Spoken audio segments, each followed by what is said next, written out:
Hello, everyone. Oh, wow. Hey, we got Nux. Uh, oh, hello, Mirandy. Nux. Are we ready for Friday night fun?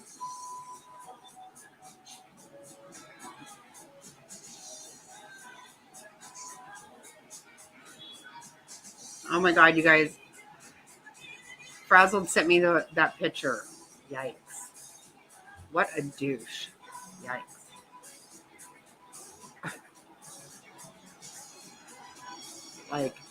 Don't. Hey, Kimmy. Did you find anything out with that? Um, with the vet stuff?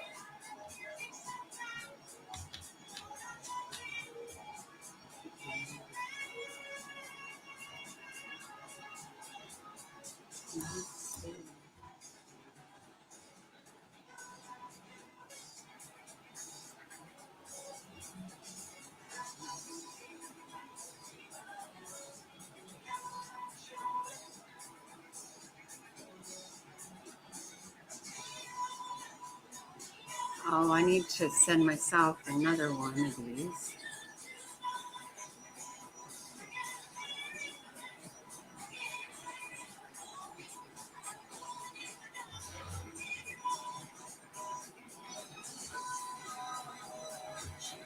Okay. Sorry, I was checking out. Hi, Gabi.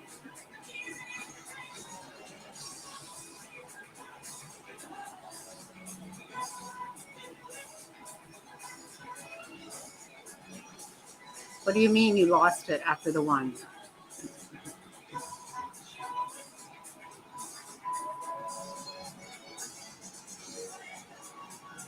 There's got to be one that will, there's got to be somebody that will do it for nothing. I really think so, Kimmy. I think you just have to ask somebody, one of these places. I think they will direct you there. I think so. I know. It's hard. I know. I'm sorry.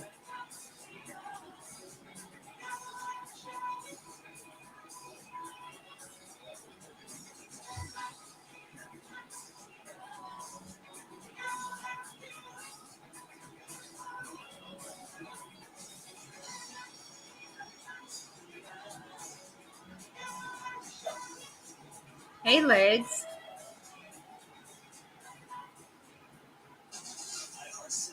That's okay. That's okay. We ended up over at Charlotte's. It was kind of a thing, you know. End up being a big old menagerie.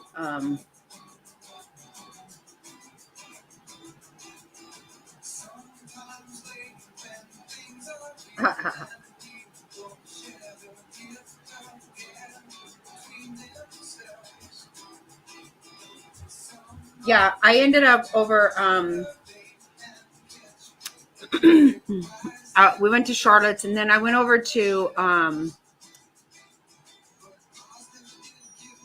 No, I already knew you were tired. No, you guys don't ever apologize for that. You guys, not at all, not at all. You guys are so much later than me and stuff. I appreciate you being here, 100%. Don't ever think that I.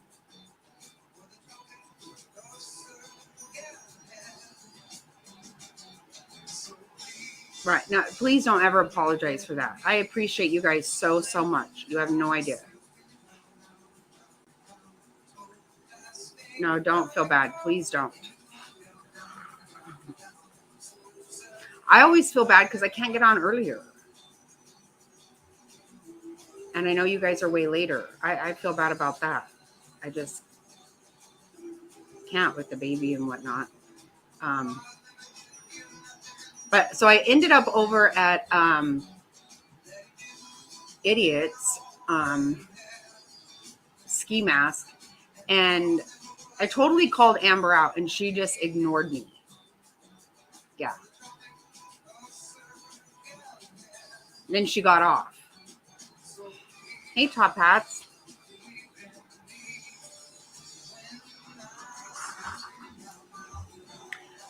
I did take a nap.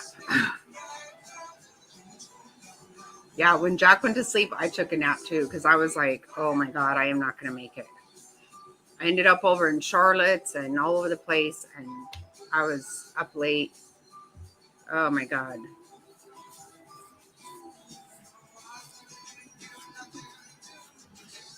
I know, you guys. I am sorry, but I appreciate you. I totally do.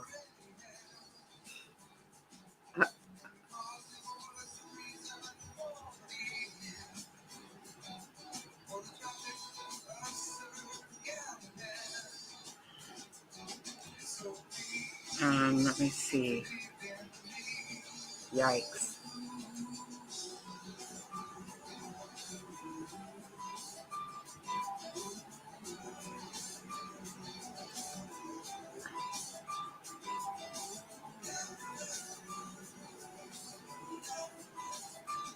See, that's right. See, that's why I was like, she was all getting in the middle of all the whole mix and everything. And so I just said, you know, the false claims that you turn in are that's against the law. And nothing. And then all of a sudden she said she was going to leave. Well, the first time, then he cut it. So then I had to go back and subscribe because otherwise I couldn't even leave it. And I subscribed just because I wanted to leave her. I wanted to tag her and say it. Right. That's exactly all she is.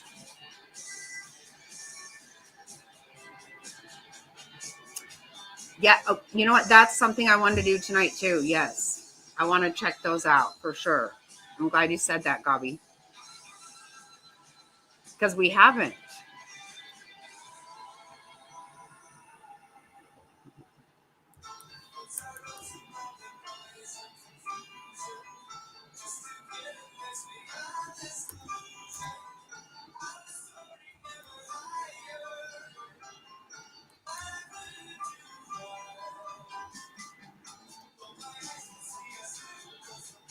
Oh my gosh.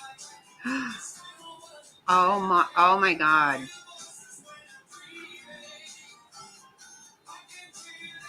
Yes. Oh my God. Yes.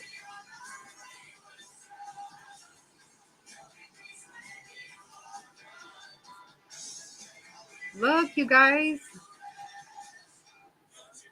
Oh my God.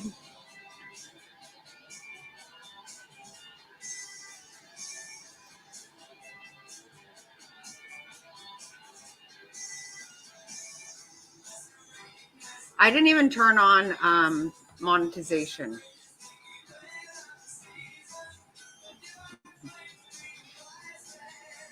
I know, aren't they? They're so cute. My God, they are totally getting big.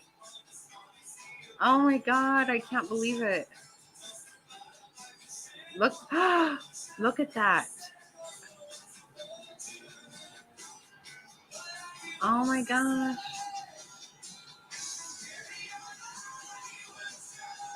The one is totally racked out. Oh, they're so adorable.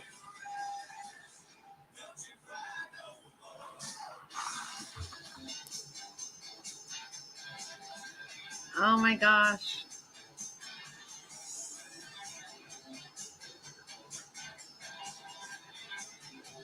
Oh, they are gorgeous. That's so wild, the colors that they are.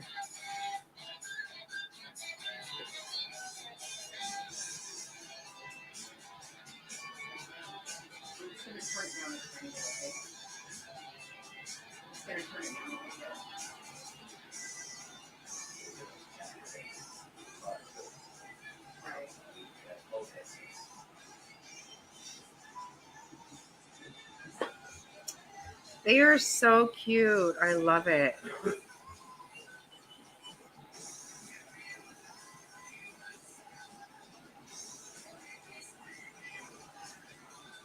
Um, yeah, it's just I'm I'm not trying to have any ads or anything. That's what that means. Yeah, so the $ means you could still leave, you can still do stuff. I get uh, super chats or whatever. But it's not trying to get any ads or anything. I don't know if that makes a difference or not.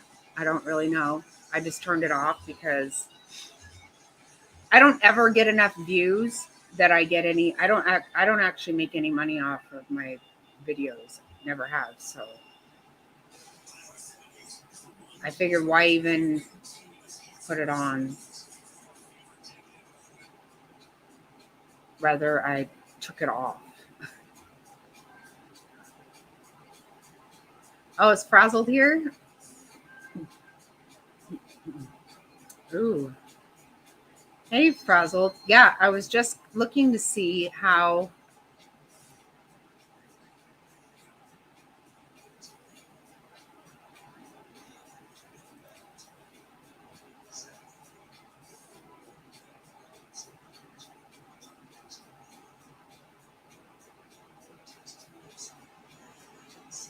Yeah, so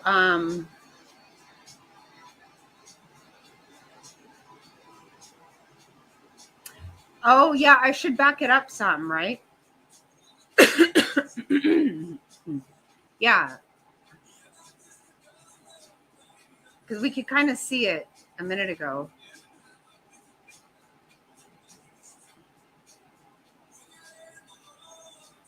Oh, look it.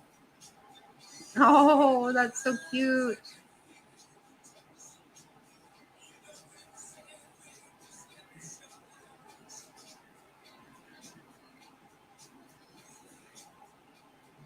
Oh, wow. Look at them during the day.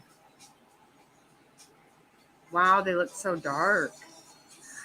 Oh, my goodness.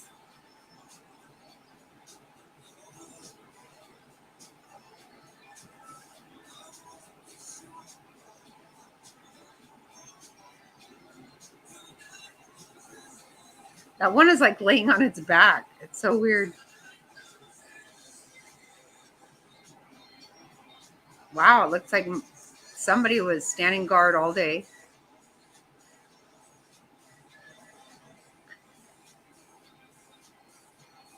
Oh. Oh.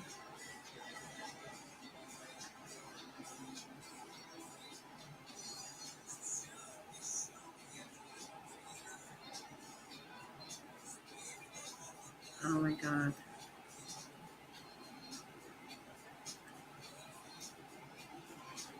Wow, they're just sleeping all day today.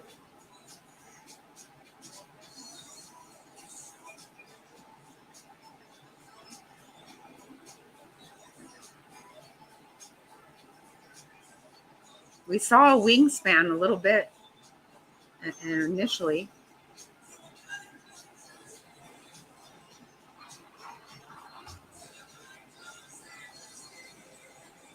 Oh, wait. What was that? Look at them.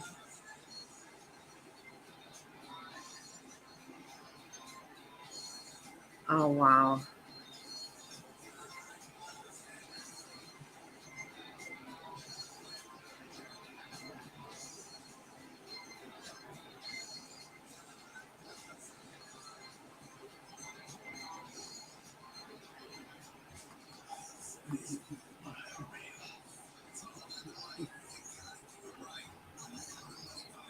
Yes, me too.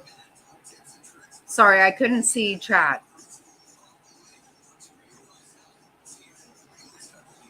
Hello, crafting with D.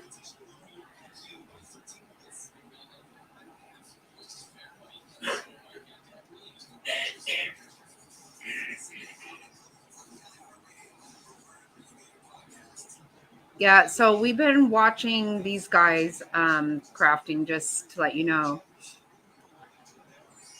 We watched them be born. And they're getting so big now. They're just cute as can be. I'm so excited.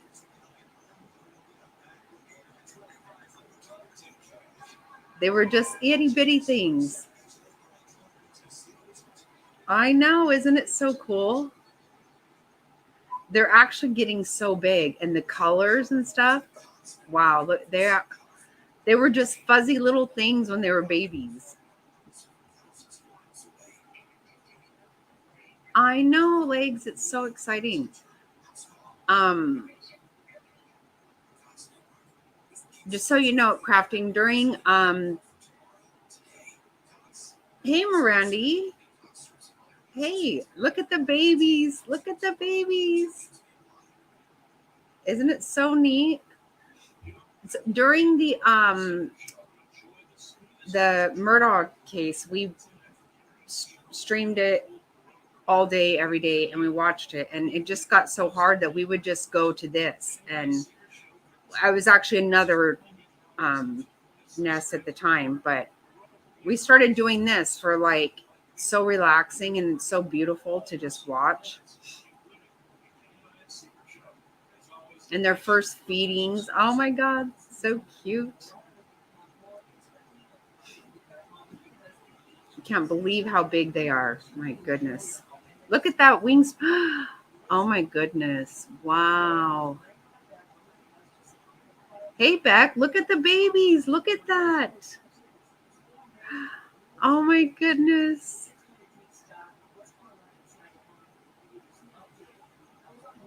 It's so awesome. Right? It would just get very hard. Yeah, crap. And so, oh my goodness, look at that. Wow. They're just amazing. They are so amazing. Hey, Sammy. Oh my God, Sammy, you were killing me last night.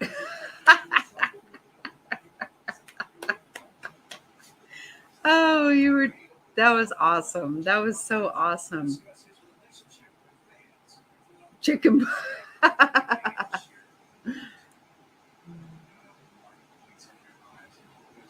That's funny, crafting. Yes, they have. They're just, oh my God, I love it so much. Just think about them being itty bitty bitty, all fuzzy. I just love it. It is, right? Legs, it totally blows my mind. Look at that.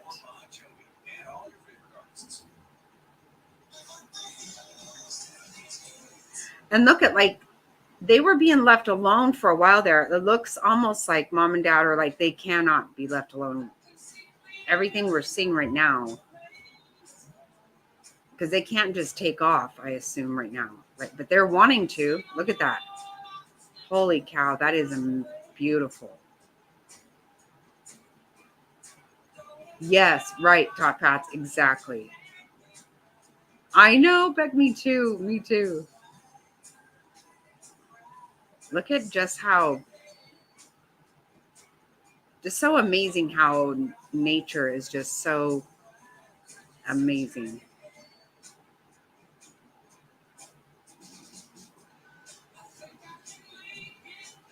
Oh, they want to. They want to. Holy cow. I think they're close, right? Does anybody know?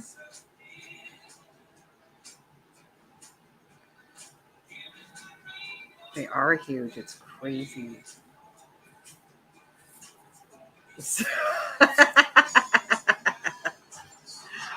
Oh, Sammy, you are awesome. You are awesome.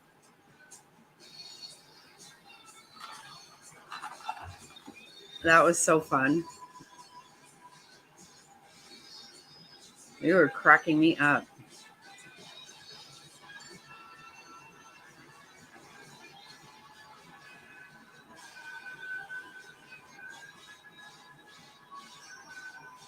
Right, right, Top Hats. And that was so cool to see that, right? Yeah. Oh, it just gets, you're like,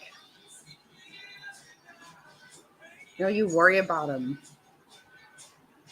Yeah, they do. But they are starting to, that's why I feel like they're right there because they look like they want to take off.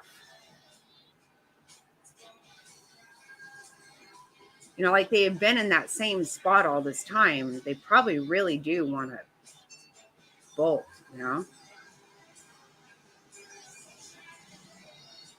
I know. Isn't that wild? Oh my gosh. See? So crazy. I've been reading so much stuff about hummingbirds. Like I've gotten to be stupid about it. They say that hummingbirds remember every flower they've ever gotten nectar from. They remember every feeder. And I'm counting on that because I just keep piling on the feeders like mad.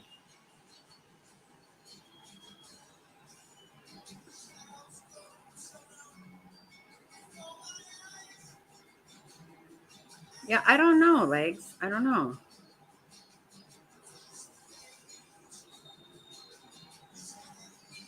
This has just been such an awesome view of this kind of thing.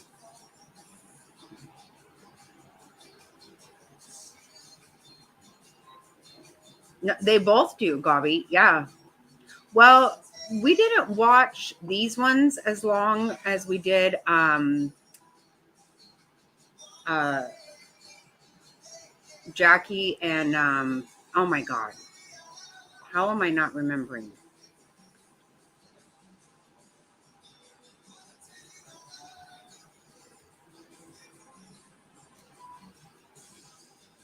It is.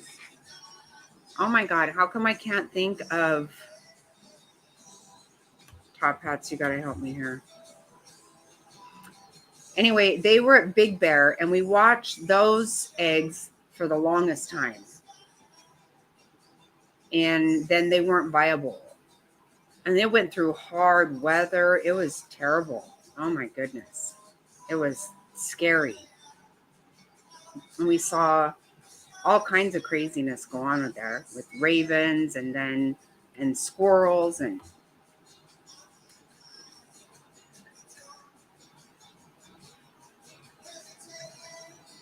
shadow. Oh my gosh. Yes, you're right. Oh my God. I knew it was an S and I couldn't think.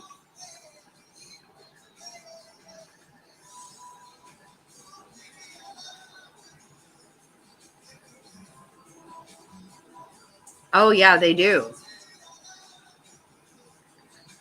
Hey, Knox. Yeah, you do have to be careful for yeah, we have chihuahuas and around here we actually have, we have a lot of coyotes, but we have owls and um what is it? Hawks. We have a hawk that hangs around here and owls. You got to be careful.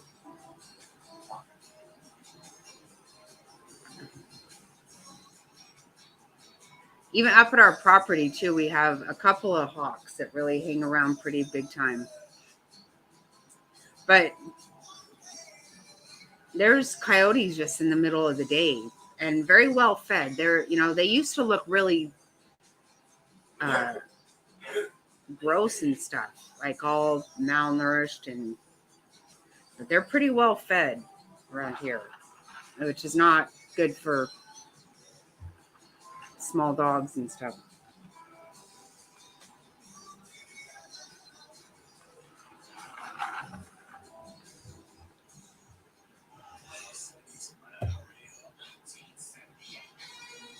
So I got to show you, okay, because we talked about it last night.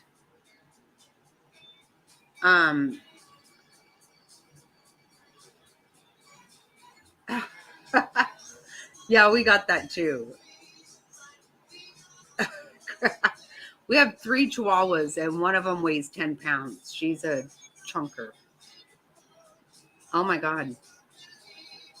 Oh my gosh. You got some wildlife going on there.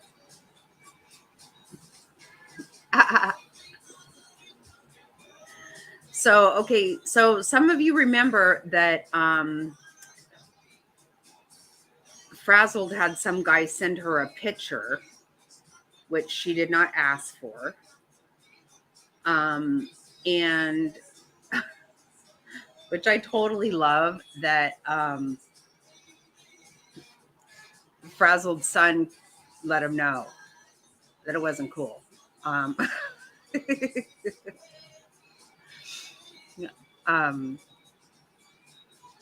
So we talked about it last night, and Frazzle was going to send me a picture.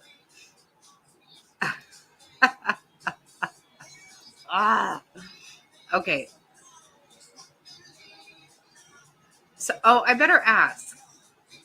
Frazzle, is it okay if I say, if I show the other one too? I guess I better ask your permission. I'm sorry. Hey, Jerry. Jerry, I was just telling Sammy how much she cracked me up last night. Remember that? Oh, you have a nest of hawks in a tall tree. There's 9. Oh my gosh. Wow.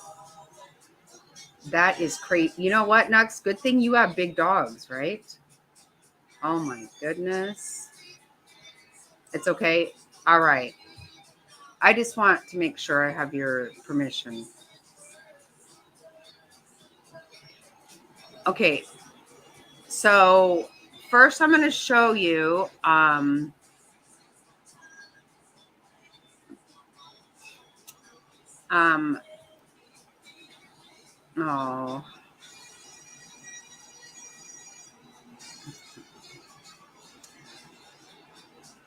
First I'm going to show you Frazzled's husband, okay?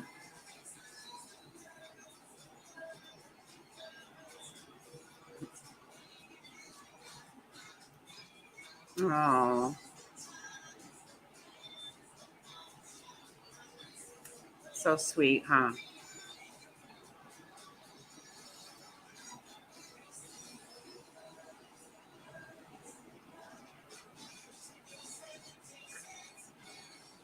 Very handsome, I know, right? So sweet.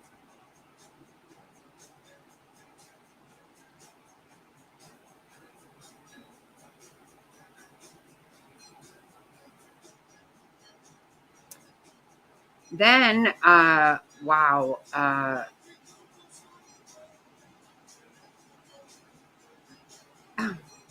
I know, he's so sweet.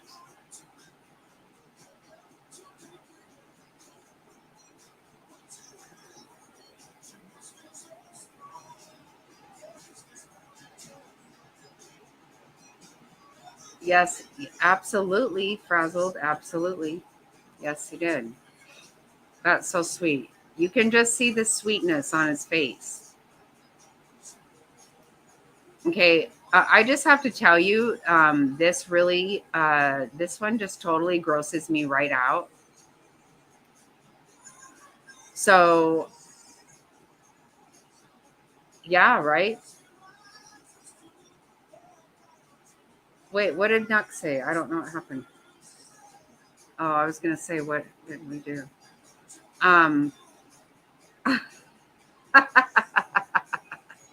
Okay, well, Nux, look at this. Wait till you see this picture of this guy who sent her this picture of himself. Like, don't. Just don't. So gross. I'm sorry, but it just is gross.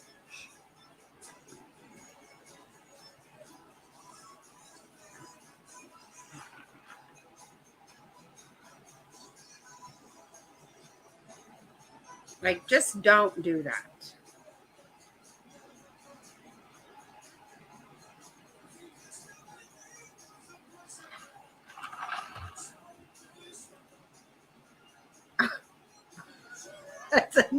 Yeah, me too. Me too.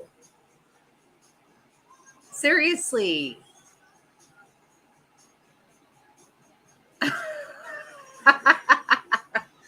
Oh my God. Maze, this is the guy who he sent this picture to Frazzle. Remember when, And Frazzled Son called him and said, no, don't do that shit again. Seriously, he looks so, don't do that. He does, Legs. I know. I know. Like, just do not. It makes my stomach sick.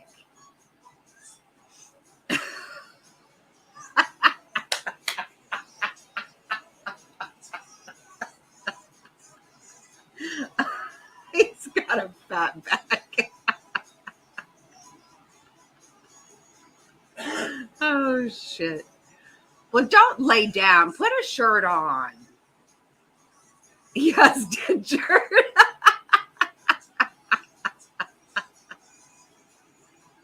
Oh my God, you guys are making me laugh so hard. Right, Maze? What a total creeper. I know last night we were asking her about it, so she sent me the picture today. He's gross. That's exactly what I said. He's absolutely gross. Frazzled said he looks like a walrus, and I'm like, everything about it is just gross. He's got the no-see.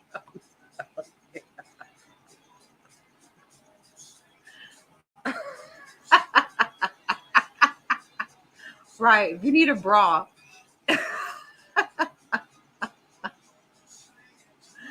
Oh, that's funny. It's just so gross to me that people do that. Like nobody, don't let me just open my phone and there that is. And dirty glasses.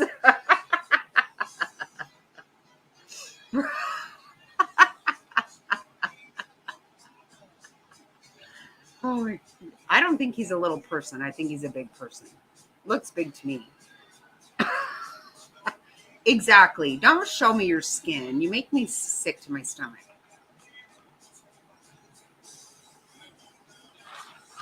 Oh my God, that made me laugh so hard though. When she just told me about it, I was like, no, don't.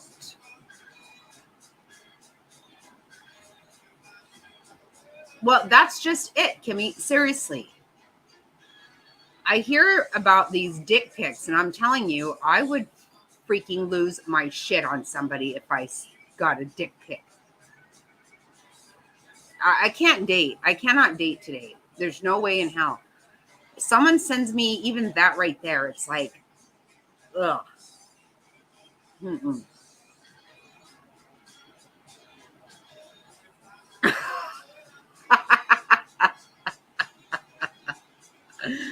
Oh my God.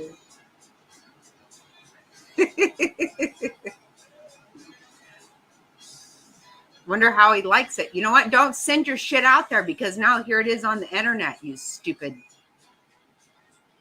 idiot.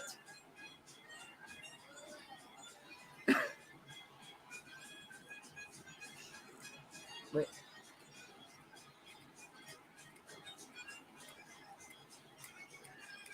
Well, the thing is not like, the way I would see this is if I don't ask to see your skin, then don't show it to me. Because it just grosses me out. No matter what, it just grosses me out.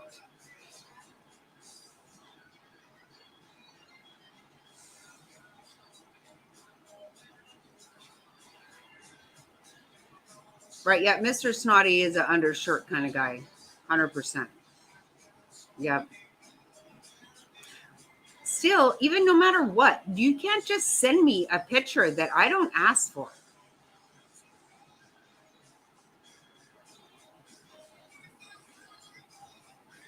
Yep. Exactly, Maze. There's no way I'm dating at this point in my life. No way in hell. No way. A dick pic is something that would just traumatize me. It would traumatize me. There's no doubt in my mind. Not just now. It would have forever. I don't know who accepts those, but I've always said I will kick your fucking ass if you send me a picture of yourself. It's nasty. I'm not down with any of it.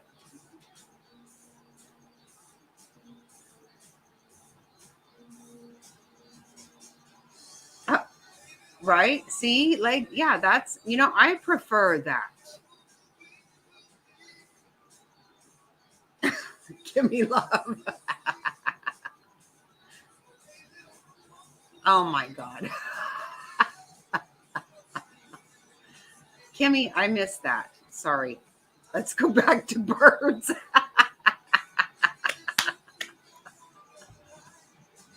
I know, right? Isn't that gross? Ugh.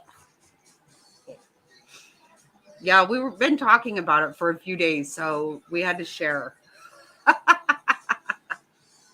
Hey, Justice Jane, how are you? Yeah, we don't need to look at his. Ugh. That's the guy that's after Frazzled right now. Yeah, and I'm very protective of her too. I'm so glad her son called him. Like, no. I want to tell him too. You want to see me?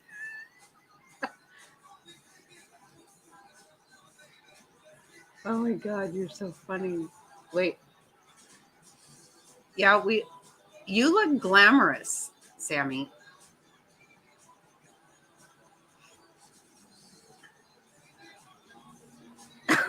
Exactly. You want to go ahead and cover that crap back up? Ugh.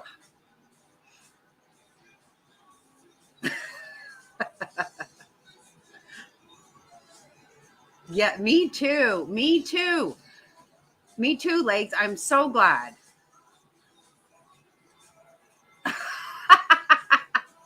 No, Cindy, that was the guy. He sent it to Frazzle. Can you believe that? So gross. Like, do not. But Cindy, her son called him.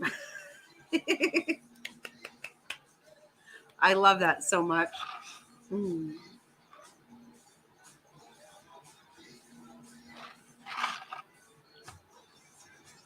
I don't know what you're saying, Sammy. I can't myself.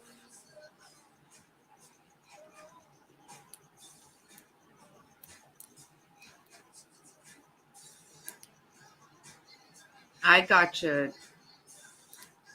Maze. I appreciate it.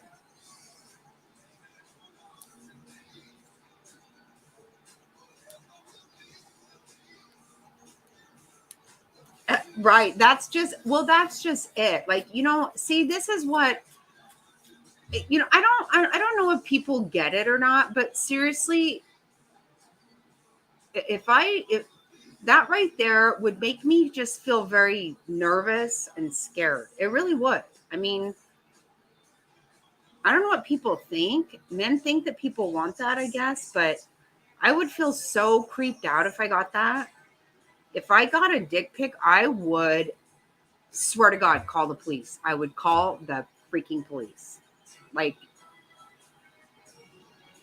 and I don't know about these things. Thank God I'm never going to date again in my whole life because I've just heard people talk about it. And I'm like, what do you mean?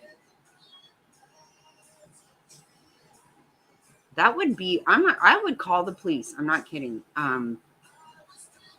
Because I guarantee I would never ask for it. What did I commit to?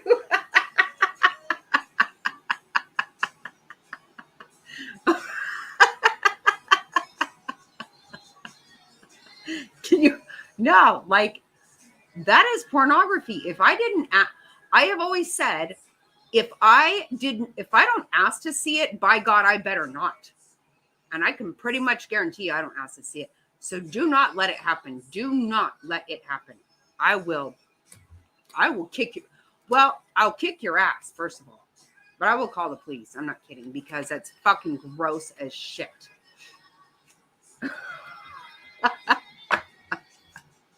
No, DC, some guy sent Frazzled a picture of himself with no shirt on laying down.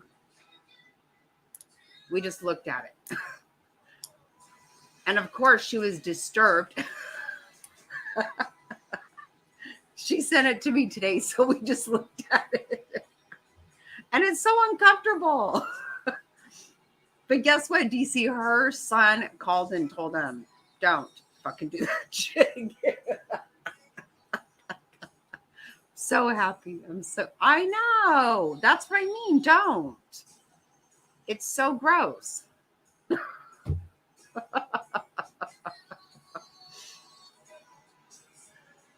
Well, that's really sad if that's become a thing that people just.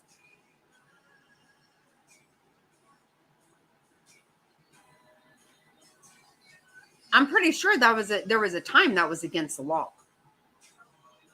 And if it's just a normal thing right now, then again.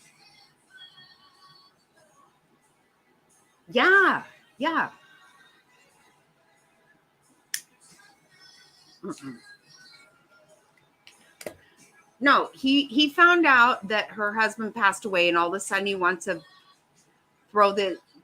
send her that.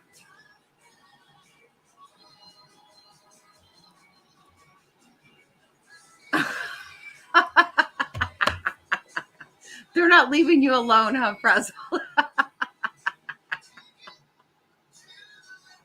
Oh my God. Oh my God.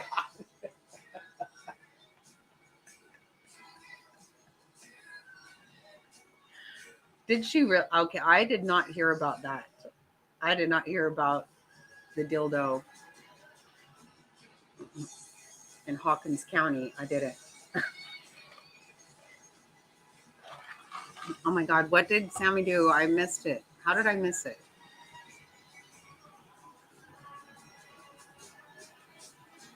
Oh, yeah. Sammy, you have to tell me what you mean because I don't understand things.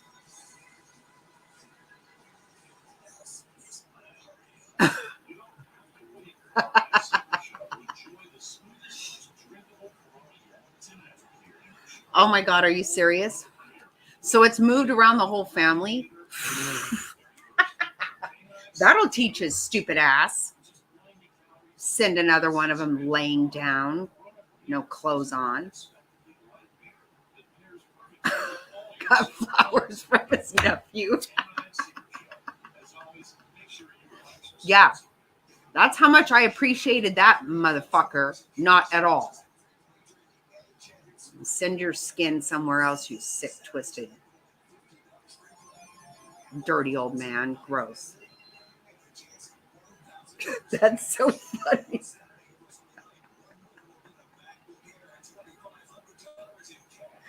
Oh my God. I love it. I love it, Frazzled. I love that your son is there. That is so funny. Right? There is.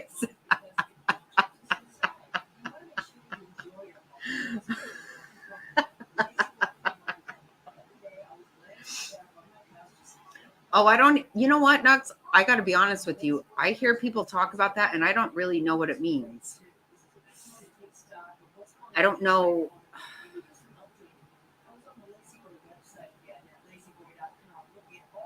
I have no idea what that means.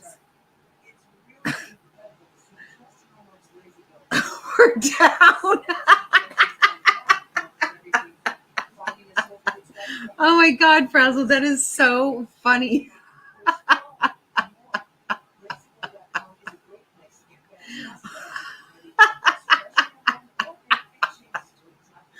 Oh, that is awesome. Oh my God. That'll teach his ass, huh? Oh, I love it. I absolutely love it.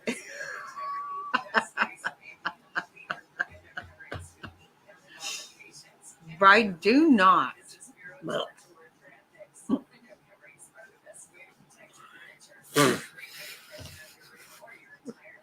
A billboard.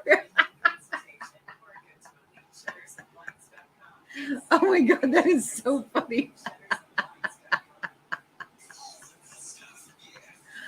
Oh shit. Oh. He has been taught.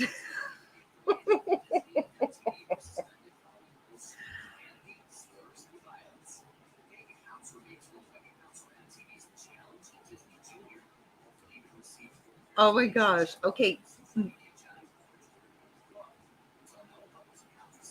Well, that's what I hear, Jerry. Please, I'm just want no part of it.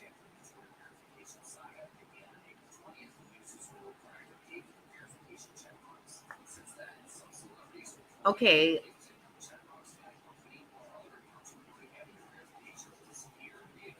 You don't believe me. Okay.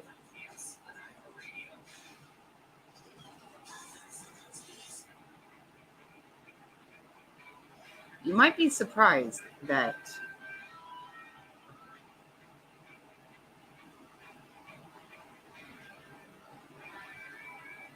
if only I was a fly on the wall in that combo. Okay, I didn't see that one, but she said, um,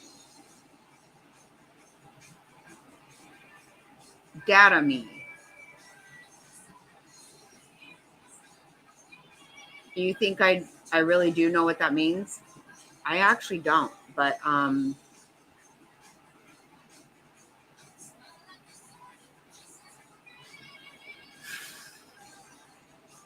not a godly man. That's the kind.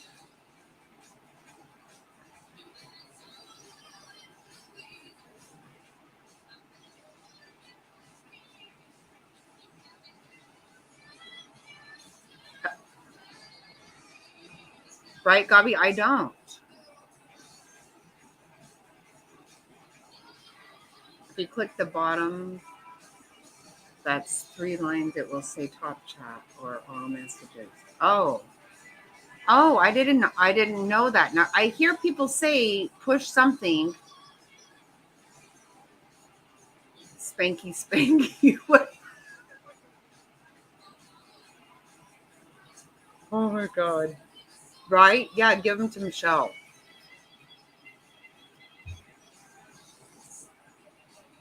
I love the billboard. Oh wait, okay.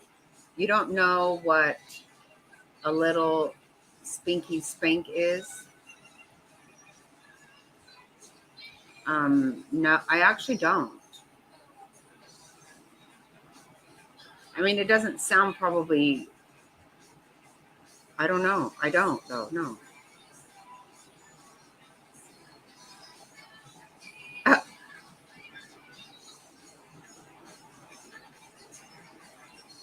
Right? Oh yeah, I could see Amber hanging out with that guy.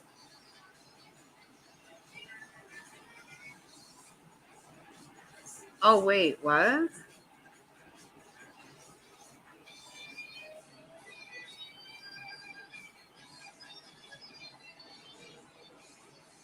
In doggy style.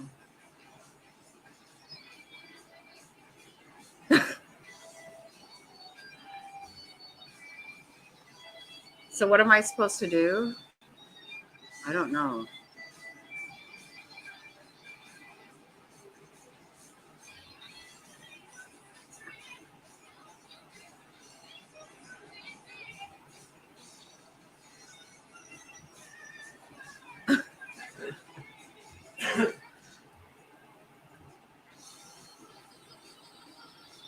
Oh, Mar. Oh, is it? I didn't know that. Wait, my aunt was like you. She pretended she didn't know what. Okay, well, I'm not pretending anything. I did not know about that. And you can ask Marta Lawrence here right now that I asked her what a mustache ride was because I kept looking at it and thinking I'm trying really hard to figure out what the hell that could possibly mean. And I don't know.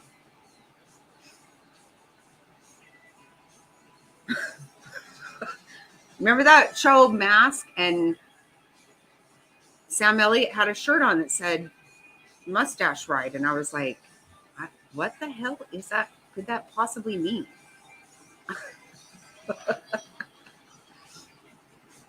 I would never have asked her if I had any clue because when I was like, Oh my.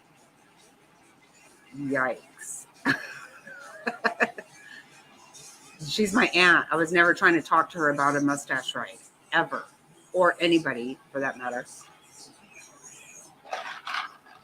Okay, so am I supposed to do something?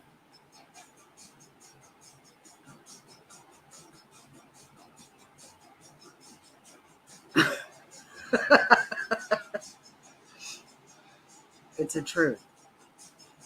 According to the Urban Dictionary. Okay. I don't Oh, okay.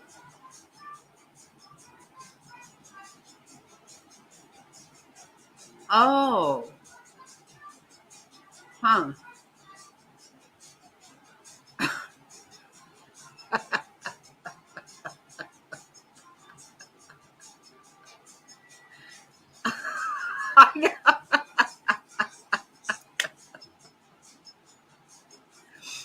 Yeah, my aunt told me without telling me, and I was like, "Oh, I was so sorry I asked."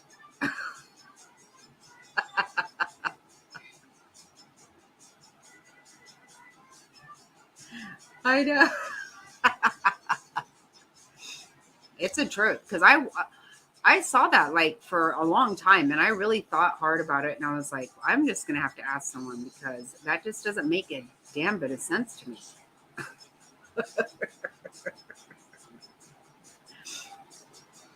Of course, I was like 16. I was still trying to get it through my head that shit like that even happened. I was really not swallowing that very well.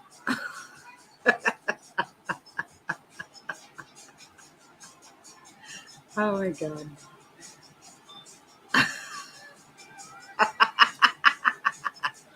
Oh god, Nux, that's hilarious. I don't know. Oh shit. Oh my goodness.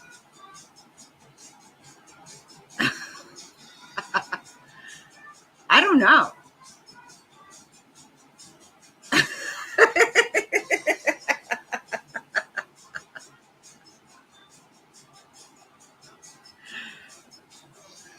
I'm telling you, the kids start telling me stuff, and I personally do believe some of it, the shit is made up.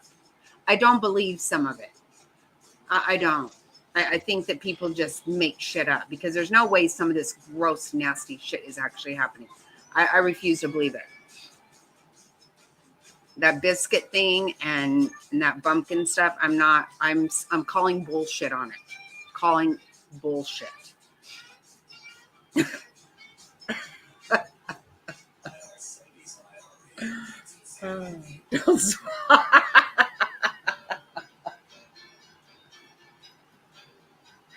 Oh my god. Oh my god.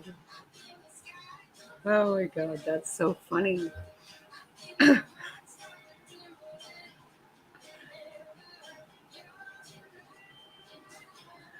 Well, you know what? Same thing. You know what? My aunt is a widow. I better not find out that somebody's sending her skin pics. I'll be all over his ass too. Not gonna have that.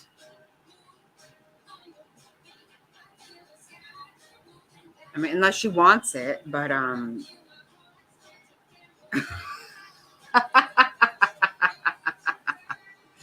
oh, you can't even imagine, Maze.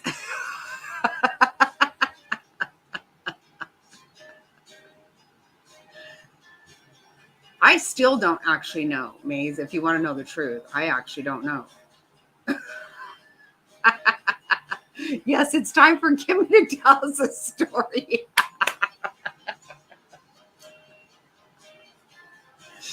Apparently, everybody else here knows, and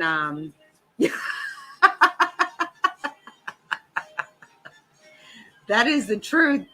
DC, that is the truth. Yeah. Um, apparently, Mr. Snotty's going to tell me later. or not. I don't know.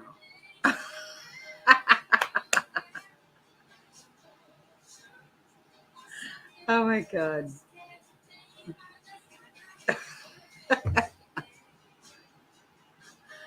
What do you need to learn? I don't think I want to learn anything. But it is story time. I think it is story time.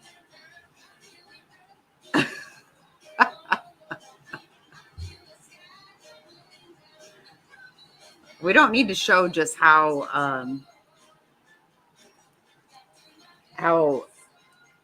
naive I am, I guess. You don't know what you don't know. Right. Right. And that's just it. Sometimes I choose to not know. I'm like I said, some of that shit is whoa, no. Oh yes, please, thank you. Hey Rizzo's wife, it's story time with Kimmy. You got here just in time.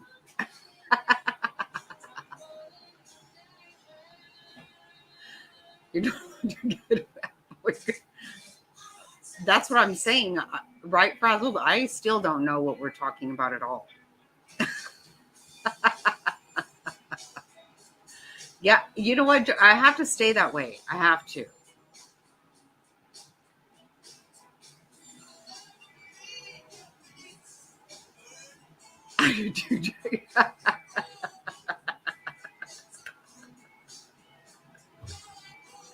Oh my goodness. No, I'm telling you, even recently, Fig asked me if I knew what blue balls were, and I was like, well, I do. I've heard of it. Um,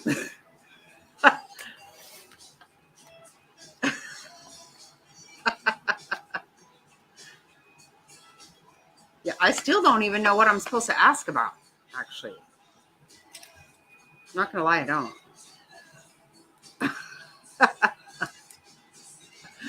Oh, wow. What kind of channel is this? Oh, my goodness. What did Kimmy say? She can't tell stories?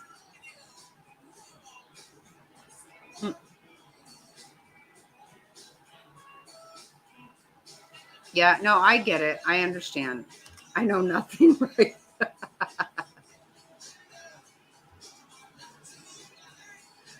Oh, my God. I could be curious how everybody else knows, but that's okay. I don't want to. You know, again, I choose to live in this bubble.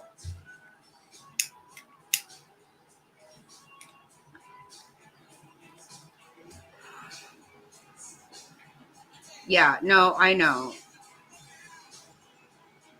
No, I understand. No, I totally do. We totally understand.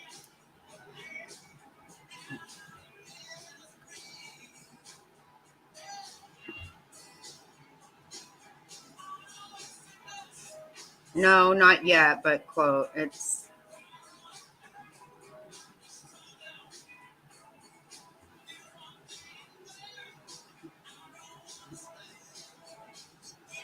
Maze, do you remember that movie Mask? And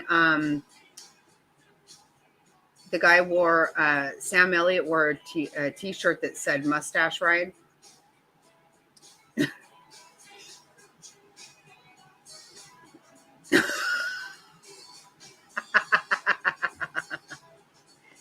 No, you didn't. I love it.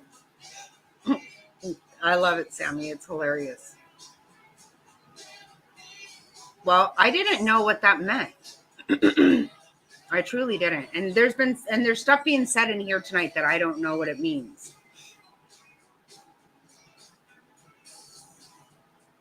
I know you're hilarious. I love it, Sammy. I think you had me dying last night.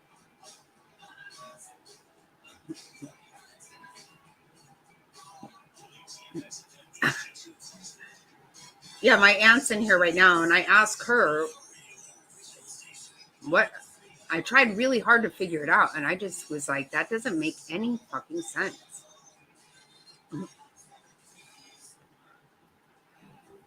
And Sammy has some stuff that I was like, I don't know what you're talking about. And so Leg said she didn't believe me that I don't know what she's talking about, but it's true. I don't. Apparently, Mr. Snotty's going to tell me later. Actually, we have the 70s channel on right now, but I figure we're going to listen to whatever we want to tonight.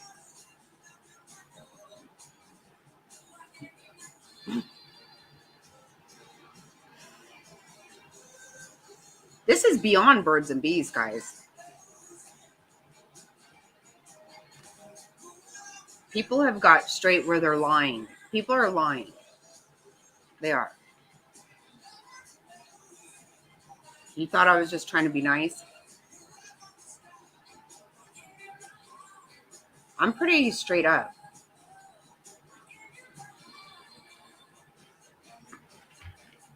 That's my major question in life that I've always been like, oh my God, you should never have asked that.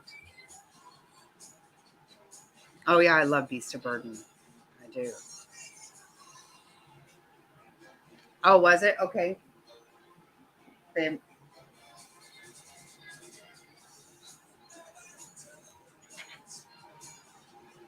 nobody showed us.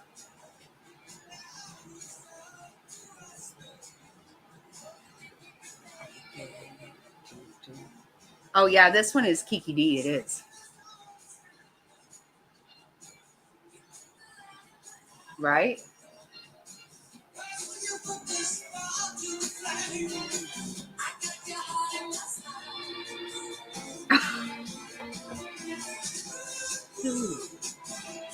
Nobody knows it.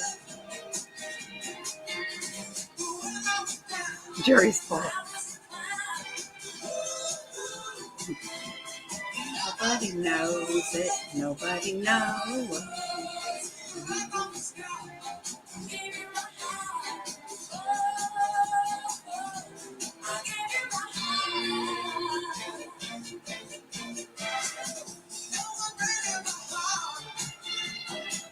I won't go breaking your heart.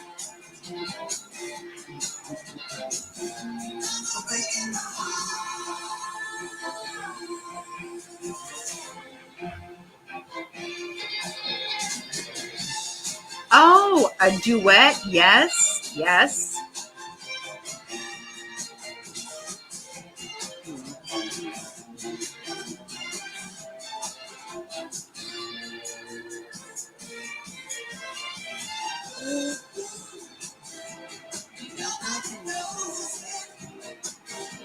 I say yes, Nux. Anytime. Give you my heart. Okay.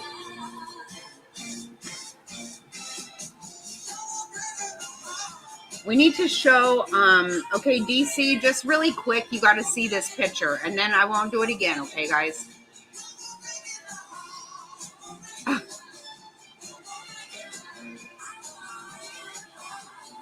Yep.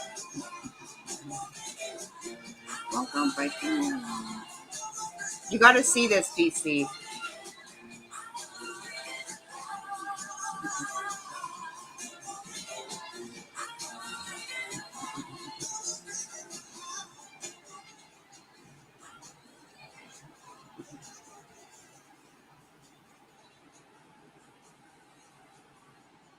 Who died? Can you believe that, DC? That's what that guy sent to Frazzled. Like, don't. Reba, what? Are you serious? What? Reba McEntire died? Are you? That's what I'm just seeing right now. Oh my God.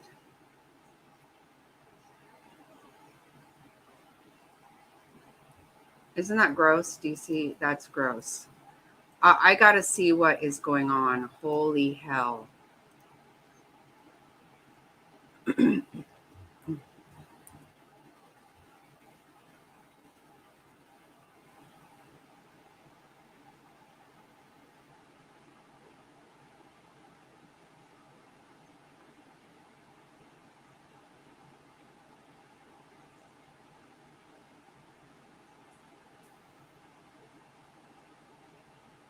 I don't see it.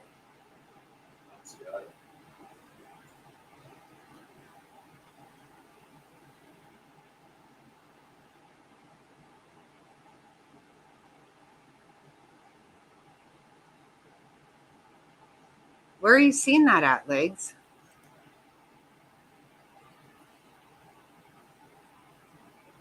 Where did you see it? I don't see it.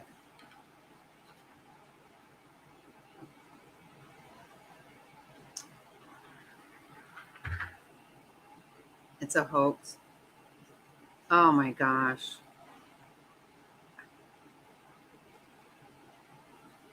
Okay, good. That kind of freaked me out a little bit.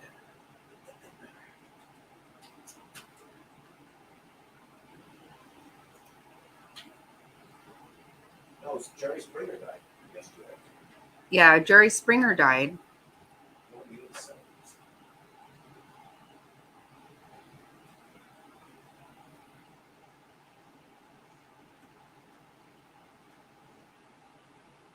Right. Yeah, I'm like, I could.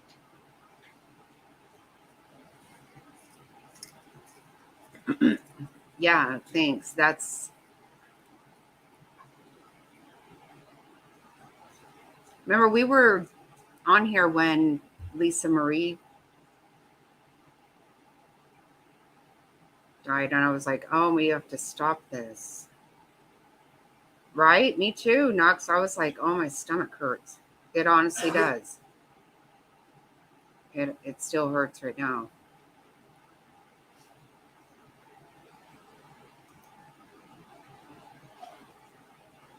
Yeah, I don't see anything about this. Phew. That made me feel very weird.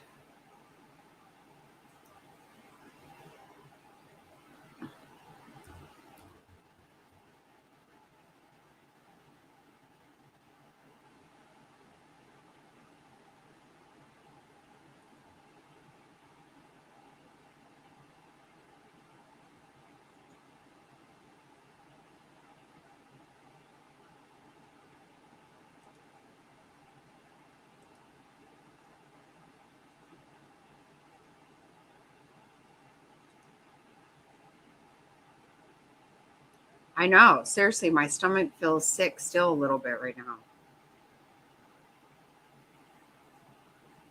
Oh my God. What is wrong with people? Seriously? Right?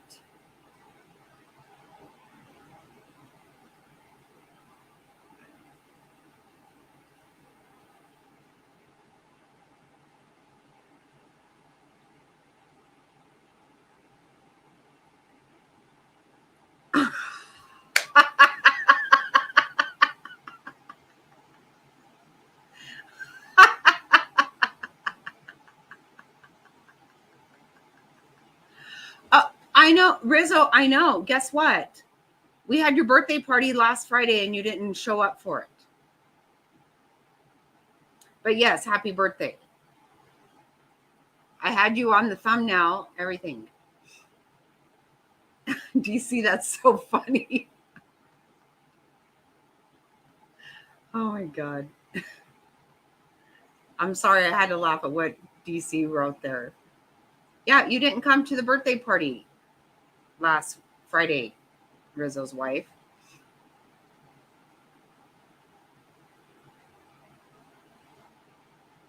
In fact, I said to somebody, did I mess up and her birthday's not in April?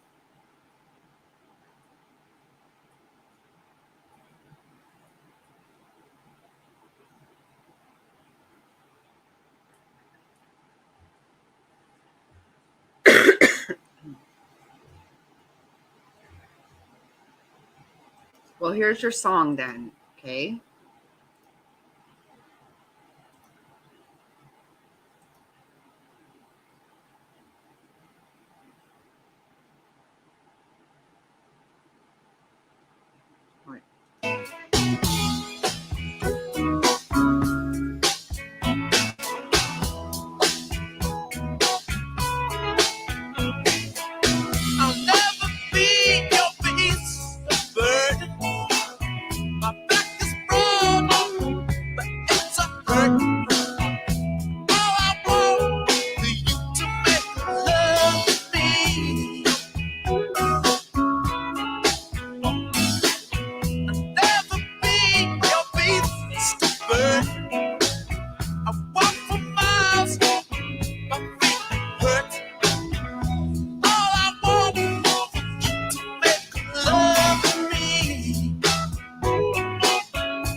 Am I hard enough?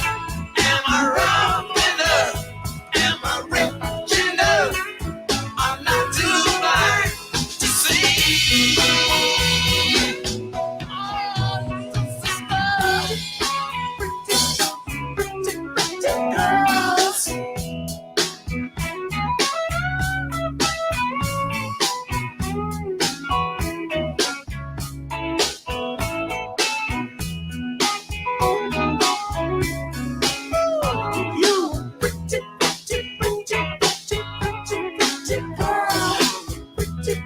Such a pretty, pretty girl. Come on, baby. Please, please. I tell you, you can put me out on the street. Put me out with those shoes on my feet. Put me out, put me out, put me out of misery. Yeah. All the sickness, I can suck it down. I can shrug it off. There's one thing, baby, I don't understand. You keep on telling me I ain't your kind of man. Ain't I rough enough? Ooh. Ain't I tough enough? Ain't I rich enough to love enough?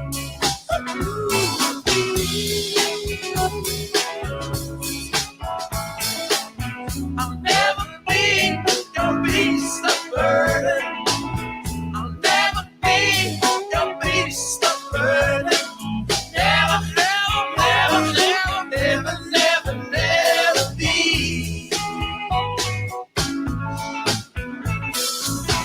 Never be your beast of burden. I walk for miles, my feet are hurting. All I want is you to make love to me. Yeah. I don't need no beast of burden. I need no fussing. I need no nursing. Never, never, never, never, never, never, never need.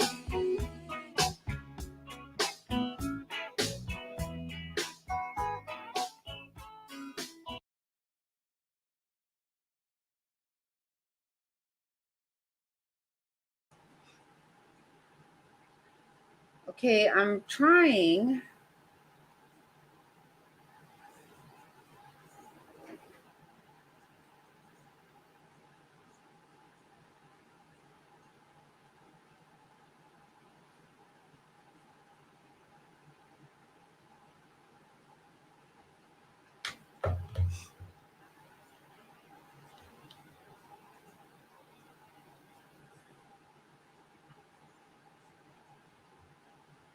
Oh, that's really sweet, Nux.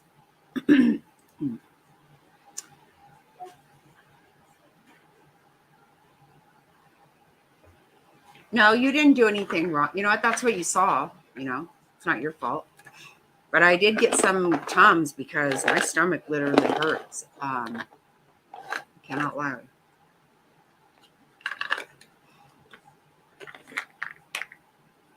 No, I'm just glad it's not. I'm glad it's not true. I'm very glad. Very, very. Ha, ha. No, right. It's not your fault. You didn't do it.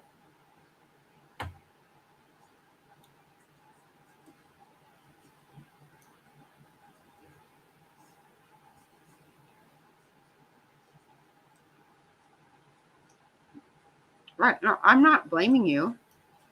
I'm happy.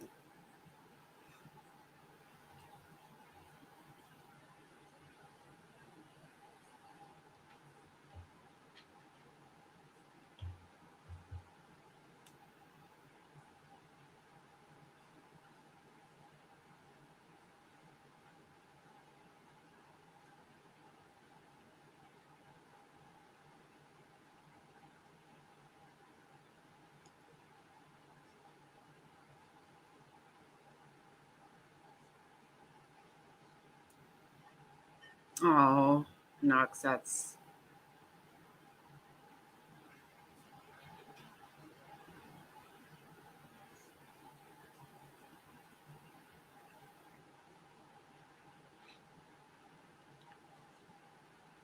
I remember with my mom at the very end, my granny would hold a cigarette in her mouth, and people were like, I can't believe that you would do that. It's like, really? She's not going to live. If she wants a cigarette, she can smoke a whole fucking pack at one time if that's what she wants. She can have whatever she wants.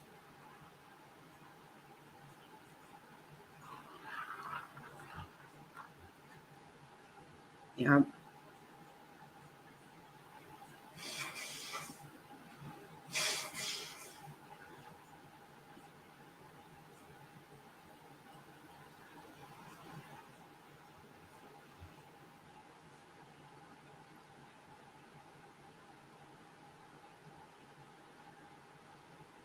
I'm gonna play this song. I'm curious who all knows this song. It's one of my very favorites of all time.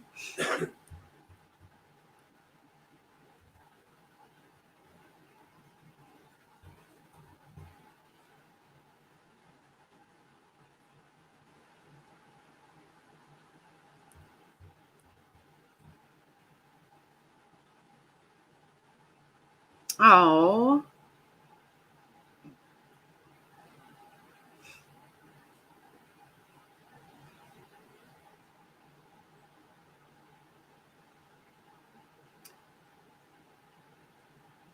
I'm so excited that you did get a cake, and I'm very excited that you have a mom.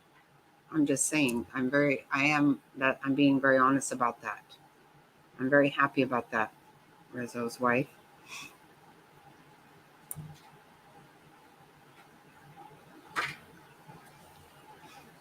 Yes, that's very sweet. I'm very happy about that.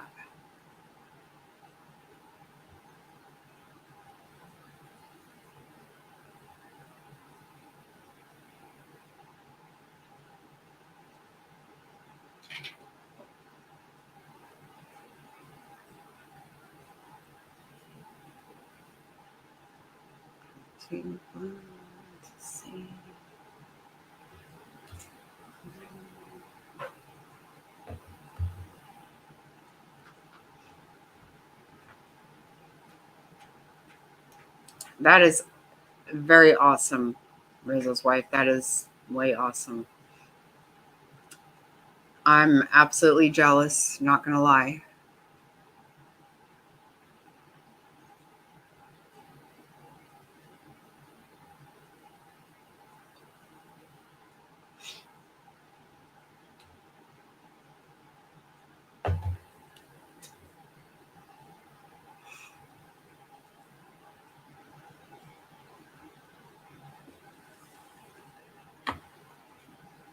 I don't know what that means.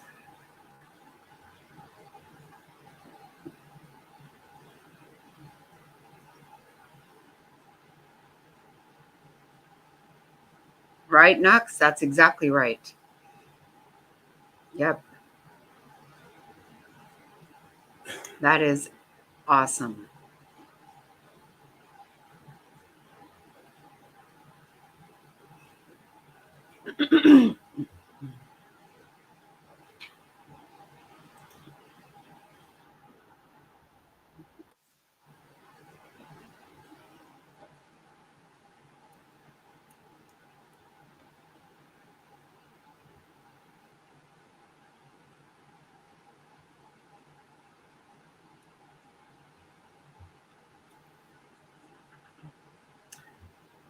So I hope you're in here, my very best friend of all time, because I'm playing this for you and me both.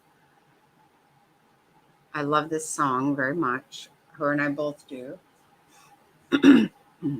We always have.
to shine,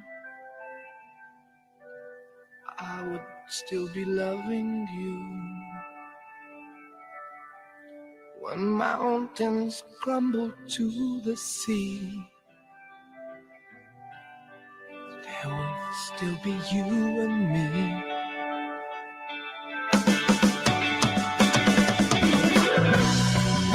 Kind of woman, I give you my all. Kind of woman, nothing more. Little drops of rain, whisper of the pain, tears of love lost in the days gone by. My love is strong, here there is no wrong. Together we shall go until we die. My inspiration's what you are to me. Inspiration, love to see.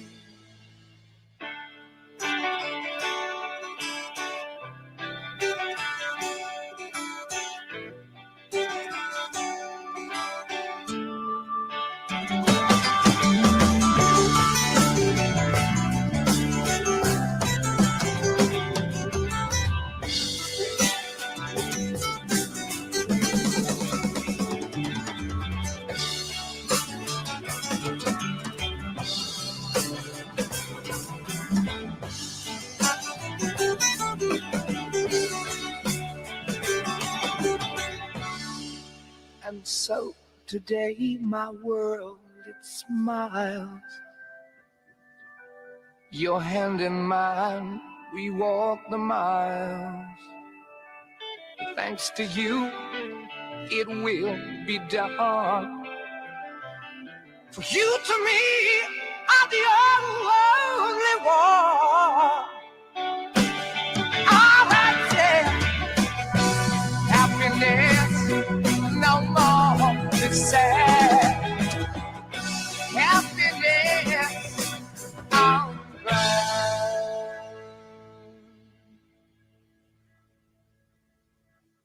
If the sun refused to shine, I would still be loving you. Mountains crumble to the sea, there will still be you and me.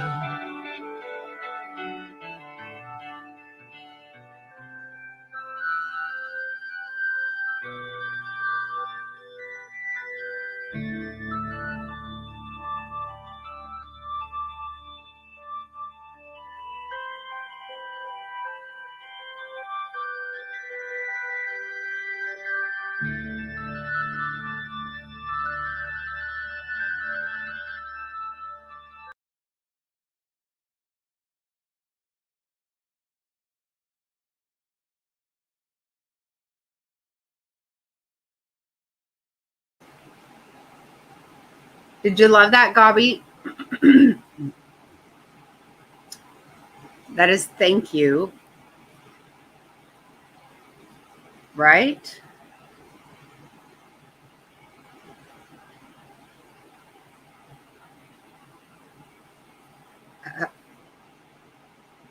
Yeah, that's all designed for some kind of, stuff. Oh my God.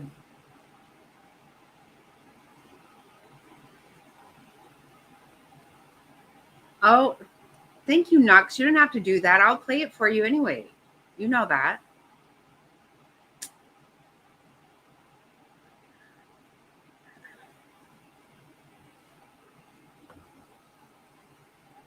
I absolutely will play it right now.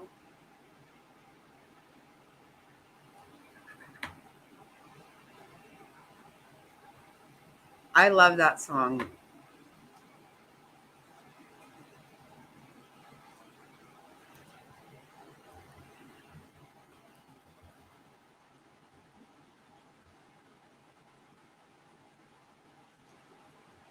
Coming down.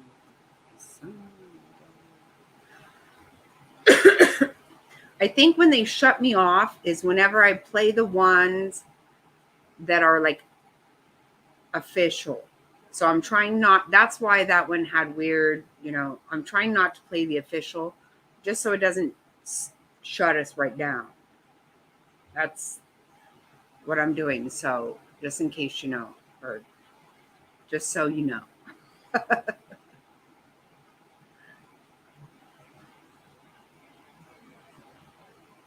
Oh my God.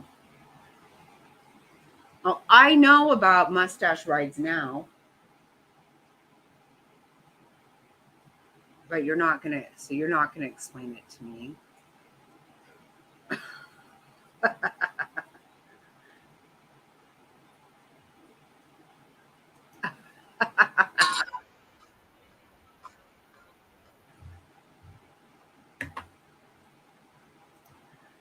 Someone told me long ago. He is.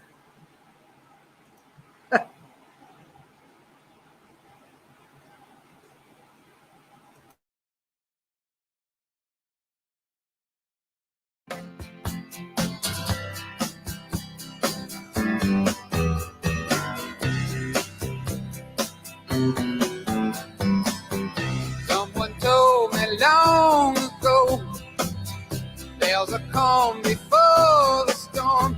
I know it's been coming for some time. When it's over, so they say, it'll rain a sunny day. I know, shining down like water.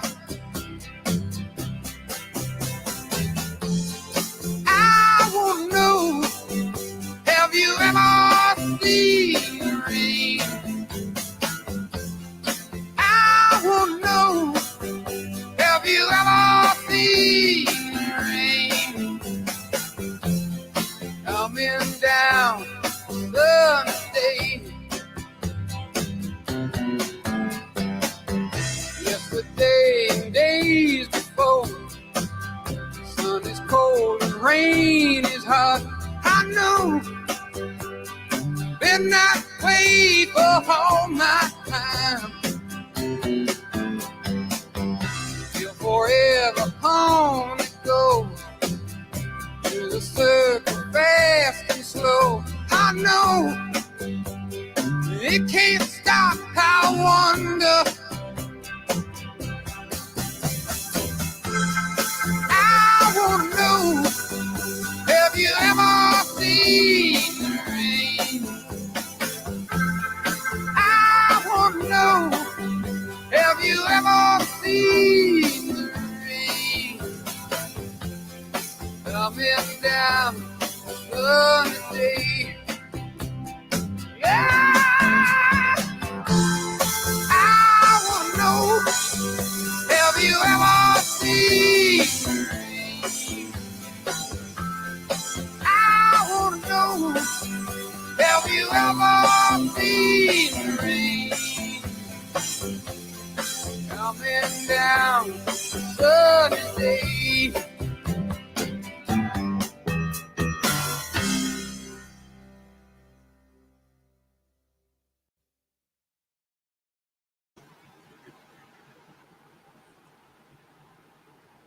Okay, what else do you want, Nux? Because I really feel bad that you.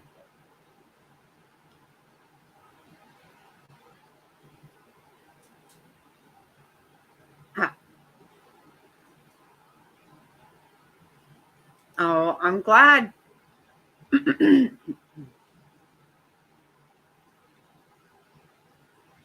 I would have played it for you no matter what, Nux.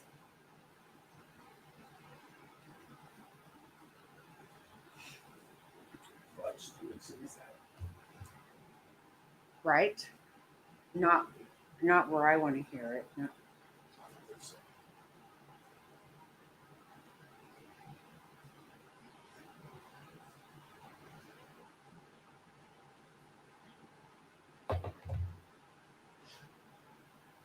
Oh yeah, that's a good one. That's a good one.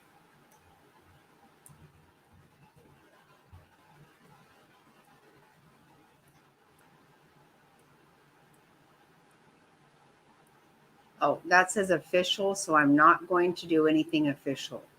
Ooh, this looks good. The old stuff is good. Oh, Maggie. Oh, yep. Okay, River Flight. That'll be.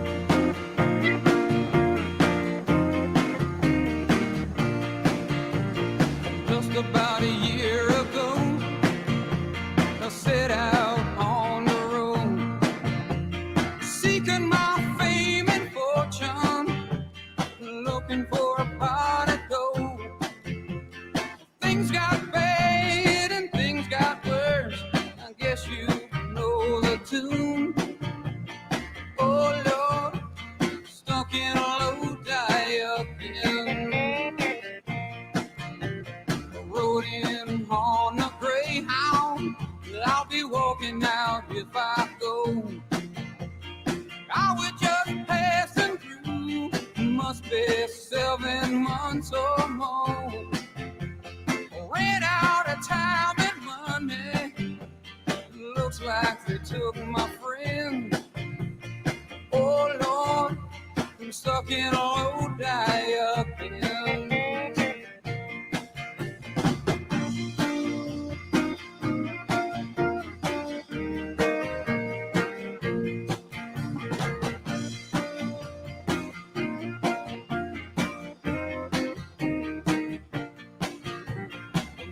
From the magazine said I was on my way.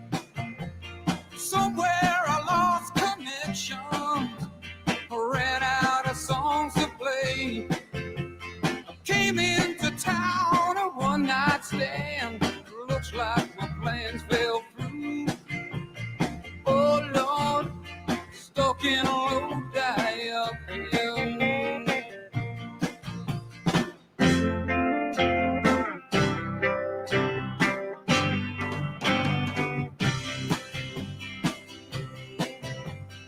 If I only had $1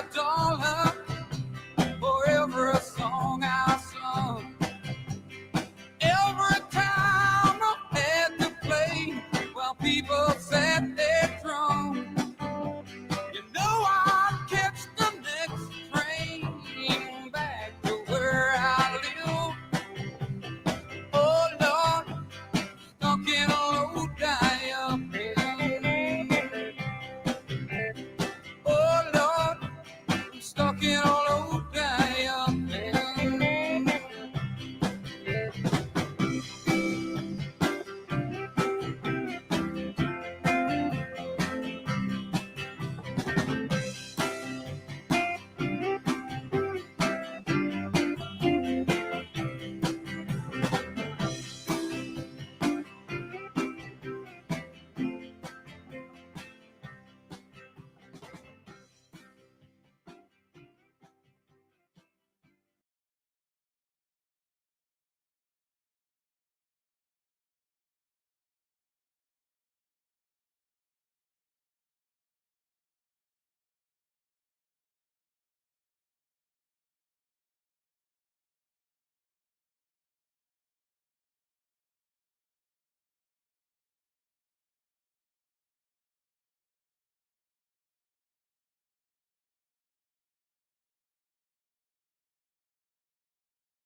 Wake up, Maggie, I think I got something to say to you.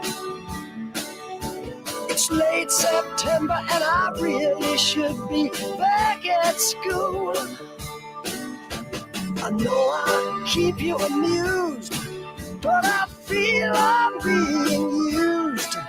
Oh, Maggie, I couldn't have tried anymore. You led me away from to save you from being alone. You stole my heart, and that's what really hurts.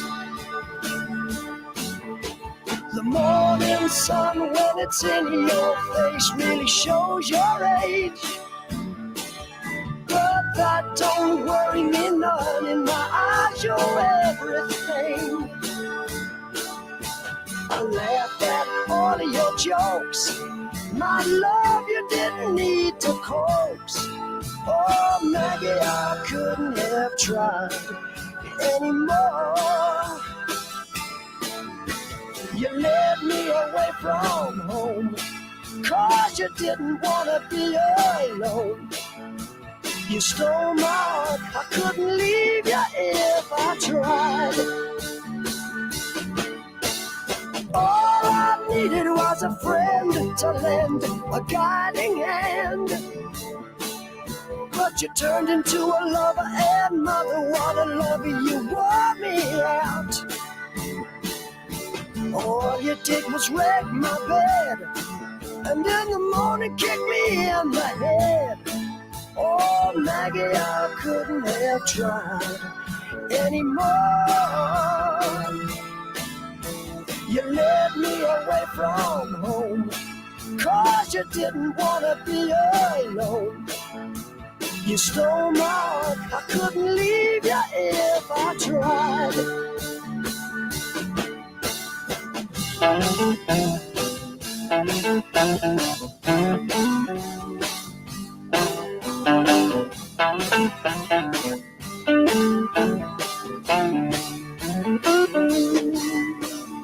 I suppose I could collect my books and get on back to school,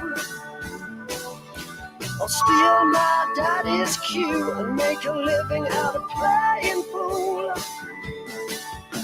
or find myself a rock and roll band that needs a helping hand. Oh, Maggie, I wished I'd never seen your face. You made a first-class fool out of me, but I'm as blind as a fool can be. You stole my heart, but I love you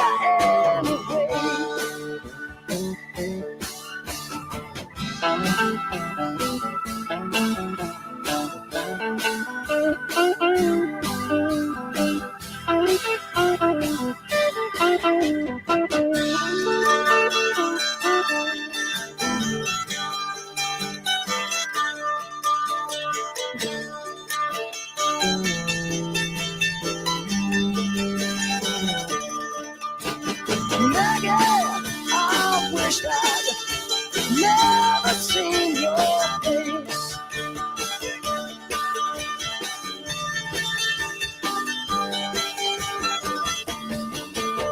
I'll get on back home one of these days.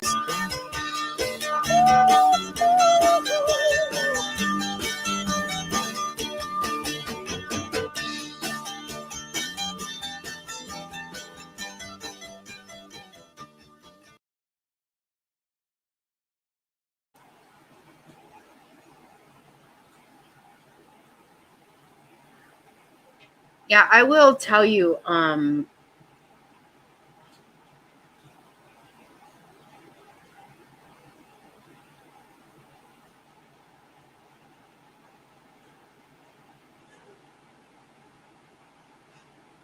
do too. You know what, Knox? I have always said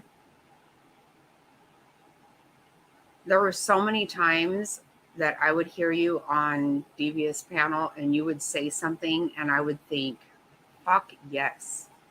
I wanted to say that exact thing so many times. That's why it really upset me when I thought that you thought I had a problem with you, because I don't. I absolutely don't.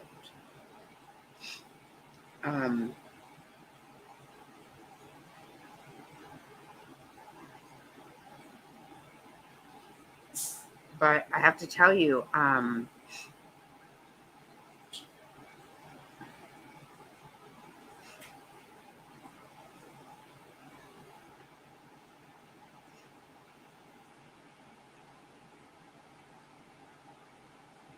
first time Faith bought memberships, I had to leave. I had to leave the room. I couldn't even get it together. And I just had to walk away because it's hard for me to believe that anybody would even watch me.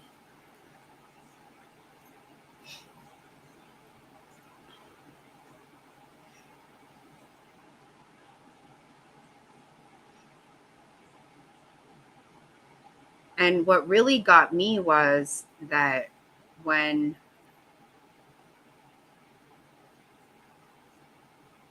people started buying memberships, my daughter was so taken aback. Like, she literally was. That's when she made that video. So you guys have seen that short that is like all about me starting this channel. Well, I didn't do that. Fig did that. And she did it that night because and she called me and she was just sobbing and she was like, that's my mom and people want to hear her. And so I don't want you to think I'm a weirdo, but the fact that anybody would even watch me is really still hard for me to get my head around.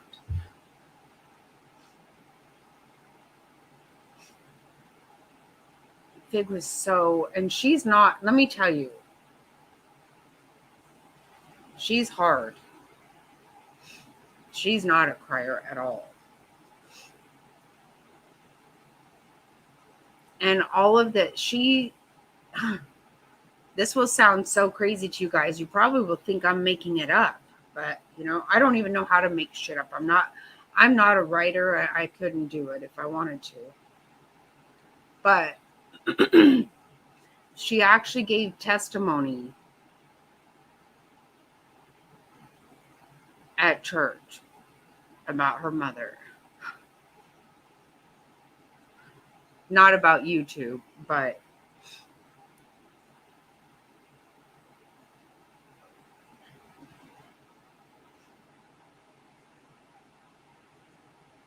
thank you. Thank you very, I don't really know how.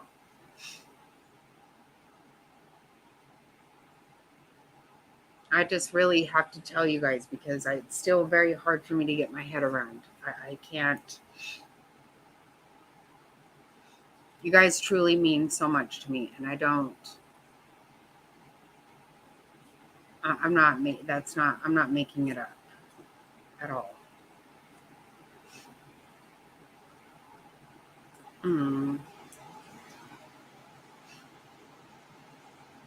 Devious has been so good to me. I cannot, and I just love her. I love her. I would love that channel. I always have.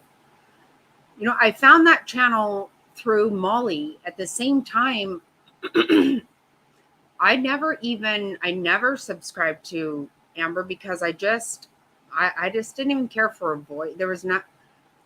It just wasn't something that appealed to me. So I didn't ever go any further. And then now I just hear, oh, I think my friend might have.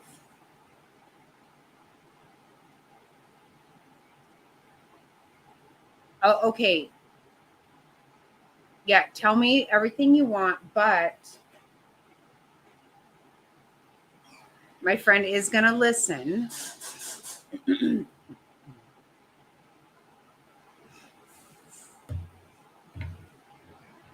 I do want to play her a song.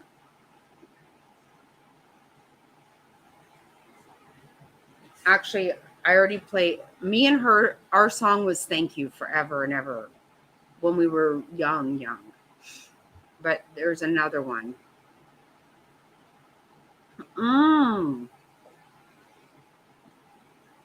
Linger. Okay. All righty.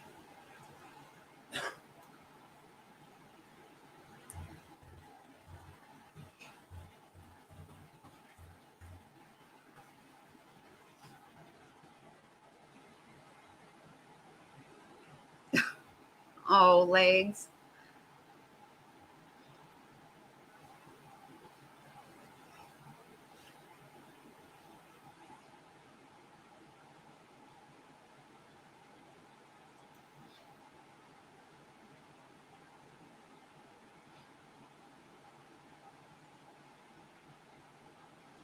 I love you, legs.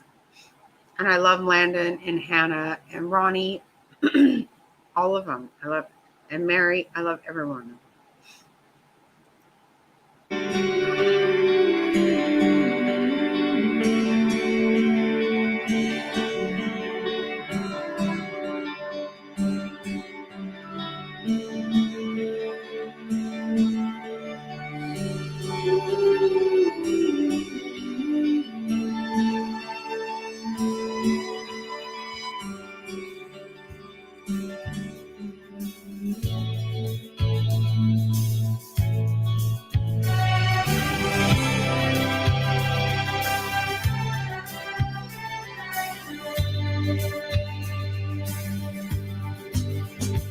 If you could return, don't let it burn, don't let it fade.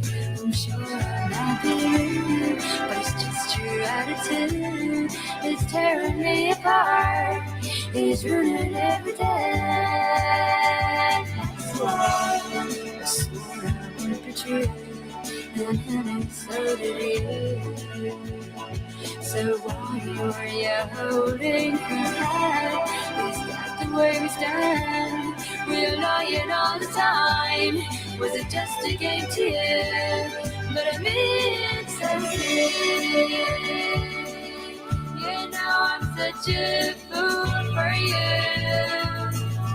You got me wrapped around your finger.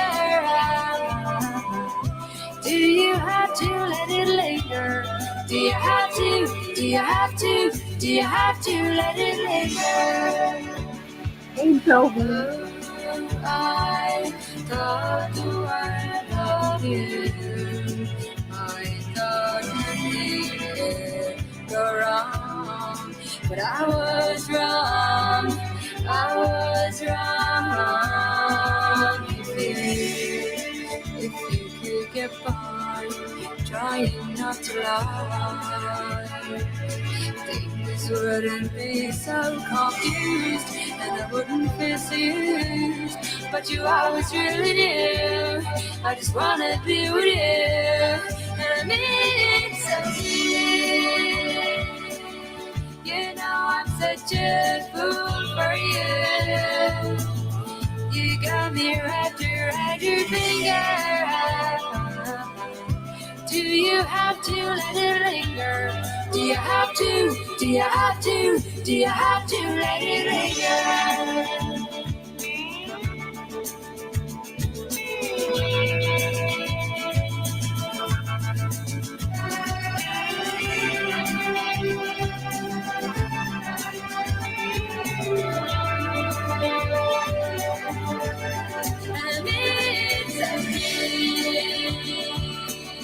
You know I'm such a fool for you. You got me wrapped around your finger. Do you have to let it linger? Do you have to? Do you have to? Do you have to let it linger? You know I'm such a fool for you. You got me wrapped around your finger. Do you have to let it linger? Do you have to? Do you have to? Do you have to let it linger?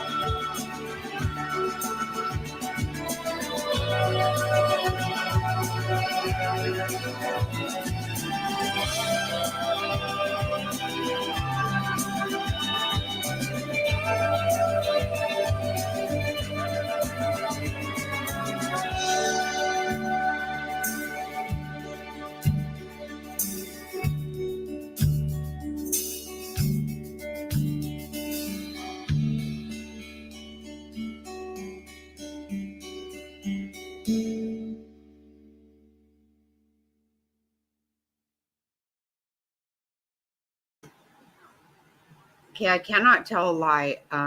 Is that a song? Nux? Because I don't know it.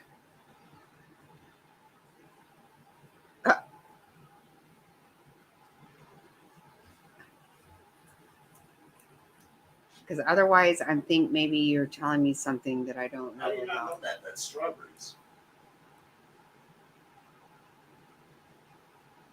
Cranberries.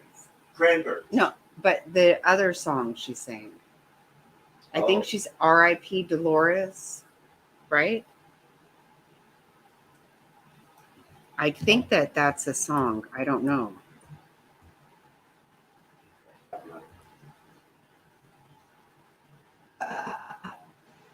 I love it.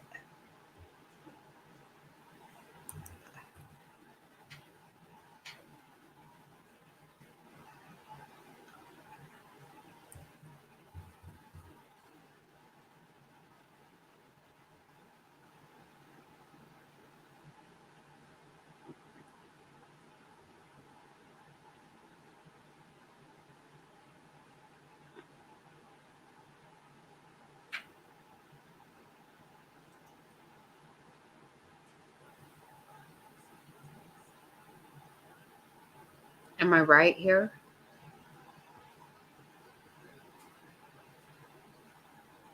Oh, Reardon. Okay. Okay. Right.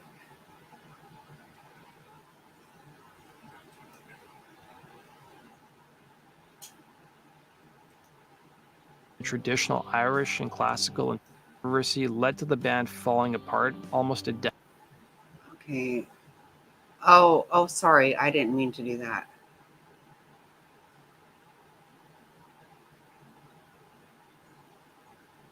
Oh, wait.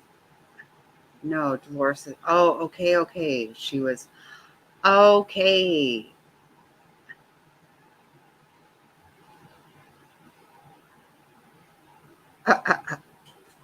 Sorry.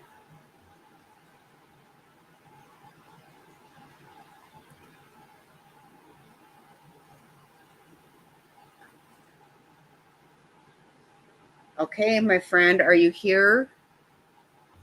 Because I'm going to play a song for my friend if she's here. Okay, I see what you're saying now.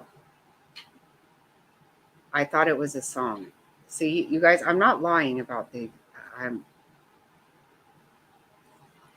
I thought that must be a song. And I don't mean to make fun because it's not funny.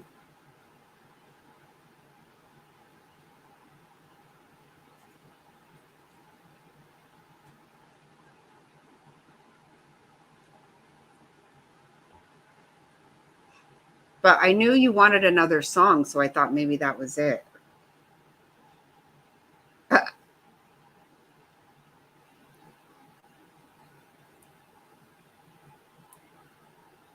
Wait, fish do what?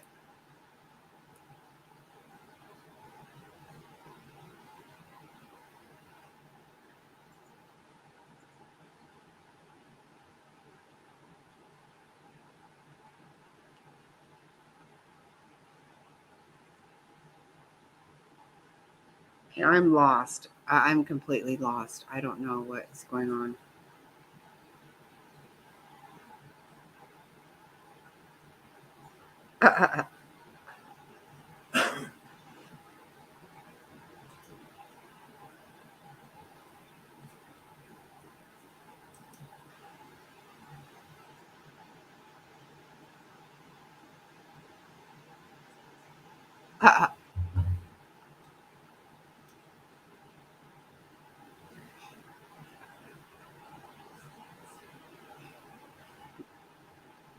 Oh my God. What is the name of that band? Holy shit. Why can't I think of it?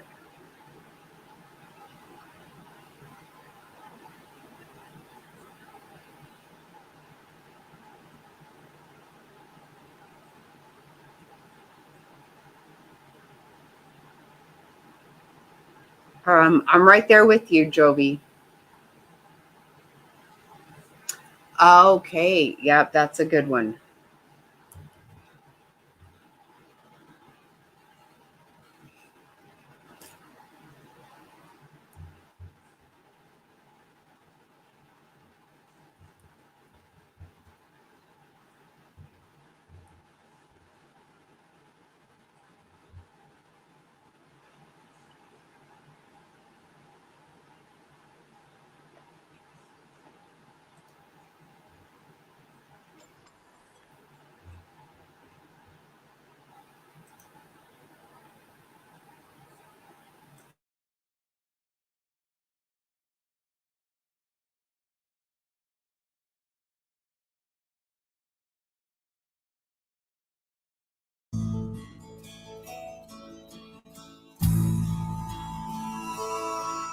You know, this old world is full of singers,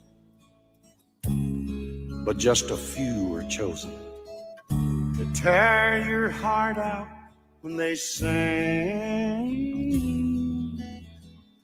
Imagine life without them. All your radio heroes, like the outlaw that walks through Jesse's dream. No, there'll never be another red-headed stranger, a man in black and Folsom prison blue. The Okie from Muskogee, or Hello, Darling. Lord, I wonder who's gonna fill their shoes. Who's gonna fill their shoes? Who's gonna stand that tall? Who's gonna play the Opry and the Wabash Cannonball? Who's gonna give their heart and soul to get to me and you? Lord, I wonder who's gonna fill their shoes?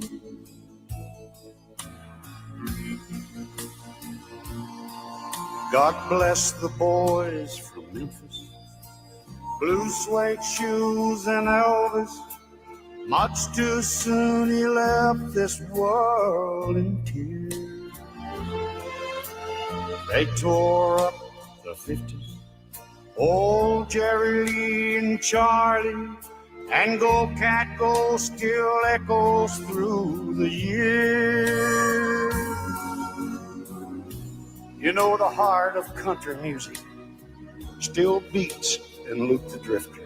You can tell it when he sang I Saw the Light. Old Marty, Hank, and Lefty, why, I can feel them right here with me on this silver eagle rolling through the night. Who's gonna fill their shoes? Who's gonna stand that tall? Who's gonna play the Opry and the Wabash Cannonball? Who's gonna give their heart and soul to get to me and you? Lord, I wonder who's gonna fill their shoes? Yes, I wonder who's gonna fill their shoes.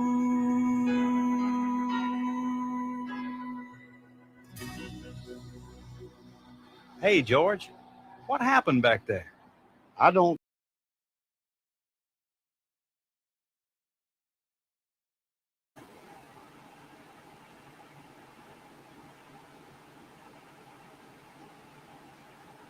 Okay, so I'm going to play this song for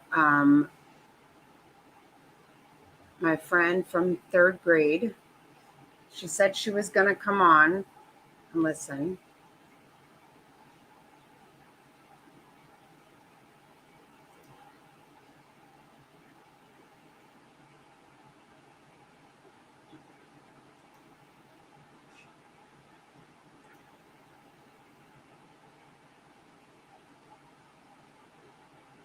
I have to say, when I would stay, once we were in high school, when I would stay the night at her house, she would play this and we would always fall asleep to this song.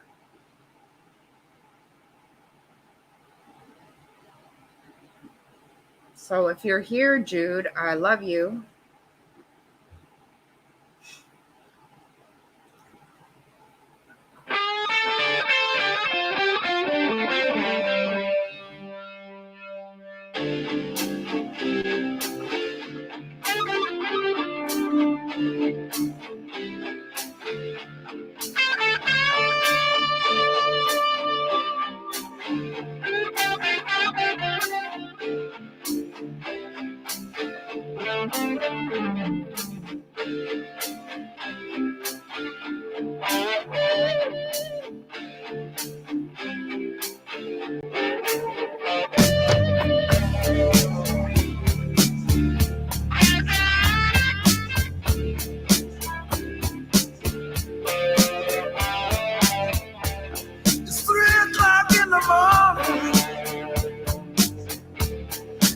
rain begin to fall. But I know what I needed, but I don't have it all. I'm needing someone like you. I just wanna do love too. Baby, baby, I need you tonight.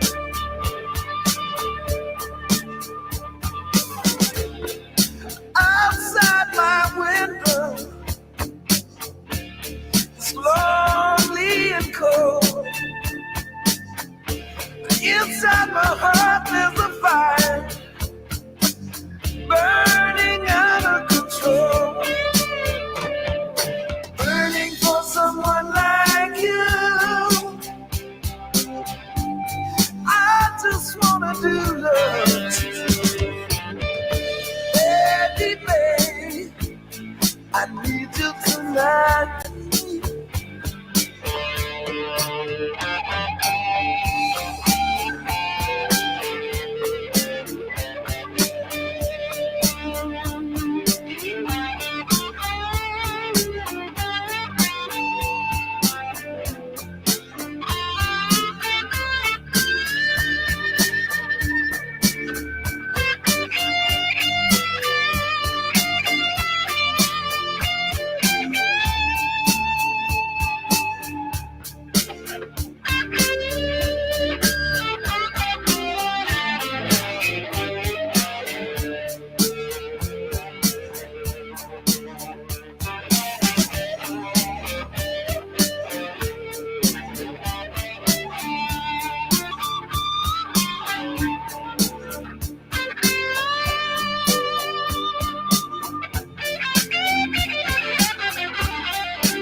Your love's calling to me like the wolf howling at the moon. But that just doesn't do me. I can't get you soon. I'm calling for someone like you. I just wanna do love too. Baby, baby, I need you tonight.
Okay, well, I had to play that for Jude.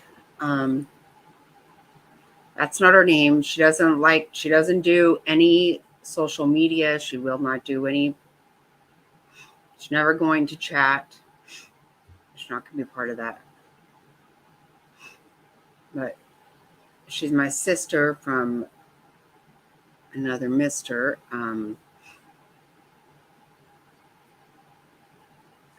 Yeah, like I said, we've been friends since 3rd grade.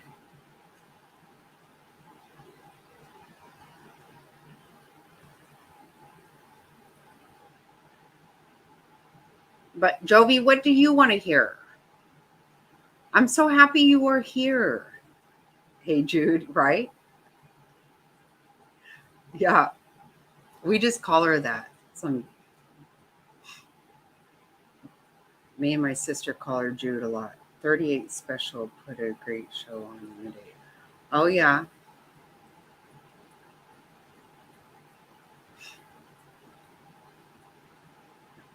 Hey, and Barbie is the Snotty Tunes.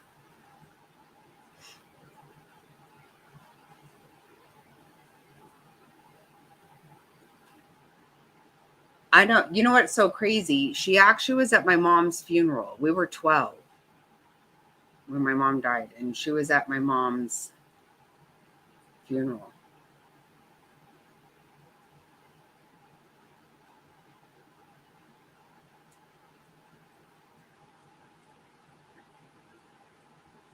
She does live in your town, Jovi.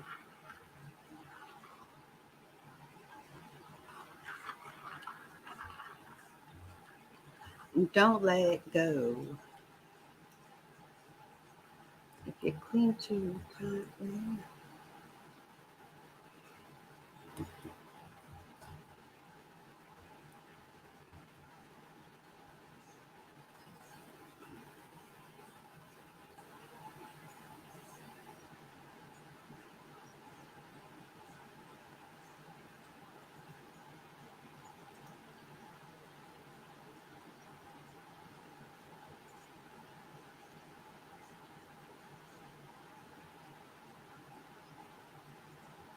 Okay, I'll play that next. I will.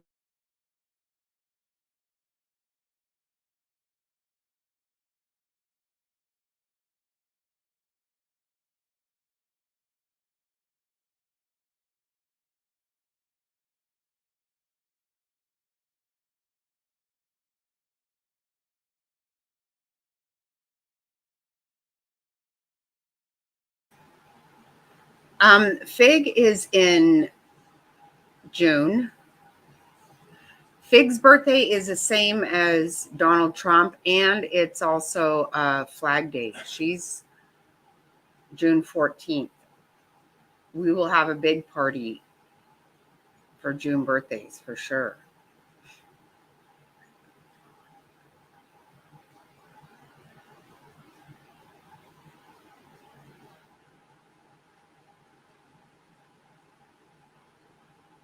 Okay, so you want Welcome to the Jungle and Bon Jovi. Okay.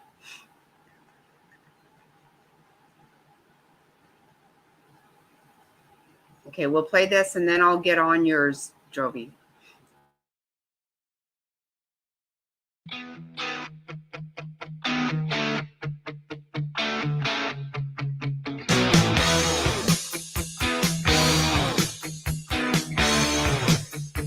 Happy birthday, Rizzo's wife. You see it all around you. Good loving gone bad. And usually it's too late when you realize what you had. And my mind goes back to a girl I met 12 years ago who told me just hold on loosely. Don't let it go. If you cling too tightly, you're gonna lose control. You're begging someone to believe it, and a whole lot of space to breathe it. So damn easy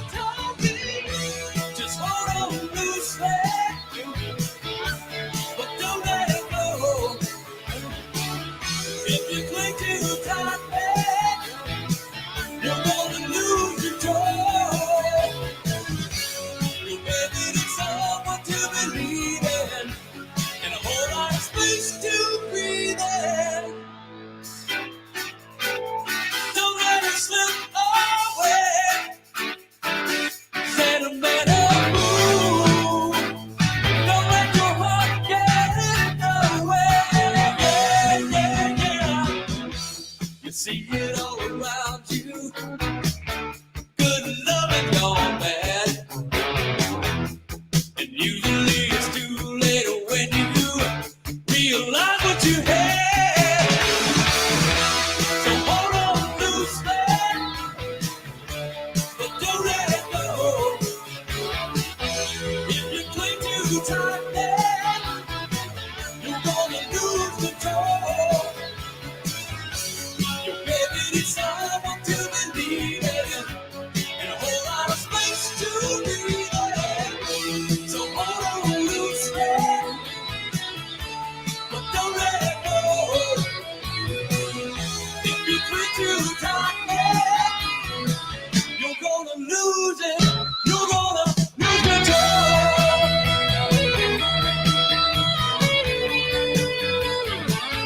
Yeah, yeah, yeah, yeah.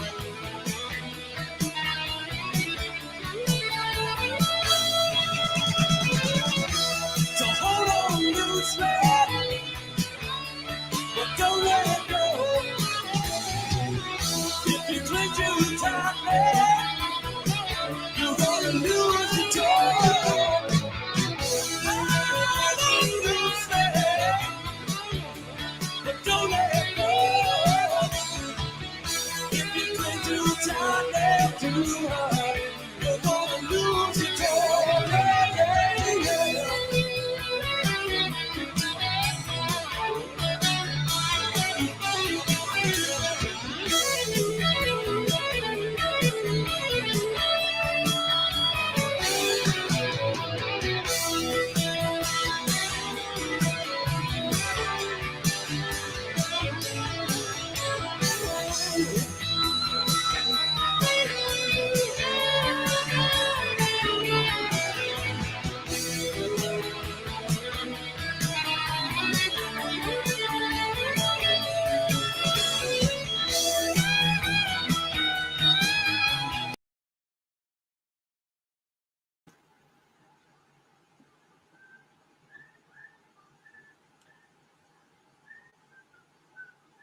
Okay, yeah, seriously, I know. Knox, when you said you're September, I'm like, okay, well,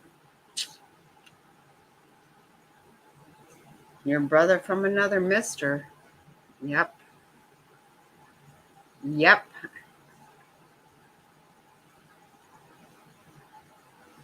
Wait, you were born in 1971? Well, she's a baby as far as I know.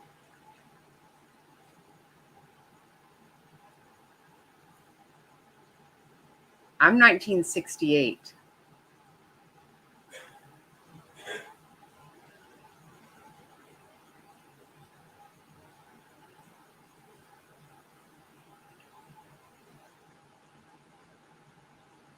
Okay, this is for Jovi.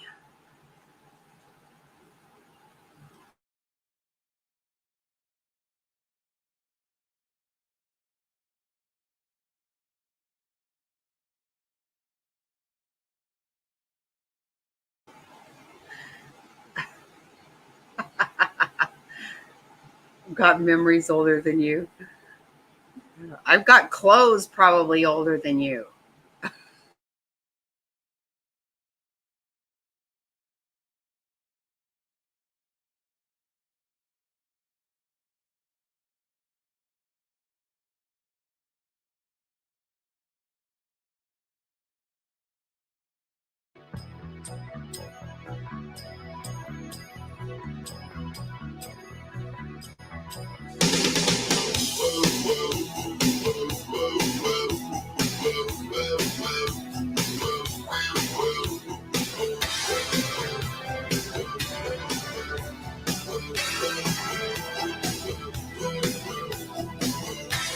What's about so long? Tommy used to work on the docks. Union been on strike. He's down on his luck. It's tough. So tough. She works a diner all day. Working for a man. She brings home her pay for love.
We gotta hold on to what we got. It doesn't make a difference if we're making or not.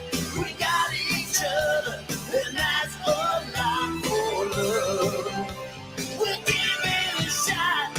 Oh, we're halfway there. Oh, living on a prayer. Take my hand, we'll make it, I swear. Oh, living on a prayer. Living on a prayer.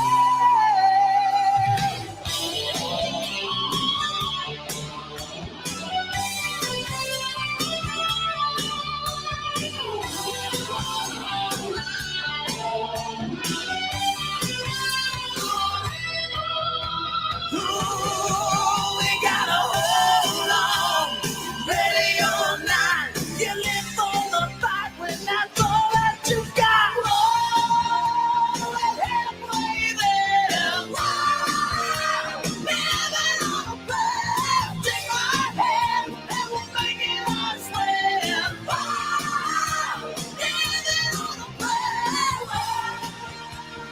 Halfway there. Living on a prayer. Take my hand and we'll make it, I swear.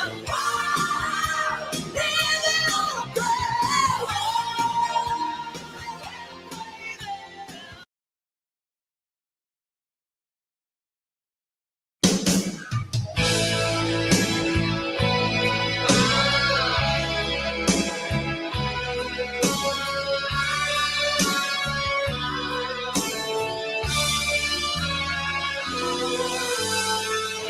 I stood in the smoking room, not about to end. Past my time with strangers, but this bottle's my old friend. Remember when we used to party down on the street out in the dark? Remember when we lost the keys and you lost more than that in my backseat, baby? Remember how we used to talk about busting out, we'd break their hearts together forever. Never say goodbye, never say goodbye. You and me are my old friends, hoping it would never end. Say goodbye, never say goodbye. Holding on, we got a child. Holding on to never say goodbye.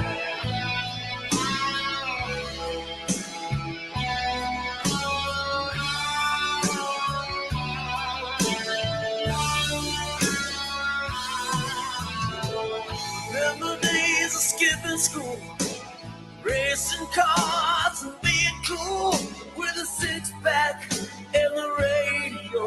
We didn't need no place to go.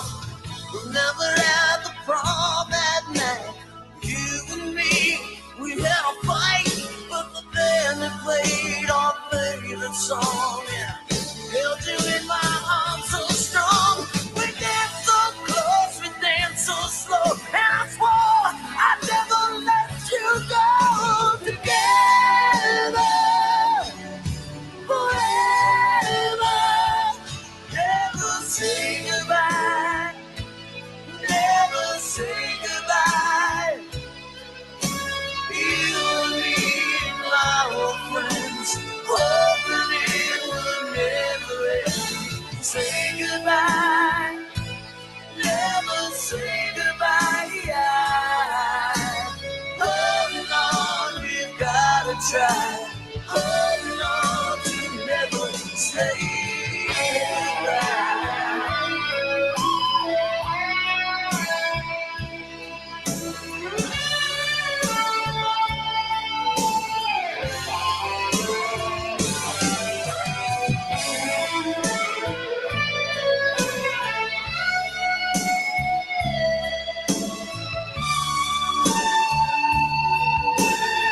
say goodbye. Hold on, we gotta try. Hold on to never say goodbye.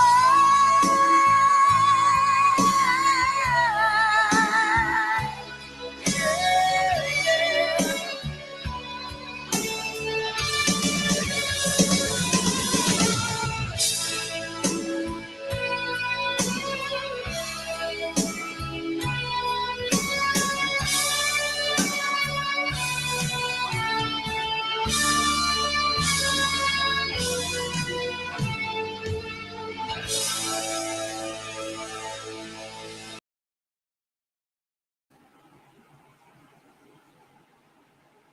Um, okay, so Jovi, I went to see Bon Jovi when I was 18 at Veterans Memorial Coliseum in Phoenix, where they have the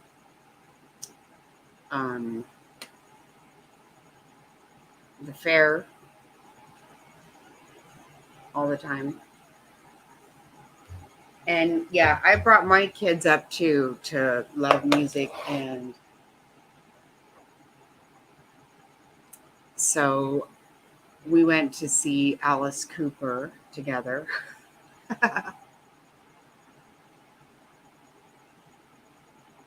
And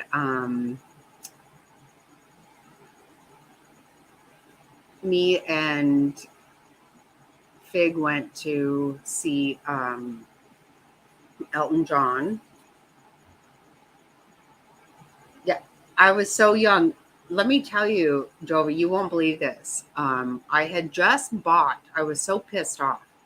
I had just bought some Paul Mitchell hairspray because my hair was huge, of course. I had some studded boots, and I was all about it, right? And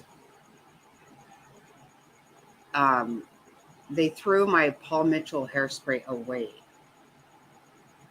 And I was like, okay, I paid like $13 for that. Yeah, in 1986. Yeah. They were there with Cinderella. And you won't believe this. Okay, this is a really funny thing. Fig still wears I bought a Bon Jovi and a Cinderella t-shirt at that time. Fig still, just about 2 months ago, I saw her wearing my Cinderella shirt from when I was 18. She still has those shirts. I used Paul Mitchell too, remember? Yeah, but that was like expensive. You could only get it like at the hair salon. You couldn't buy it in the store. Right. Yeah. Aquanet is what we mostly used. So yes, I bought some Paul Mitchell, seriously, and they threw it in the trash. I was like, oh, I don't think I can ever get over that. Oh my God. I did go with my angel to his first concert. We went to see Sublime a few months ago.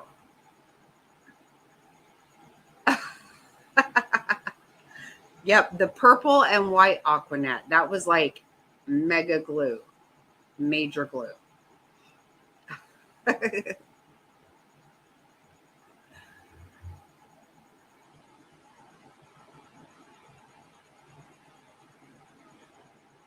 Yes, me too.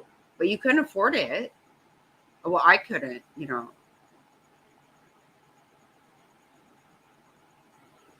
And to think they just like tossed it in the trash, and I was like, wait, hold on, like I might leave if it means I got to throw that away. But clearly I didn't. It's the first concert I ever drove to, my own car. Yeah.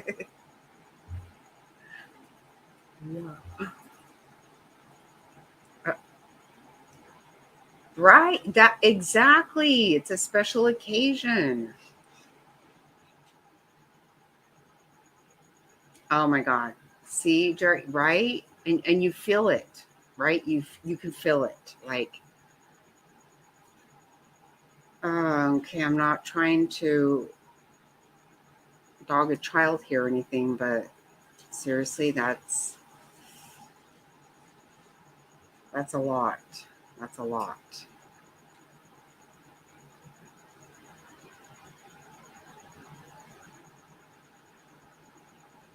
Well, that's just it. I didn't know. I didn't know that again. Okay, you guys think I'm lying, but I'm not lying. I did not know that people would do flame things with hair. Why would I know that?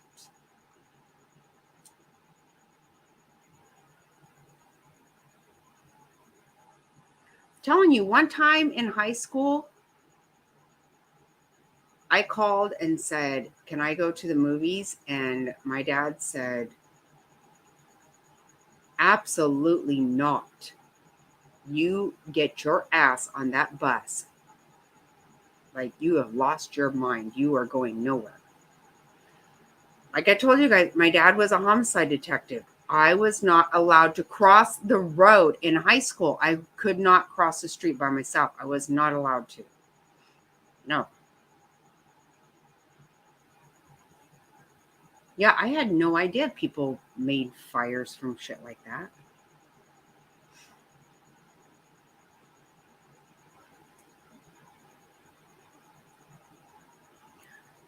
Right. I expect to, I almost don't realize that you're in chat, because I just always see that heart, the green heart. But I love this photo. No, there is nothing. It's beautiful. Right. Right. I seriously was not allowed to do anything. Nothing.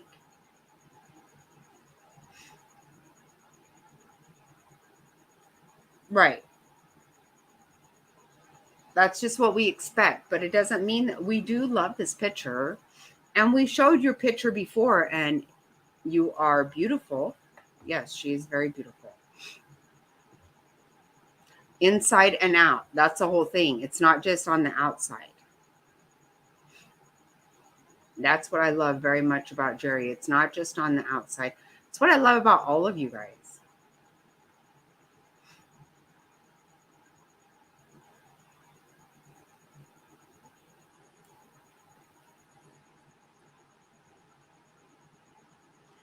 And this is another thing.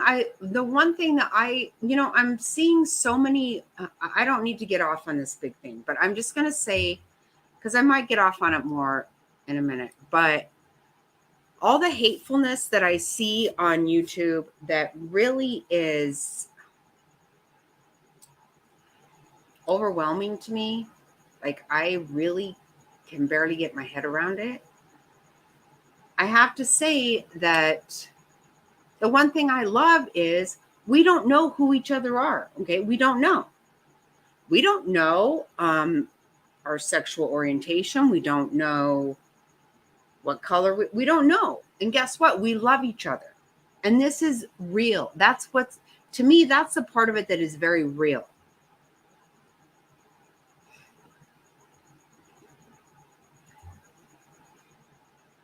And I think I have to say that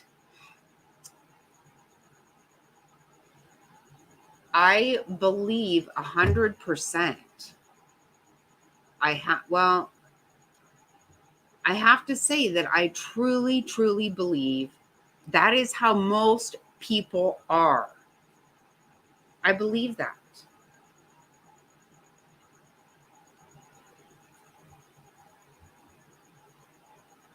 They don't care about any of the horse shit, any of the stupidity. They care about how you treat them, what kind of person you are. That's what I have to believe, because otherwise I don't fucking know what else to do. I don't honestly know what else to do.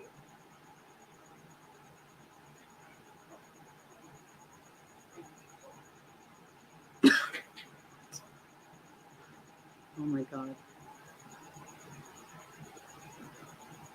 Okay, I missed some of this and I'm gonna. So I went off on a tangent. I'm just saying I believe that. I believe that most people are good. We know they're not all good because I've seen some stuff on YouTube that really disturbs the shit right out of me. But I do believe that most people are good. I do believe that. And I have to believe that. I can't go against it. So anyway, that's me.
But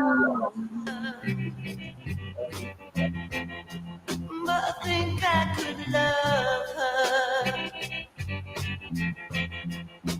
Crimson and clover.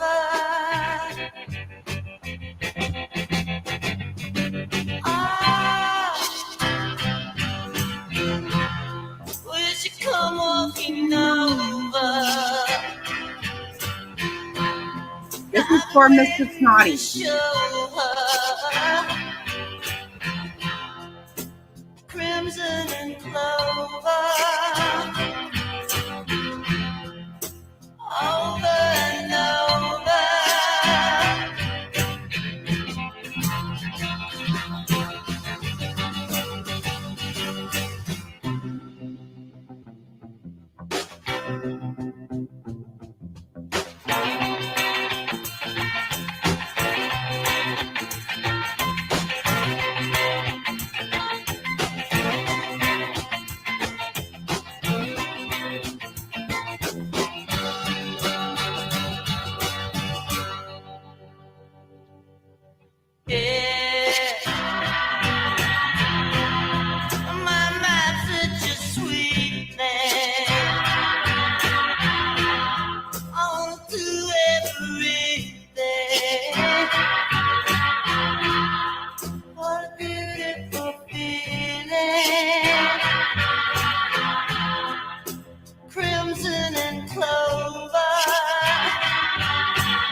Okay, not to be shellfish, but I'm gonna play one of my very favorite songs.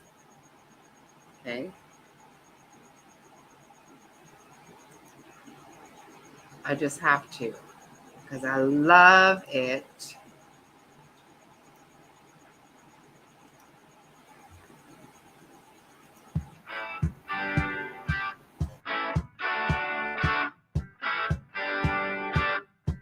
She struts into the room. Well, I don't know her, but with a magnifying glance, I just sort of look her over. We have a drink or two, well, maybe three, and then suddenly she starts telling me her life story. She says, baby, if you wanna be my lover, you better take me home. 'Cause it's a long, long way to paradise, and I'm still on my own.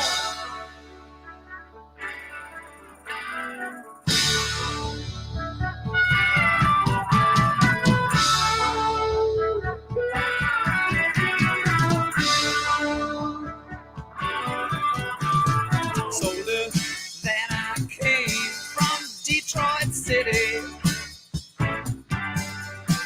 and I played guitar in a long-haired rock and roll band. She asked me why the singer's name was Alice. I said, listen, baby, you really wouldn't understand.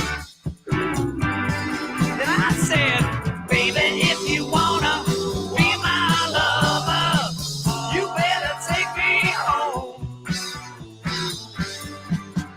'Cause it's a long, long way to paradise, and I'm still on my own. On my own.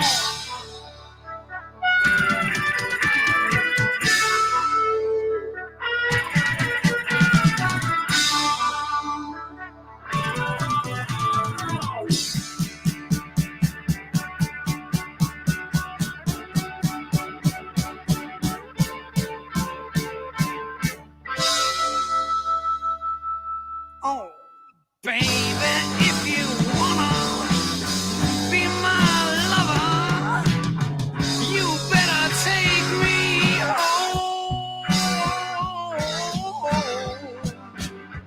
'Cause it's a long, long way to paradise, and I'm still on my own.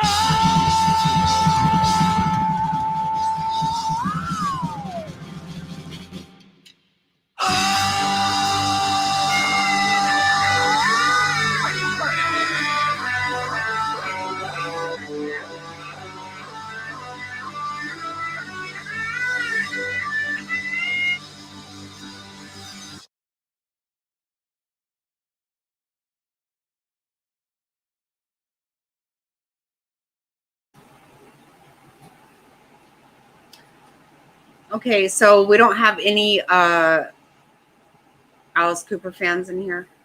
Sorry about that. Oh, are you going to bed, Top Hats? Good night. Sleep tight and don't let the bed bugs bite.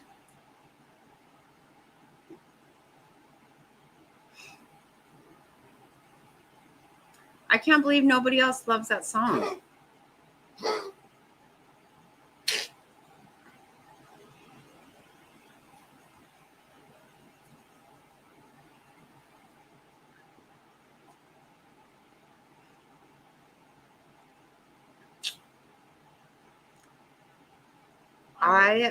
I love Alice Cooper. Do you? Oh, I should have known. Are you serious, Jerry? Oh my God, that is like one of my very favorite songs forever. I love Alice Cooper so much. You know, something I think is super, super cool about Alice Cooper. Many years ago, we hear from him a lot. He lives in Arizona. Of course, he is from Detroit City, like that song says. He plays guitar for a long-haired rock and roll band. Anyway, so he's from Detroit, which I love my Detroit rockers hugely. I love them. But he lives in Arizona, and he's on the news here a lot. Me too. I do. I love music so much. And that's the thing. He was on the like a morning local morning show one time, and he was saying that his marriage has lasted so long. He's been married for seriously like maybe 50 years now, going on 50 years at least. And he says, I never stopped romancing her. He treats her like an angel. He always will. I thought that was the sweetest thing ever. He's a good guy. He is a good guy. And of course, he is a Detroit rocker. Woohoo. You know what? When I worked at the mall many years ago, I saw him. He's so short. Seriously, like, because security called and said that he was in the mall, and I was like, oh my God, I love Alice Cooper so much. What am I going to do? And then all of a sudden I saw him, and I was like, wow, he's so short. He always wears mega platform shoes. Oh, you want Mr. Brownstone. And we also want No More Mr. Nice Guy.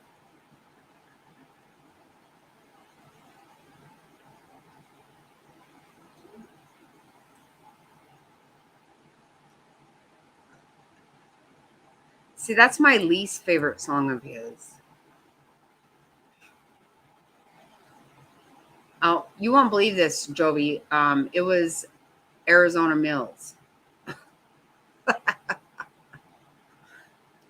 Yeah, I was a full-grown fucking adult, not gonna lie. Okay, it was my second job when I was separated from my ex-husband at one time.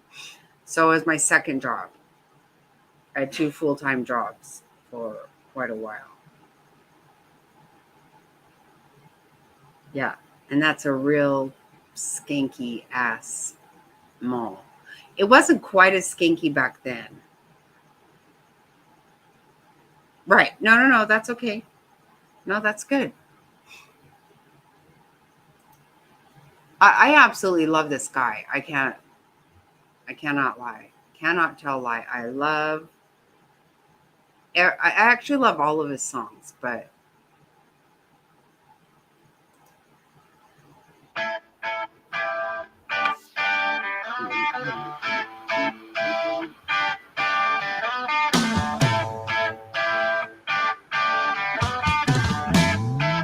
Mr. Brownstone is next.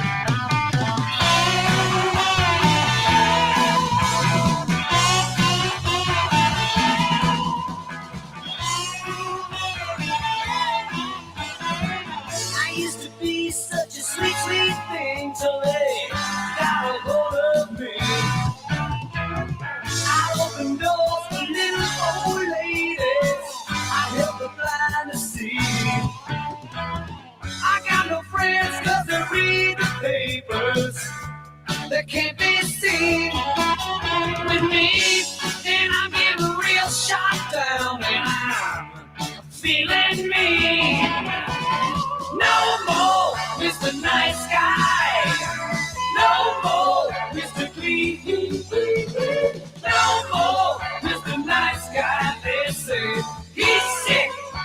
see.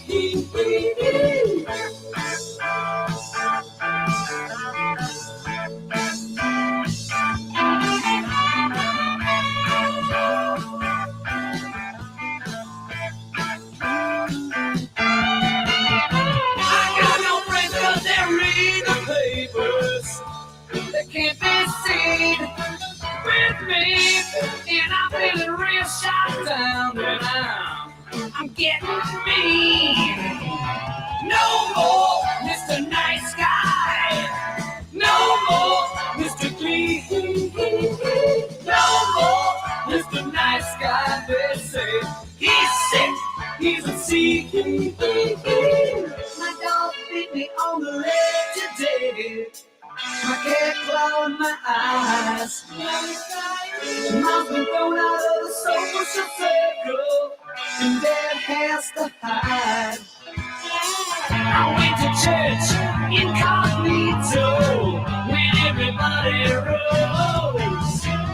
The Reverend Smithy, he recognized me and punched me in the nose. He said, no more Mr. Nice Guy. No more Mr. Clean. No more Mr. Nice Guy. He said, you're sick, you're a sea. No more Mr. Nice Guy. No more Mr. Clean. No more Mr. Nice Guy. He said, you're sick, you're a sea.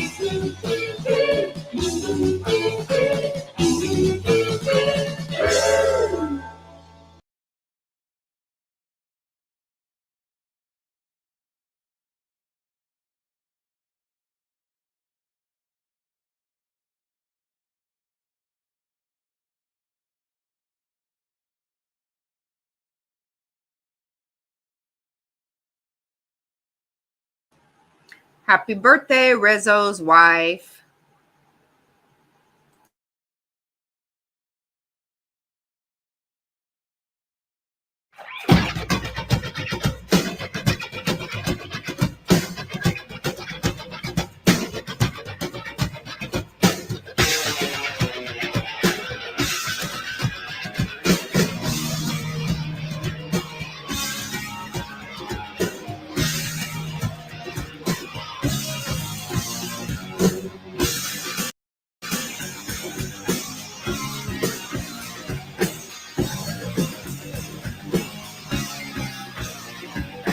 I get up around 7, get out of bed around 9. And I don't worry about nothing, no, because worry's a waste of my time.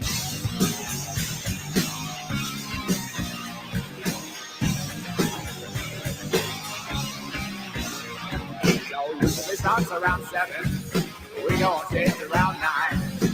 Get on the bus about 11, sipping a drink and feeling fine. We've been dancing with Mr. Brownstone. He's been knocking, he won't leave me alone. No, he won't leave me alone. I used to do a little, but a little wasn't doing, so the little got more and more. I just keep trying to get a little better, said a little better than before. I used to do a little, but a little wasn't doing, so the little got more and more. I just keep trying to get a little better, said a little better than before. We've been dancing with Mr. Brownstone.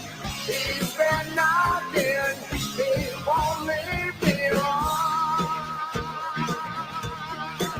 No, he won't leave me alone.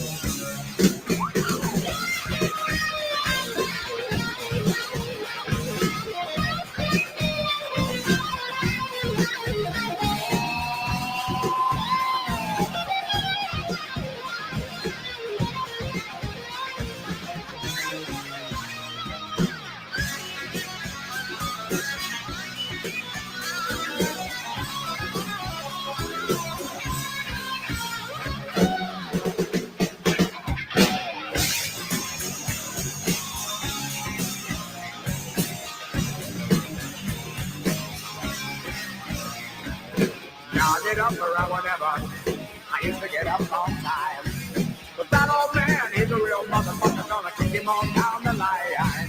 I used to do a little, but a little wasn't doing, so the little got more and more. I just keep trying to get a little better, sin a little better than before. I used to do a little, but a little wasn't doing, so the little got more and more.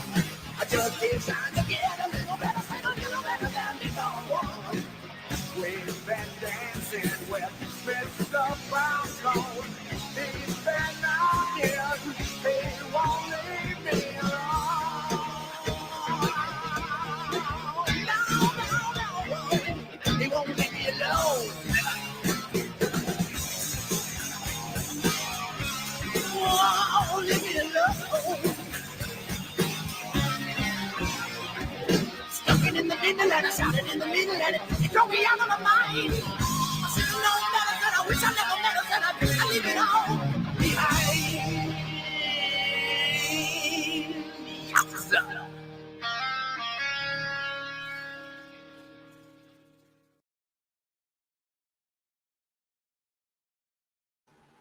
Okay, this is for Gabi.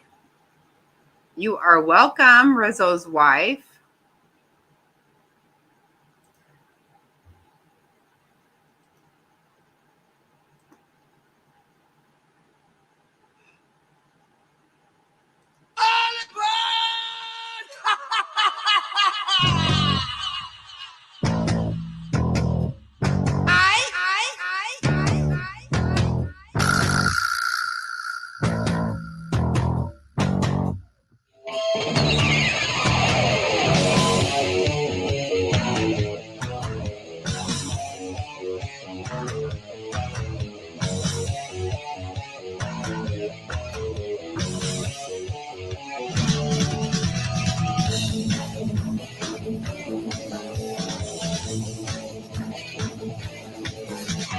Crazy, but that's how it goes. Millions of people living as foes. Maybe it's not too late to learn how to love and forget how to hate. Mental wounds not healing, life's a little shame.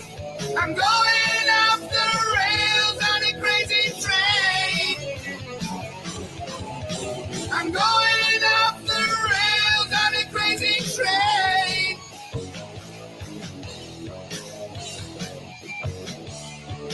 Let's go.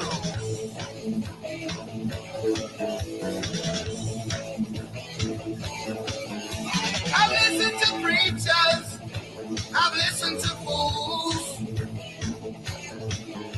I've watched all the dropouts who make their own rules. One person's conditioned to rule and control. The media sells it, and you leave the road. Mental wounds still screaming, driving me insane. I'm going off the rails on a crazy train. I'm going off the rails on a crazy train.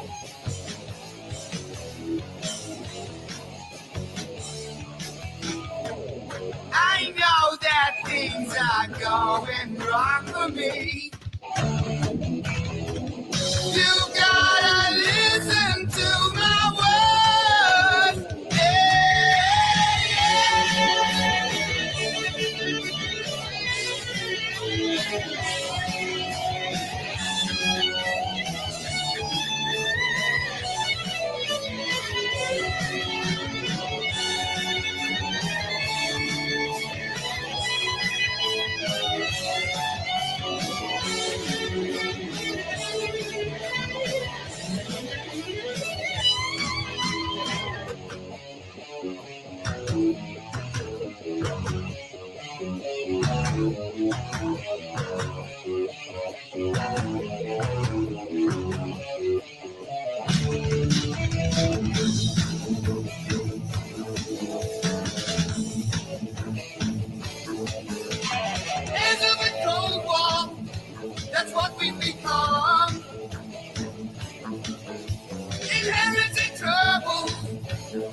that just isn't fair.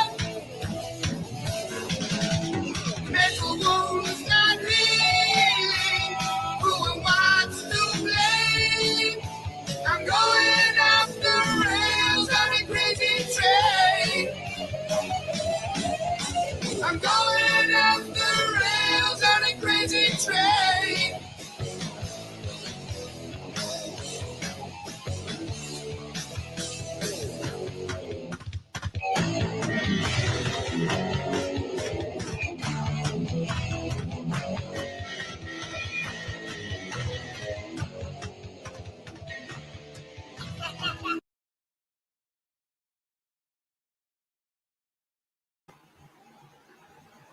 Okay, sorry that I missed Nux asking for that, and that I thought it was for Gabi.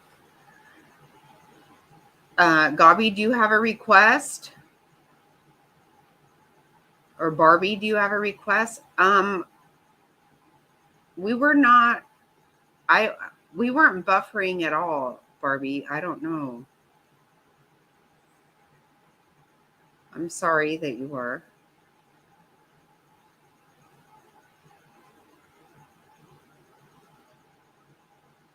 That's okay. You can. What do you want right now, Gabi?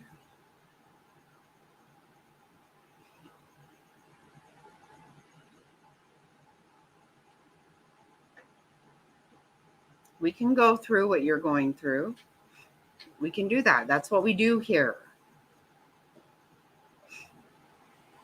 Yep. Let's hear it. Nux is absolutely right. Oh, comfortably numb. Wow. Oh my God. Jerry, do you love, oh my God, what is my favorite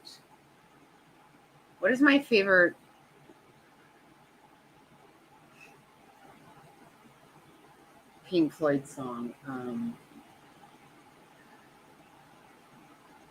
How do you feel about Wish You Were Here? Jerry, do you love that or not? Yeah, we can play Pink Floyd. That's what you want?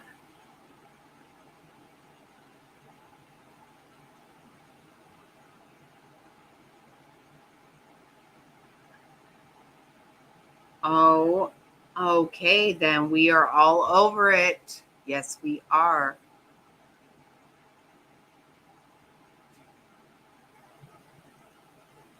Oh, okay. Yep. Here we go.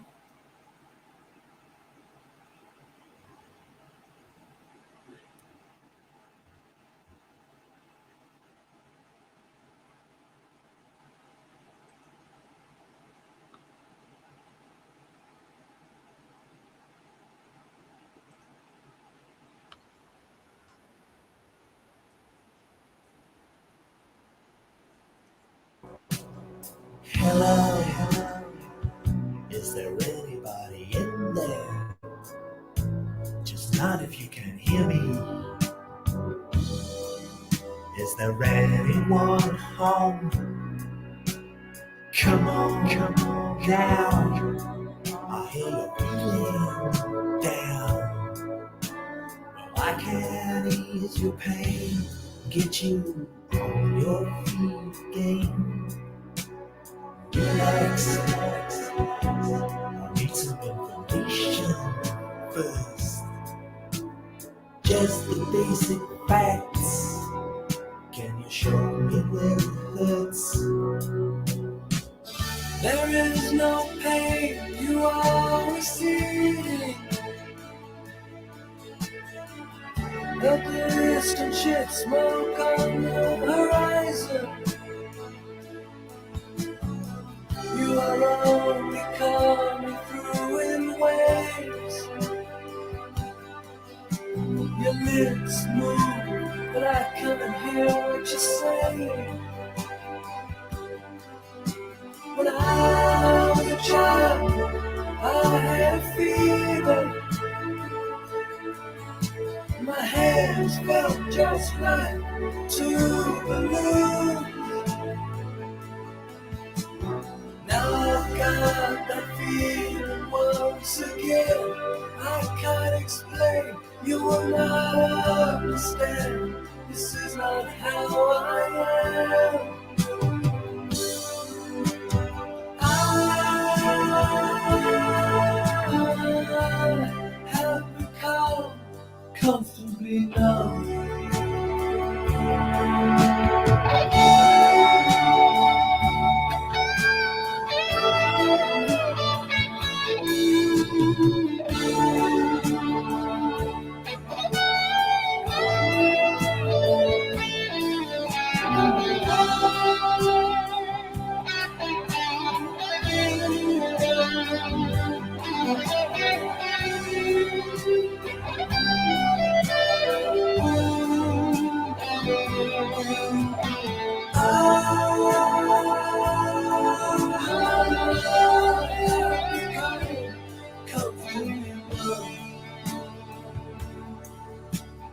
Okay, just a little pinprick. There'll be no more. But you make me feel a little sick. Can you stand up? I do believe it's working good. That'll keep it going for the show. Come on, it's time to go. There is no pain, you are receding. A distant ship, smoke on the horizon. You are only coming through in waves. Your lips move, but I can't hear what you say.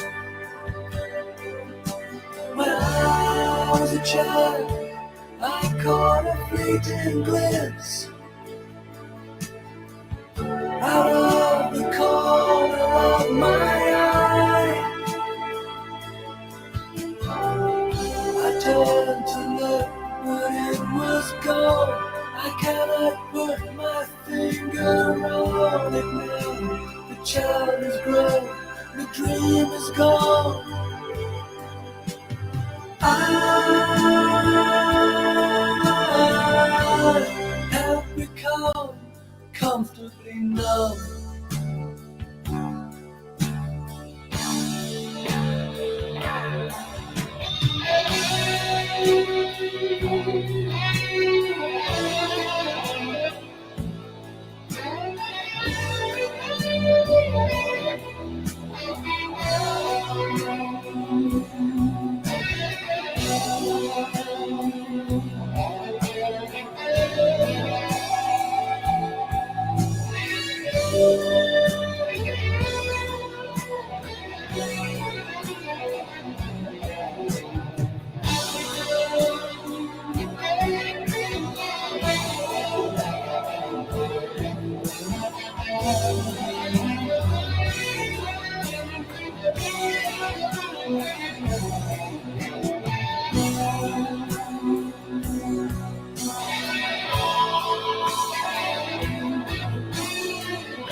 and discipline it remains mercifully. Yes, and neither would you, Derek, this star nonsense. I'm sure of it. You're welcome, Gobby, and my heart breaks for you. I'm sorry. So sorry.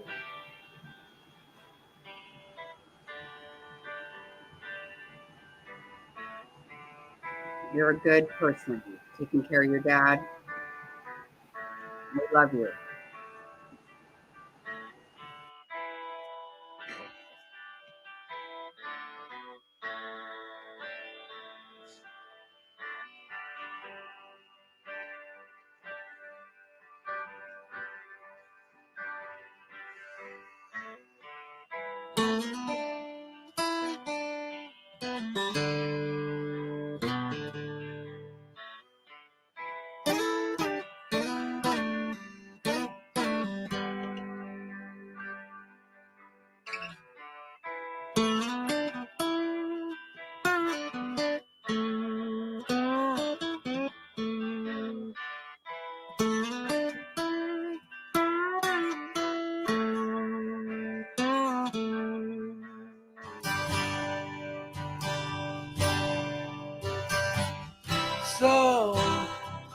So you think you could tell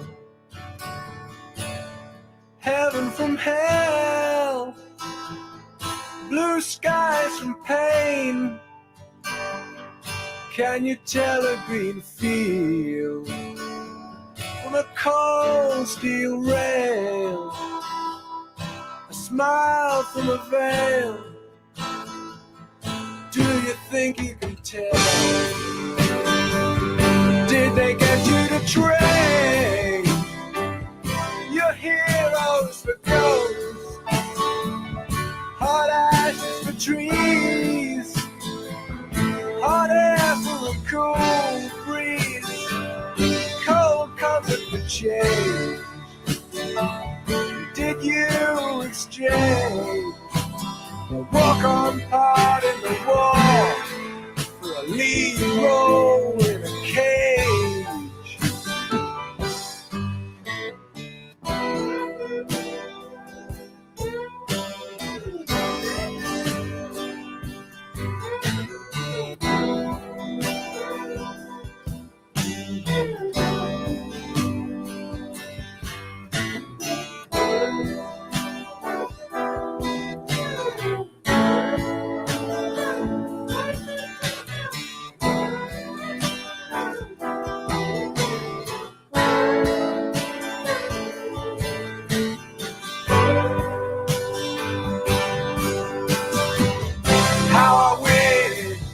How I wish you were here. We're just two lost souls swimming in a fishbowl, year after year, running over the same old ground. What have we found? The same old fears. Wish you were here.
Seen my share of broken halos, folded wings that used to fly. They've all gone wherever they go. Broken halos that used to shine.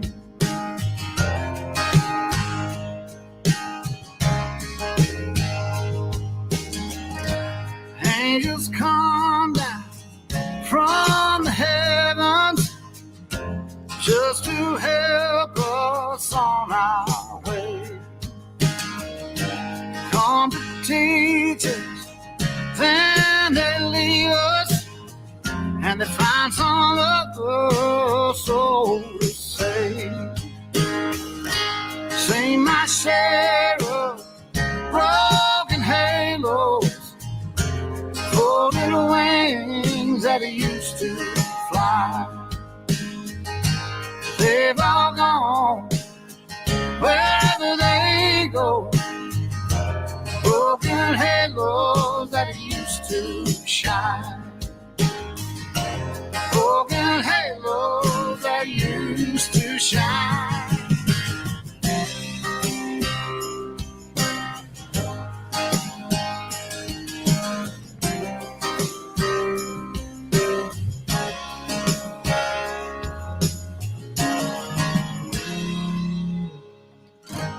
Don't go looking for the reasons. Don't go asking Jesus why. We're not meant to know the answers. They belong to the by and by. They belong to the by. My share of broken halos, folded wings that used to fly. They've all gone wherever they go. Broken halos that used to shine. Broken halos that used to shine. Broken halos that used to shine. Broken halos that used to shine.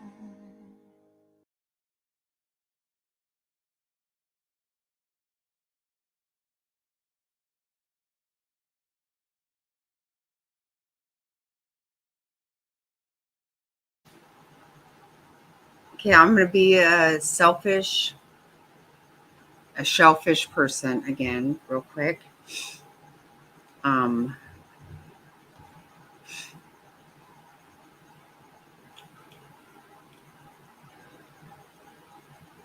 I'm going to play what we played at my dad's funeral.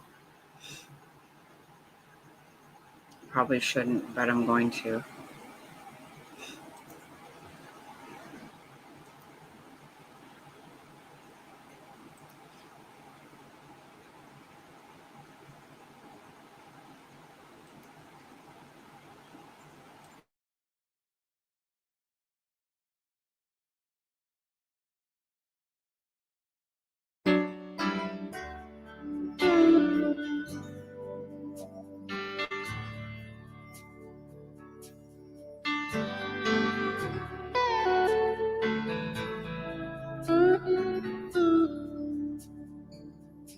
I know your life on earth was trouble. Only you could know the pain. You weren't afraid to face the devil.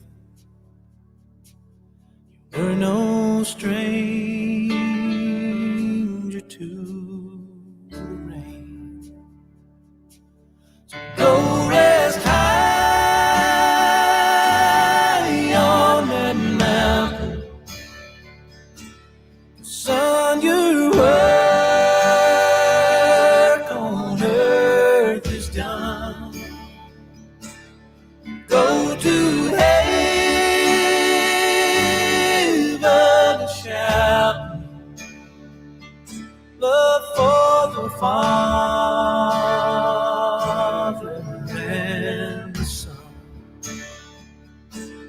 Oh, how we cried the day you left us.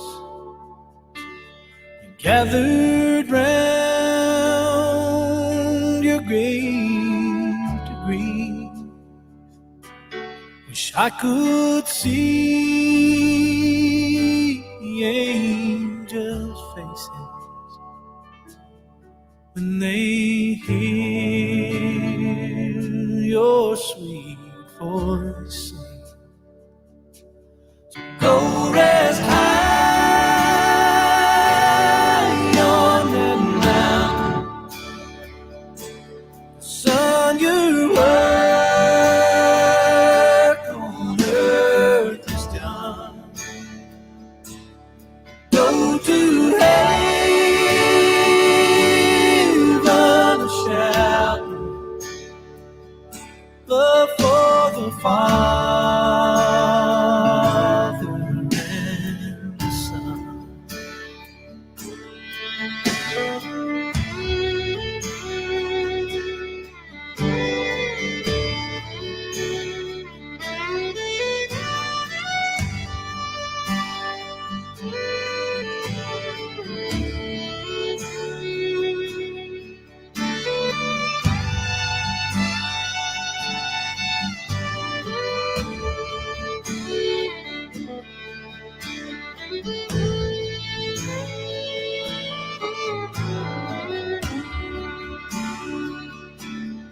Go rest high on that mountain, 'cause son, your work on earth is done. Go to heaven and shout, love for the Father and the Son. Go to heaven and shout, love for the Father and the Son.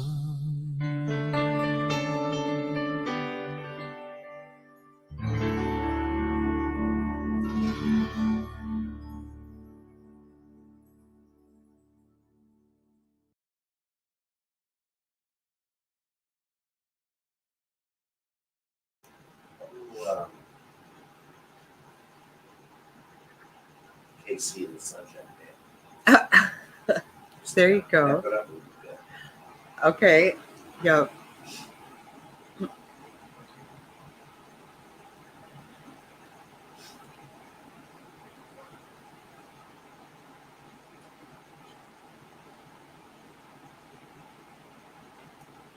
Oh, I'm so glad. You know what? This was my dad's birthday this month too. Same as Frazzled's birthday.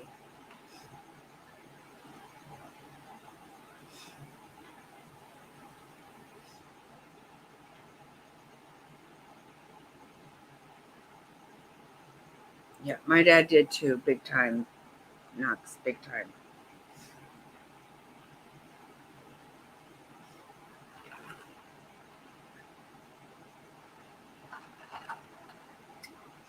That's why I always say, with all this horse shit that goes on YouTube,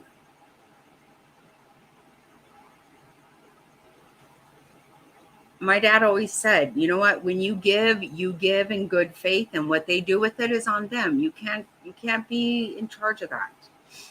You got to let it go. That's up to them.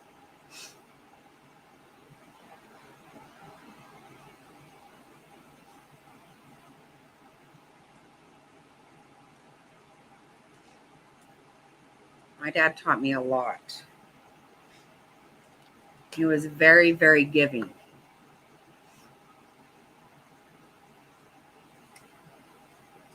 But he would never have asked for his money back or asked for you to tell him what you did with it. That's why this shit drives me nuts. Yeah, I think Whiskey Lullaby is a good one. And then Mr. Snotty has a request.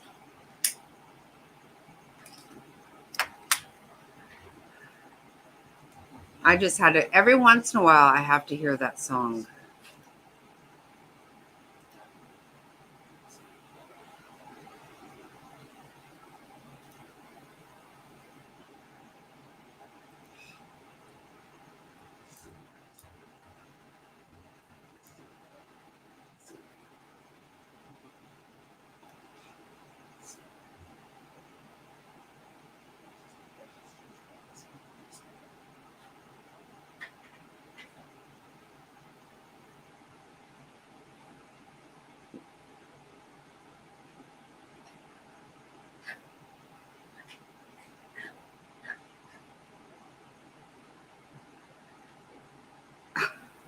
Yeah, he did.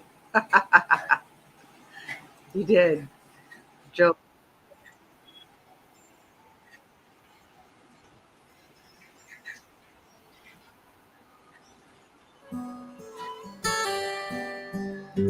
She put him out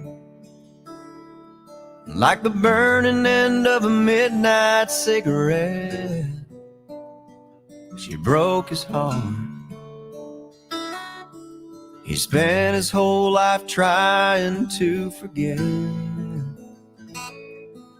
We watched him drink his pain away a little at, but he never could get drunk enough to get her off his mind until the night he put that bottle to his head and pulled the trigger, and finally drank away her memory. Life is short, but this time it was bigger than the strength he had to get up off his knees. We found him with his face down in the pillow, with a note that said, "I'll love her till I die." And when we buried him beneath the willow, the angel sang a whiskey lullaby. La la la la la la la, la la la la la la, la la la la la, la la la la la la. The rumors flew, but nobody knew how much she blamed herself for years and years. She tried to hide the whiskey on her breath. She finally drank her pain away a little at a time, but she never could get drunk enough to get him off her mind until the night she put that bottle to her head and pulled the trigger, and finally drank away his memory.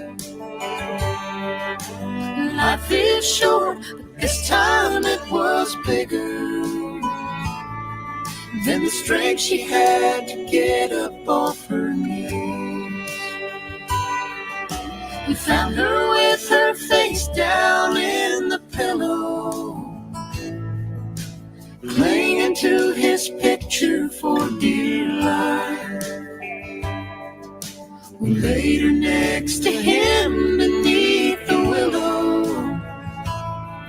while the angel sang a whiskey lullaby. La la la la la la la, la la la la la la.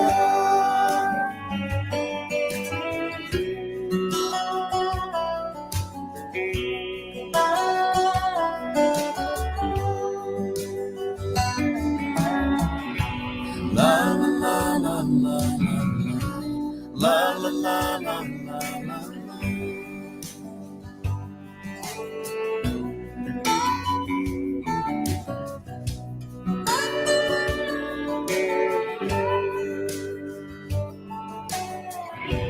La la la la la la la la la la.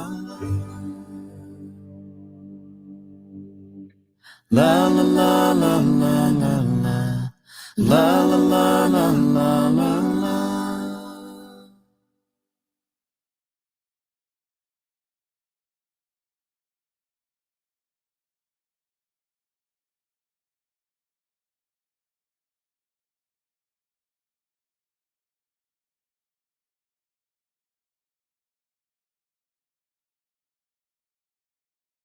Hi, I'm Casey of Casey and the Sunshine Band, and I'd like to say hello to all our fans in Holland. The Avro radio and television tip of the week is, I'm your boogeyman.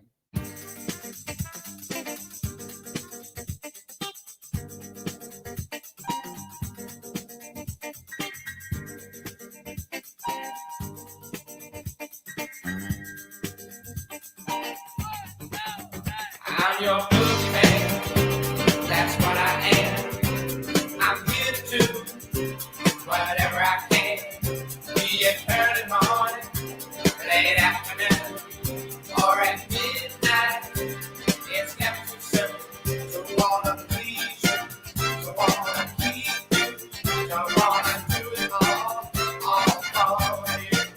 I wanna be your rubber ball. I wanna be the one you love most of all. Oh yeah. I'm the boogeyman, I'm the boogeyman. Turn me on. I'm the boogeyman, I'm the boogeyman. I'll do what you want. I'm the boogeyman, I'm the boogeyman. Turn me on. I'm the boogeyman, I'm the boogeyman. I'll do what you want. I'm your boogeyman. That's what I am. I'm here to do whatever I can. Be it early morning, late afternoon, or at midnight. Oh, it's never too soon. Don't wanna take you, don't wanna hold you. I wanna give my all to you. And I want you to completely understand where I'm at and where I am. Oh yeah. I'm the boogeyman, I'm the boogeyman. Turn me on. I'm the boogeyman, I'm the boogeyman. I do what you want. I'm the boogeyman, I'm the boogeyman. Turn me on. I'm the boogeyman, I'm the boogeyman. I do what you want. I'm your boogeyman. That's what I am. I'm here to do whatever I can. Be it early morning, late afternoon, or at midnight. Oh, it's never too soon. I wanna be with you. I wanna be with you. And we be together, you and me. I wanna see you, oh, get near you. I wanna love you up from sundown to sun. Oh yeah, oh yeah.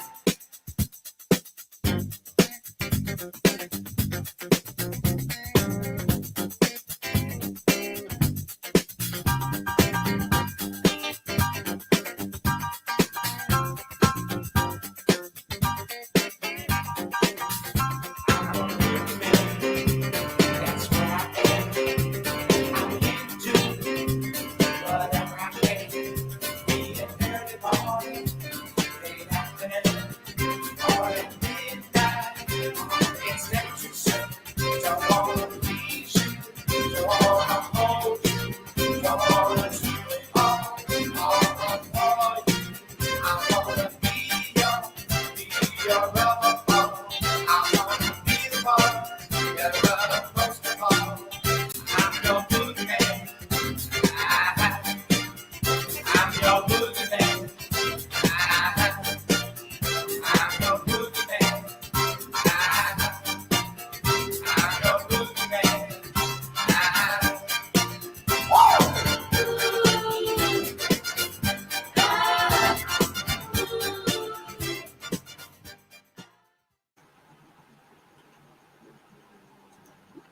I will say that Mr. Snotty and I did see Casey and the Sunshine Band about 10 years ago, I think. Around about there at the Cardinal Stadium. It was actually, no, it was part of the Cardinals pre-season stuff, right? It was in the lawn. Anyway, I was very happy to see Casey and the Sunshine Band because what? They just shut you down. You always start another one. You No, always start another stream. it'll come back on.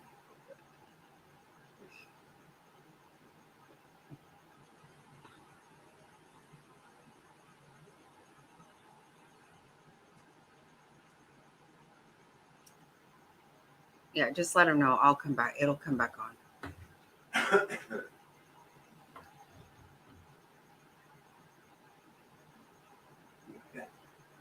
Yeah, you still hit some problems. It'll come back on.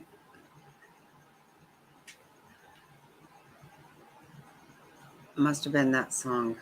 Yeah, I think so. It was you dancing, I think. That's what I think.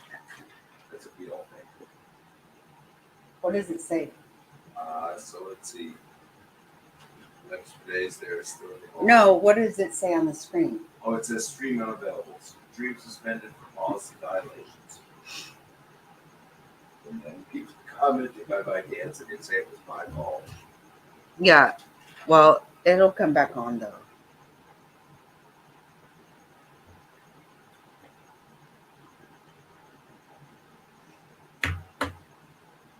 It has before. That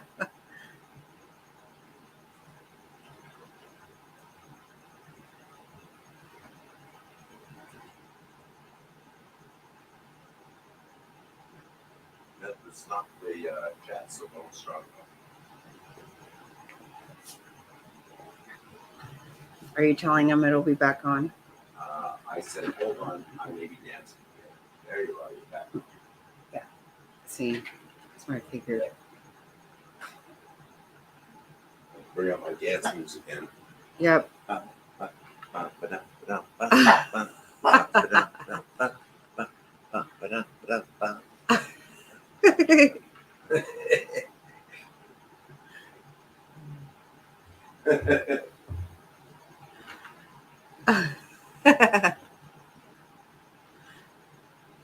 Yeah, I knew we'd be back on. Mr. Snotty is too hot for YouTube. Yep, I've got it queued up. We're ready to go. Do it.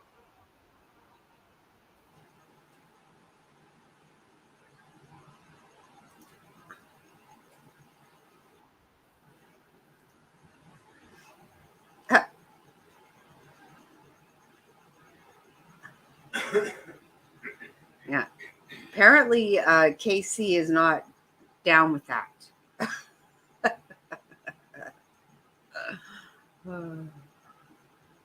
Oh, well, here we go.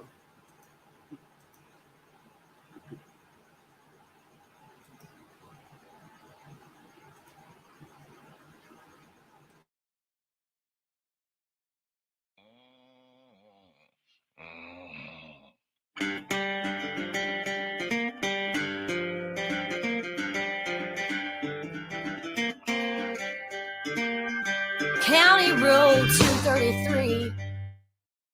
Under my feet. Nothing on this wide rock but a little Oakley. I got 2 miles till he makes Bill.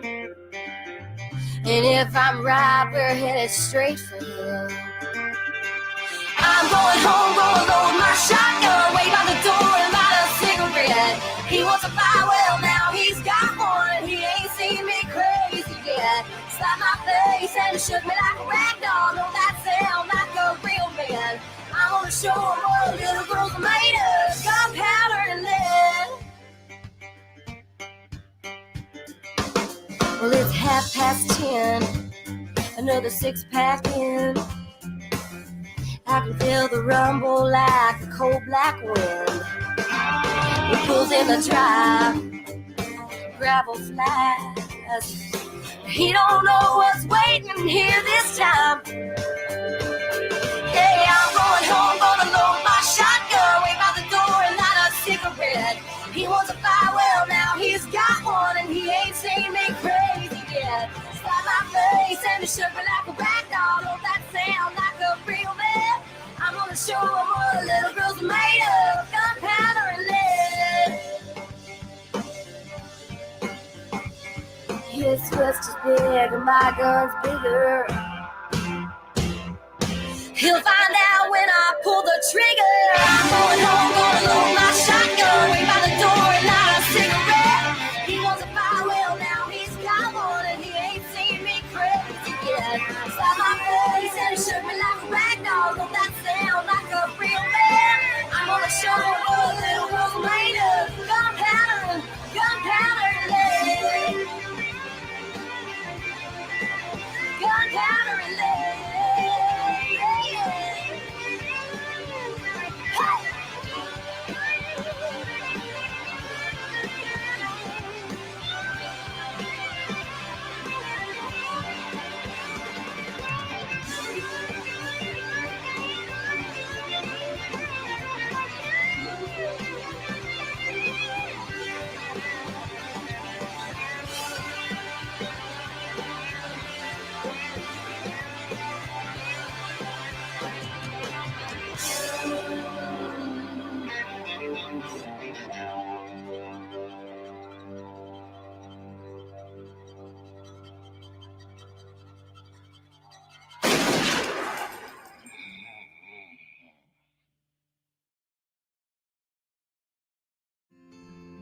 It's where I did my homework and I learned to play guitar.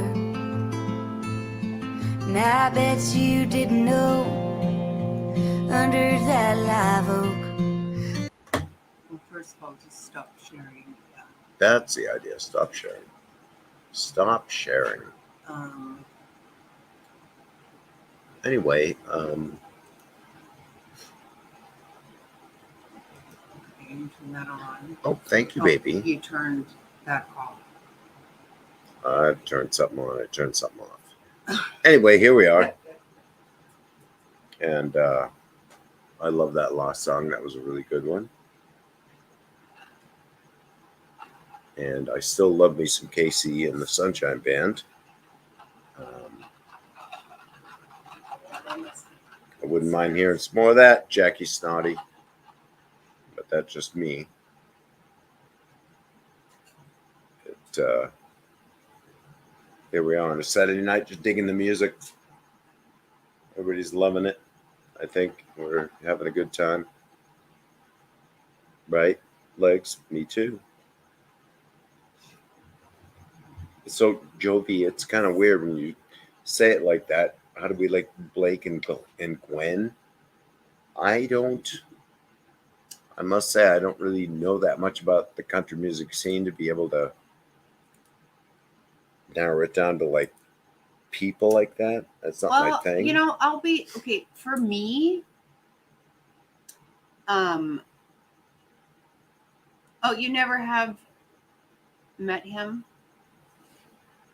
Oh, hi, Nux. Well, it's very nice to meet you then. Thank you so much for joining and coming in the chat. Hey, Gabi. Put my glasses back on. See, so I can like read this. Gwen. I do like Gwen myself. I do. And Legs doesn't like Gwen. I do think that clearly this is right, about, Jovi. I am way too sexy for my shirt. I am, especially this shirt. Not a very sexy shirt.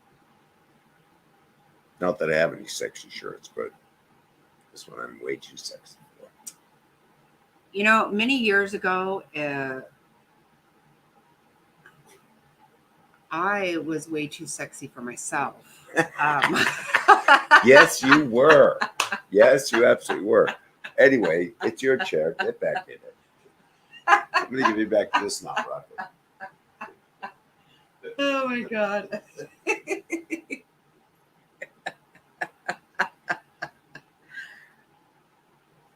Okay. I cannot tell a lie that okay, after like 3 Dr. Pepper shots,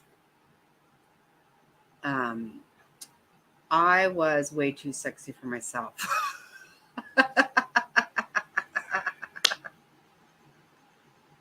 Double Dutch bus. I could, yeah, of course, Jerry, you've never asked for anything. Absolutely. I've never heard of it, but I will play it. Oh my God, that's so funny.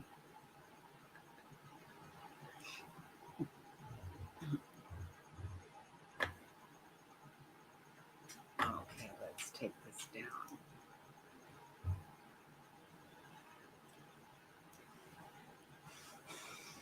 Who sings it? Oh, well, it came right up.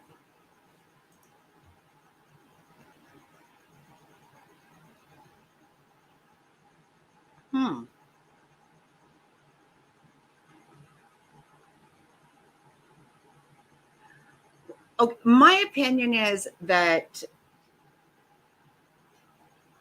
Gwen was not married. Blake was married. So Blake is really my problem. But I also don't like home wrecking whores. So, but I like Gwen Stefani. I do.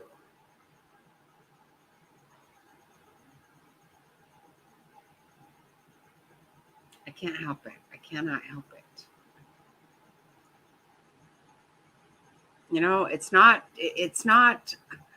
and you know, I know this is going to be very unpopular, but I'm just going to tell you, Miranda Lambert kind of seems like a titty baby to me. She kind of seems like a crybaby. I don't know. I don't know her. I don't know her. You know what? Maybe she should say, piss off, bitch, or something. I don't know. Maybe she did. I don't know.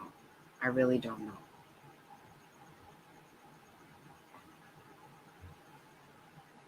But Blake was the one married, not.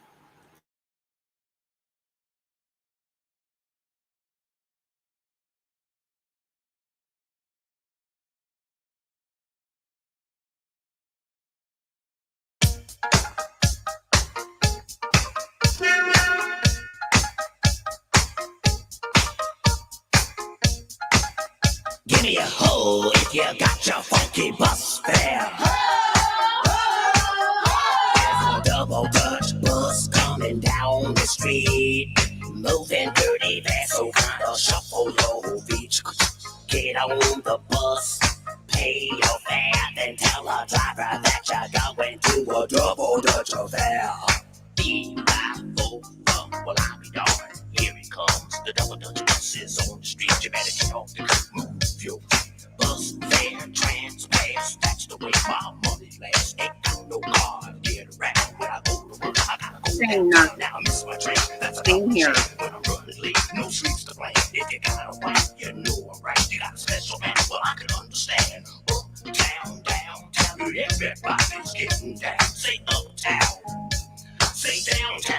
Well, I miss my bus. I know I'm late. I gotta do something I know I hate. I'm gonna walk to work. 15 bucks, I already got a hole in the side, so ahead and laugh. That's okay, cause what I really wanna say, I got bad feet, my corns hurt. To top it off, I'm late for work. Let me tell you what I say when I'm dealing with a funky sidewalk. And let me show you how I walk when I gotta do my funky walk. And let me tell you what I say when I'm dealing with a funky sidewalk. I say, sugar.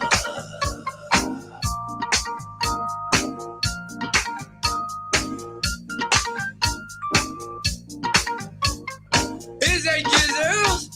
Yizzo, is that the mizzle? Is that the whiz, a sizzo, the giz out and giz a biz ass bizzo? Yizzo, biz out the mizzle. Shills, gills, wheels out, nils out, bills, baby. Wilsy, hills out, bills, and just double distance. Just double distance. Just double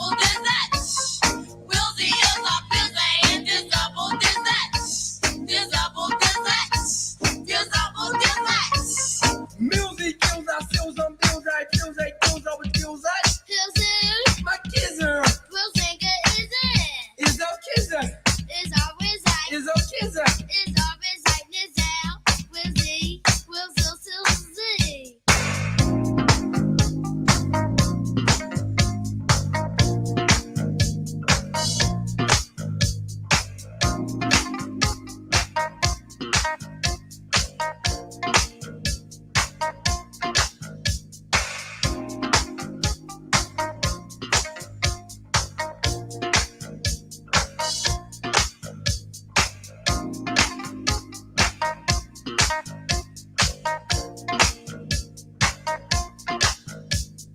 Bip, bop, bam, alakazam. But only if you're grooving with the double dutch man.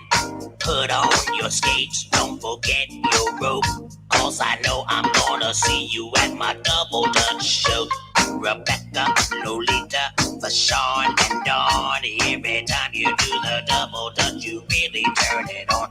Bill Zarber, Bill Zary, Bill Zeddy, Bill Sam, Bill Zombie, Bill Zarens, Bill Zombie, that's my man. Come on, get on my double dutch bus. The double dutch bus.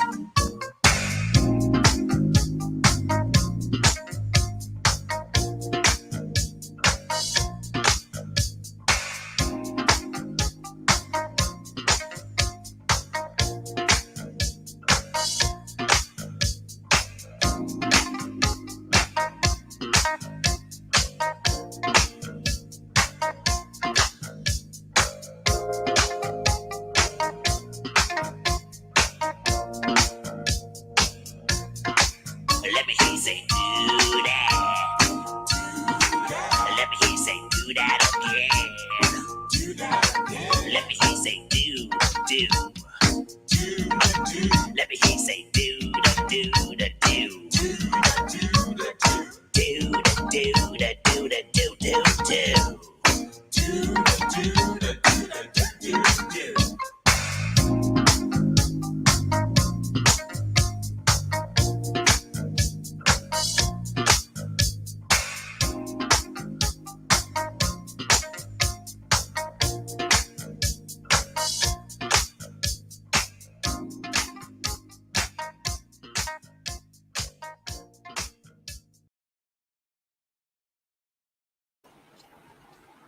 Well, I'm not going to lie. I actually never heard this.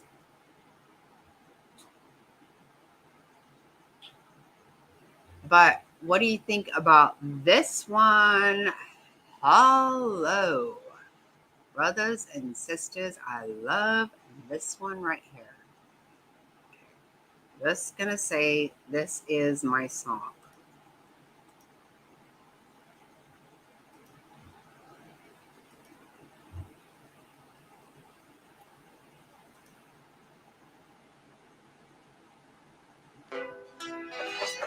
Yo, man. Yo, Open up, man. what you want, man? My girl just caught me. You made her catch you? I don't know how I let this happen. Look who? The girl next door, you know? I don't know what to do. So it wasn't you. Alright. Honey came in and she got me red-handed, creepy with the girl next door. Picture this, we were both butt naked, banging on the bathroom floor. How could I forget that I had given her an extra key? All this time she was standing there, she never took her eyes off me.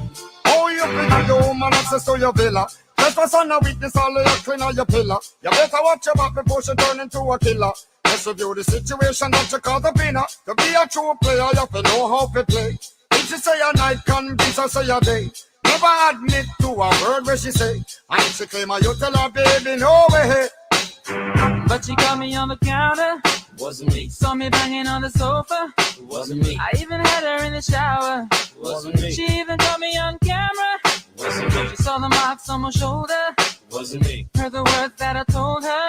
Wasn't me. Heard the screams getting louder. Wasn't me. She stayed until it was over. Honey came in and she got me red-handed, creepy with the girl next door. Picture this, we were both butt naked, banging on the bathroom floor. I had tried to keep her from what she was about to see. Why should she believe me when I told her it wasn't me? When she know say that she really not a right for vex. I never used to see you make the jigger low flex. As somebody else in favor you in the complex. Seeing is believing, so you better change your specs. You know she a go bring a whole heap of things up from the past. All the little evidence you better know for mass. Quick for your answer, no off it up. But if she back a gun, you know you better run fast.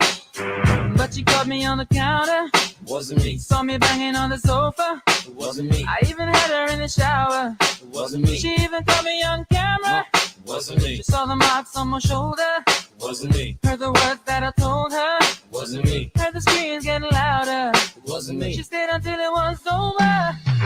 Honey came in and she caught me red-handed, creepy with the girl next door. Picture this, we were both butt naked, banging on the bathroom floor. How could I forget that I had given her an extra key? All this time she was standing there, she never took her eyes off me. Gonna tell her that I'm sorry for the pain that I caused. I've been listening to your reason, it makes no sense at all. Need to tell her that I'm sorry for the pain that I've caused. You may think that you're a player, but you're completely lost. If I say, honey came in and she got me red-handed, creepy with the girl next door. Picture this, we were both butt naked, banging on the bathroom floor. How could I forget that I had given her an extra key? All this time she was standing there, she never took her eyes off me.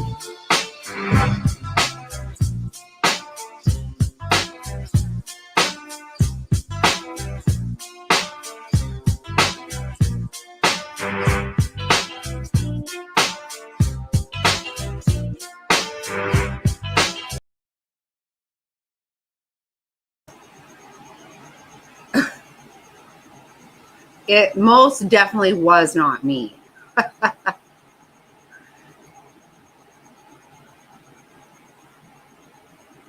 Okay, I pulled up Missy Elliott.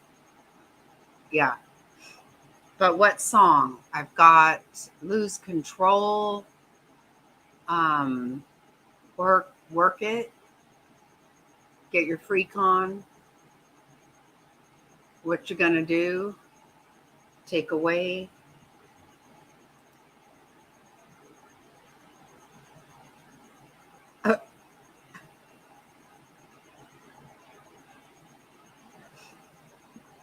Which song? Because I've never heard of Missy Elliott.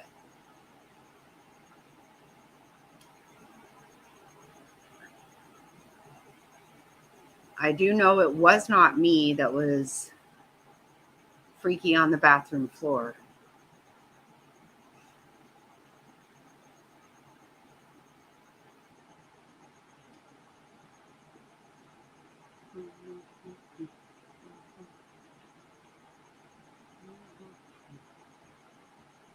Yeah, I don't know which song. 'Cause I don't know her. Oh. Gossip Folks? Is that a song?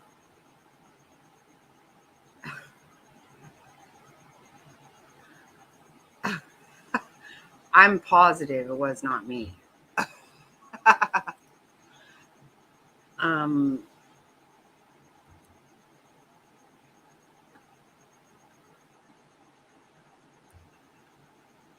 Oh, okay. I see that song. Okay. Alrighty then. Alrighty then.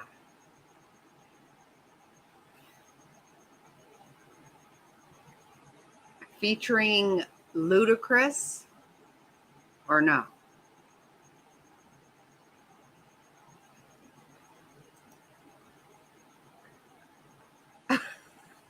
I was freaking on the bathroom floor for sure.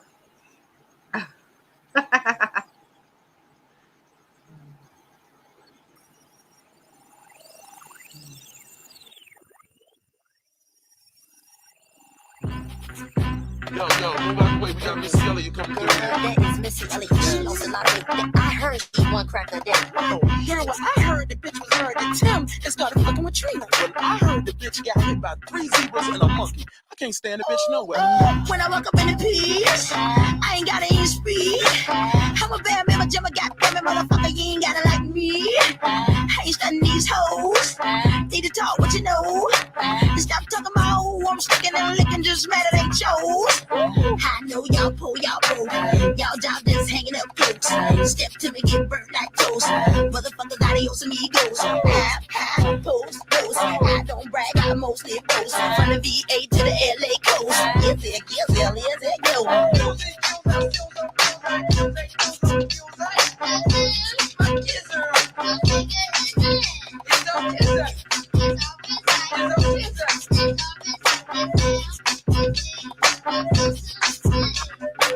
When I pull up in my whip, bitches wanna talk shit. I'm driving, I'm gliding, I'm sliding these motherfuckers' ass. Did you see it?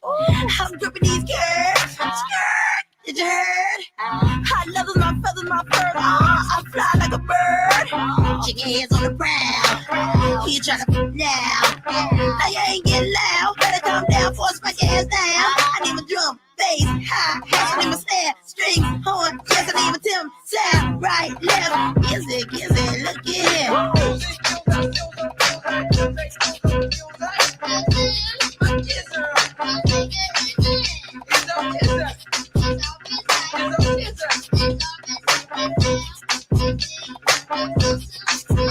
I don't go out my house, sure that you just waiting to see. So I'm gonna roll up in the club with them, report that next week. Just wanna see who I am. Or sniffing some cold. I know by the time I'm finished this line, I'ma hear this on the radio. Okay. Once upon a time in College Park, where they live life fast and they scared of dark. There was a little nigga by the name of Chris. Nobody paid him any mind, no one gave a shit.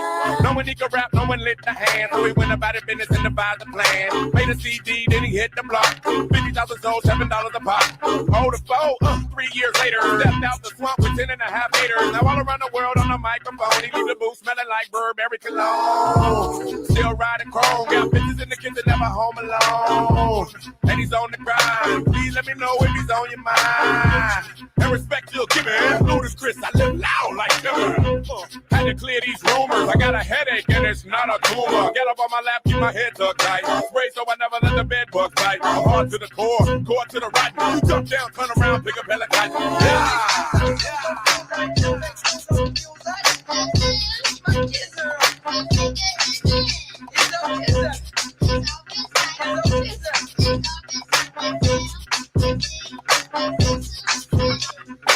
Yo, straight up, Missy killed that shit tonight for real. I know. I don't really care about her being pregnant by Michael Jackson. No. You know what we should do? We should go get her album when it come out. We should go to Hi, Missy. Hi, Missy. What's up, fools? You think I ain't know y'all broke Milli Vanilli, JJ Fad wannabes ain't over here gossiping about me? Yo, how about you buff these Pumas for 20 cents so your lights won't get cut off? Your soggy breast, cow stomachs. Yo, take them baby gap shirts off too. You just mad because Payless ran out of plastic pumps for the after party. Yo, by the way, go get my album.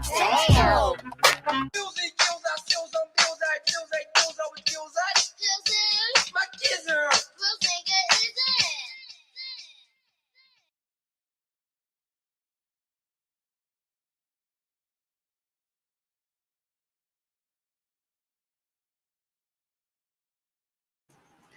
I'm going to play this because I wanted so bad.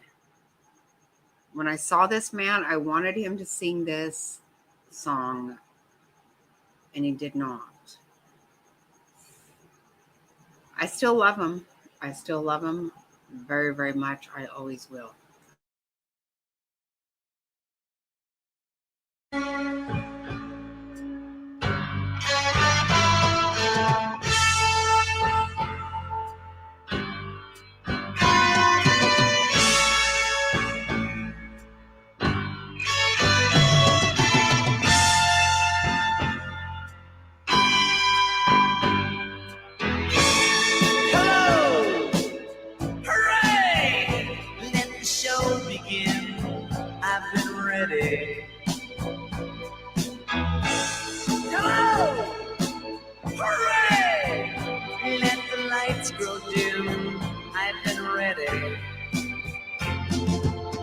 Ready Ready as this audience that's coming here to dream. Loving every second, every movement, every scream. I've been waiting so long to sing my song. And I've been waiting so long for this thing to come. And I've been thinking so long I was the only one.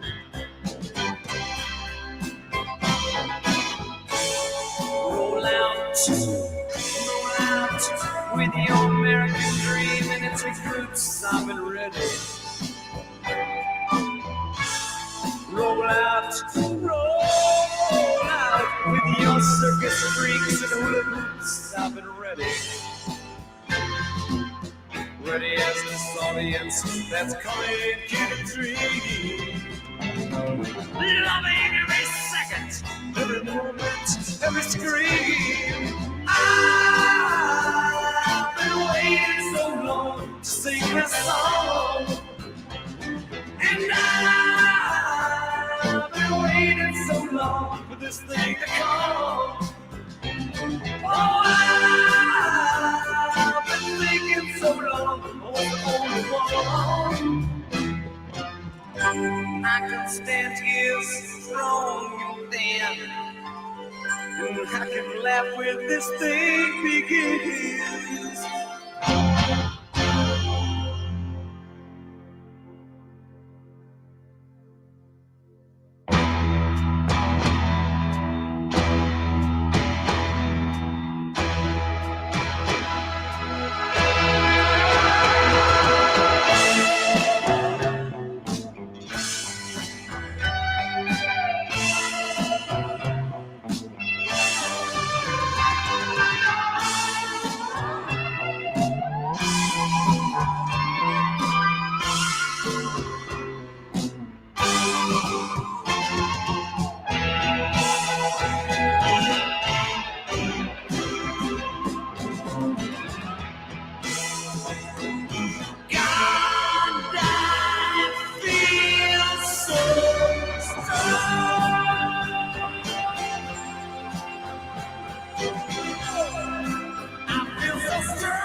Okay, that was a little bit selfish, I know, but I freaking love that song.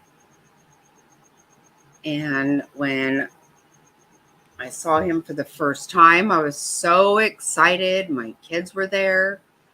I could not even stand it. And I just knew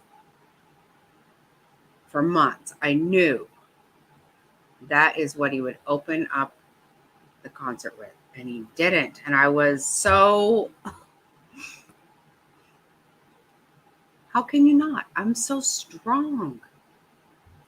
Hello, hooray. Let the show begin, right?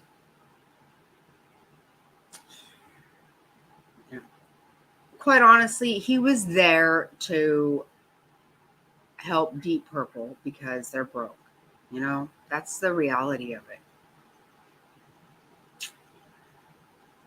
And I like Deep Purple, but seriously, I freaking love Alice Cooper. I cannot tell a lie. I love him.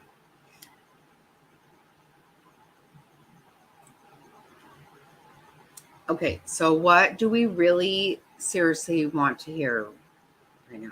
Okay, party, but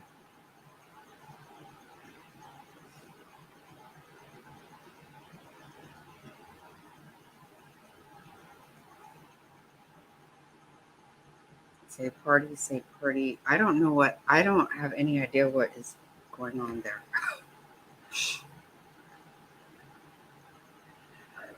I know I don't have a lot of people who love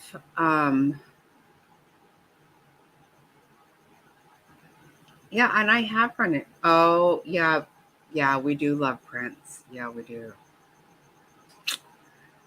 Not gonna lie about that either. We love it all. We love Prince. Yes, we do. Yep. I love Prince.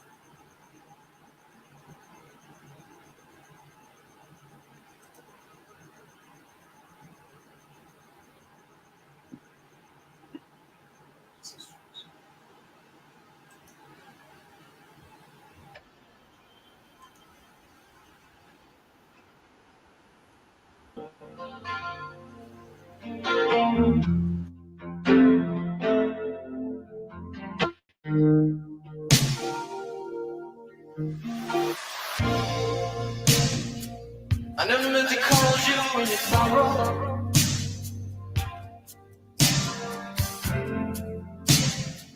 I never meant to cause you any pain.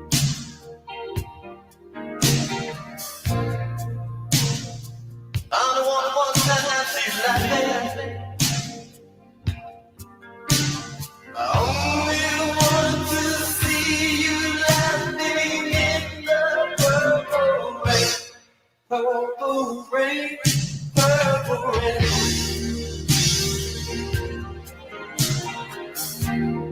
Purple rain, purple rain.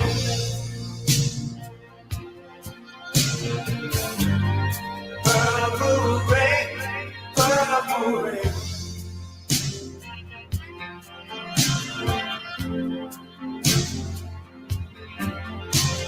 Only want to see you bathing in the purple rain.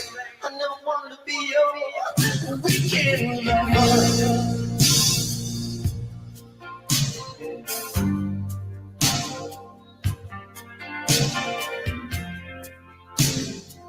I don't want to be some kind of friend. Yeah. Baby, I can never steal you from another.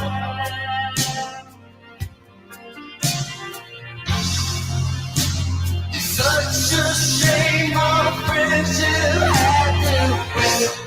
Purple rain, purple rain.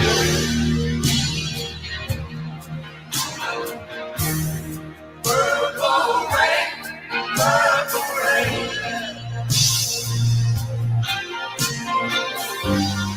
Purple rain, purple rain.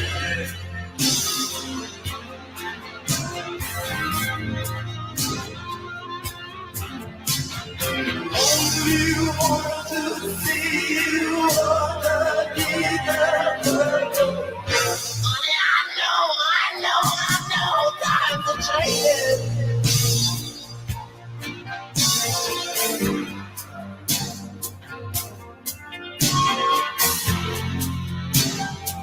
It's time we all reach out to something new. That means you too. You say you want to lead up, but you can't seem to make up your mind. I think you better close it and let me guide you to the purple rain. Purple rain, purple rain. Yeah. Purple rain, purple rain. You know what I'm saying about up here? Come on, raise your hand. Purple rain, purple rain.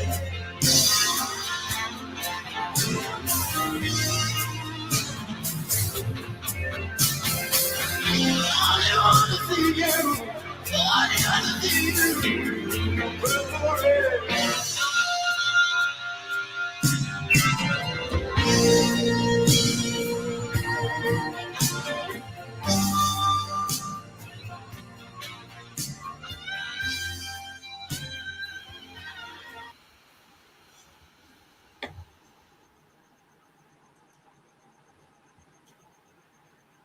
Yeah, that always breaks my heart when I think about him, because you know what? That guy would jump off of a huge platform with his boots on and dance with a broken hip. And you think, I mean, my God. He wasn't trying to do drugs. He was in a lot of pain, but he would not perform.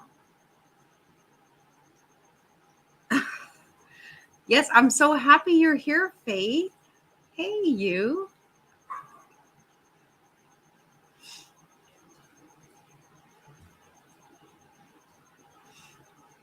When did you come in? Let me see. You do not like Prince. Oh, I love Prince. I think that he performed. He performed. Yes, he did. No matter what. Yes, he did. And it took so much out of him.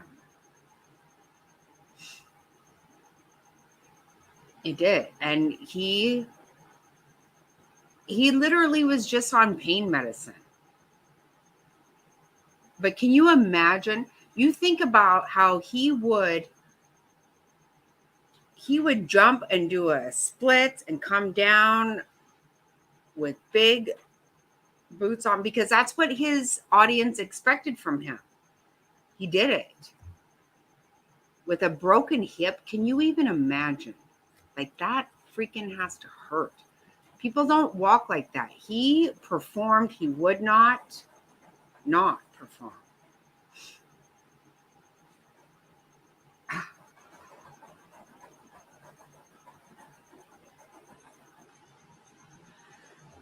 I want to hear more from Prince. I'm sorry, Rizzo, but he is.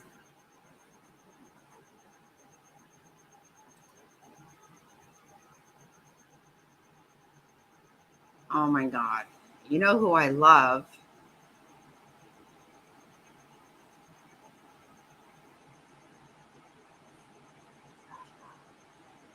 I know your feet hurt.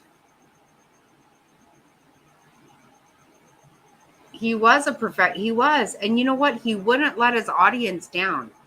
To his own detriment. That's just the facts. I mean, I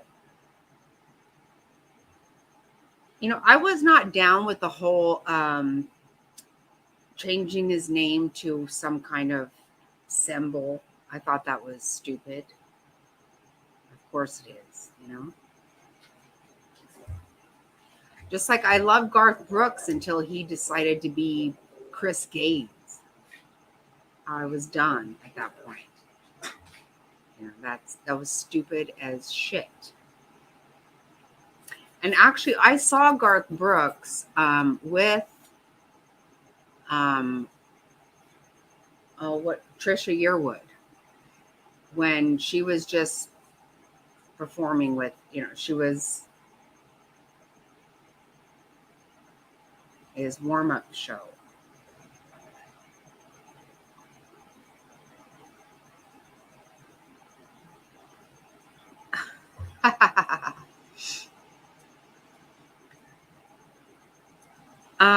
Jovi, have you never seen Faith's prayer? I don't know what you call it. What do I call it? He was very eccentric, but he was absolutely about his audience. You got to give, it broke my heart to think that he did that shit. That was so painful. And you never saw it on his face.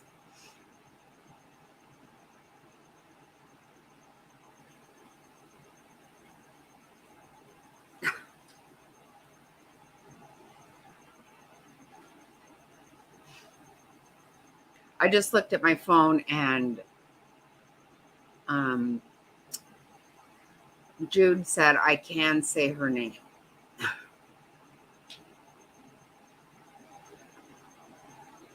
I still won't, though.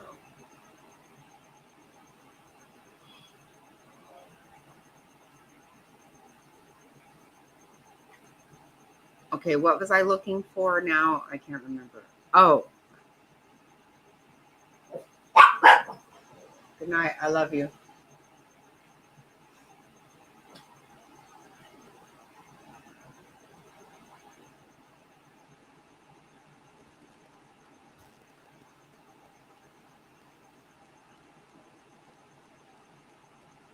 Okay. Have you seen this, Jovi?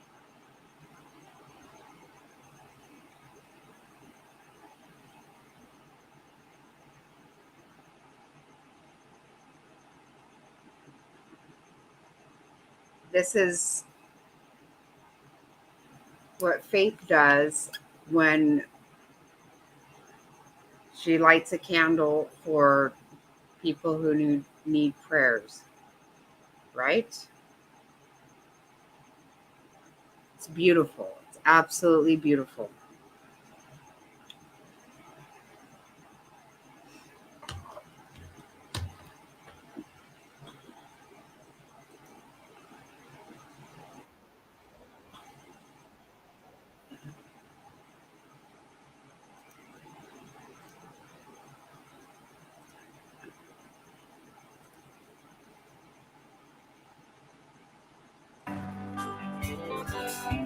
I can't walk out because I love you too much, baby.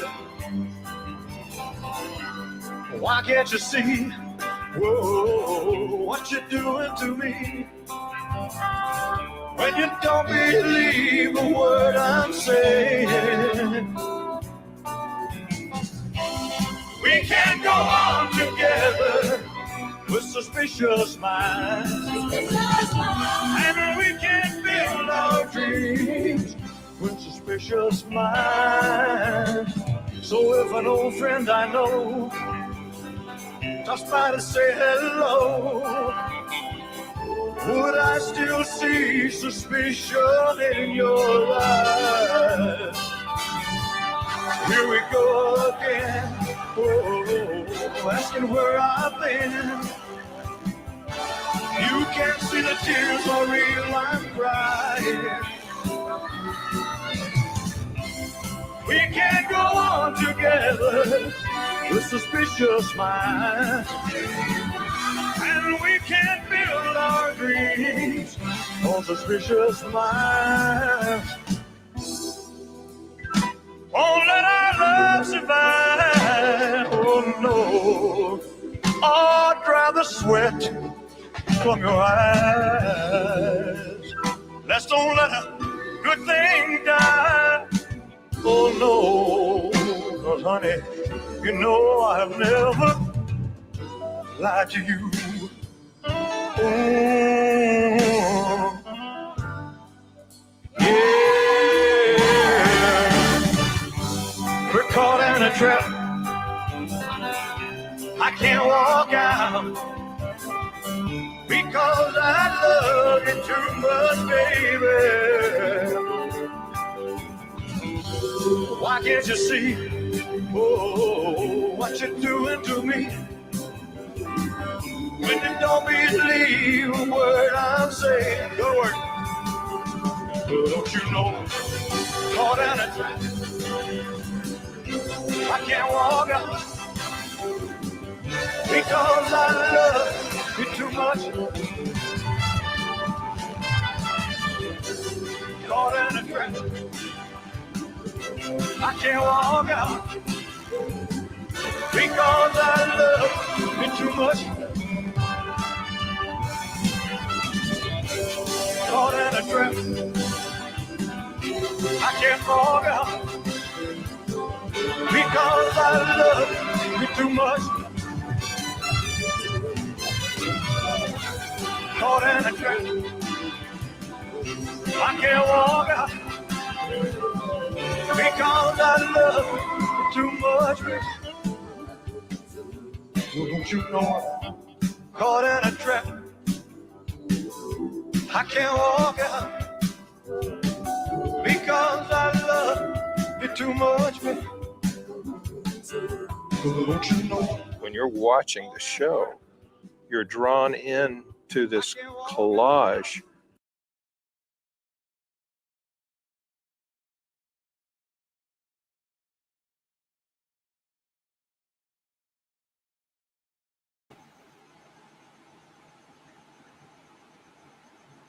Now, I'm pretty sure I was born at the wrong time because Lord have mercy, I want to see.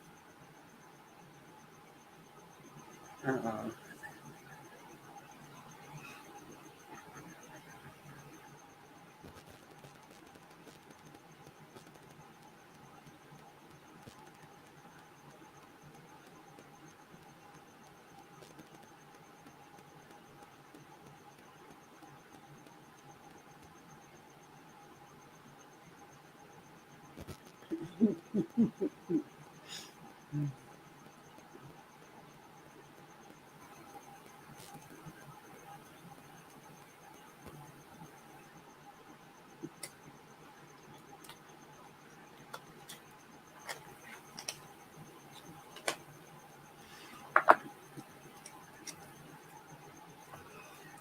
Are we back again?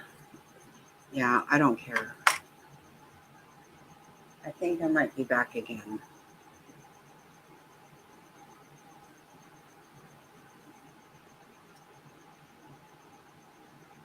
Okay, I don't care what anybody says. Elvis is my deal. Elvis is the thing. He is it. I think I told you guys that my angel, my grandson, David, he always, I always played Elvis gospel music for him, but when he was very young, I would sing I've Got Confidence all the time.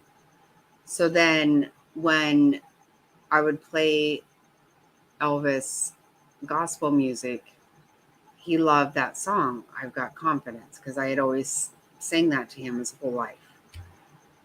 And there were times that, he would be upset about his whatever, just anything. And I would just play that song and say, God's going to see me through. You got this. It's okay. And so I would play that song, and as soon as it would end, he would say, again, Dobby, again. We would just play I Got Confidence over and over and over. And he loves Elvis. So one time he was in the car with me and there was an Elvis song on, and I knew he didn't know the song, but I said, I know you don't know this song, but can you recognize who is singing it? And he listened for a minute and he said, Dobby, is this Jesus?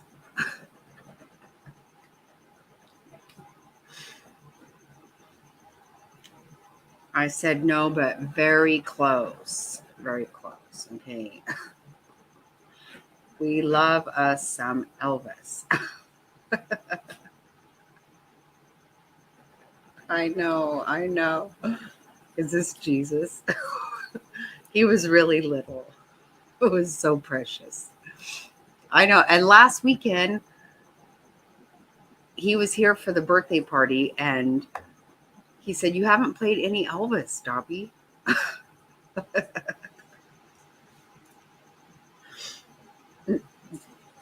I know. I love it so much.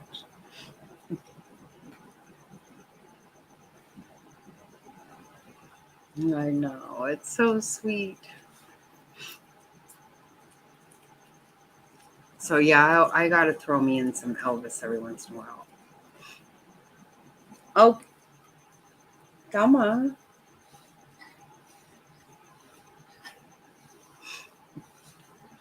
Okay, what was I supposed to play next? I'm sorry. What do you want, Faith? I'm sorry.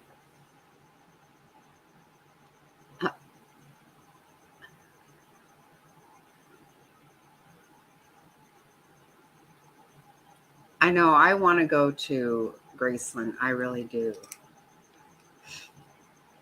I was supposed to be born during that time. I know I was. I was born in the wrong era.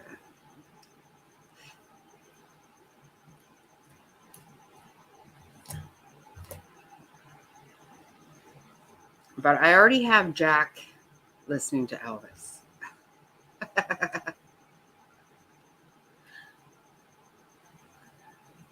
Right?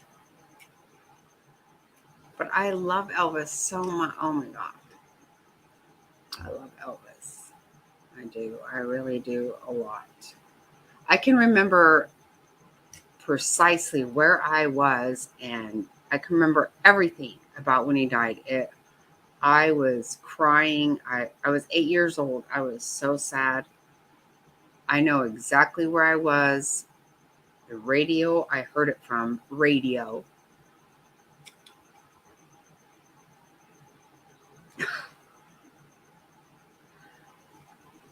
Oh my God. You know what, Nux? I don't know.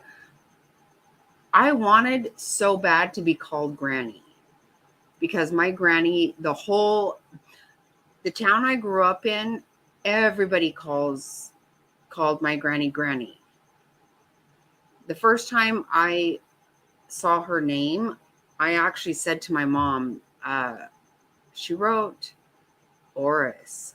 And my mom was like, yeah, that's her name. And I was like, no, it's not. It's Granny. Like, what do you mean? Because the whole town, the people at my school, everybody called her Granny. Everybody. I didn't even know she had a name. But my angel, for whatever reason, for the longest time, we didn't know what he was saying. We didn't know if it was Debbie or what. But he decided to call me Dobby. I don't know why. But I'm Dobby. Oh, I so wanted to be a granny. Because even when I tell you guys about my best friend earlier from 3rd grade, her family called my granny Granny. The whole town called my granny Granny.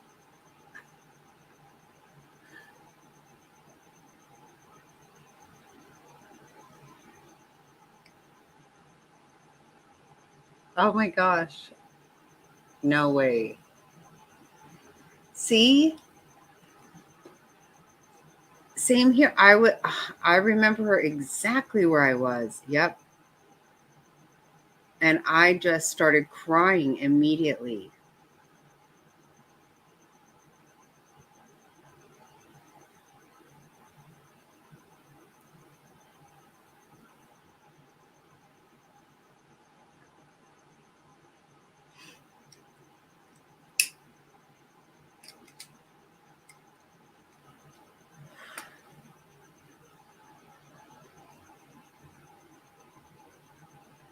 Yeah, that was a sad, sad day.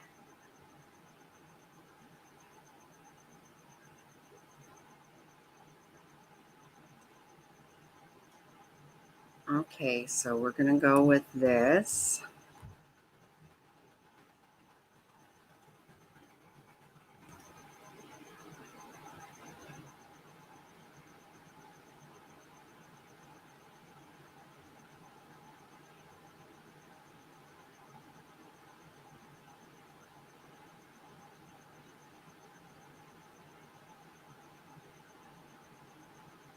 Oh, Elvis. When Elvis left us, we were talking about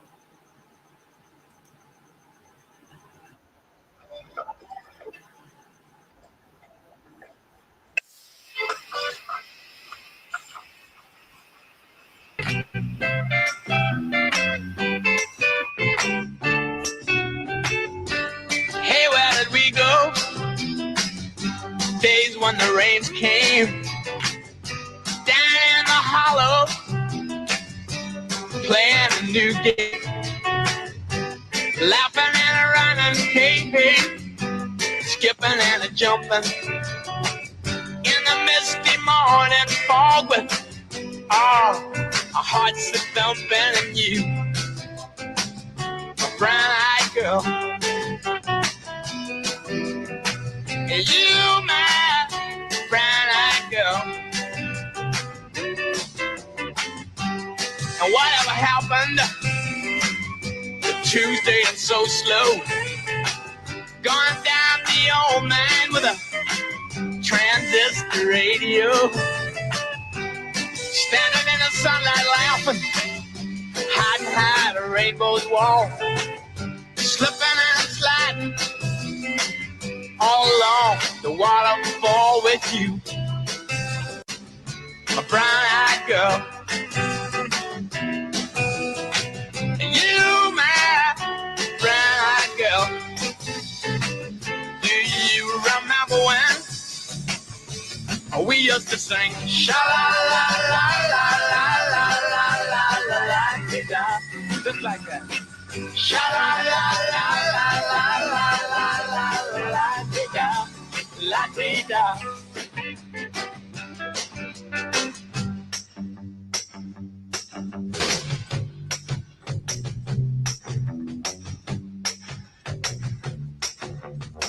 So hard to find my way now that I'm all on my own.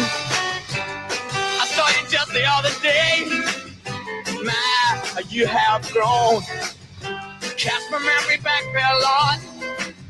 Sometimes I'm overcome thinking about making love in the green grass behind the stadium with you, my brown-eyed girl. You, my brown-eyed girl. Do you remember when we used to sing sha-la-la-la-la-la-la-la-la-la-la-la? Bit by bit by bit by bit by bit by bit.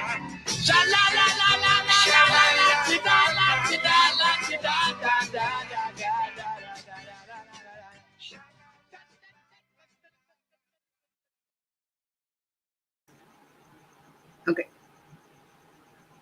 And it's Stone. Okay, I've got to look that up.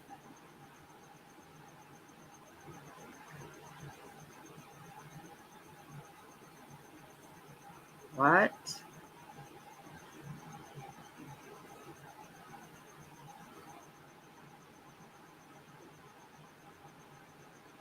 Wait, what? I missed something about legs. Sorry.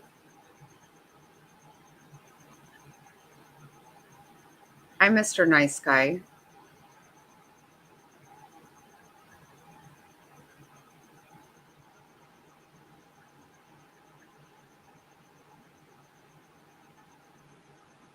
I didn't know about chest pains.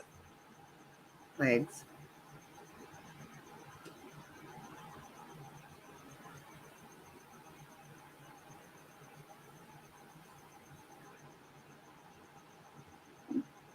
Yeah, I did not know that. I did not.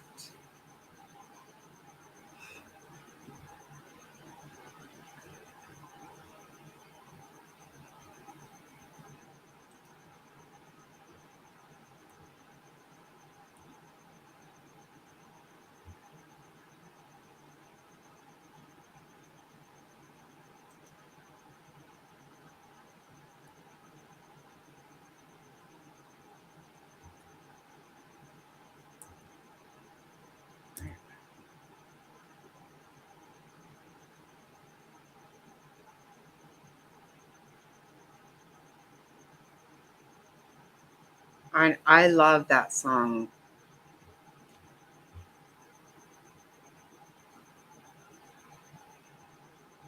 I love that. Faith very much.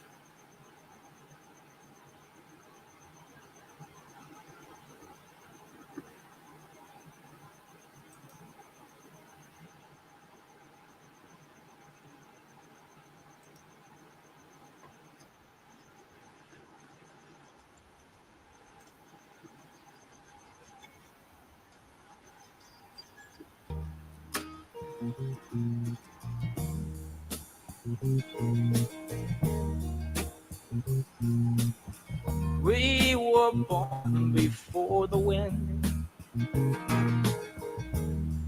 also younger than the sun. Yeah, the bonnie boat was one as we sail into the mystic.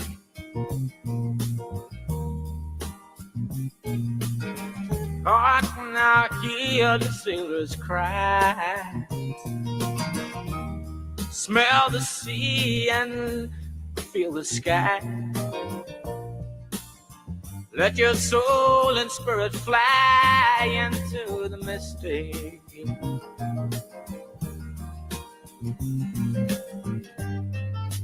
And where that foghorn blows, I will be coming home.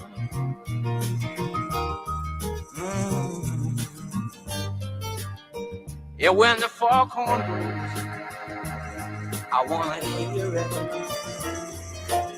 I don't have to fear it, and I wanna rock your gypsy soul, just like way back in the days of old. Yeah, magnificently we will fold into the mystic.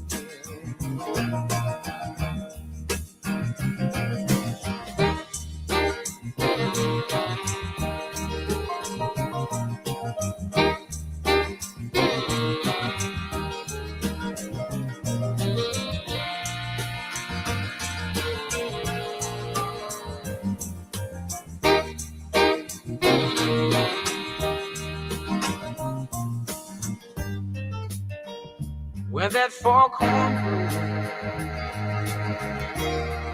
you know I will be coming home.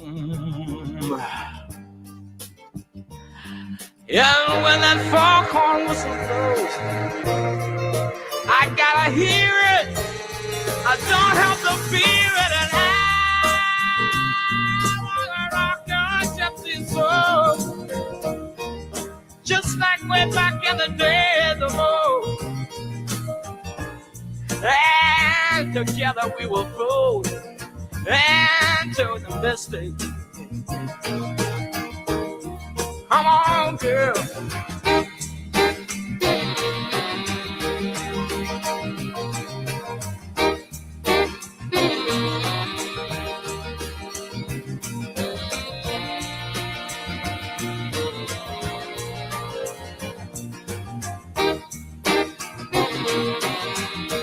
Too late to stop now.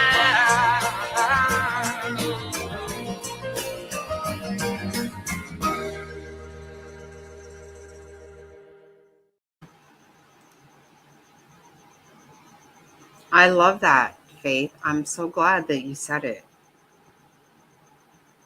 And I'm so glad that you like it. I love Van Morrison.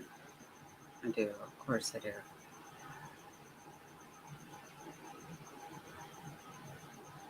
And I love you, Faith.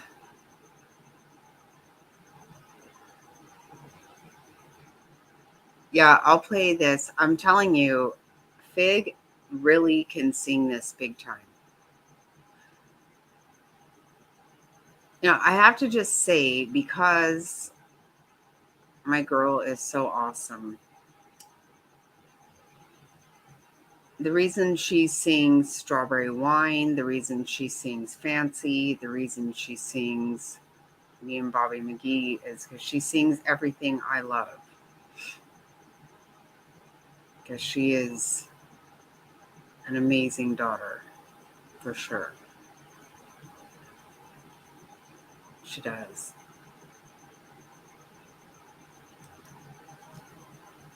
I will. I will, Mitten Mama. I will, for sure.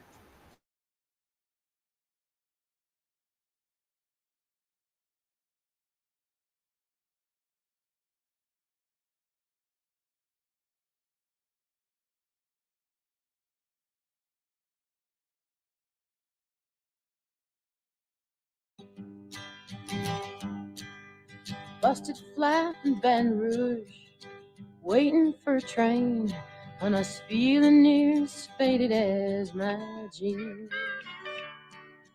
Bobby thumbed a diesel down just before it rained. They rode us all the way to New Orleans. I pulled my harpoon out of my dirty red bandana. I was playing soft while Bobby sang the blues. Windshield wipers slapping time, I was holding Bobby's hand in mine. We sang every song that Javi knew. Freedom is just another word for nothing left to lose. Nothing, I mean nothing, honey, if it ain't free. Yeah, feeling good was easy, love, when they sang the blues. You know, feeling good was good enough for me. Good enough for me and my Bobby, yeah. From the Kentucky coal mine to the California sun, hey, Bobby shared the secrets of my soul. Through all kinds of weather, through everything we've done, your Bobby, baby, kept me from the whole world. One day up near Salinas, long, I let him slip away. He's looking for that home, and I hope he finds it. But I trade all of my tomorrows for one single yesterday, to be holding Bobby's body next to mine. Freedom is just another word for nothing left to lose. Nothing, that's all that Bobby left me. But if feeling good was easy, loud when he sang the blues. Hey, feeling good was good enough for me. Mm-hmm. Good enough for me and my Bobby, yeah. La da da, la da da da, la da da da da da, la da da da da, Bobby, yeah. La da da da da, la da da da, la da da da, Bobby, yeah. La da da, la da da da, la da da. Hey, no Bobby, no Bobby McGee, yeah. No, no, no, no, no, no,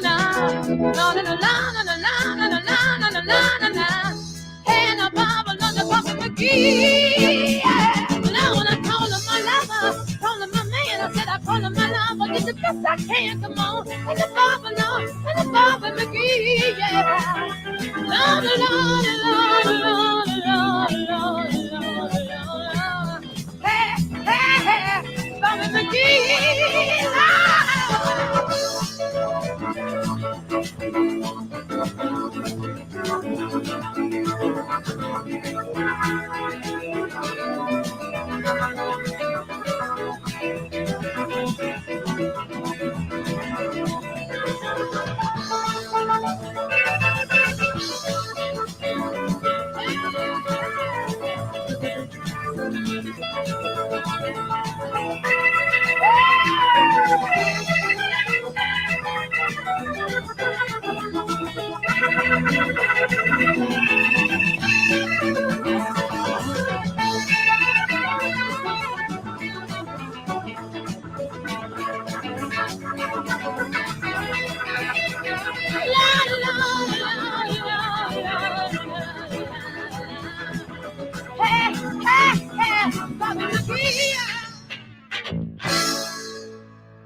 This is for Mitten Mama.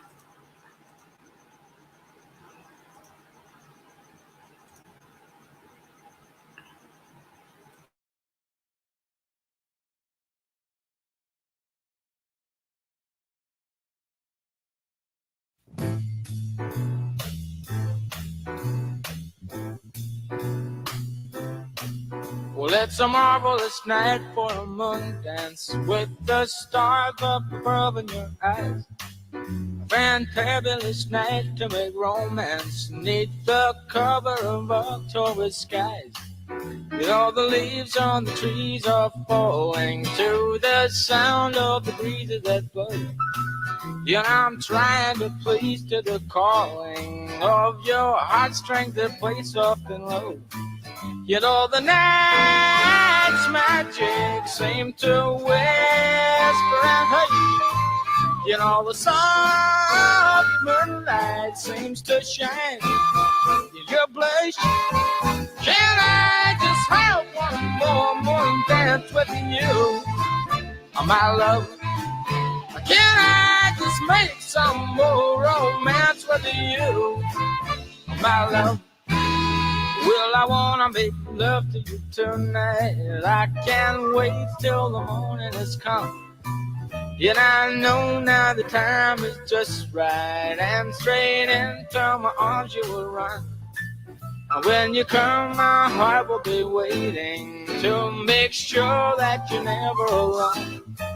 There and then all my dreams will come true, dear. There and then I will make you my own. And every time I touch you, you just tremble inside. Then I know how much you want me that you can't hide.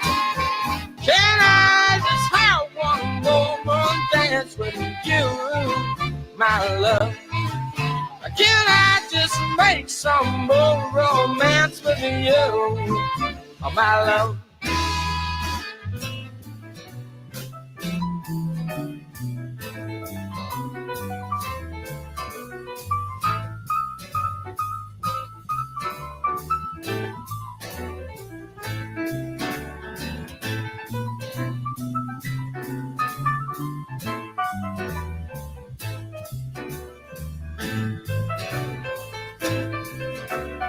They looked so freaking good, Mama. Oh my God.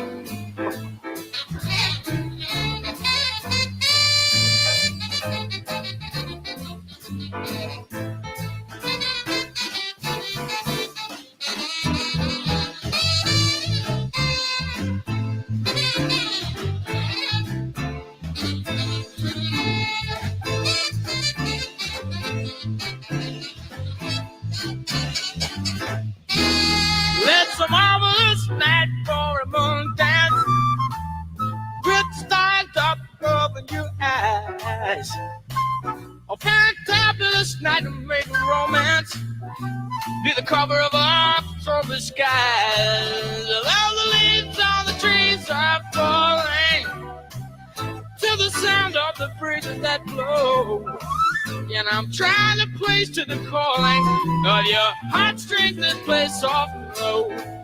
In all the night's magic seems to whisper and hush. In all the soft moonlight seems to shine in your blush. Can I just have one more moon dance with you, my love? Can I just make some more romance with you, my love? One more moon dance with you in the moonlight on a magic night. La la la la the moonlight on a magic night. Can I just have one more dance with you, my love?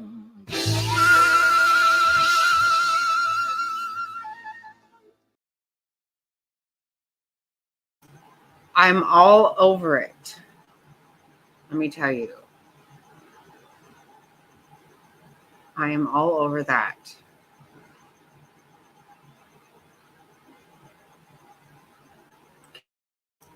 Hold on, I'm playing another one. I'm gonna be show.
Am I off again?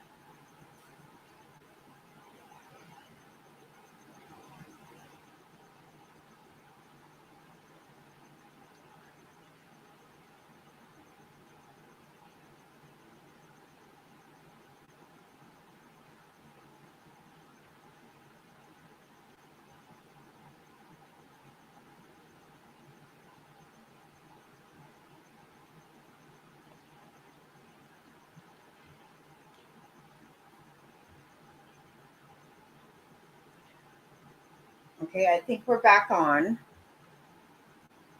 I didn't try to monetize anything.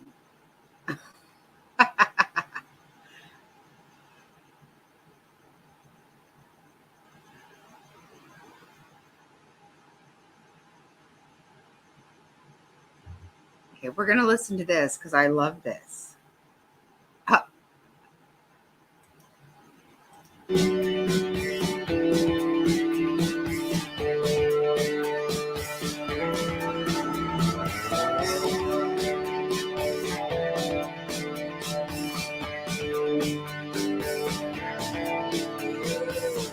Well, she was an American girl, raised up in promises. She couldn't help thinking that there was a little more life somewhere else. After all, it was a great big world with lots of places to run to.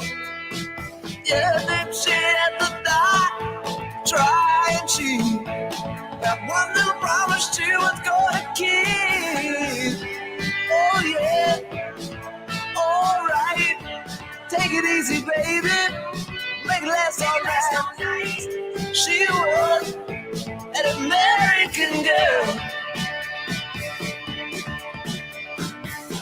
Well, it was kinda cold that night. She stood alone on the balcony. Yeah, she could hear the cars roll by at old 441, like waves crashing on the beach. And for one desperate moment there, he crept back in her memory. God, it's so painful, something that is so close, it's still so far out of reach. Oh yeah, alright.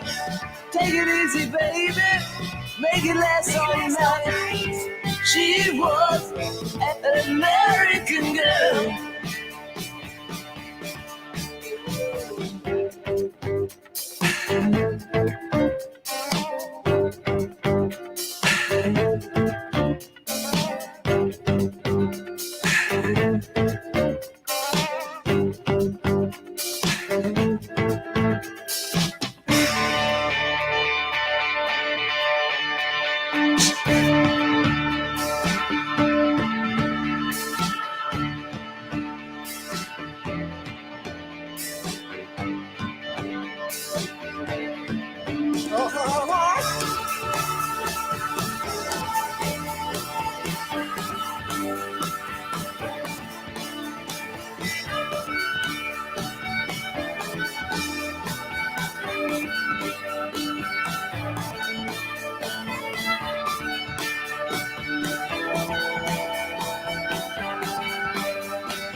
You know what? I think about that song because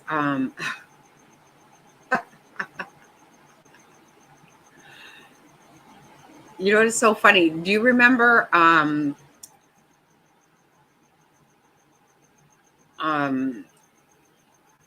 my God, Silence of the Lamb? Remember that girl is in her car and she's singing this song. She's driving. And like 25 years ago, my kids were like, we feel like that's what you would be doing.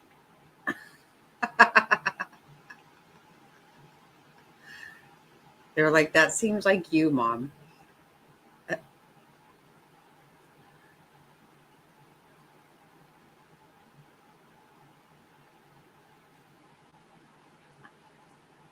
No, you know what? That's exactly right. Music brings back memories. Right.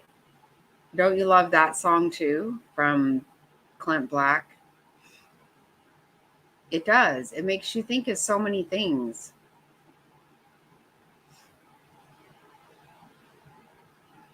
Yeah, just before he kidnaps that girl, she's driving in her car and she's singing that song, American Girl. It's, you know what? To this day, oh my God, my son is so funny. Oh my God. He always says, he'll say it when he calls it his Janet Reno voice. And he always says, "Oh, you mean that big fat girl?" And he says it because when they go to that house, when the FBI goes to his house and they're asking him stuff, he's all, "Oh, you mean that big fat girl?" So my son always says, he'll just say that out of nowhere. He's like, "Oh, you mean that big fat girl?" And he always says that's his Janet Reno voice.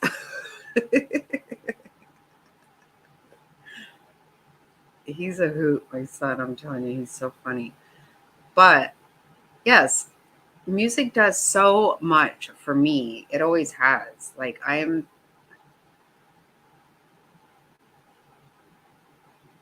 all about music. My whole life.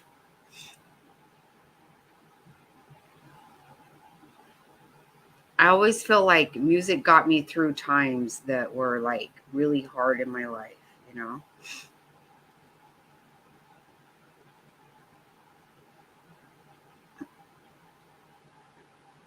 Oh, I don't know. I never saw Fast Times at Ridgemont High. I actually never saw that movie. Right, Gabby? Me too. Me too.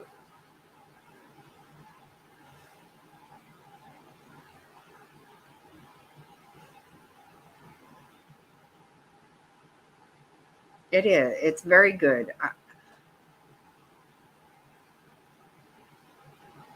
That's what I always think, that like, you know, even with Jack, when I go to change his diaper and he wants to just have, you know, he has to just not settle down. All I do, I just start singing. No matter if he's throwing a fit, no matter what he's doing, if I just start singing to him, he stops, settles down, and he smiles. He's happy.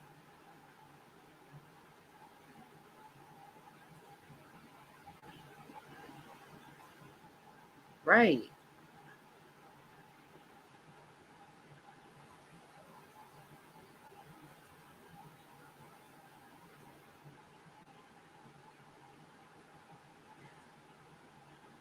That's why I always think I should have been born in a different era. Like I really needed to be in the 60s and 70s. That's more of my music. Because I don't care for 80s music. I just don't. And that was my era, but my music is 60s and 70s. I love that. And I love 90s. I'm a big 90s fan. All the grunge rock, that's my thing. I love that stuff.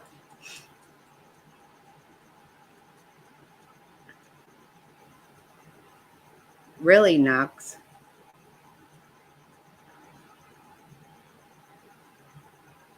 You know, my dad was Jack, and I was named after my dad. And now my grandson is Jack.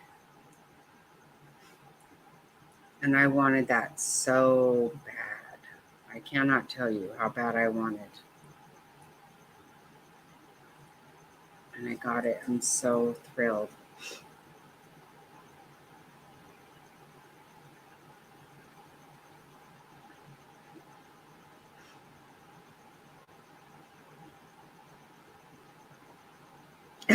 Your cat even likes, yep.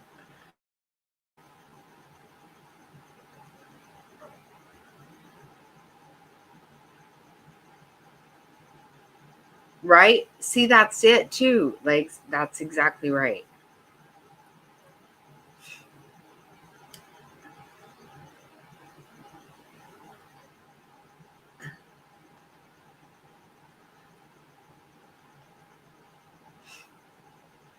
Yeah, I can remember stuff my dad would sing and play in the car, and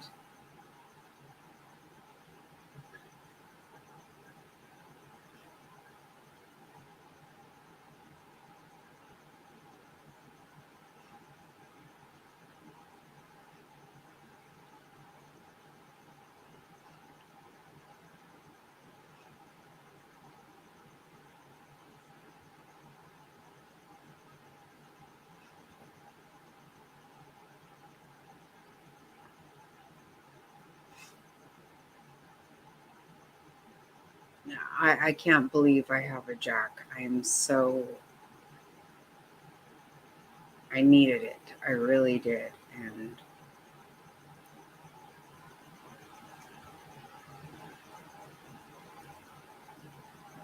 And he's so stinking cute.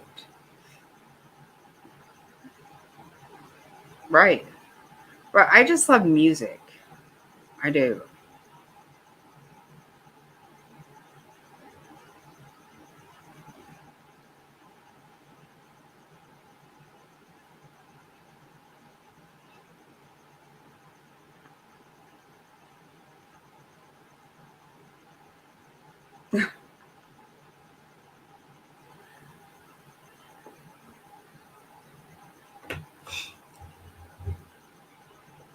You know, I played my dad's song earlier. I'm going to play my song for my mom. The song I played earlier was what was played at my dad's funeral, but this is my song to my mom.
It's easy to do.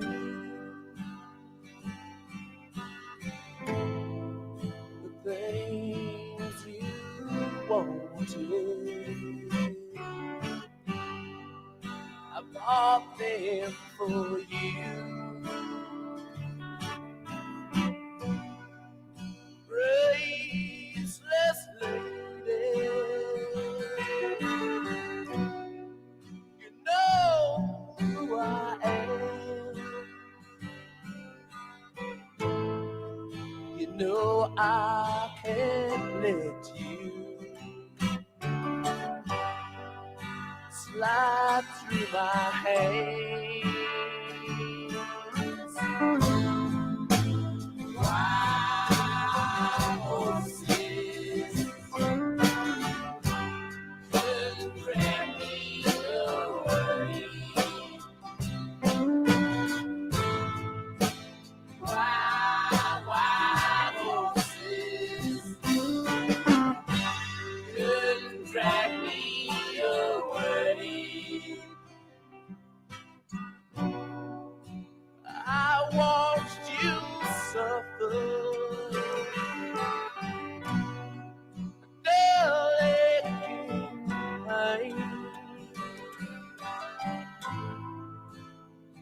you decided to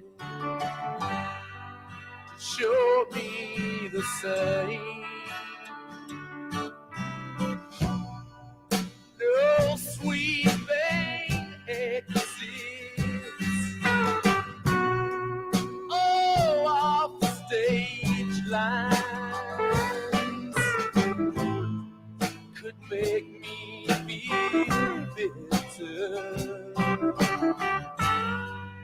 Treat you unkind. Wild horses couldn't drag me away. Wild horses couldn't drag me away.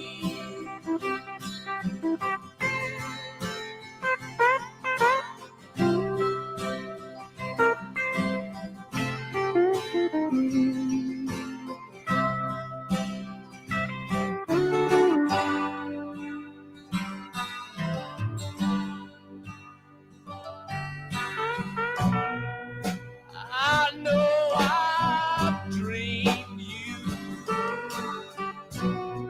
a sin and a lie. I have my freedom, but I don't have much time. Faith has been broken. Tears must be cried. Let's do some living after we die. Wild horses couldn't drag me away. Wild horses will ride them someday.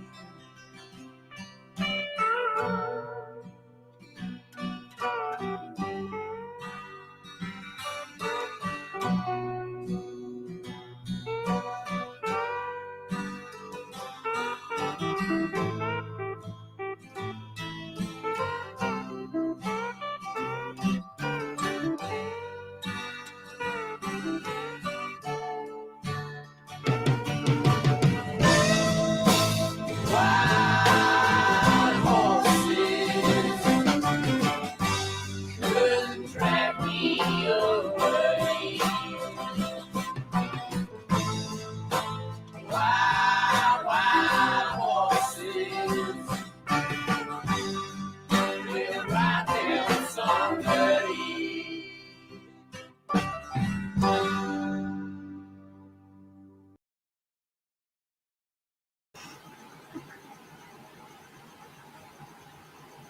Yeah, that was.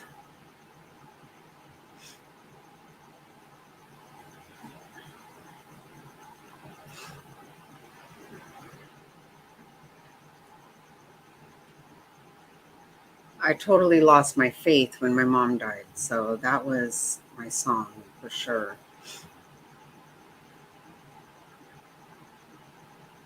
Unfortunately, I got my faith back. But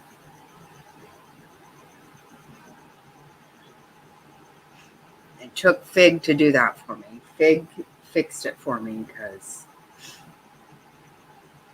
when my mom died, I was not okay until I had Fig. And she fixed it.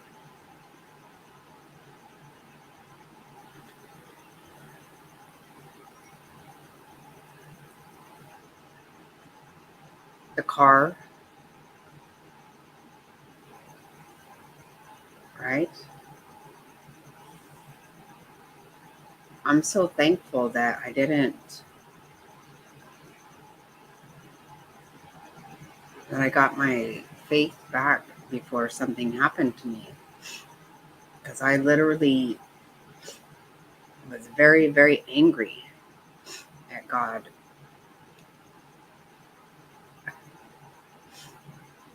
Until I had Fig.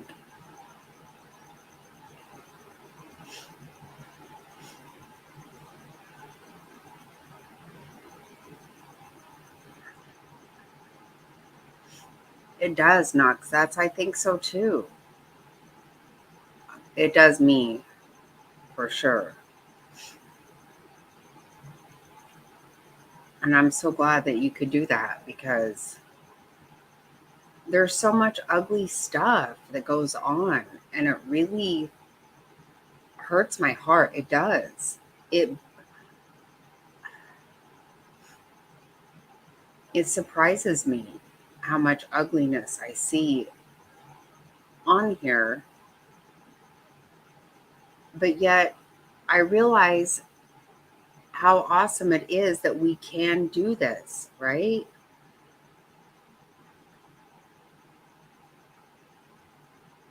We don't even have to know what you do.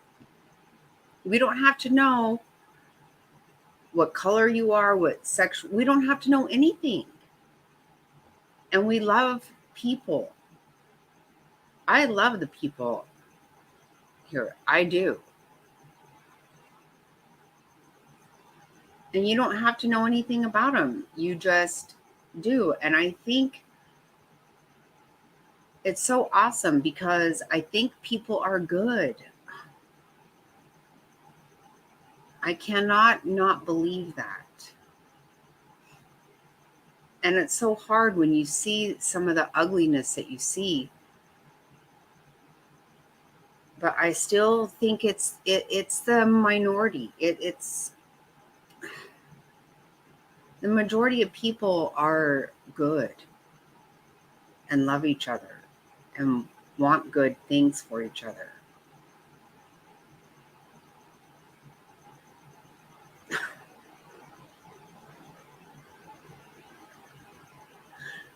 Right, Joe? Okay, and I am too. I mean, I have a big, humongous, fat mouth. There's no doubt about it. But I'm shy too.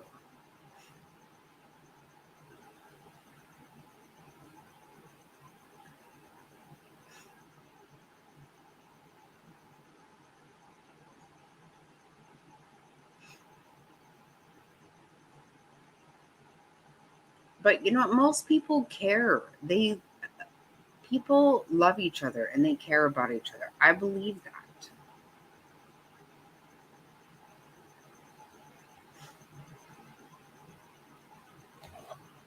Okay, is there static? Okay, it's probably my phone. Is it better?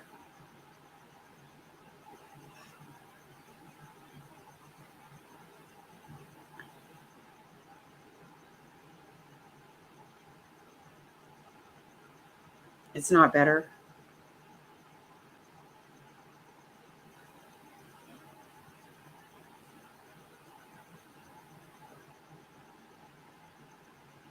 Right?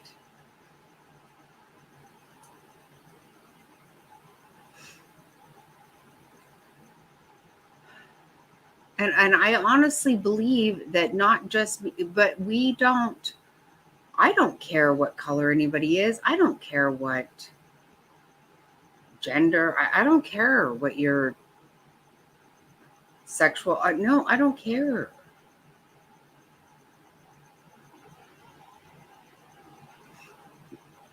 That's why I love this, because I don't need to know any of that. It doesn't matter to me. You know, Nux, I'll tell you, when Legs and I spoke on the phone, we both were so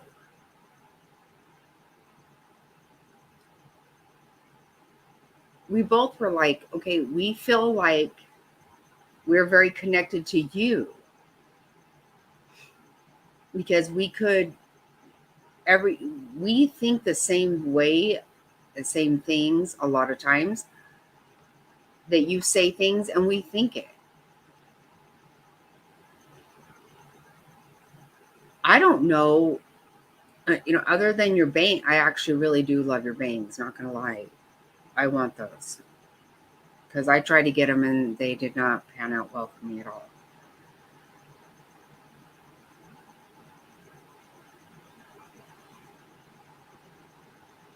But you know what? People just think good things about people and they love people. And you don't have to know anything else. And that's what I love about it.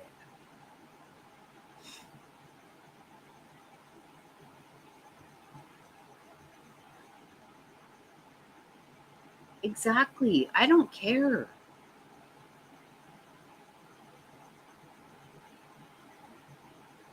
I don't know anybody who does. And if I do know somebody who cares about that, then I don't want to know them. And that's okay. I'll just let it go. Yeah, I just can't worry about that.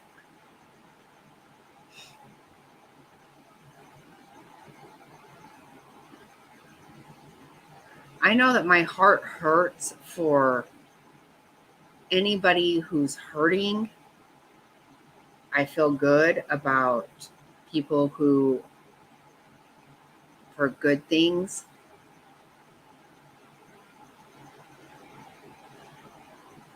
And I think it's awesome to not really know anything about a person because who cares? Who cares?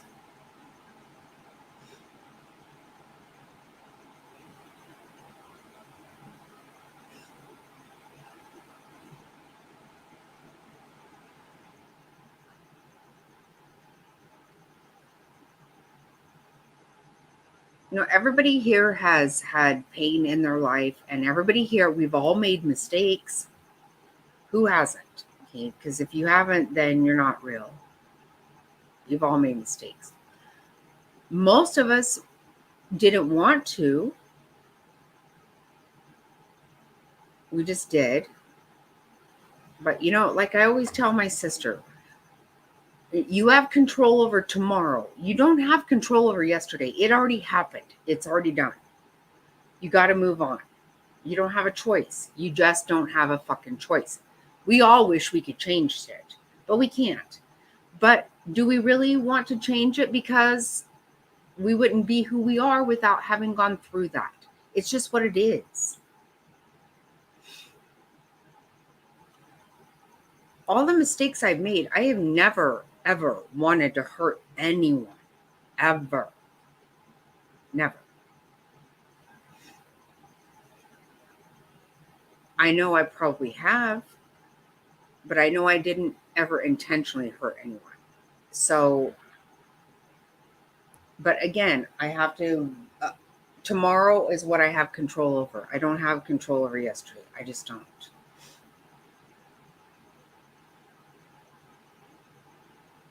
It does me too, but you know what? What you have to think about it.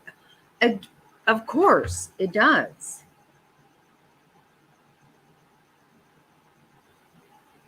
But you know what? What would happen if you didn't even know who they were or what they were? Because it doesn't matter. It doesn't matter. It doesn't matter.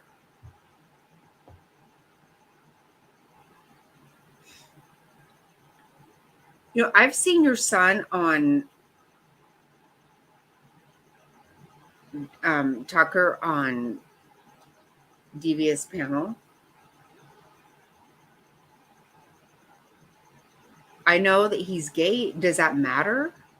Does it matter? I mean, he's funny. He's a good-looking guy. He's a lot. That doesn't matter. I don't know who. If it does matter to somebody, then who cares what they think? Who cares? Right? He's a good-looking guy. Exactly right. I think he's a very good-looking guy. But he's funny too. I love his sense of humor.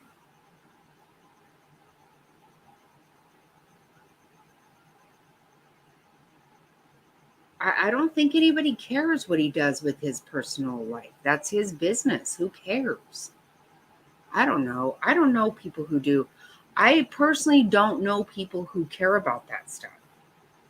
I don't know anybody who says, oh, I don't like somebody because of this or that. I just don't. I don't know those people.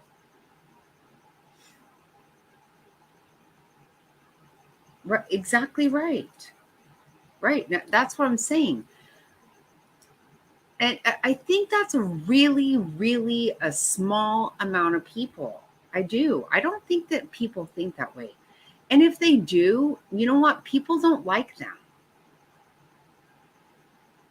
That's the way I think about it. You know, I don't know people who act like that or people who think that way.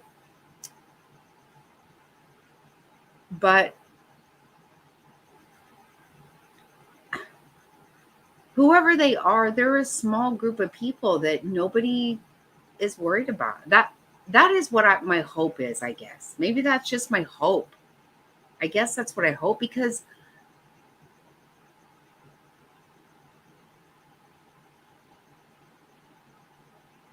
right, and who doesn't love? See, that's exactly right, Faith. That's what I'm saying. Do people treat you different for that? I can't believe they do. I mean, am I wrong? I don't know people who are ugly towards anyone for any I just don't know this. I'm being very honest. I don't know people who dislike people because of things like that. I don't. I dislike people who are mean. Like Michelle Sabate, whatever the fuck her name is, Sabate, whatever. She's mean. She's mean. She just is. I don't think that she is mean about certain things. I think she's just mean to everyone. That's what I think. I don't know.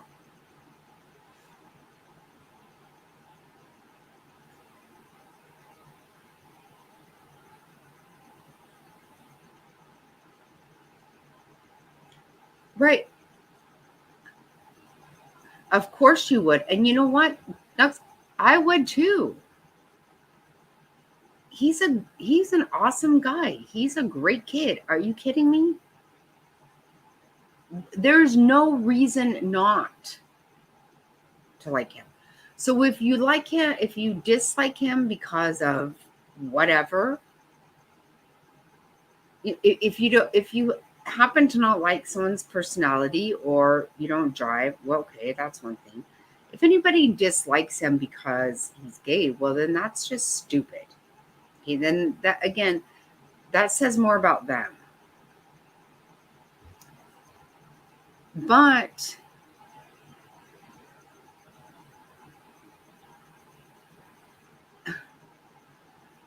see, this is what I'm saying.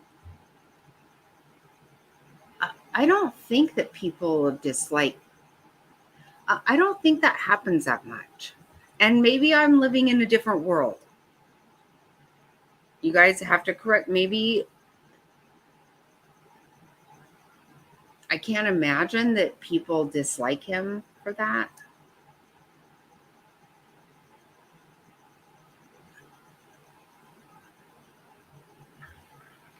I don't know people who don't like people because of their color and stuff.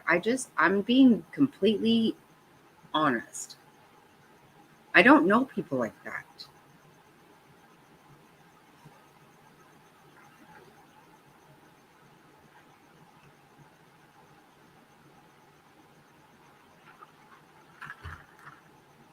I mean, am I really?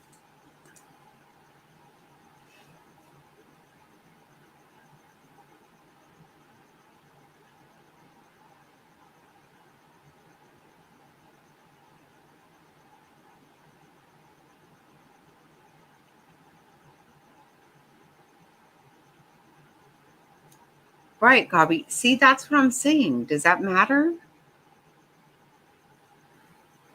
Right. You treat me a certain way. I do I care? I don't care what you do.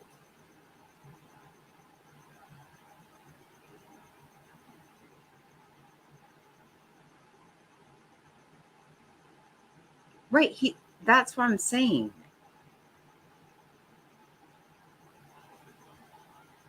I feel like everybody has, just from Devious Channel, I feel like I've come to know Tucker in a certain way. And it has nothing to do with his personal business. It's his personality. It's the kind of son he is.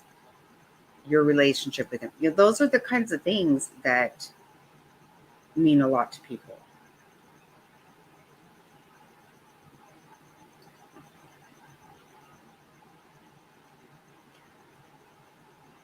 That's very unfortunate because I'm telling you, I don't know people who dislike people for that. I'm being completely honest. I don't know people like that. I'm really sorry for that because who cares? Who cares?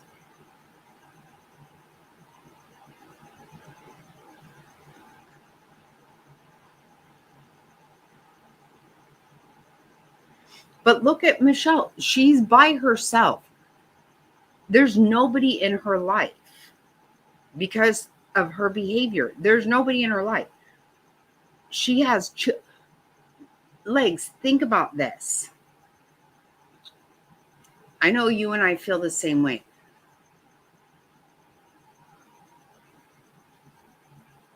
I cannot handle that I don't have my parents. None of them. And I haven't for a very, very long time. And I hate that. I don't have my parents. I've lost a child.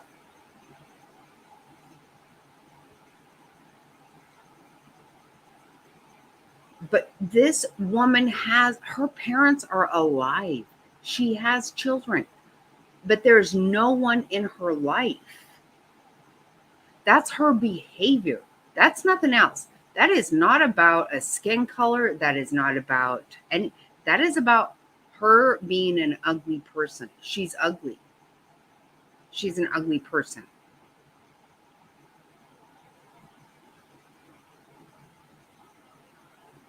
There's no way my mom would not be part of my life if she was alive.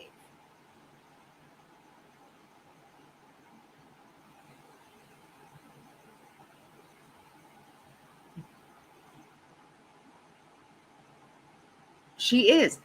And that's why there's no one in her life. That's what I'm saying.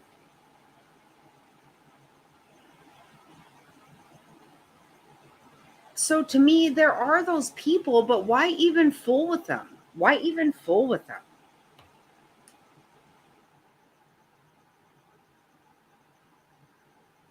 I don't know people who want to be mean to anyone.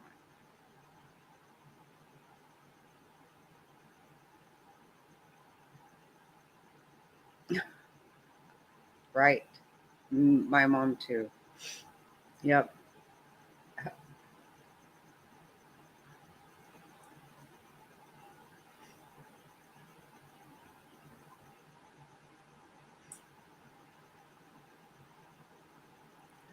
See, to me, ugly people, if you're ugly, if your heart is ugly, I just don't fool with you. I just forget it.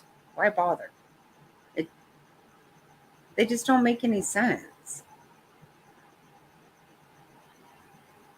She is. She is. That should be very clear. There's nobody in her life. And I don't know anybody like that. That's crazy. It really is. I mean, you got to be honest. Like,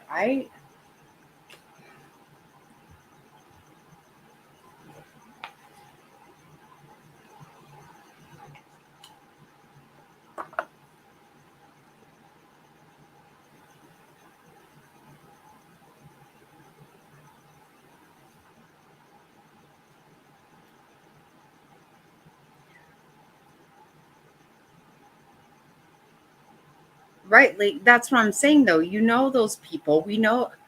I mean, I don't know. My stepmom is very mean, and I just cut her out of my life because she's mean and she's hurtful. And she hurt my feelings a lot, and I just said I can't do it anymore. And I took her out of my life. She wasn't trying to be part of it anyway, so.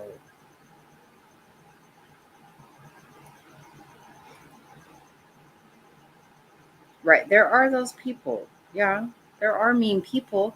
But see, my stepmom wasn't mean to me because I'm gay or black or trans or anything. She just was mean.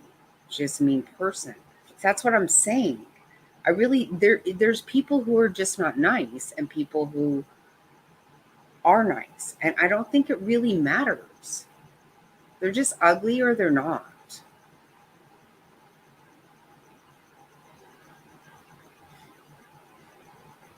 That's what I think. I don't know.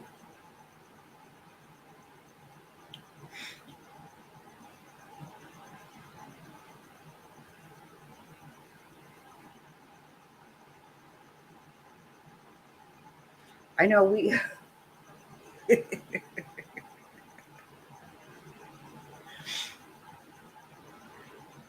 It's so funny. A friend I had since junior high, her sister, I've known her for years, for a long time. And we were friends on Facebook and we talked about different things. We would, we even talked on the phone a couple times here and there through the years. And it was so funny because she was friends.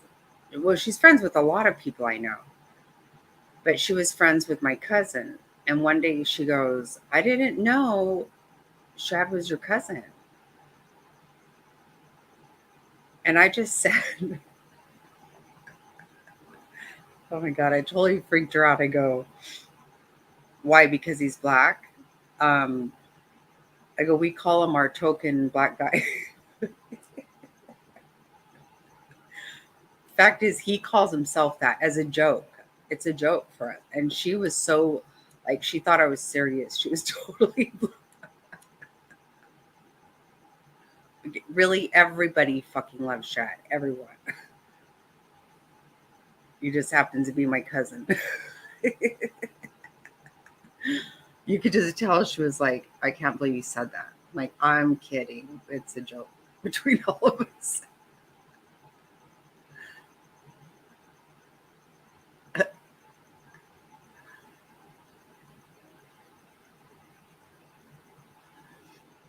You know what, Nux, you're right. And I get that totally because you know what, my sister, and my mom died when I was 12. So and I was the baby. So my siblings were like everything to me. My one sister was like my best friend. I loved her to death, but she was an addict and I could not have anything to do with her. Well, no, it took a long time till I finally said, I just can't. I can't do it. And her and I did not have, for 15 years, her and I did not have a relationship. And I missed her very much because I loved her to death. And I did. I loved her, but I couldn't even act like I did because the minute you gave her an inch, she took a fucking mile. You couldn't. But she's been clean for, I think, 13 years now. And we have a relationship. And I'm so happy about it. But yeah, it was the same, like you said, from a distance. You had to, and I do have another sister that's like that now. I can't have her in my life because I just can't have that in my life.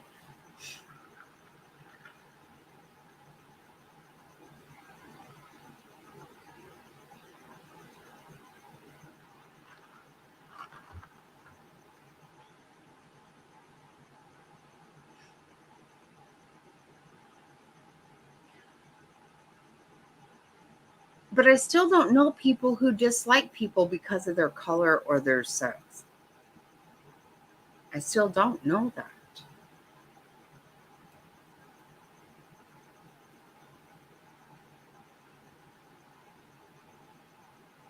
Yeah, I bet you did. Wow.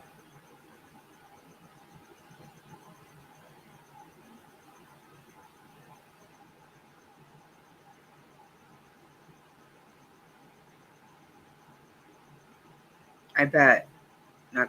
That actually, I can tell you, I don't know anything about that. That's tough. Wow. I'm really sorry. Yes, I am very, very sorry about that.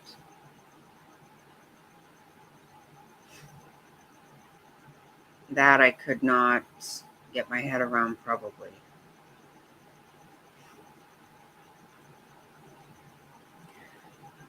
And quite possibly that might be one of the reasons that your mom cannot get her. She might continue to be that way because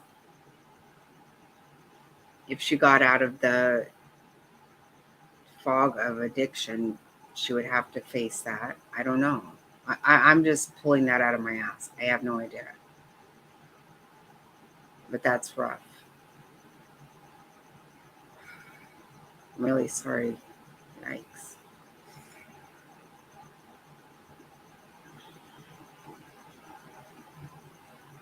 Yeah.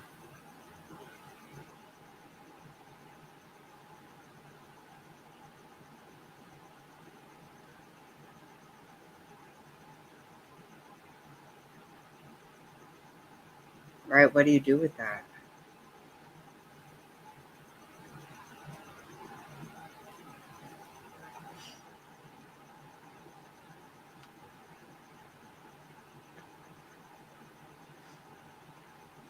And you think about it, how could I get past it? I couldn't.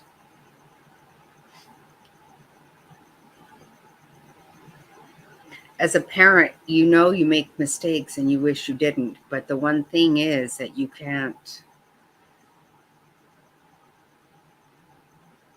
It is a disease. You're right. You're right.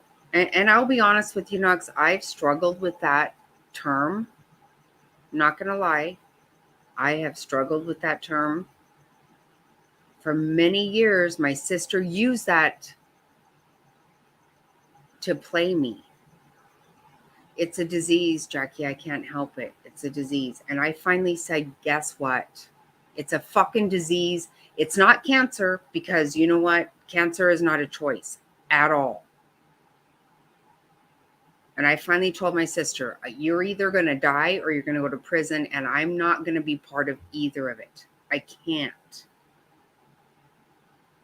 And the reality is, what I said to her is, you are making choices for your life. You can't make them for mine. And I can't have this. I cannot have it. And I didn't have anything to do with her. For 15 years, I couldn't take it. I couldn't fucking take it.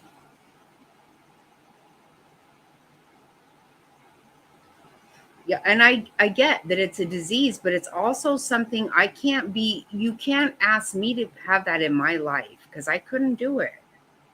You know what kind of nonsense went on with that? A lot. It was too much for me. I couldn't take it. I could not take it. I loved her, like you said, from afar. I loved her. I wanted nothing but the best for her, but it was not, couldn't have it in my life. I couldn't have that in my life. Yeah, I couldn't take it.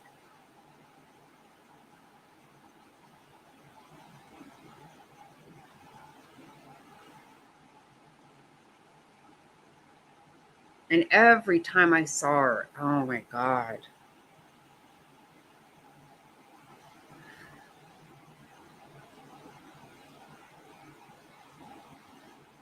Can you cash this money order? Do you want to buy this? It's like, just stop. Just fuck. Oh my God, I could not. I got so sick of it.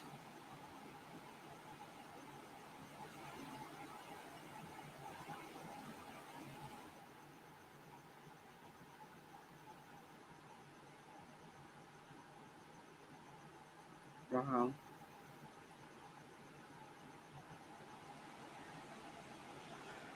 Yeah, that didn't happen.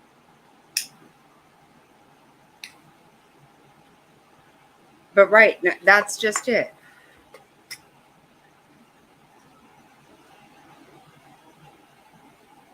And I helped raise her son, but I was not, she couldn't play me anymore. I wasn't going to let her do that anymore. Because this is what they do. They take this shit and they use things against you. And then, yes, I'm living a certain way that I didn't choose. And that had to stop. That had to stop.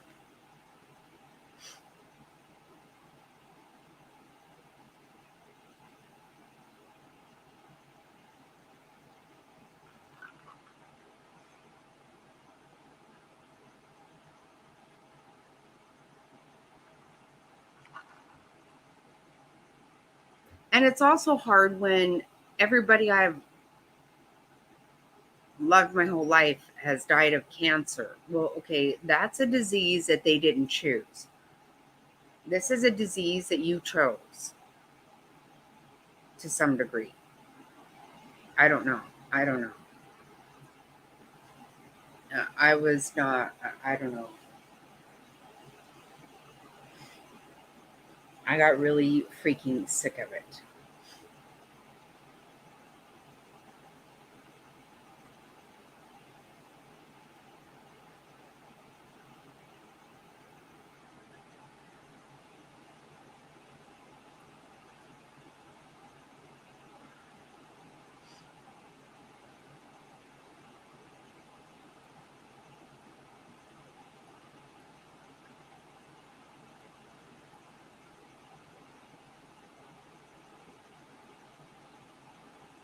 That's exactly right. No, that's right, Knox. That's what I'm saying. Right.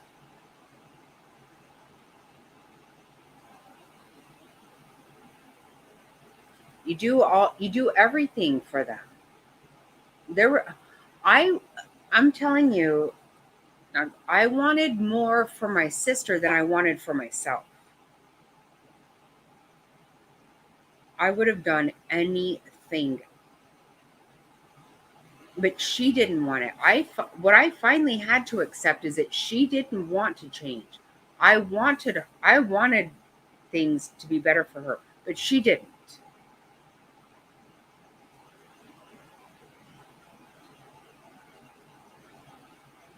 And it was very hard to try to fix somebody that doesn't want to be fixed.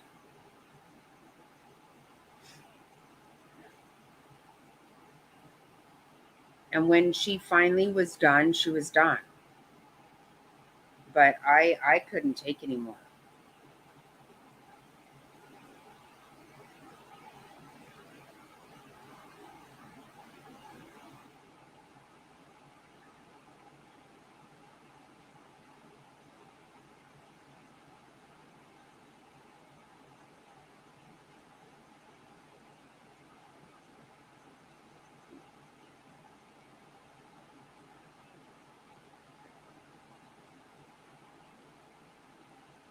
Well, you can't though. I don't doubt it. I don't doubt it. I know it was hard for me to set boundaries finally too. It was.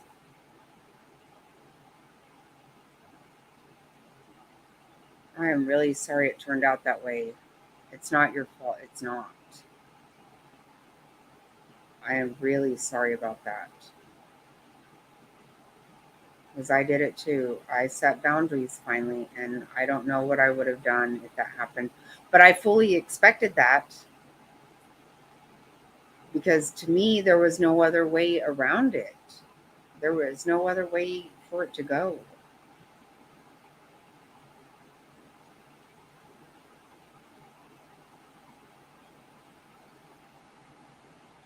You know what you have to do? You have to say, you know what? It's all in God's hands anyway. We know this. You didn't do it.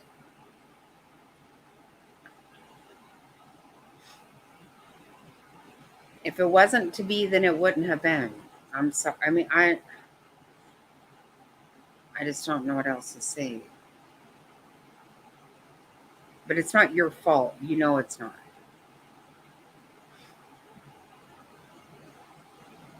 But I don't doubt that that's very difficult.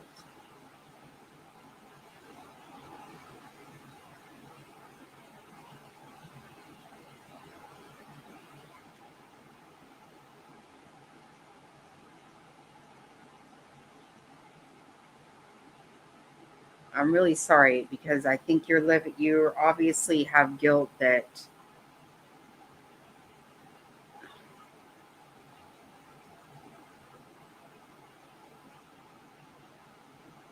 and it's not fair. It's not fair. Exactly right. They do. Yep. People make their own decisions and you can't take that on for a person.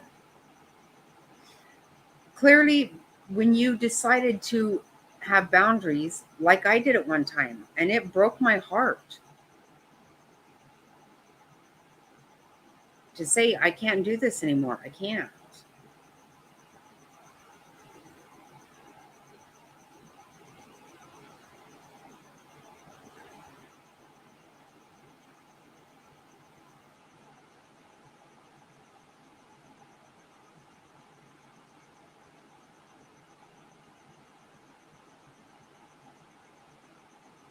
Right. Right. That's exactly right. Yep. Once it takes a hold of them, you don't have control. They don't even have control. Well, to whatever point they do. I don't know.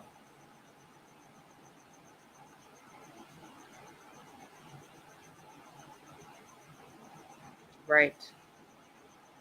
That's what I'm saying. I don't know how many times I can remember being like so excited and my sister would say, oh, she wanted to get clean. I was big pregnant with Fig and took her to the rehab place. And I was like, I'm going to be here day and night. I will not, I'm the only person she didn't tell that she took herself out of the place.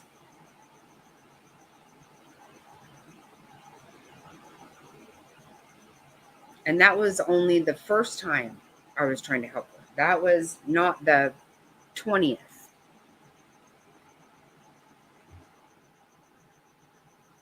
Bring to the day that Fig was a certain age that she was like, she's just a bitch. She's just a bitch. Okay, well, you're not going to call my child a bitch. We just can't work. I can't work with that. And are you kidding? Today, she thinks that Fig is the most brilliant person on earth. But she's not on drugs anymore.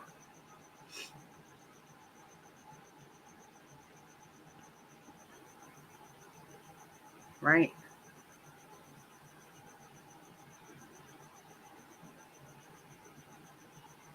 Yeah, if they don't want it, then me wanting it for her was not going to work. It clearly was not going to work. It didn't work.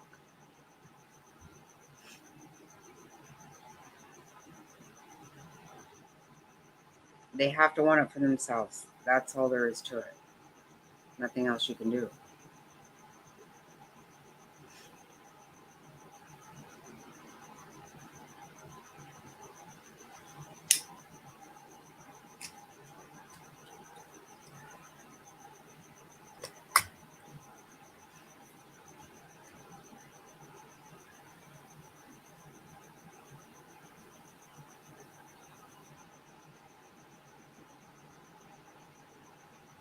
Well, I'm glad to hear that. I hope you are.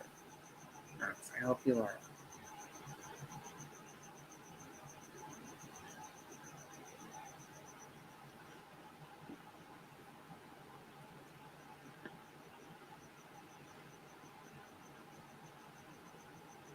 I hope you are, because that's the one thing that you can't take on is that person.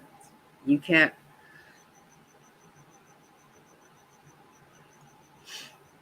That's why I had to tell Mr. Snotty when we started dating. He was telling me about all this stuff, and I was like, you're telling me about somebody else's problem with somebody. You can't take on anybody else's burdens. You can't. We have enough of our own.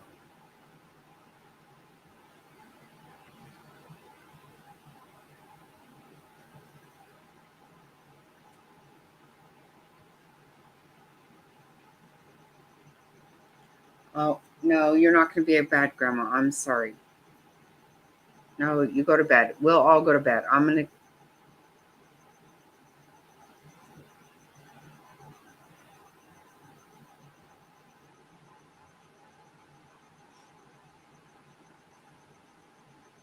No, I get it. Oh. We have this weekend to get the house ready for kitchen demo next week. So I have things to do too, but absolutely, you need to be at the ball field. And we'll all be thinking of Landon tomorrow.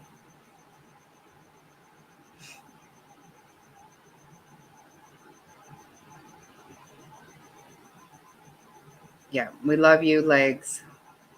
We love Landon. We're all thinking about you tomorrow. To buy a trumpet. Do you have to buy it, DC?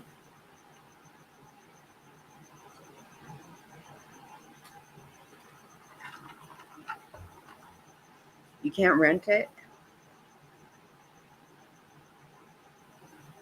Yes. Thank you. Knox, you do not have to thank us for having you. Thank you for being here.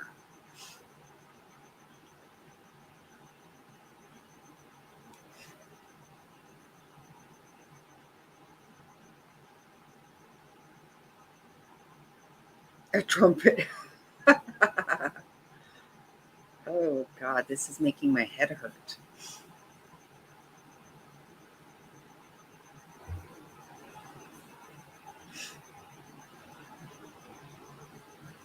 Okay, I see what you're saying. Okay. So it's not just a whim. Yeah, I get you. I get it. Yes. Good night, Nux. Good night, Legs. Love you guys. Thank you so much. I had a great time. I had so much fun with you guys. Ugh.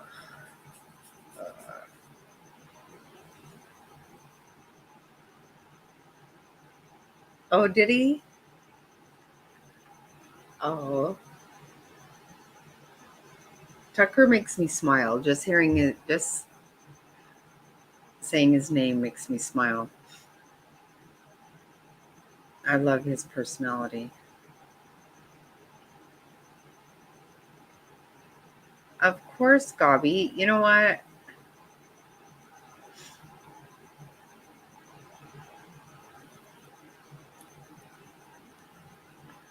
During one of those songs, Gabi, Mr. Snotty and I spoke about you, and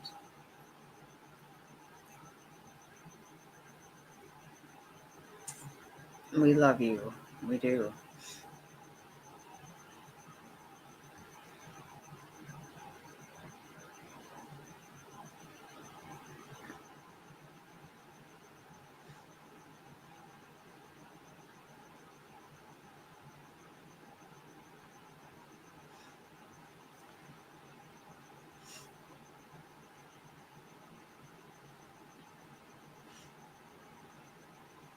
You're a sweetheart, and I'm sorry for your pain, but I hope you get some,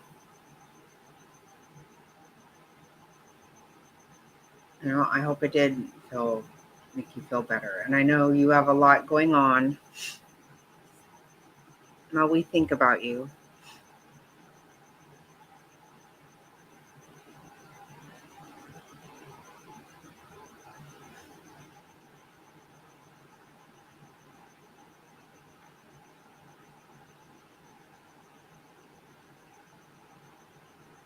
I don't know what you mean, and in 411. I don't know.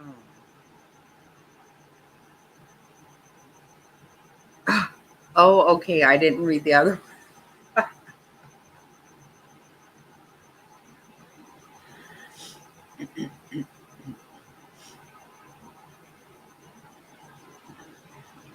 Good night, Gabi. We love you.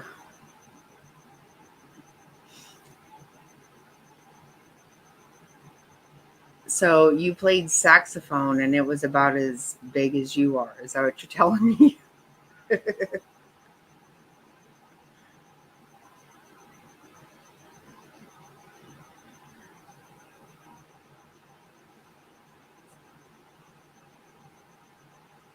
Once it's all right. Okay, I was gonna say maybe I don't understand. That's crazy. That's awesome though. Do you see? That's totally awesome. Right. You're not alone. God, no, nobody here is alone. That's what's so awesome about this. You're not alone.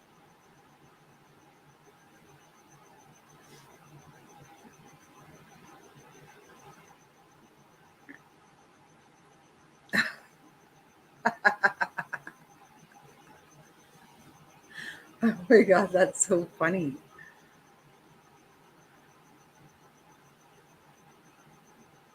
I know my son played the bass guitar.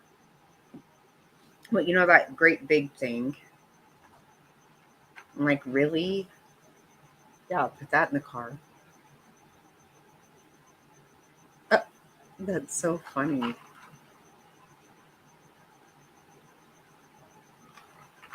Nope, it's not.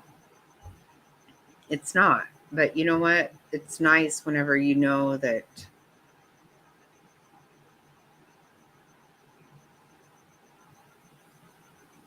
you can talk to people, you can it's so weird because I remember a time in my life when I would really have done well to have a community like this. I mean, my life is not bad right now, but it was for it was a lot of times.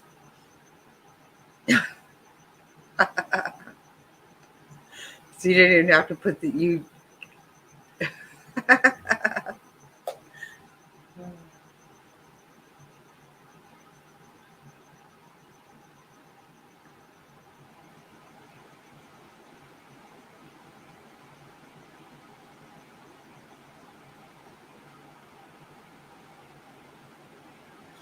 That's funny.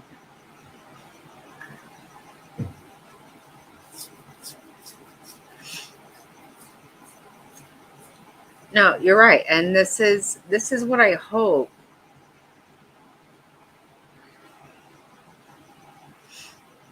Of course I want to grow my channel. I want people to want to be here and be happy here. But what I really love is that we can actually talk to each other.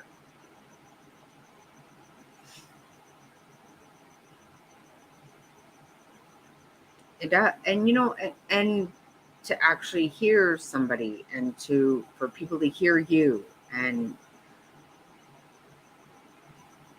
so in that sense, I'm really okay if it doesn't grow, honestly. I mean, that sounds weird, I guess, but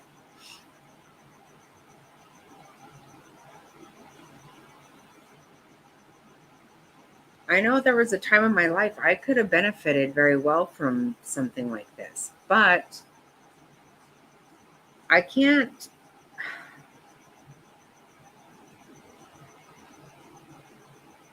There's so many people here that you can't trust, and it's really weird to me.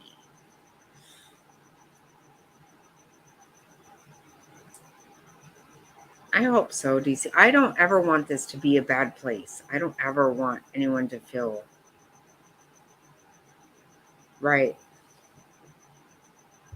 I guess so, Joey. I don't know. It's so weird.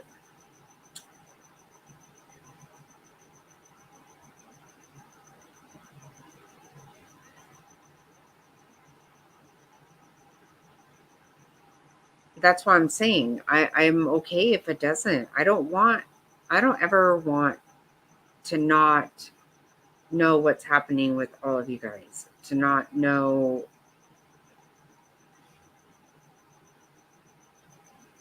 I know, DC, it's so weird to me. I don't get it. It really hurts my heart.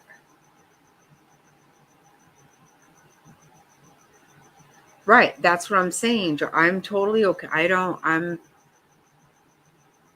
want people to want to be here. I want people to like it, but yet I'm okay with it being right where it's at because I like this.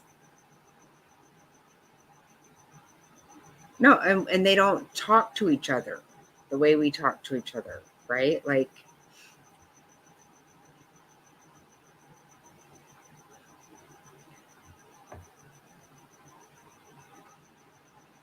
it is.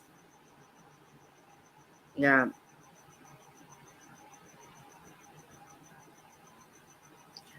Like, I talk to top hats all day, typically, at least probably 4 days a week, me and top hats are going back and forth all day long. I talk to Kimmy, I talk to Jerry, I talk to Faith, I talk Frazzled. I feel like Frazzled's like my mom. Like, I just love her so much. And I don't know her other than here, and I'm good. I feel closer to people here than I do with some people in my family. Oh, I love Top Hats. I totally love him so much. He is a good guy. He really is.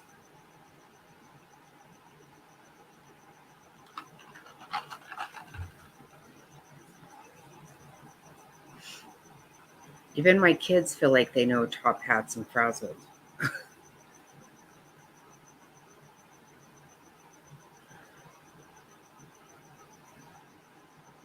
See, I did let that happen, DC. I let that happen. That's what I struggle with. I struggle with that. Mm-hmm.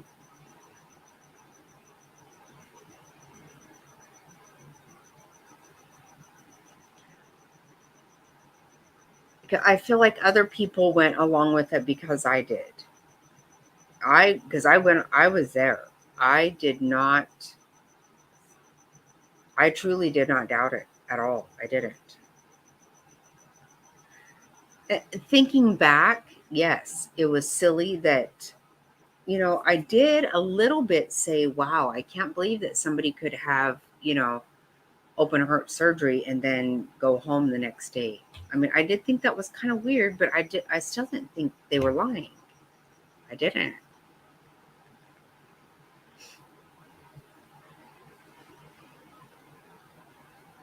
And she was calling me, and it was constant. Yeah, text messages, emails, and phone calls were constant. But I thought they were with Gloria and not. I never spoke with Ira, to my knowledge, right? I only spoke with Gloria. Oh my God.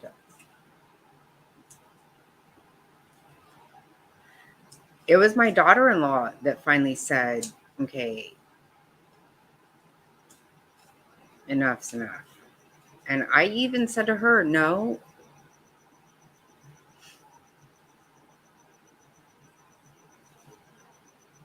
And I didn't realize Fig and Top Hats were all over it. All over it. They were just letting me...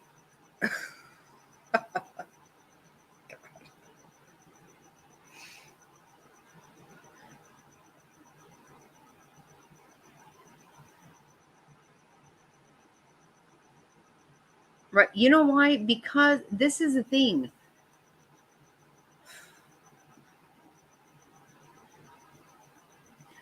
I was married to a pathological liar for 20 years. I know people lie. And I got so sick of, and I would tell them all the time, you might be telling the truth, but I'll never know it. I'll never be able to know it because you won't give me that option. You just fucking won't. That's on you. I finally, I always told my kids they had to be respectful to their father. But I finally said, listen, you can't talk to my kids. I just cannot let you talk to my kids because I can't have it. I just can't have it.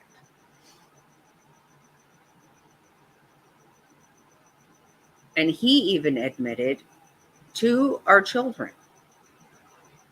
He said, you know what?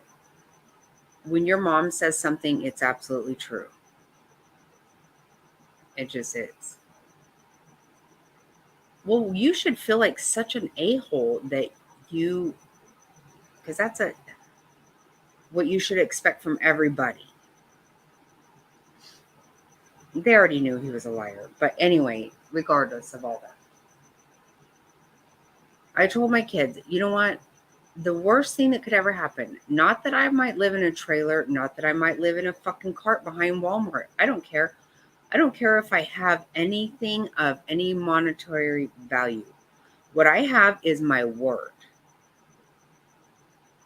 And if I ever thought that people sat around going, I don't know, Jackie said it, so I'm not sure.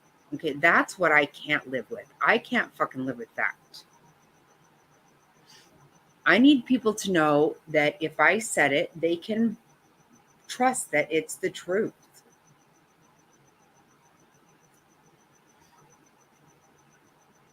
And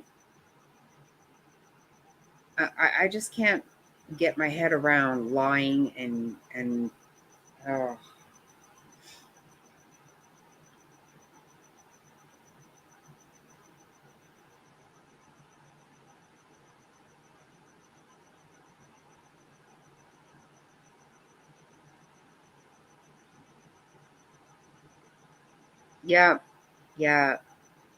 Yeah, you're right, Joe. You're right. And you know what? The thing is, though, what really happened. So what happened is one night, it's really weird. So like, it was really late at night. And it was me and Mr. Snotty and Cindy Workman.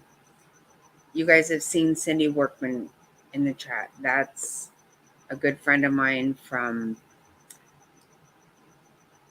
over 30 years ago. I met her. And Ira was in the chat, and she was telling us about, as a child, her parents sold her. And we all were so emotional. I'm not kidding you. We were all crying.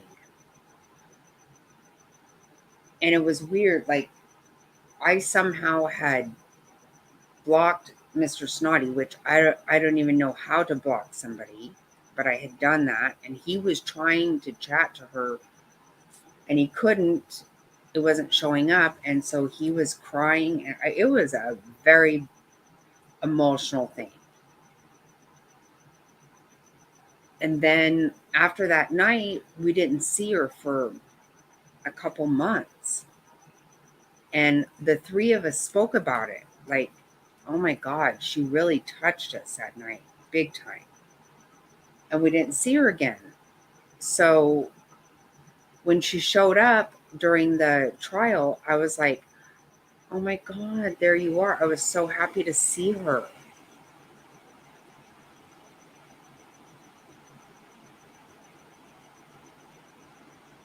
See, yes, see? She really had us. I'll never forget that day she showed up in chat, and I was like, oh my God, there you are. Thank God you came back. Because that was one of the times when we were like, Okay, we can't let people just disappear, because how can we check on them? What do we do? We were so invested. I am not kidding you. Mr. Snotty more than me. He was trying to buy her all kinds of shit. I had to tell him, just hold the phone for a second, because this shit's going a little bit crazy. Yep. That's right. Exactly, DC. You know, my entire family. A bunch of houses by internet.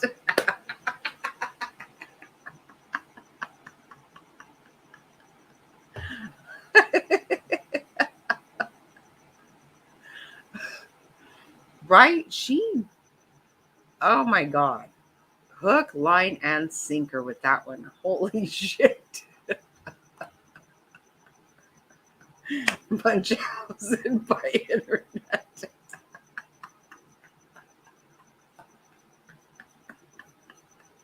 Holy shit. Where is Faith? I can't believe it.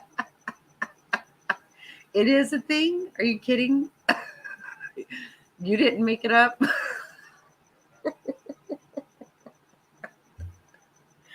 Oh my God.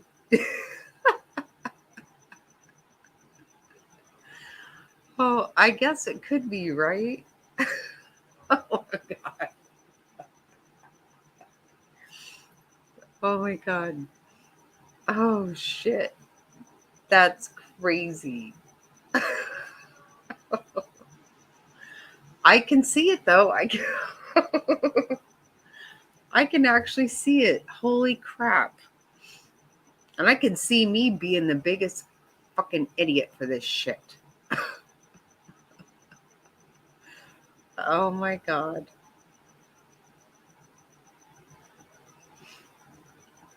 You know what's really sad is that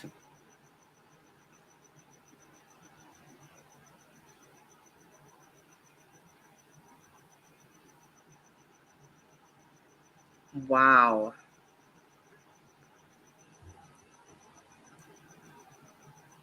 I'll be damned. Well, I need to be very careful of that because I can see it happening. I'm serious. When my daughter-in-law said, okay, Jackie, seriously, we can't really buy this. And I was like, I said, she hasn't asked me for anything. So I was, and you know what? Whenever I bought her stuff, when I put her address in, because I was actually not trying to bother her, but I was just trying to get the right zip code because Gloria didn't give me the zip code. It pulled up a picture. I didn't look for it. And I was like, well, that's not a mobile home park. And even then I said, I'm not going to question, who knows? Yeah.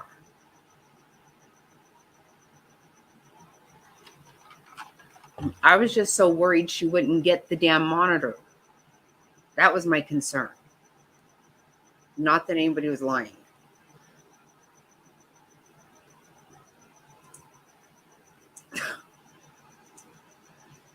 Gloria was trying to get me to buy her a $200 teddy bear.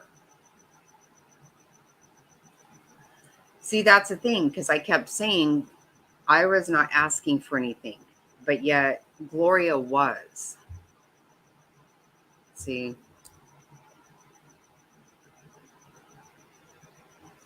But I was saying, pump the brakes. Like, a lot of shit has happened really fast. We just need to stop for a second. And Mr. Snotty was like, no, we'll buy her teeth. We'll buy this. And I was like, we need to hold the fucking on a second.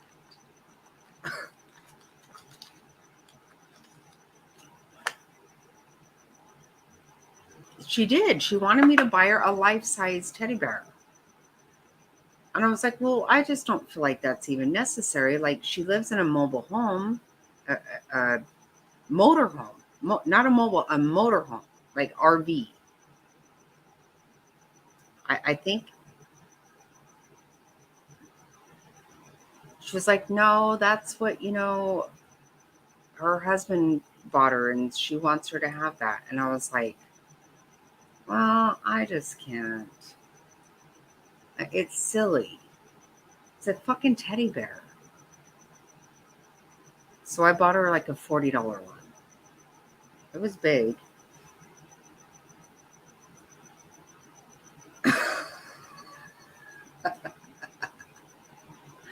Oh my God. What?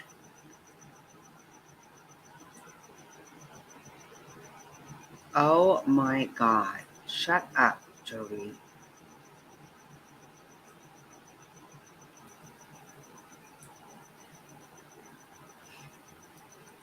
Yeah, because remember that one person stole her teeth.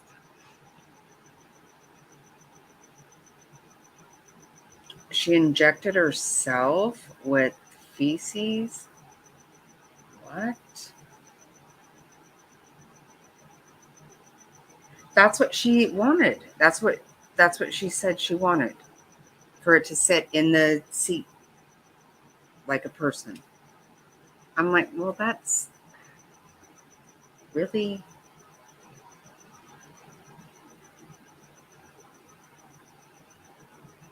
I wanted her to have the monitor because I wanted Gloria to be able to keep an eye on her.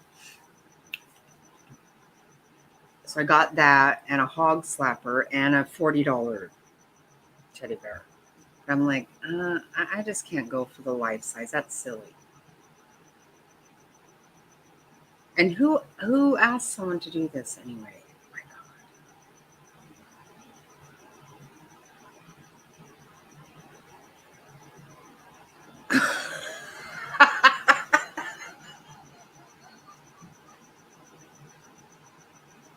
You are not getting it.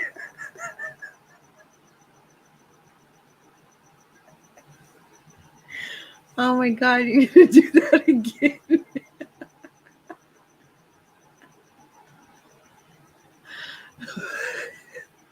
Oh my God, DC. Joey did this to me. Oh my God, I peed my pants. I cannot even.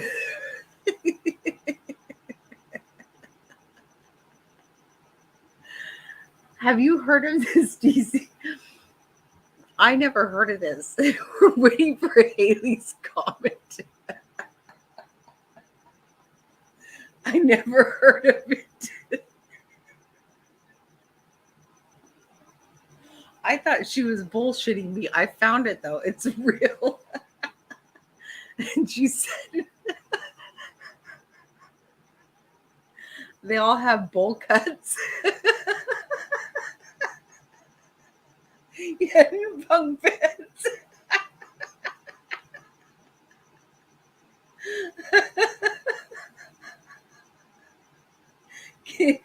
I had never heard of this.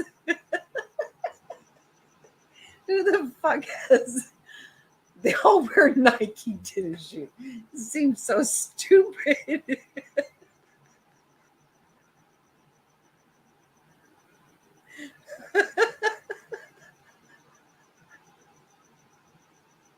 Can you imagine? She was saying like those people waiting for Haley's comment. And I was like, well, who's doing that? Like, I don't know about it. Just, yeah, they all wear a tracksuit and Nike tennis shoes.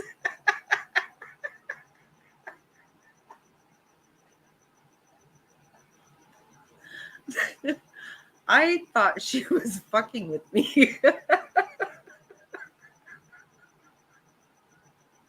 It's true. And it's not funny because they killed themselves. Oh my God, my stomach hurts so bad. They were in bunk beds and had bowl cuts. It's straight up true.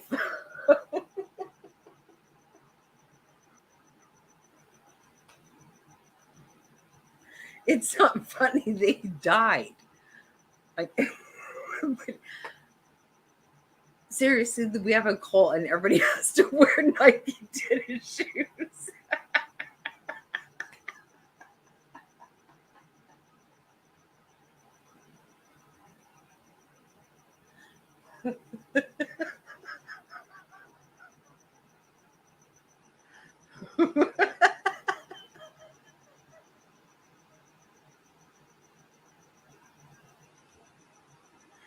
Oh, I still think about that and I can't take it. It's so funny.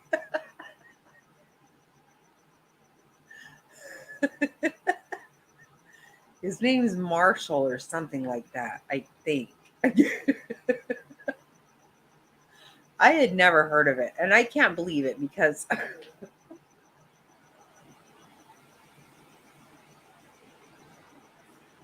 you seriously, this is something that people think this cannot be true. Nikes. Can you imagine? You have to wear Nikes and a black tracksuit and a bowl cut. I swear to God, it's true. I saw these people with their bowl cuts.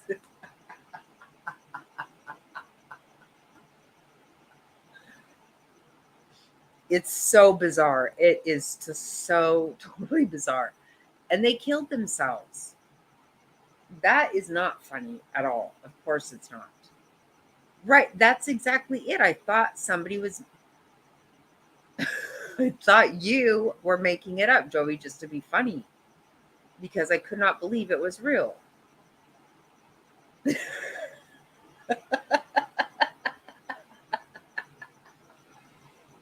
Maybe they did. I don't know. DC, can you believe? Have you heard of this? And they were waiting for Haley's comment. I mean, everything Joey told me that night, I was like, okay, you're just making it worse. Like, there's just no way. It sounded like one stupid thing after another. Start out with Haley's comment and then black tracksuit and then Nike tennis shoes. There's no cult that says you have to wear Nike tennis shoes. But there is.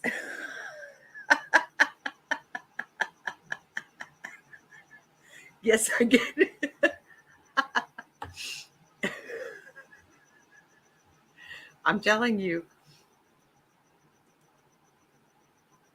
Oh, did you? Oh, so you've heard of it. Okay, see, I swear to God, I thought we were joking. I thought we were joking.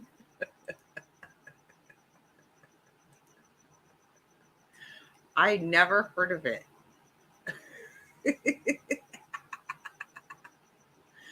Oh my God, Joey killed me that night.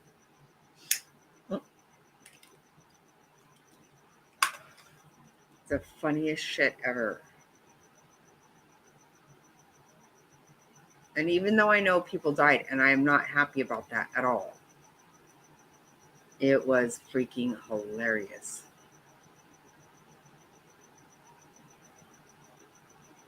Yeah. No, we found. Yeah, we did find it.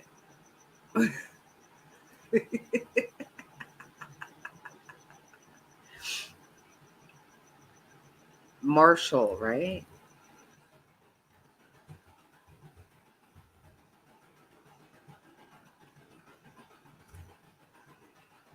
Applegate. Applewhite, right? Yeah.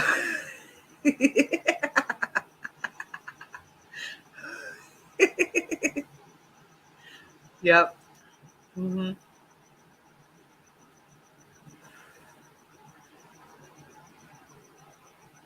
Yeah, exactly. See? Okay, yep. Here we go.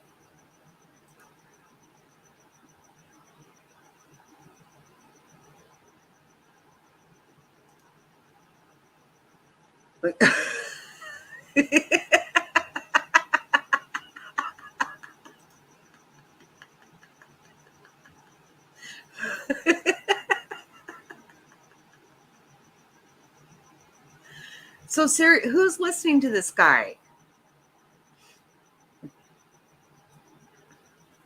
Oh, let me see. I'm sorry.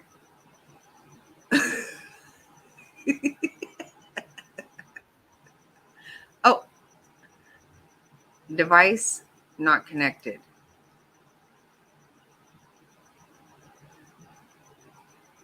I don't know, Jovi. It says it's not connected. Will need to connect their microphone before they can add them to the stream. Oh, your microphone.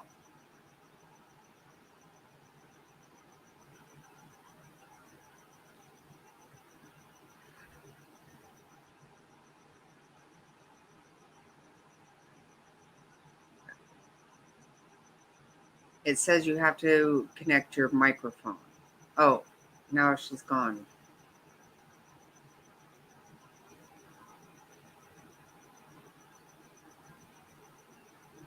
I really don't know, Jovi. Everybody who's come on panel has already known.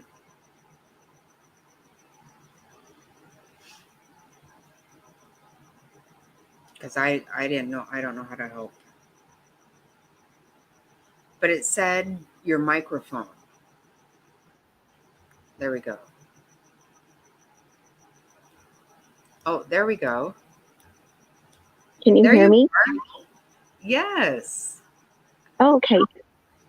So, hi, Jackie. Hi. Oh, look at your voice is so sweet. I don't like my voice, but I've never done this before, so this is my first time. The reason why we started talking about the Heaven's Gate cult was because we were talking about how bizarre it was for Lori Vallow and Chad Daybell, and how if somebody would have told me about this with the zombies and the portals in the closet, it's so unbelievable. And I said, just like the Heaven's Gate, where I couldn't think of the name, but I said about the Nike cult. And that's how we got on the subject of it. Right, because I never heard that. Right.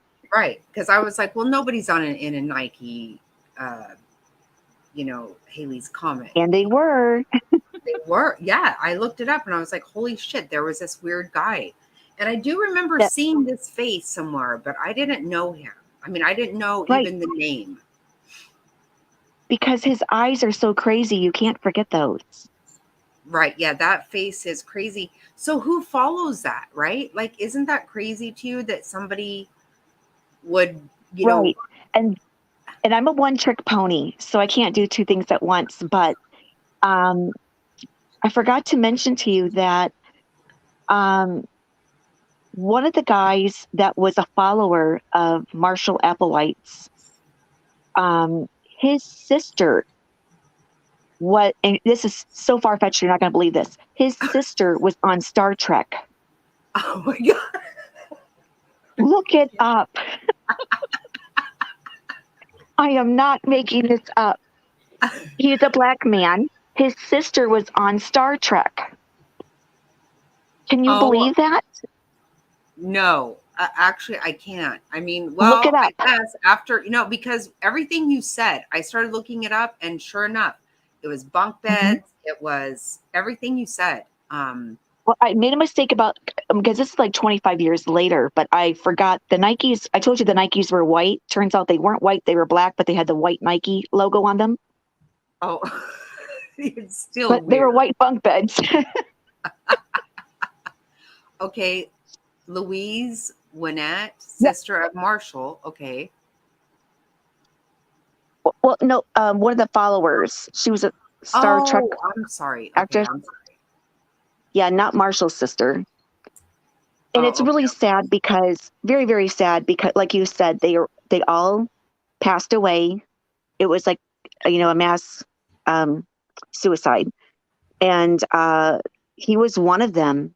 And those tapes that we were watching, those were their goodbye messages to their families. Right. It's really weird because I can't hear my voice, so I don't know what I sound like on tape. Oh yeah, I can't hear mine either, and that's a good thing because I cannot watch my I can't watch my shows afterwards. But I figured I felt safer tonight because there weren't very many people left in the room. So this might be a good time for me to come on for a few minutes. But yeah, his sister, one of the followers of Marshall's, his sister was on Star Trek. She was an actress on that show. And that's, outer space. Right. See, so that's right. Like maybe he took his sister's Barbara March. Yeah. So like maybe he was taken in because he was able to, I don't know. I don't know if he, kind of believed in that or far-fetched, what. I can't remember the names. I wrote them down on a piece of paper and I don't know what I did with it. And then we didn't talk about it. I wasn't able to get on, and then we didn't talk about it like last week or whatever. And so I don't know what happened to the paper, but I swear to you on my grandson's life that the one guy's sister was in Star Trek, and he's a big guy, and you look at him and you would think, how could somebody that looks so normal fall into this and believe all of this? And these people must be missing something in their lives. I mean, and it was such a large age range. Like the one guy was really young. He was like a ranger or something. And then up to all the way up, the ages were all the way up to like a grandmother. Right. Yeah. Because I remember we were watching the people, like you said, that were saying goodbye, right? Mm-hmm. Right. And explaining, why they were very good with this. And, but I don't know if you, were you here when the other night, I think it was the night my sister was here. She was there. Well, I don't know how often she comes on, but I did see her one time. Like a couple days ago. No, I'm Uh, losing track of my days. I'm thinking last week. But we were talking about how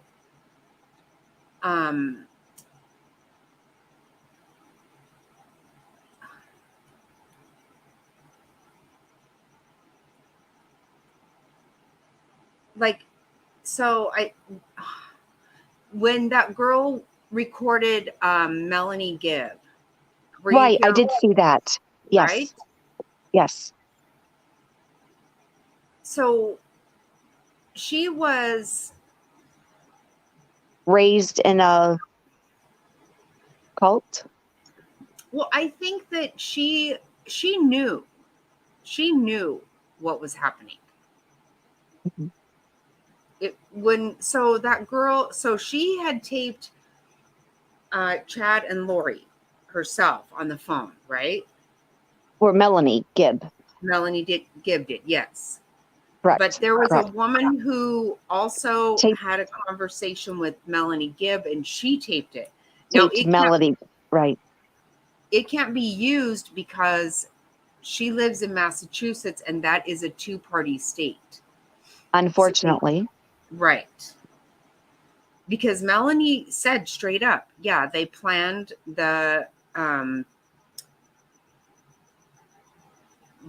Charles' death with, they planned it to be self-defense. And so what did they really believe? I don't know.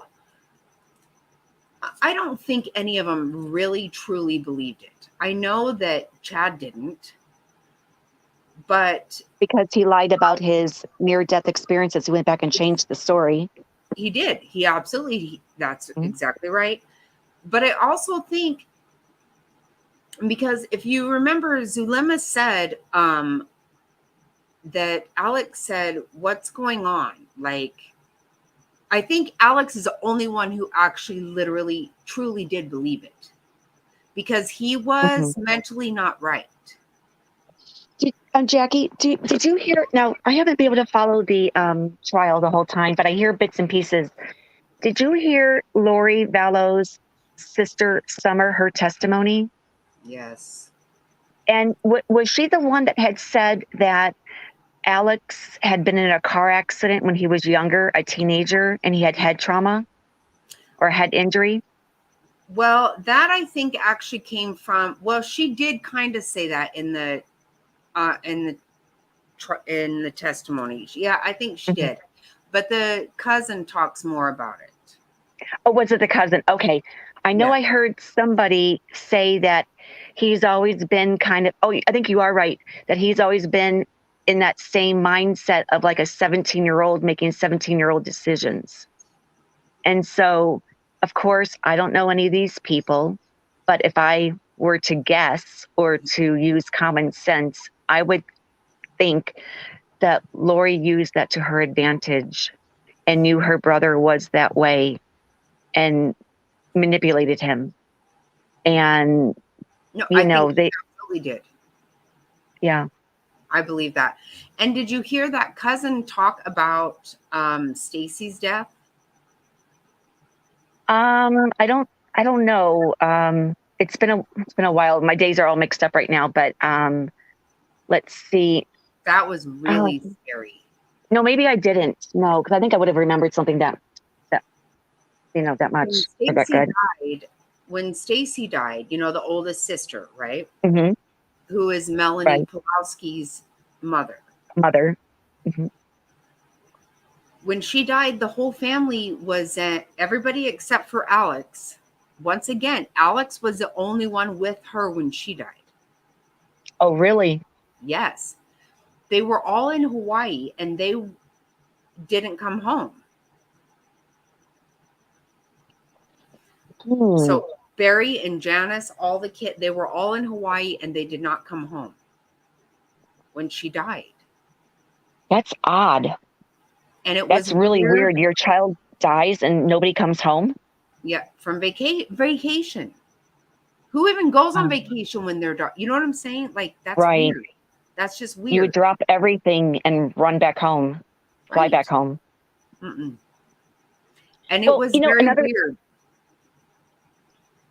I'm sorry. And then another thing I thought was really odd, Lori has been married 5 times. Mm-hmm. 5 times, and not one time have her parents or her family been at any of her weddings. Right. Yes. Of course they didn't go to Chad's because, they eloped to Hawaii and did it behind everybody's back. But like her first husband, okay, right out of high school. Okay, but what about the second husband and the third husband and the fourth husband?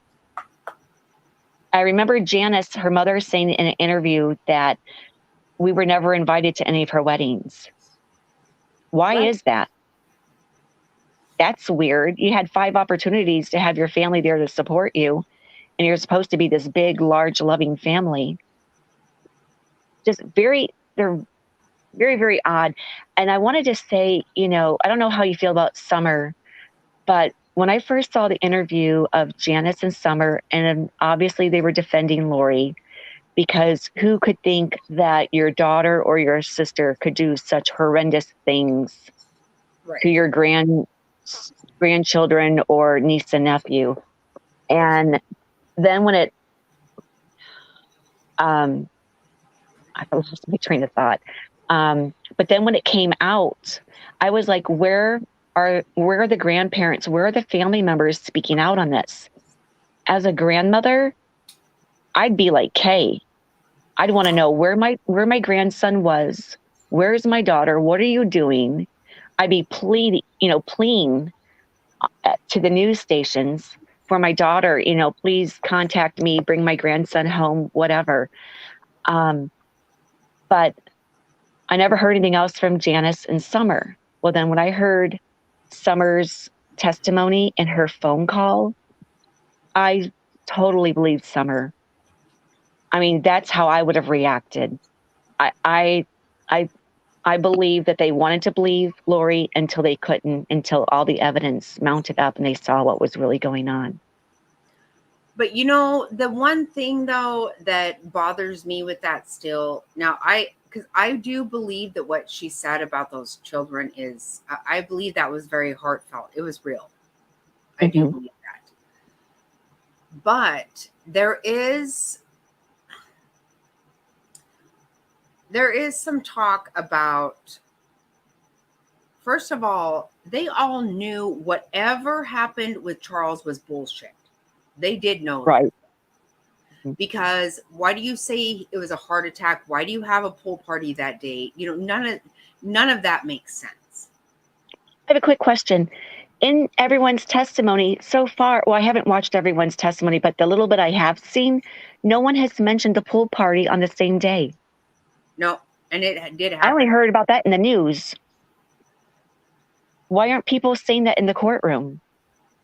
Well, and Colby almost did, because if you remember, he came in, his testimony said he knew nothing about anybody being shot or anything until he walked into his mom's house that day and saw Alex sitting on the couch with the thing on his head, right? Mm-hmm. So they didn't really go any further to what was going on that day. I don't know why they're not bringing that up. Maybe they're saving it for Charles, his case here in Arizona, maybe? I don't know. Yeah, because, no, you're right, because there is a lot. If you notice also, her attorney continues to say, you know, even though it's already been discussed, I want it on record that we are not, you know, we are objecting to anything to do with Charles' death. Mm-hmm. Because it's different. So yeah, they're not talking about that totally. But there's also, I don't know if you've heard about talk with, oh my gosh. So Summer supposedly was having an affair during all this. Mm-hmm. And the guy she was having an affair, do you remember his name? No, I don't think I've ever heard his name. I can't think. But he was involved in some of this somehow. Oh, really? Mm-hmm. Oh, okay. I didn't know that. Well, I don't know. I mean, this is just talk I've heard. I don't know. Mm-hmm.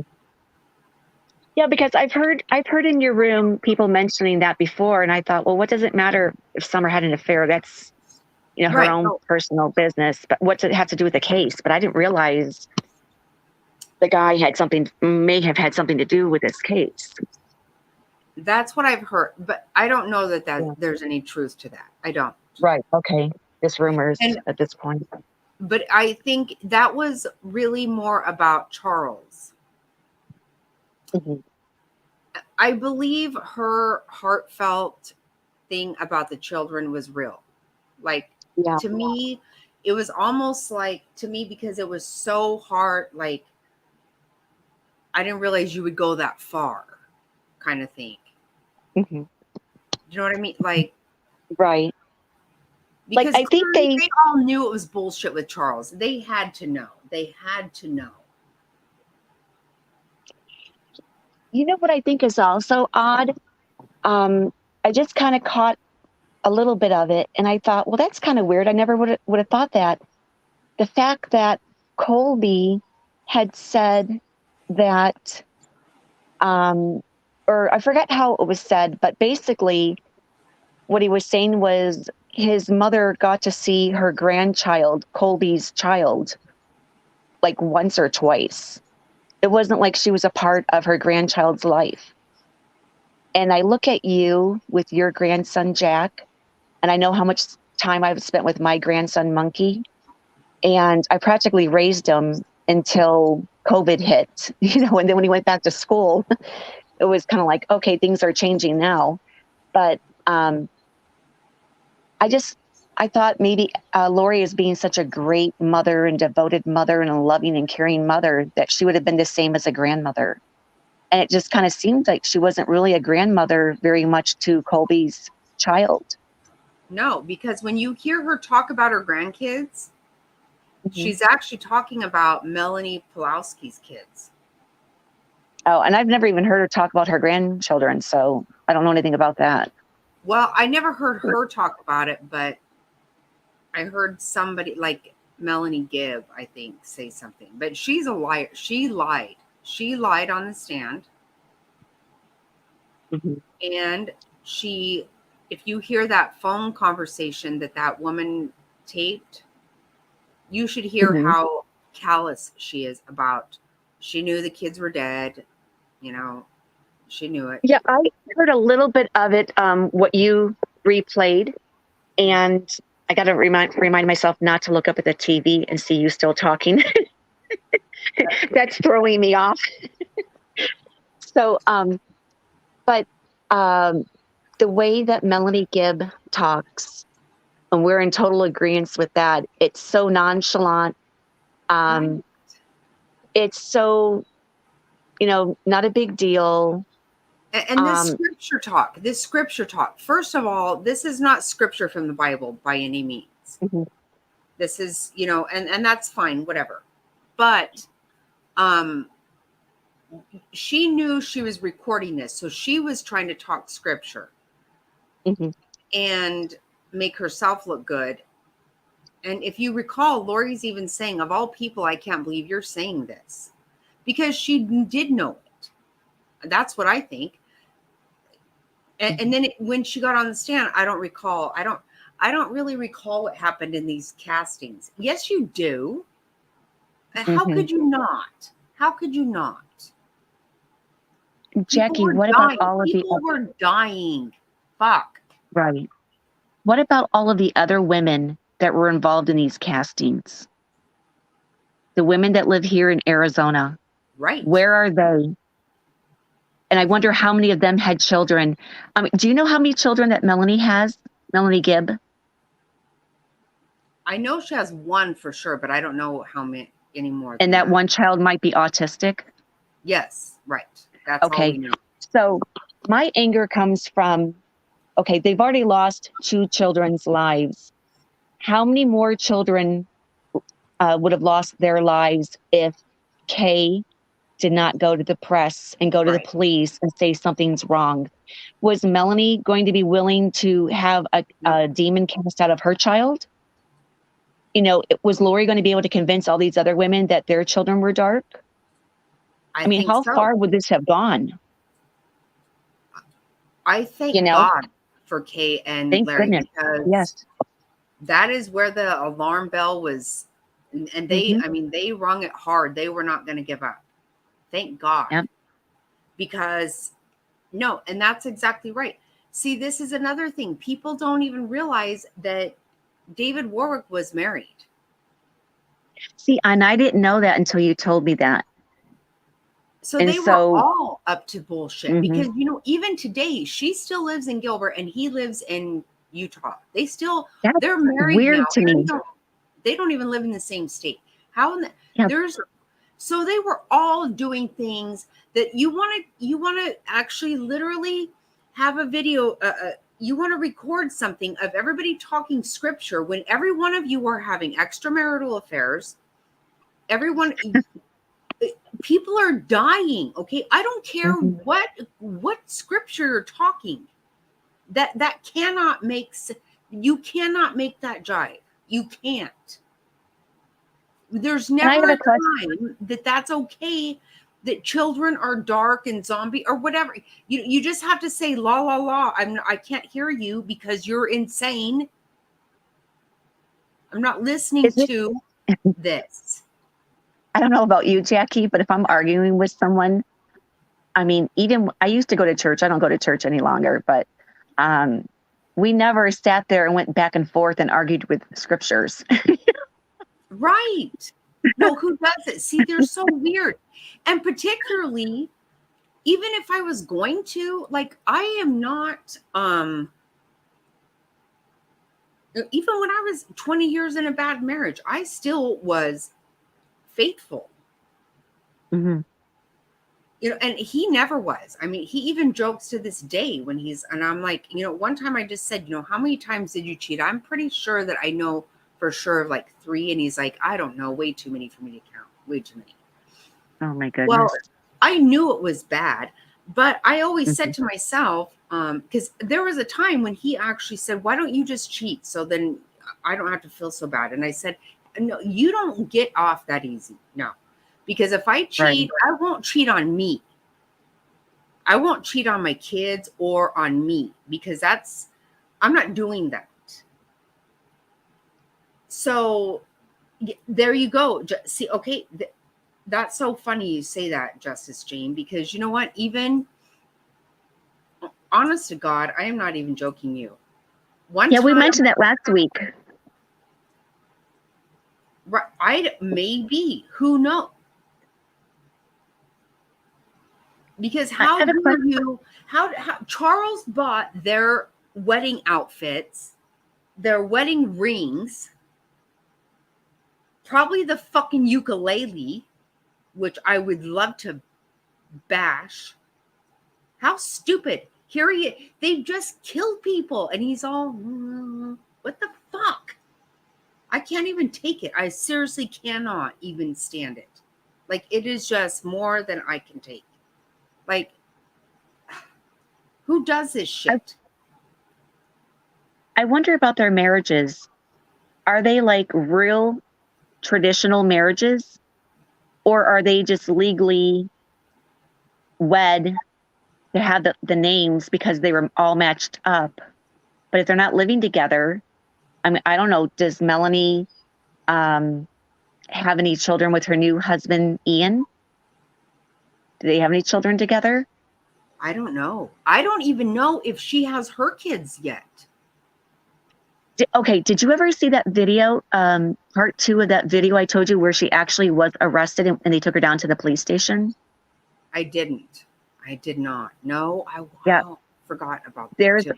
There's a part 2, and you see the police go out to, or you see her in the police station, and then they tell her that her charges are going to be changed, and they're being upgraded to a more serious charge. And it was a domestic something, and I don't want to quote it because I don't remember now. I wrote it down on a piece of paper when I watched the video, and it was a long time ago when I watched it, but they upgraded her charges, and the one officer went out and they handcuffed her, and the one officer went out to tell her Uncle Alex, who was outside waiting for her, that she was going to be detained. She was being arrested. And so he asked, how much is bail going to be? And the officer said that he didn't know. And so she actually was arrested for going to her ex-in-law's house, disturbing them, asking to see the children. You saw that first part of the video. Right. She was trespassing. Right. She was trespassing. Mm-hmm. And just think, Alex sitting out in that SUV or vehicle, whatever it was, when the officers were there outside the in-laws' house, and he was parked down the street where Melanie had to walk up to the house. That was kind of suspicious there too. They weren't parked right outside the house. All black. She was in all black. And they had told her the night before that she would be trespassing if she came back. Right. And she went back home. And she didn't tell. It took, because I remember the police saying, oh, there's somebody else here. Like, that was dangerous, really. Mm-hmm. And they probably didn't have any idea how dangerous. Right. And that's what I'm, when I watch the one officer talking to Alex, he has no idea, or I'm trying to think if that was even the time yet, if something had already, if it had already happened. But he had already left Arizona, moved up to Idaho, and the officer is standing there talking to him, and Alex is just talking so nonchalantly, like no big deal, and he's taking a sip of water from his water bottle, and I don't know if that time, if the lives had been taken from the children or not. Do you know? Oh, I don't know. I wonder what date that was. I should check. You know what? Because also, did you hear that? So he left he moved up there when she did. Right. He left his job and he took out that loan for $21,000, and he bought 43 weapons, 43 guns. Oh my goodness. That came out in the trial. Okay. Like I said, I haven't been able to watch everything, and I'm so far behind. I get little clips here and there from Nate from Idaho. Right. I love him. Him and Justin Lum from Phoenix. Love both of them. Me too. And I watch Hidden True Crime. I've seen a little bit of that. I was going to ask you a question. Do you mind if I go to the remember. restroom real quick? Oh, go ahead. Yeah, sure. Go ahead. I'm so glad you're here, Justice Jane. Sorry, I just have to go potty. Hi, Faith. Hi, Justice Jane.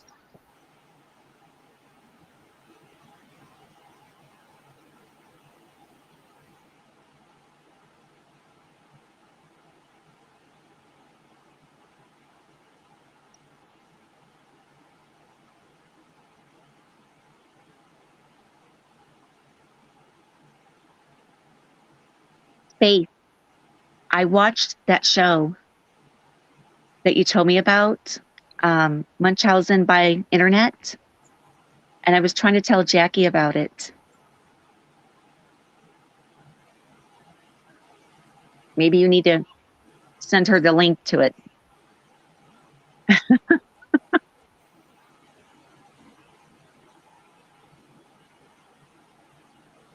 I think she thought I was joking about it at first. Yeah. Very concerning, disgusting, scary.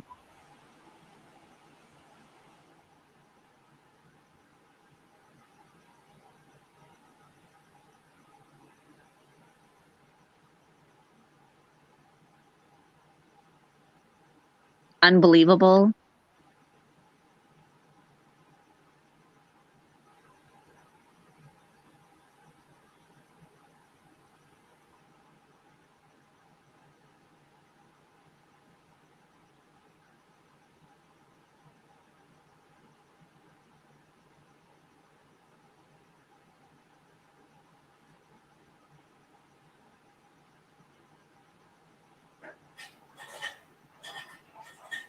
Yeah, because it took me a while to find the story. I watched several clips before I was actually able to find the one you were talking about.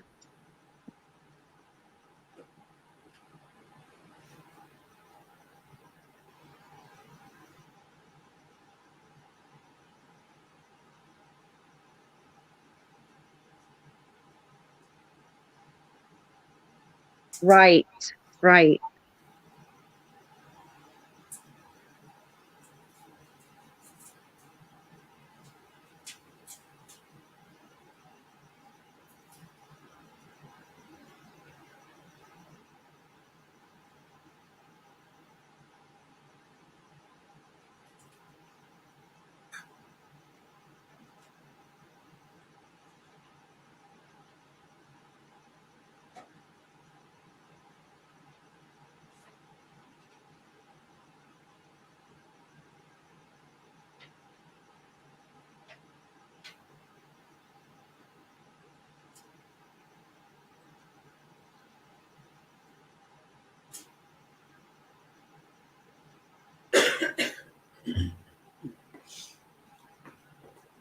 Okay, I'm so sorry. I had to go to the bathroom. Oh, no problem. No problem.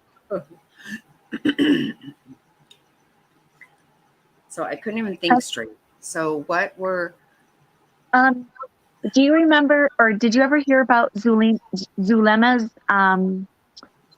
when she was being interviewed by the police here in, was it Chandler or Gilbert? And she was talking about her marriage to Alex and how they went to Las Vegas, and he had purchased, he was going to give her a back rub. So he had purchased this heavy duty plastic to put over the bed in the hotel. Yes. Did you like a hear tarp. that? Yeah, like a tarp. Right. Yeah. See, that's very weird. Right. And I thought, okay, well, he was afraid of getting a little bit of baby oil on the sheets in a hotel in Las Vegas. I think there's been a lot worse than that, you know? That's when you do it, not at your house. You know, you're not gonna Right. not gonna fuck But up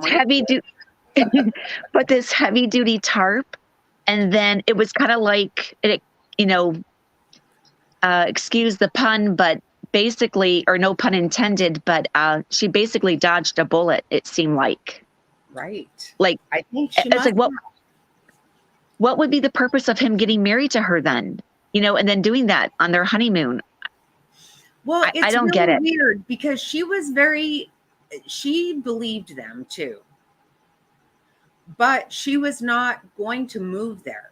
If recall that? Right. Like, Correct. they Yeah. were- Yeah. And they were trying to make her.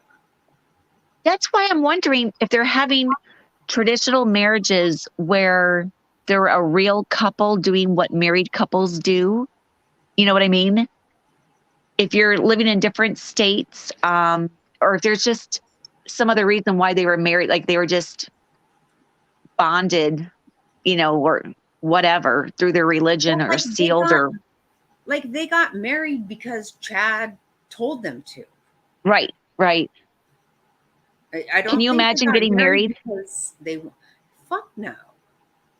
So now I have to wonder about Melanie Plowski's husband, Ian. Me too. And they said Whoa, they what- met like on Match.com or some shit. Right. Which again seems weird to me because it was like so fast Mm-hmm. after she split up. And if you remember, Zulema said, okay, what they were counting on was they told Zulema to not worry about her job. She said she didn't want to move there because she didn't have the money. She didn't have a job there. Okay, I'm gonna go back to that in a second. But what Lori said was, Melanie has enough money for all of us, not because she'd gotten a few $100,000 in the divorce settlement, but because they were going to kill him, Brandon, and she was going to get $1 million or whatever, right? For his life insurance policy. Right. That's what I think. Yeah. But and first of all, sorry. I don't care if I can't move somewhere because someone else has money. That doesn't make it. So I don't care if you have $1 million. Okay, Lori's niece has money. So what? That doesn't mean I can live somewhere. But not only that,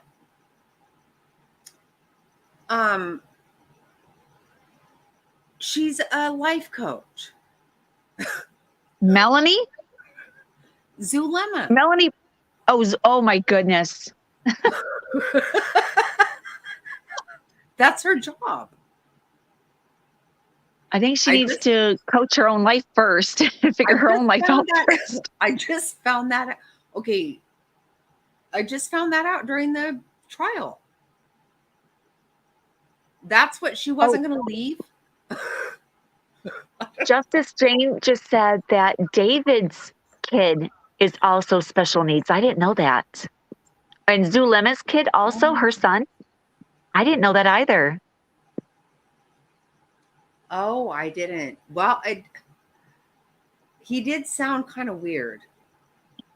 Well, and here Zulema's son didn't even. Okay, here Alex is in the bedroom or the bathroom floor, and he's calling 911, and the 911 operator is asking him who he is, and he's like, "My mom's boyfriend." He didn't even know they were even married. And he said he would not give him CPR. Oh, yeah. And then the 911 operator is like, because he's like, I guess he had defecated. And the 911 operator is like, I know it's gross. It's not pleasant. I don't remember the words exactly, but. Yeah. And this kid's thinking, this is my mom's boyfriend. I'm not touching him. This is some guy my mom has here. I am not. Right. I mean, I can kind of picture it. Like, I'm Yeah. not. I don't know what the hell my mom's up to now. Right. I mean, that's kind of the way I feel. She's been married several times. And she's gone to jail. And again, okay, I'm not even trying. So what? I'm not trying to put accusation. You know, like I've said, you know, I've got a mugshot out there. You can go ahead and find it if you want to. Oh, I didn't know that. I'm just telling people so you don't have to worry about trying to find it yourself. Yeah, believe it or not, I've never had a damn speeding ticket, but yeah, I do have. I did get. I didn't even know I was arrested. That's how stupid. Yeah. They were actually taking my fingerprints, and I was like, "Whatever. This is shit. I'm in my own damn house." Mr. Snotty's saying, "Shut your mouth," and I was like, "I will not. I will not." And I didn't even know they took my fingerprints, and I was like, "What?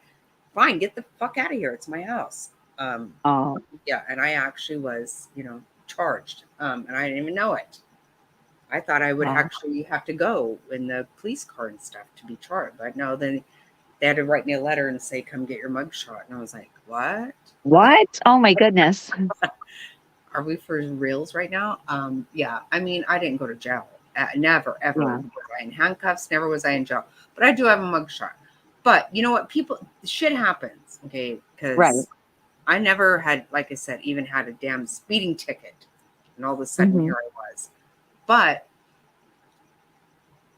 and regardless, people have a pass, and that's fine. But you know what? There's a lot of pass there. And if my pass ended up finding me in the middle of a fucking murder trial, then then maybe my past does mean something, right? Maybe it does. When you have all these little things going on, and A leads to B. Like, yeah, not giving CPR to my mom's boyfriend, not doing it. Yeah, and I have to wonder if there might not be some type of medicine or some type of drug that they possibly could have given him to make it look like he died of a blood clot. You know how I don't know. Or you know, I don't know, with all the traveling that he did, maybe he actually did, you know. He did a lot of traveling in that truck. He was a truck driver, and then doing all the trips back and forth and driving Melanie. He's the one that drove her straight through from Arizona up to Idaho. Right. He was all over the place. Yeah. To Houston, Idaho. And he paid for a lot of, it's come out in the trial, a lot of Chad, because Chad was flying on Allegiant into Gateway. Oh. A lot. And a lot of that was on Alex. His credit card? On his account. Yeah. And I don't know if you heard this part, but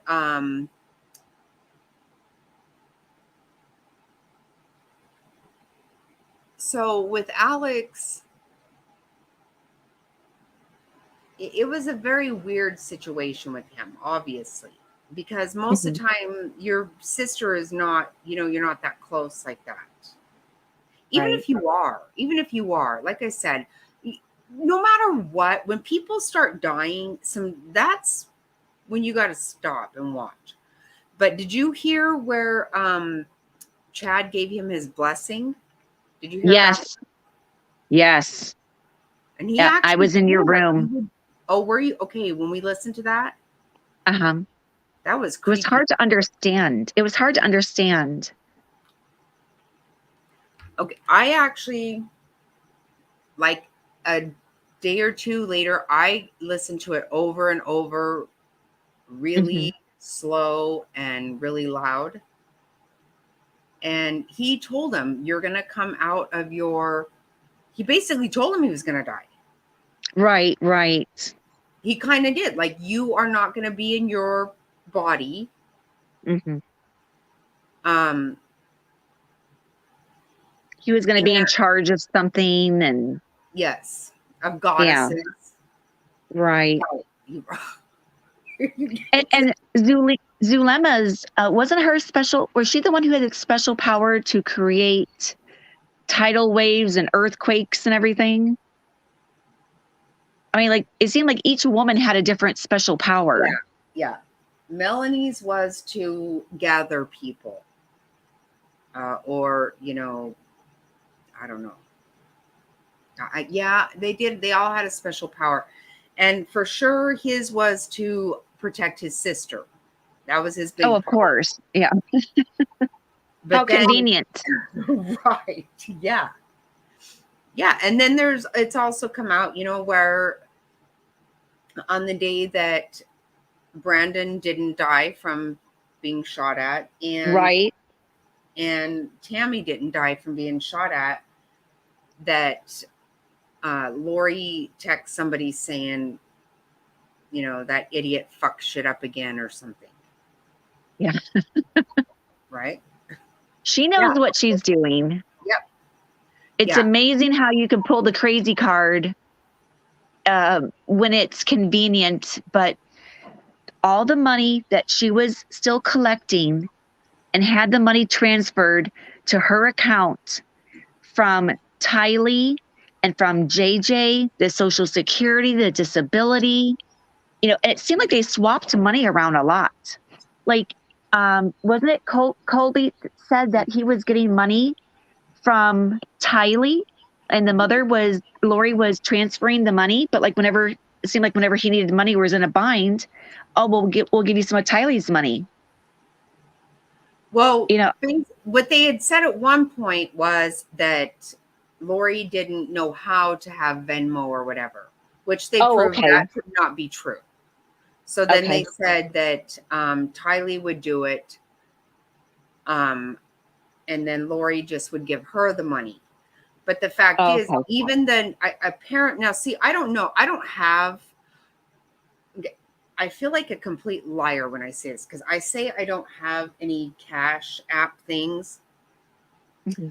I have a Venmo only because I bought Mr. Snotty golf lessons one time a few years ago for Father's Day. And the only way I could pay for it was through Venmo. So I created this Venmo only for that. I don't use it. Even if I try to go in there right now, it won't. I don't know my password. I can't get in it. So to me, I feel like I'm lying when I say I don't have one, because I actually do have that, but I don't do anything with it.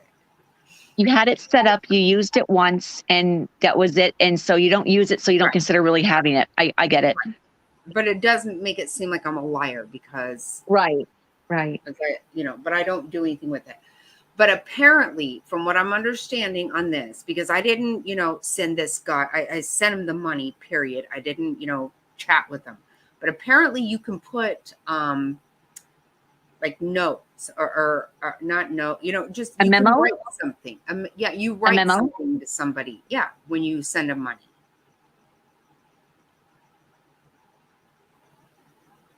So this is what Colby found, was that he was getting stuff from Tylee's Venmo, but he didn't.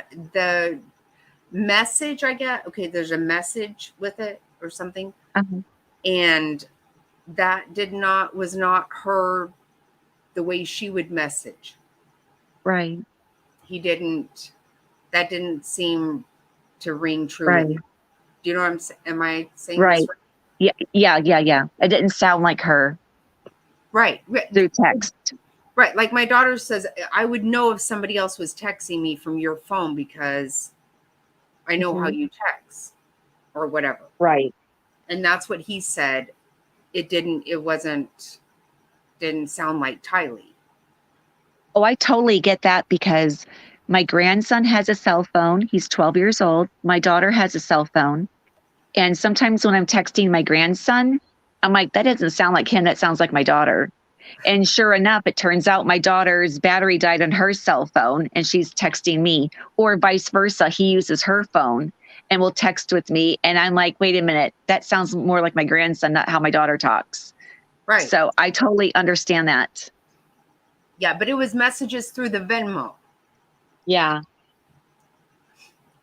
That and I think even text, maybe. I don't know. But they were saying that the Venmo was coming from her.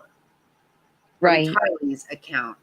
But that doesn't, I don't know. None of it makes sense because a week before Tylee went missing or was last seen by anybody,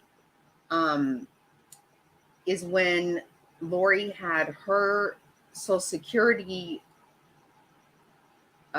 check be deposited into Lori's account and not Tylee's. They changed it. That was brought out in court too. A guy from a FBI person with Social Security testified that happened. Because she had been getting money from Joseph Ryan, her father. Right. Another death, they have to be involved. There's no. See, this is a whole thing. There's no way that Joseph, Alex, Tammy, all these people died of natural causes when they are in their 40s. Right. I mean, that might, you can. I never even had anybody in my family that's like 90 die of natural causes. They already, we know that they had a heart attack or they had, they already had cancer. They had, you know what I'm saying? This just doesn't happen. Right. I'm sorry. There's no way. Even Stacy, the oldest sister, what I found was undetermined causes, undetermined her death. And when you hear the cousin talk about it, that gets real freaky. Not only did the family not come home, but it gets worse.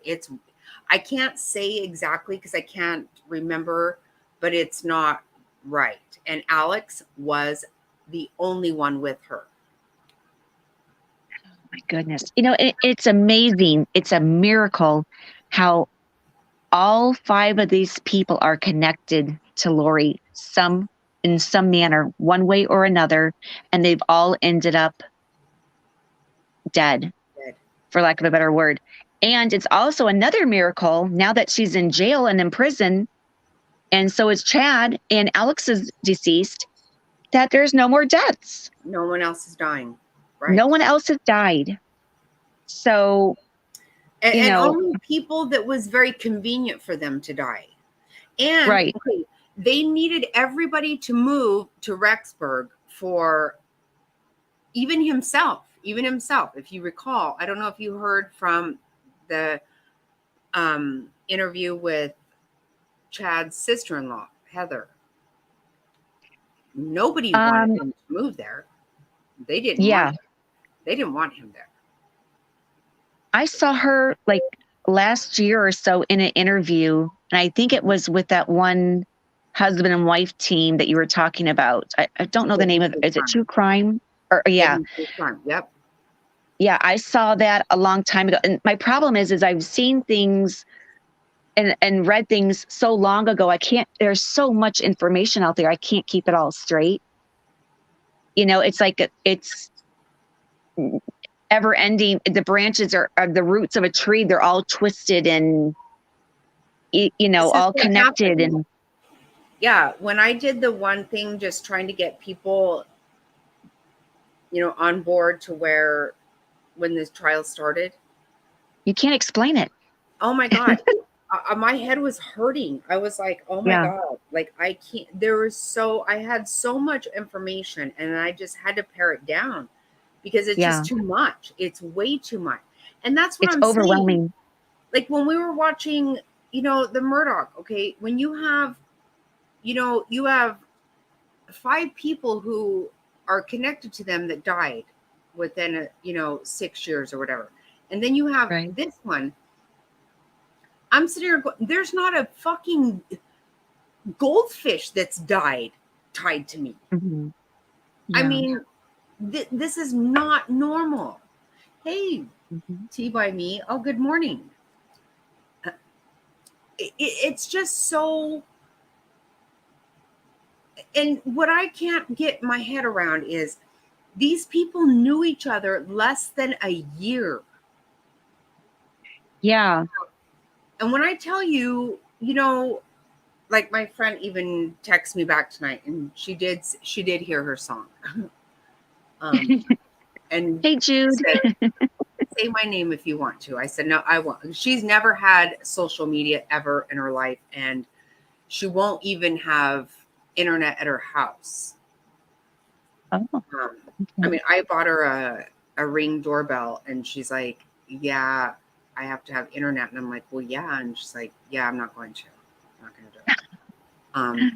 So I'm not trying to do that to her, you know. Right, right.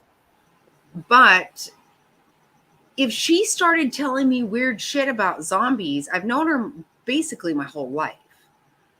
If she started telling me this shit, I'd be like, okay, well, I don't, you know, I can't really drive with that, but you know, you do you, whatever. That's, you know, right. But the minute someone died, right. Now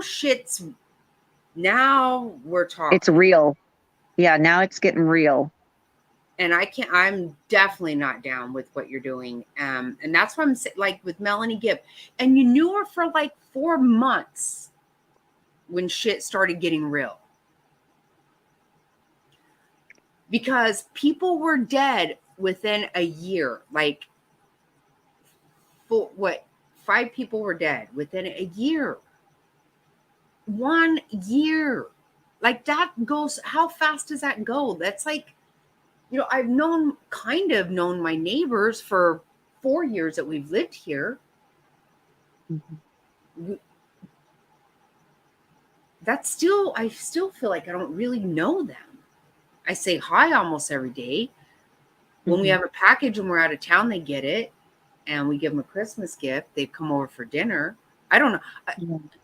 I can't call that. How do you know? 1 year these people knew each other. And Melanie Pulaski got divorced, remarried. Alex, it was clearly a fucking whack job, got married to another whack job. Again, that's the only one who's been given immunity. And why is that? I think we're going to find out down here in Phoenix. Right? There must be something. Yep. Because we don't know yet why. All this shit happened within a year. That's fast. It blows my mind that all this could happen in 1 year. I mean, how much can you really trust a person that you just recently met 12 months ago? Right. And I don't know. It kind of seems like there was some sort of sick fantasy game going on. And like they were all buying into it. And, you know, I don't know if, you know, these women's circle groups where they're casting out evil spirits and more kind of sound like a witch's thing, but right. No, it does. You know, and no offense to the real witches out there, you know. Right. No, I'm not anybody. That's what I'm saying. This is what I'm saying. If you want to get involved in something, right? I'd be like, okay, cool. You know, you do you. I still love you, but you know, I'm probably not into that. But when someone dies, shit's real now. Yeah. I'd be like, oh, well, thank you for the invitation, but I really don't have time, or I have to take care of my grandson, or I'd make up excuses and start to distance myself from them. Exactly. You know, that's exactly what you would do. You would start distancing yourself. Right. I would get scared. I mean, that would scare me off. People can get involved in things. You know, I can remember when some people in my family got all involved in that Prime America thing, you know. And,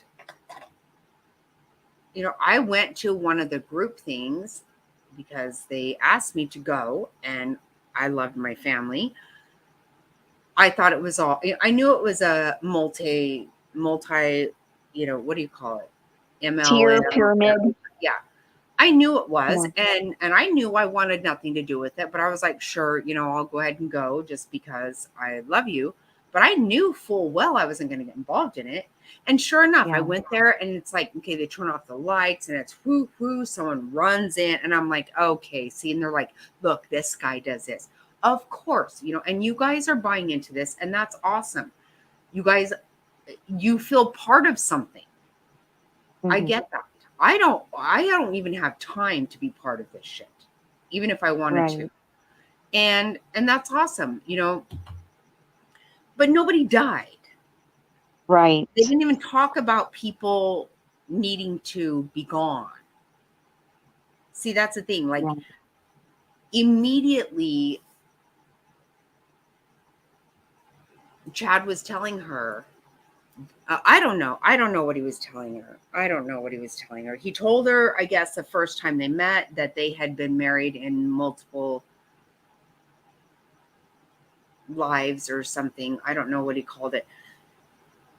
But his sister-in-law says that was that was his pickup line. His pickup line. Mm-hmm. Can you even imagine that? I mean, I never handled any pickup line, but if someone said that, I'd be like, okay, you know, don't even buy me a drink. When Later, I got freak. divorced, I did not let anybody buy me a drink. I would buy someone a drink. I would not. I drove myself. You don't come to my house. You don't buy me nothing. I was hell bent on that. And I pay for myself. I don't need anybody to do it.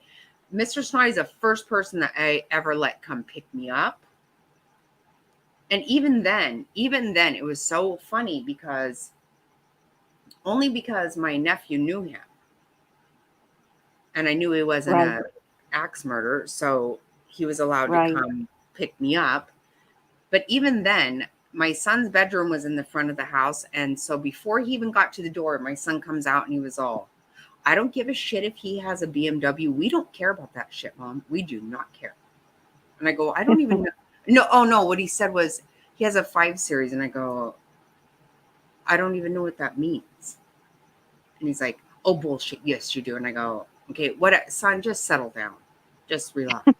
Don't worry about it. And he's like, I'm just telling you, I'm not putting up with nobody's shit. I was like, you don't have to put up with anyone's shit. And then, you know, he knew him for like, 10 minutes and he's all, don't be mean to him, Mom. Okay. Because they're like best friends to this day, 16 years later. But that's the thing. You don't just have all these people in the middle of your shit. Like for her son to not, did he really not know they were married? Zulema's son, I don't think he really knew they were married. Right? I mean, how is that? How does any of this happen like this? That's why I'm thinking that they're only married in name only and they weren't having like marital relations. You know what I mean? Like if they're living in different states, I don't know. They're part of the 144,000. But, can you imagine? No. Can you imagine being Lori's ex-neighbor in Hawaii? Mm-hmm. And when she went to her when she and Charles were having problems and she went to Hawaii and said to her, she was trying to get her to leave her husband and join them and leave her children behind. If somebody said that to me to leave my children behind, hell no. I don't care if they're adults or not. Yeah. No. Definitely something wrong. No, there is never going to happen. That's what I'm saying. There is something very wrong with that. And then look at how Lori and Chad took his kids, which were all adults, to Knott's Berry Farm. Oh, I didn't know about that. Yeah. And then, then they flew home back to Idaho and Lori and Chad flew to Hawaii from California. They went there. How the fuck do you do this when your kids who are children? Mm-hmm. You know, thank goodness nothing happened.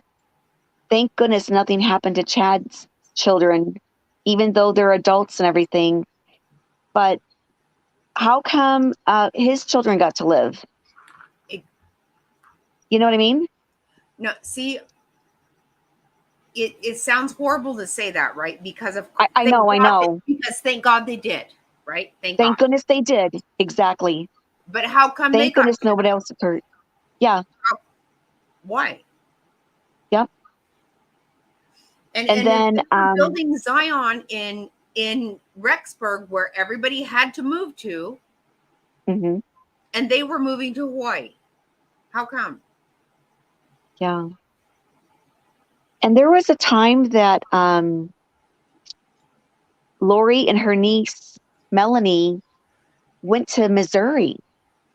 And I think that was after the children were killed and they flew to Missouri. I don't know what they were doing out there, like visiting family and friends or something, but it's like these people had so much money to fly wherever they wanted to fly. I mean, it must be nice to live that type of lifestyle. I mean, I know Melanie's, her husband, when he had the pest control business or whatever, Brandon, did you see that interview with her in the police station, Melanie? And she had her little child there with her, one of the little kids. I didn't watch that one. No. Yeah, the police were asking, or there was one officer in the room. She was at the police station. And I believe it was the same day or the day after someone had attempted to shoot him.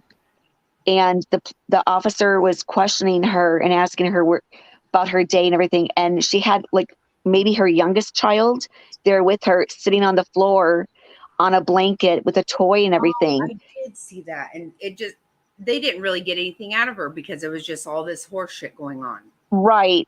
But okay. she kept on emphasizing on, you know, the reason why their marriage wasn't working out was because, you know, he had gay tendencies and, you know, but it seemed like he made really good money. You know, they were well off.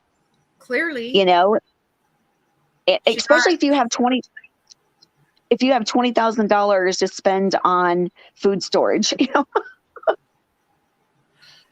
Right. Plus, she got like a few $100,000 in her divorce settlement.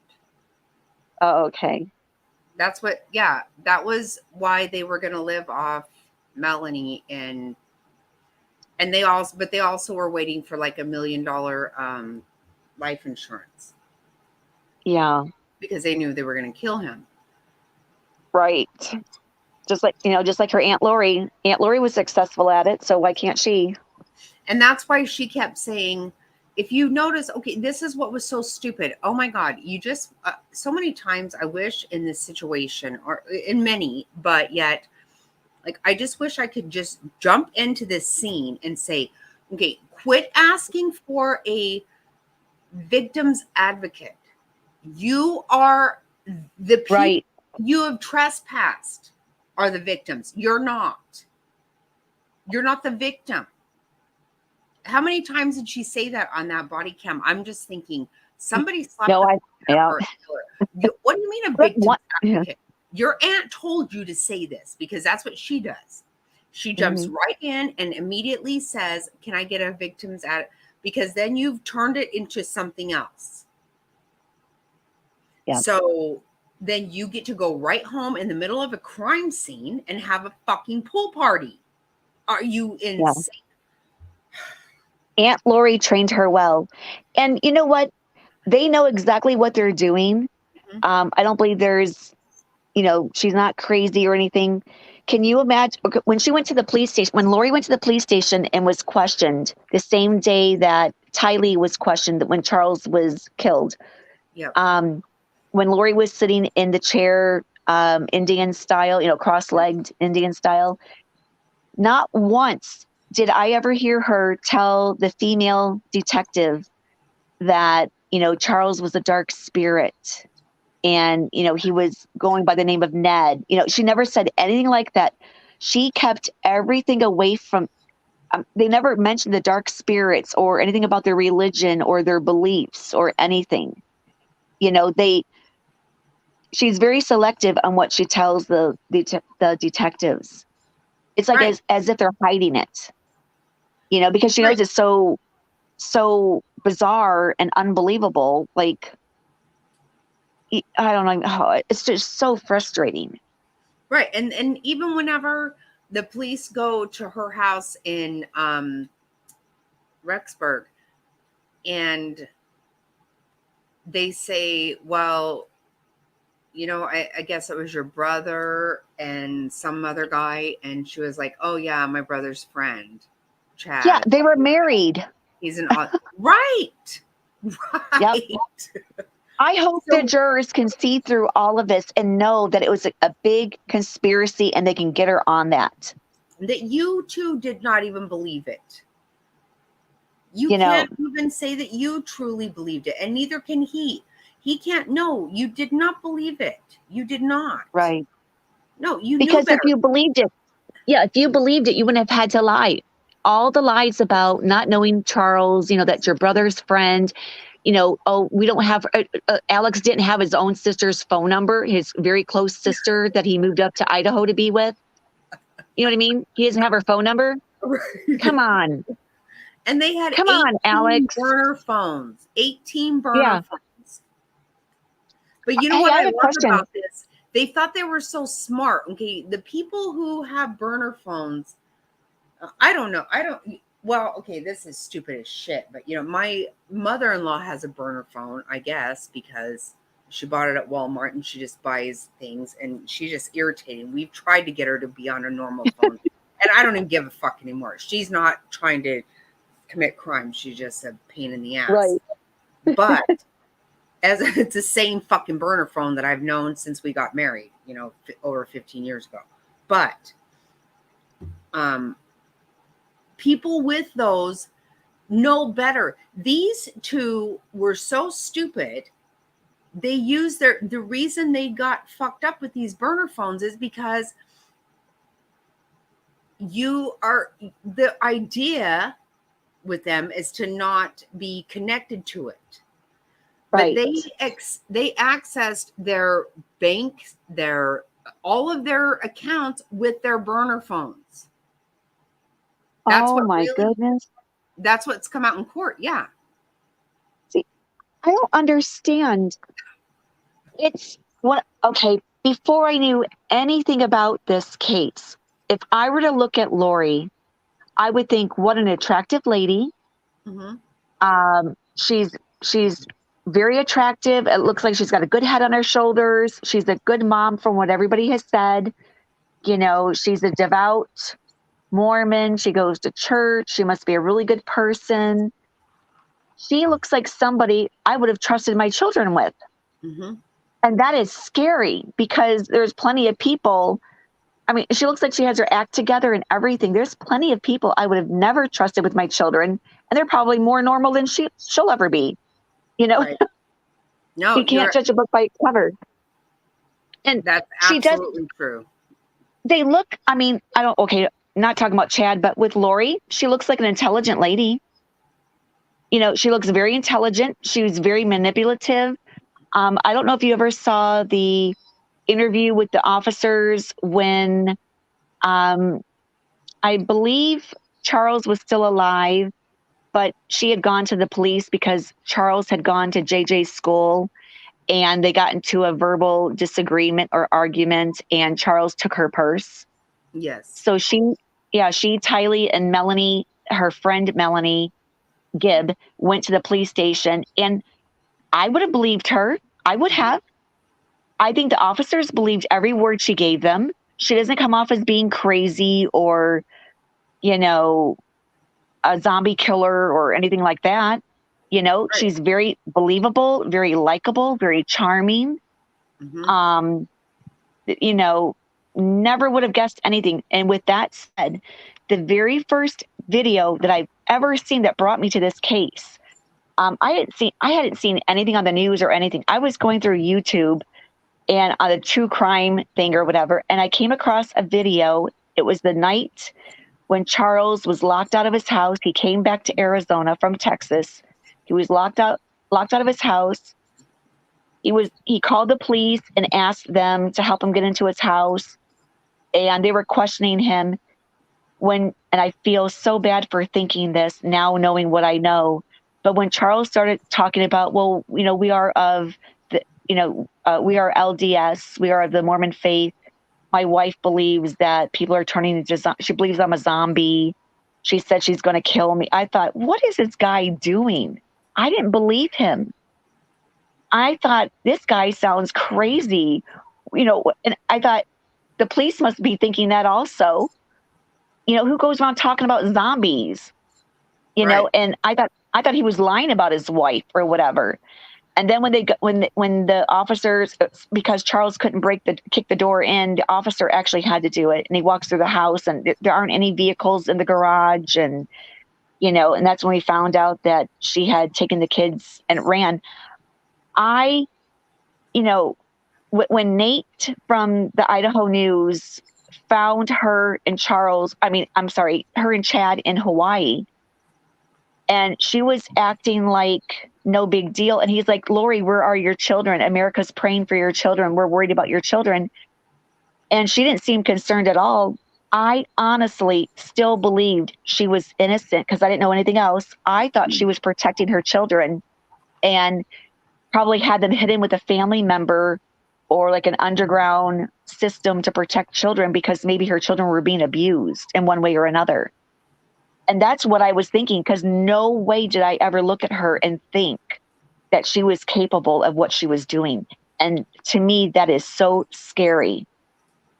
So scary. And now that believed at that point, I knew at that point she was a lying bitch. I knew. I knew when Nate Eaton found her. I knew it. I knew she was a lying bitch. I knew it by then. But I don't know. I mean, I hadn't ever, prior to that, I don't know that Charles I would have believed at that point. Mm-hmm. When he first came out with it, you would have felt weird. But really, if you think, I mean, this is what I'm saying. Okay, that for us to not know everything, but like her family, you had to know. Like how you saw that Alex had tried to kill Joe Ryan. Mm-hmm. He even went to prison for that. And then he dies of natural causes. He lived just right on Gilbert and Baseline. That's what you told me in those apartments. So I'm like, oh my goodness. Yeah. And he was there for several days. The only reason that he was found is because of the smell of his body. Do you know which apartment complex? I don't. There's like Gilbert Greens. There's a lot there.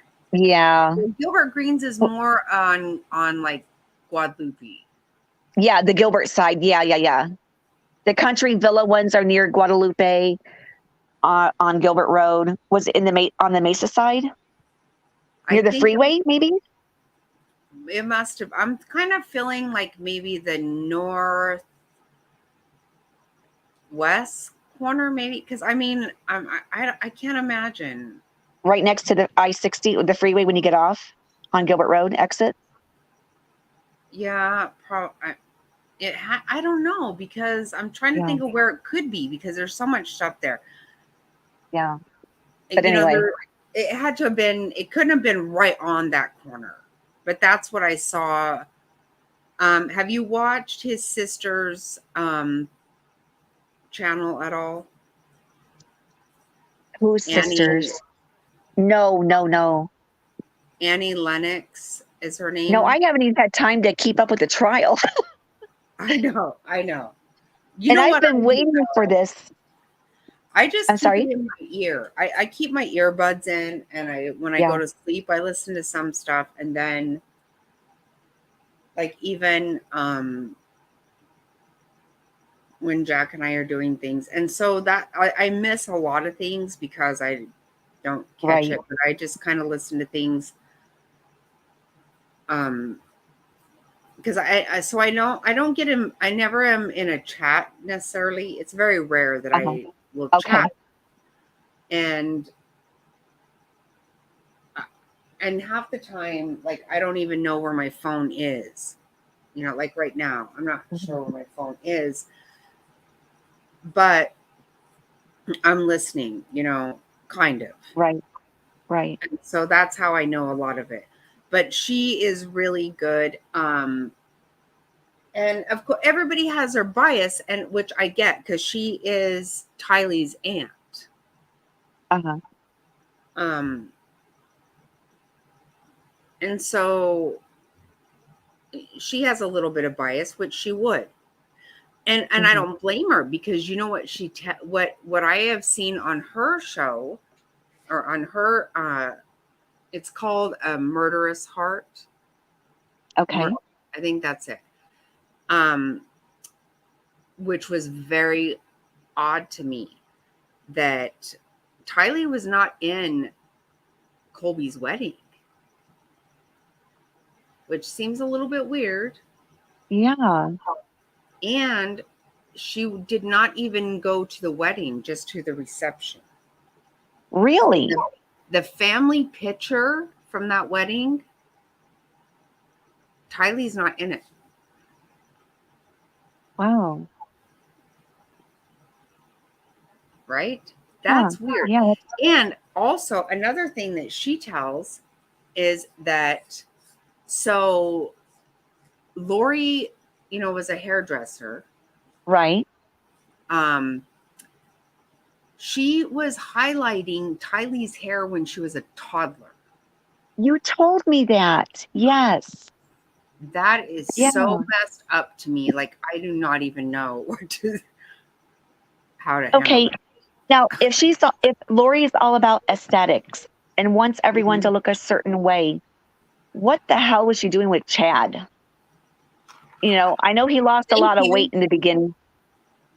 You know? That's what I'm I saying. mean- He looks like he's all soft looking. And that's what I'm saying is ukulele, every bit of it makes my stomach was fucking vomit.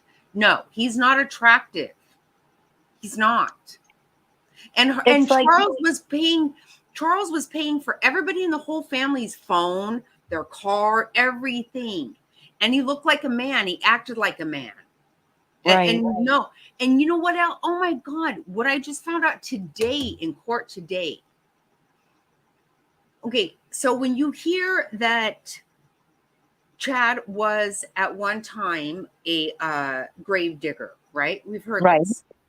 Well, he's not a very good one. Right. Okay, clearly not good. Right, there you go. That's number one. Okay. Number two, did you not assume that, okay, this was like, you know, I don't know. I don't know. It's I even felt like I heard it, but maybe not. This was like during college or something, right? No, that is what he was doing. That was the only job he's ever had. Really? That and being an author. Oh, wow. The sister finished her, Tammy's sister finished today. Okay, right. Because she started her testimony yesterday. I heard a little bit of it. Like I watch like Nate's highlights, you know, so it's not like 4 or 5 hours long. Right. And that's why I say that's the kind of stuff I just have in my ear while me and Jack are working in the yard or whatever, you know. Yeah, I'm cooking dinner. I'm doing dishes.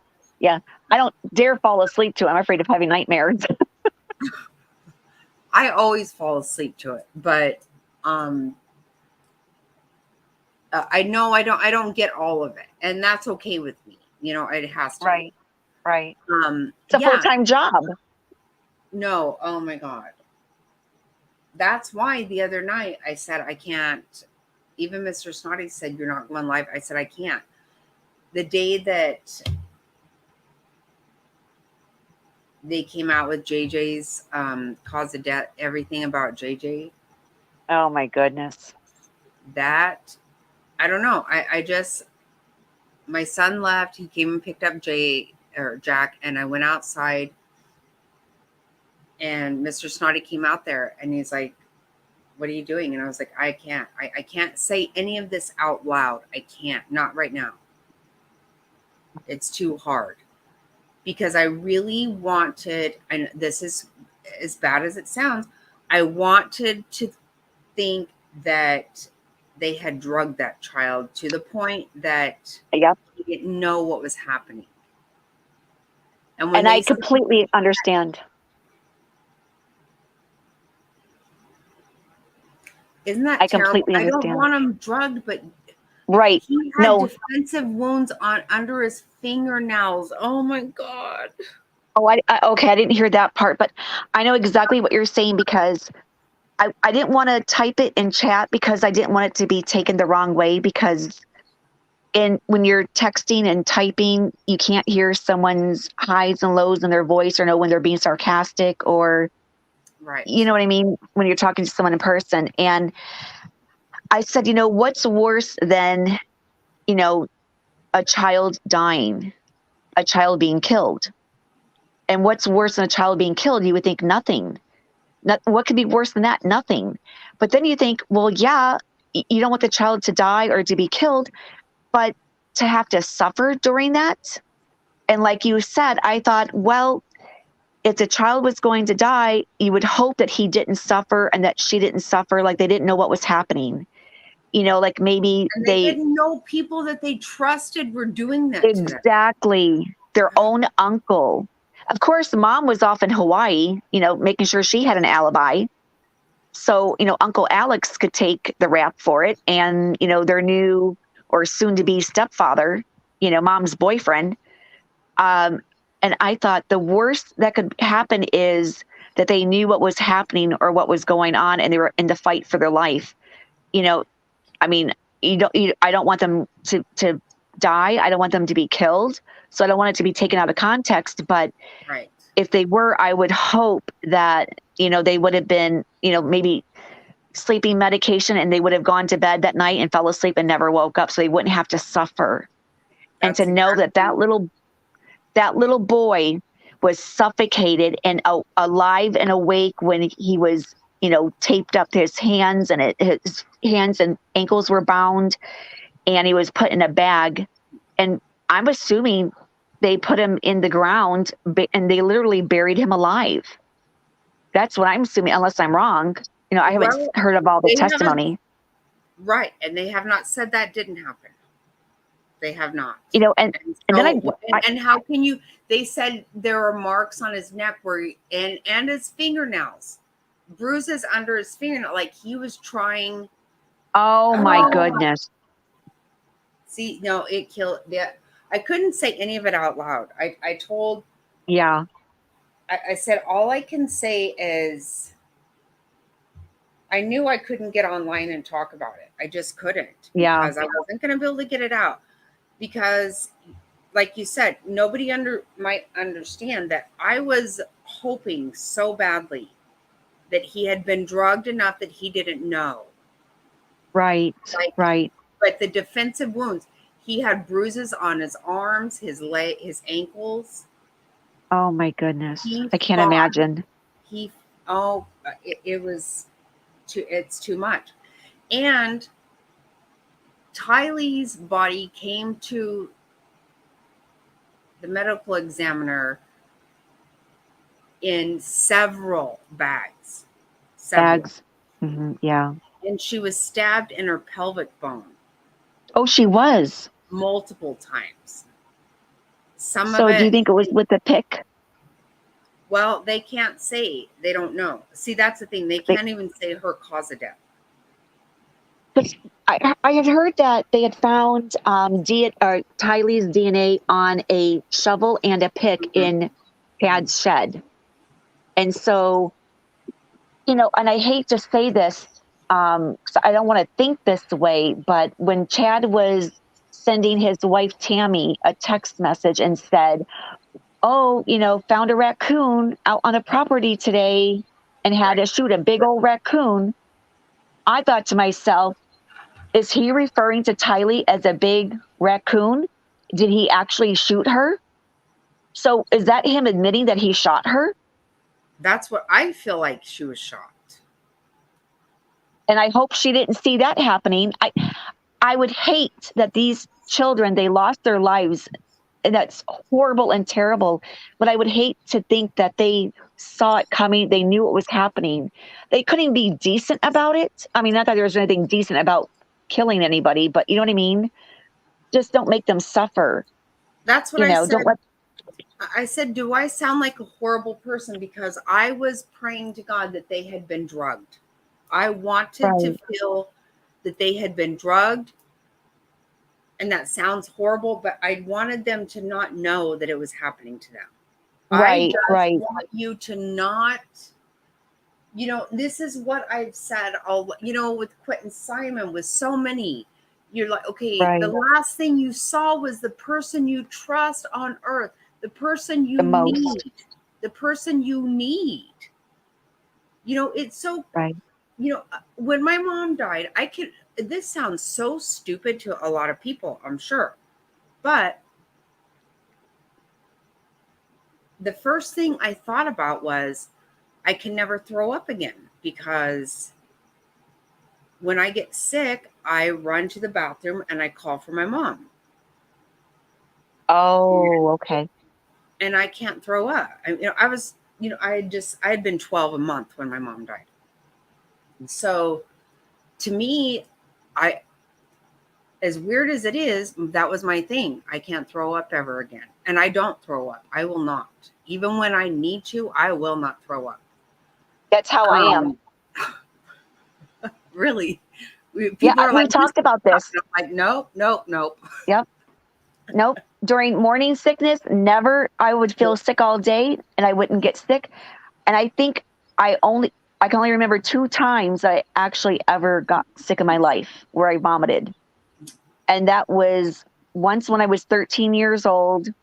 And then once when I was in my daughter was in kindergarten and she's in her 30s now. So, I have a fear about that.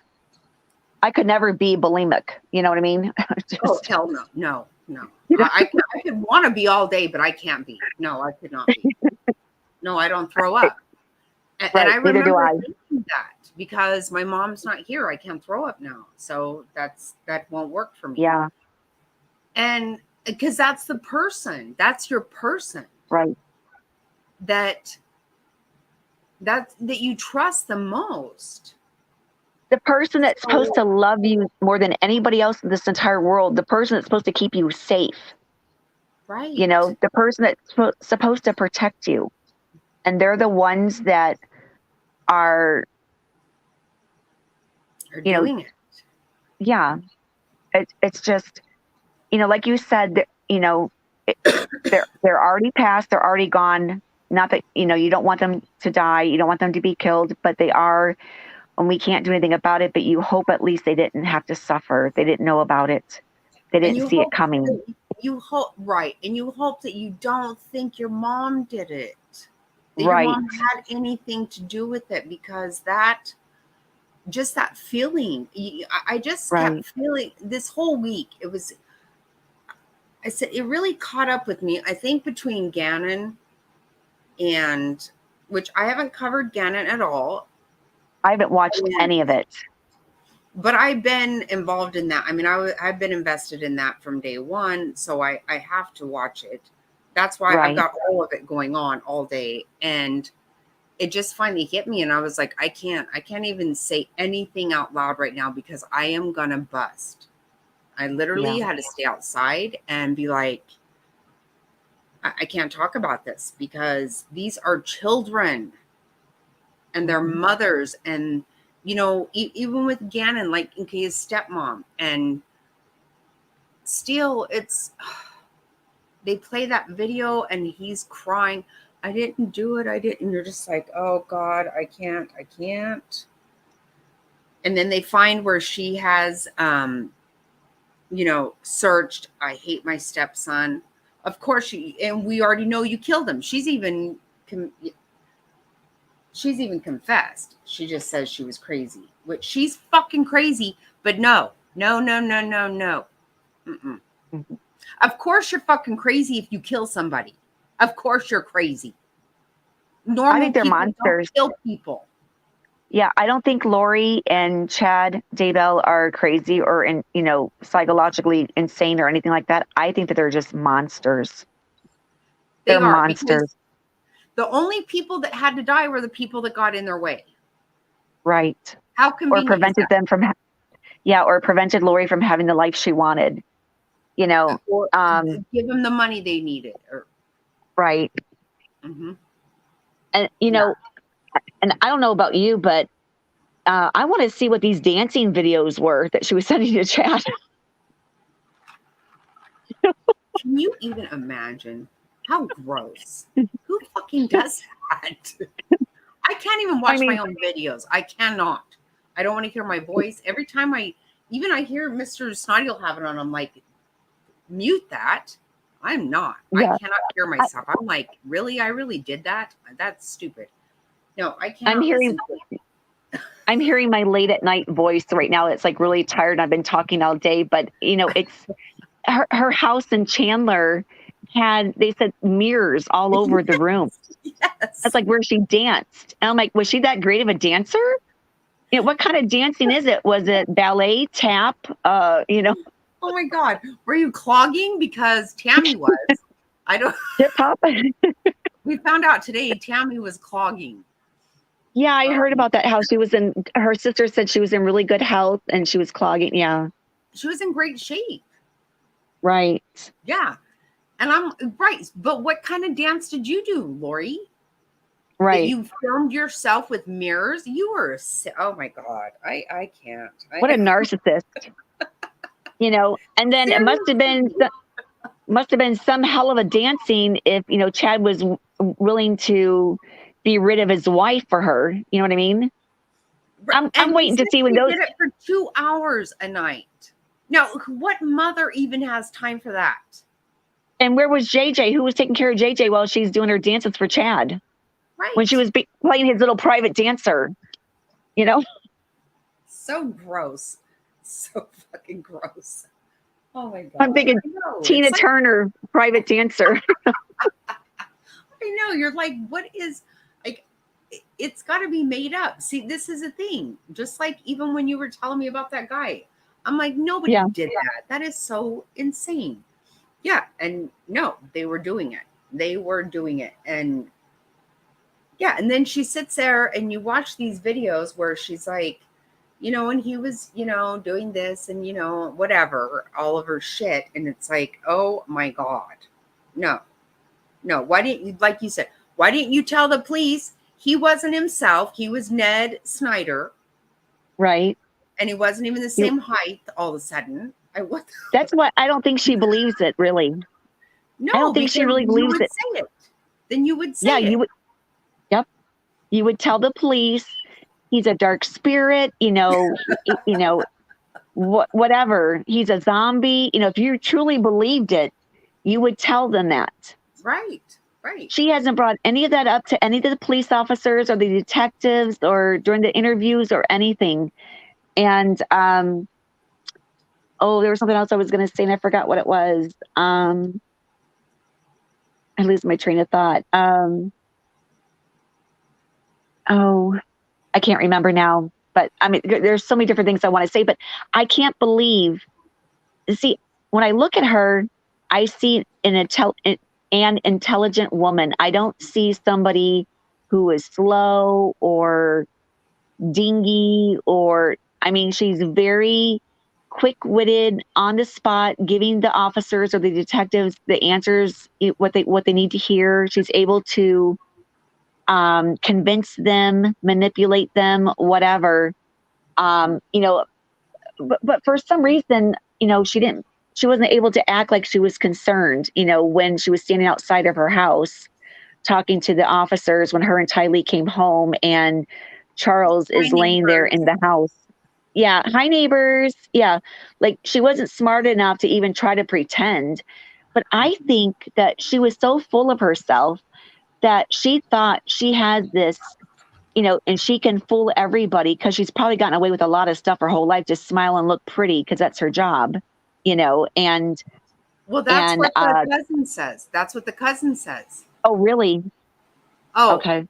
the cousin, you are going to flip when you hear all that.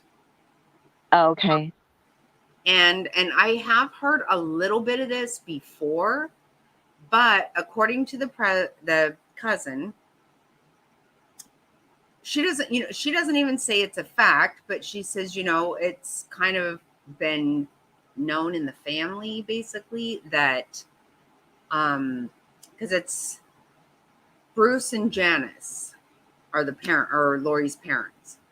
Correct. And this cousin would spend, they would go for summer vacations and spend time with them. And she said, for a longest time, they were like the really fun cousins to spend time with because they lived in California and, they'd go to Disneyland and they would go to the beach and stuff like that. But it was kind of known that Bruce, in fact, she said, I'm certain that he has child porn on his computer. I'm almost certain you can find it. That's what she says.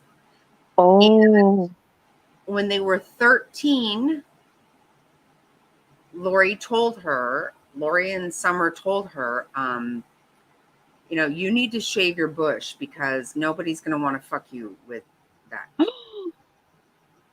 Are you serious? They're Mormon, right? And so she was like, oh my God. Like, I didn't even know that you saw hair through my bathing suit. Like, she didn't even Right. And they told her they would help her. She was like, no, I'm okay. But they made her shave herself. Oh my goodness. I didn't hear any of that. I don't know that. I'm going to have to watch that. And Bruce bought Lori boobs as a teenager because she didn't have any. He did? That's what the cousin says. Oh, I didn't know she had implants. Well, she didn't get her money's worth. No. Wow. I didn't know. Here's really creepy shit was said. And that Janice would chew food and spit it out because she said, I just need to taste it. I don't need to swallow it because, everybody had to be thin. Yeah. And also, everybody knew, which also we heard this from Alex's first wife, and the cousin says, everybody knew when Janice and Bruce were going to go to the room and have sex, and everybody knew that they were having sex. What? And, yes. But I wasn't surprised because Alex's first wife said, when she met him and they got married, he was not living near his family. As soon as he got near his family is when she was like, whoa, whoa, whoa. Him and Lori were very inappropriate. And she said even the parents were inappropriate. Everybody in the house talked way too much about sex. It was very uncomfortable for her. And how come anybody ever knows that you go and our parents are going to have sex? That's weird. Yeah. Mm-hmm. That is weird. Oh, and her story about the sister dying. Oh, there is so much there. It is. Whoa, whoa, whoa. Yeah. And what was her name? She was Lori's cousin? Yeah, Megan. I'll have to look that up. Okay. And Lori was, oh my God, Lori and Summer were in her wedding. Lori changed the colors of her wedding. She said she was always manipulated. Yes. She did. Wow. Who's ever done this? Okay, no. She said she had picked purple for her wedding and she asked her cousins to be in it. And Lori found dresses for everybody in the wedding, all the bridesmaids, and they were not purple, they were blue. So everything else in the wedding was purple, but the dresses that Lori picked out were blue. So what Lori said, Lori got what Lori wanted, she got her way. Mm-hmm. So she's probably had a lifetime of this, you know, being a cute little girl, you know, growing up to be a pretty teenager, you know, a very attractive young lady, and always smiled and got what she wanted. And, you know, nobody ever said no to her, because I can't believe, looking at her, that, you know, they've made so many mistakes. They got caught on so many different things. And I thought, they can't be that dumb. Well, maybe Chad, but you look at her and you think there's no way, you know, like Alex, why would he take his cell phone to Chad's house? You know what I mean? To commit the crimes there, unless, you know, they thought, okay, well, Alex, you know, he's the brain damage to some degree, you know, or a head injury or something. So we'll let him take the fall for it. So, you know, we're not going to tell him to leave his phone at the apartment or anything, or, you know what I mean? So, you know, they're going to let him get caught. But okay, why would they if they're putting the pick and the shovel in the garage or the shed, okay, maybe it has Alex's, you know, fingerprints on it or something. You know, maybe they're trying to do that to set them all up. But I mean, just some of the things, you know, Lori, how could she go on Amazon, use her husband's credit card, Charles's credit card, after he's deceased, after she had her brother kill him, and start searching up beach wedding dresses and, you know, the men's linen clothing and the wedding rings? I mean, was she that much of a narcissist? She didn't think she was ever going to get caught? I think she thought she wasn't.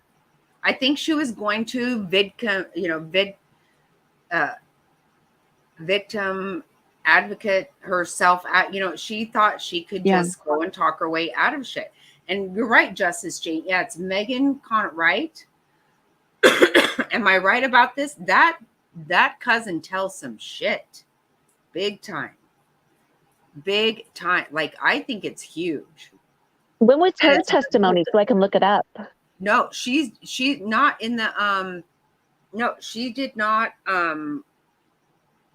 she's not testifying. Oh. No, she's not even there. No, she just did an interview with them. But yeah, she on Hidden True Crime. Okay. And her name's it's Justice Jane said it's Megan Connor. I knew it was Megan, and I think it even is pronounced differently. But anyway, that's how it's spelled. I didn't realize her last name, but no, she tells a story about their life. Megan says a lot about Pat. Yes, right? And even with Stacy's death, right? Justice Jane, like, that is scary. And again, freaking Alex was the only person in that family that wasn't in Hawaii when she died. I mean, you know, I hate to say something like this, but Jackie, if something happened to your daughter, wherever you were at, wouldn't you drop your vacation plans and come home immediately? I wouldn't even go if she was sick. Right. Well, I didn't realize she was sick. Okay. Yeah. Oh, she had been, but right. See, okay, I'm not wrong about, like, it's a lot. Like, it's almost hard to watch because the whole thing you find out about, you know, shave your bush or you're not going to be able to, no one will fuck you like this. Which she was like, she'd never even been kissed. And she's like, oh, what do you mean? Like, who says that? Even to an adult. It's just weird. Like, it freaked her out because they were just going to go swimming and putting on their bathing suits and they busted her. And she's like, I really didn't think that I was, like, even showing anything. And they're like, oh, no, you can't do that. Nobody will fuck you. And she's like, oh, wow, you just said that. Like, I can tell you, I was a virgin till I was 18 years old. If somebody would have said that to me, well, then I'll go ahead and grow hair all over because I don't want that. I'm going to do everything I can, make sure that shit doesn't happen. That's what I used to say. I mean, it's so sad, but I mean, at one point, when you all of a sudden, when you realize that you hear people, like it broke my heart one time when the night before I had my daughter, we were at some friend's house for dinner that we'd gone to high school with. Of course, I married someone from high school, whatever. And we were at her house, and her stepdad was general manager of Burge Ford while we were in school. And so like the day she turned 16, she had a brand new 280ZX or whatever, and she always had like the cutest clothes. And I always got along good with her in school, but like everybody knew she had the cutest stuff, and she's just a cute girl, right? Like she just had I still think she's just cute as a button.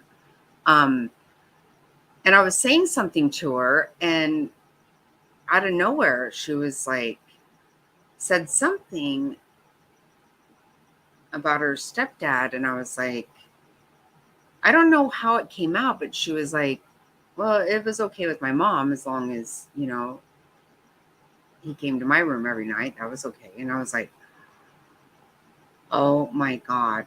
And you just start thinking, okay, all these people, you think they have everything so great. Mm-hmm. You never, and that's why I always told my kids, you know what? First of all, there's always going to be somebody who has more than you, but there's going to be a whole lot of people who have less than you, and you don't know what's happening. You don't know. Behind closed doors. Mm-hmm. You never know. And I would have never thought. And it broke my heart right then and there. And I thought, okay, you know what?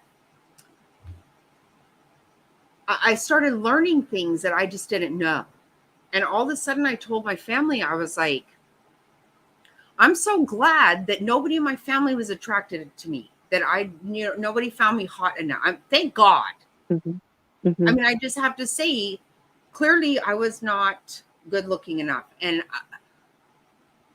I can't even tell you, that shit did not happen to me. Mm-hmm. And so I'm thinking, if my cousins would have said that to me at 13, I would have been like, oh my God. Well, yeah, I've never even kissed anybody. There's no way I don't want anyone to want to. First of all, I'm not even going to say it like that. Right. I don't want anybody to want to have sex with me, but nobody will fuck you. Wow. To me, it just... That wasn't your goal at that time. Right. You're You're 13 years old. Right. When I asked my aunt what a mustache ride was, I was not kidding. It took for a long time. And I was like, I don't get it. And when she told me, I was like, oh my. I learned something new every day in your room. Do you remember that movie? The movie Mask with Cher and Sam Elliott? Yeah. I was 16, and I told my aunt, I saw it at the theater, and then I saw it, we were watching a video at her house, and I finally said, his t-shirt says mustache, right? I don't get it. And she was like, really? And I go, really? I don't get it. And she said a couple, she couldn't come out and say it. And all of a sudden I was like, oh no. Oh, wow. And I was like, oh, I don't even want to know about things like that. I was 16 years old, and I was like, people really do that? Oh God. I don't want to. I don't want to know about. So to me, it's traumatizing. It truly is to even hear that. It really is. Okay. And this is what did you hear? Oh, she was always been so religious, always about scripture. Where in scripture are you hearing this stuff? A bush, a book. Oh my God. If anyone talks Yeah. to me about my pubic hair, what? Hold on. I'm out of here. I'm out. I think when the Bible was talking about the burning bush, that's not what they were talking about. Right. See, this is not, this was not a normal family. I don't think so. Yeah. So Something it's- weird but it's going not on. just Her, it's he, it's a lot him. Mhm. I have a question. Do you know when Chad Daybell, when he woke up and his wife Tammy, he said, he found her dead in the morning. The police said that the one officer or detective said that when he went to the house that morning, they knocked on the door that, or maybe I'm confusing something. Like one of his sons opened up the door. He was eating a bowl of cereal or something. Were Chad's children anybody living in the house there that night when he killed his wife? Well, I know Garth was because he called 911 first. And how old is he? Oh, they're all adults. They are. I know. But And yeah. Garth didn't hear anything? Well, apparently he heard her throwing up. Oh, or so he thought. Right. Because she died of asphyxiation. Yeah. Right. So, and then like when, it really disturbs me when I think about it, when David and Melanie Gibb were over at Lori's apartment doing the podcast with Chad and Alex, or they had taken JJ over to Alex's apartment because he was, being a child or whatever. And then when Alex carried him back home and carried him up the stairs, I have to wonder if he was even still alive at that point. Because Well, David thought that he was sleeping. Well, no.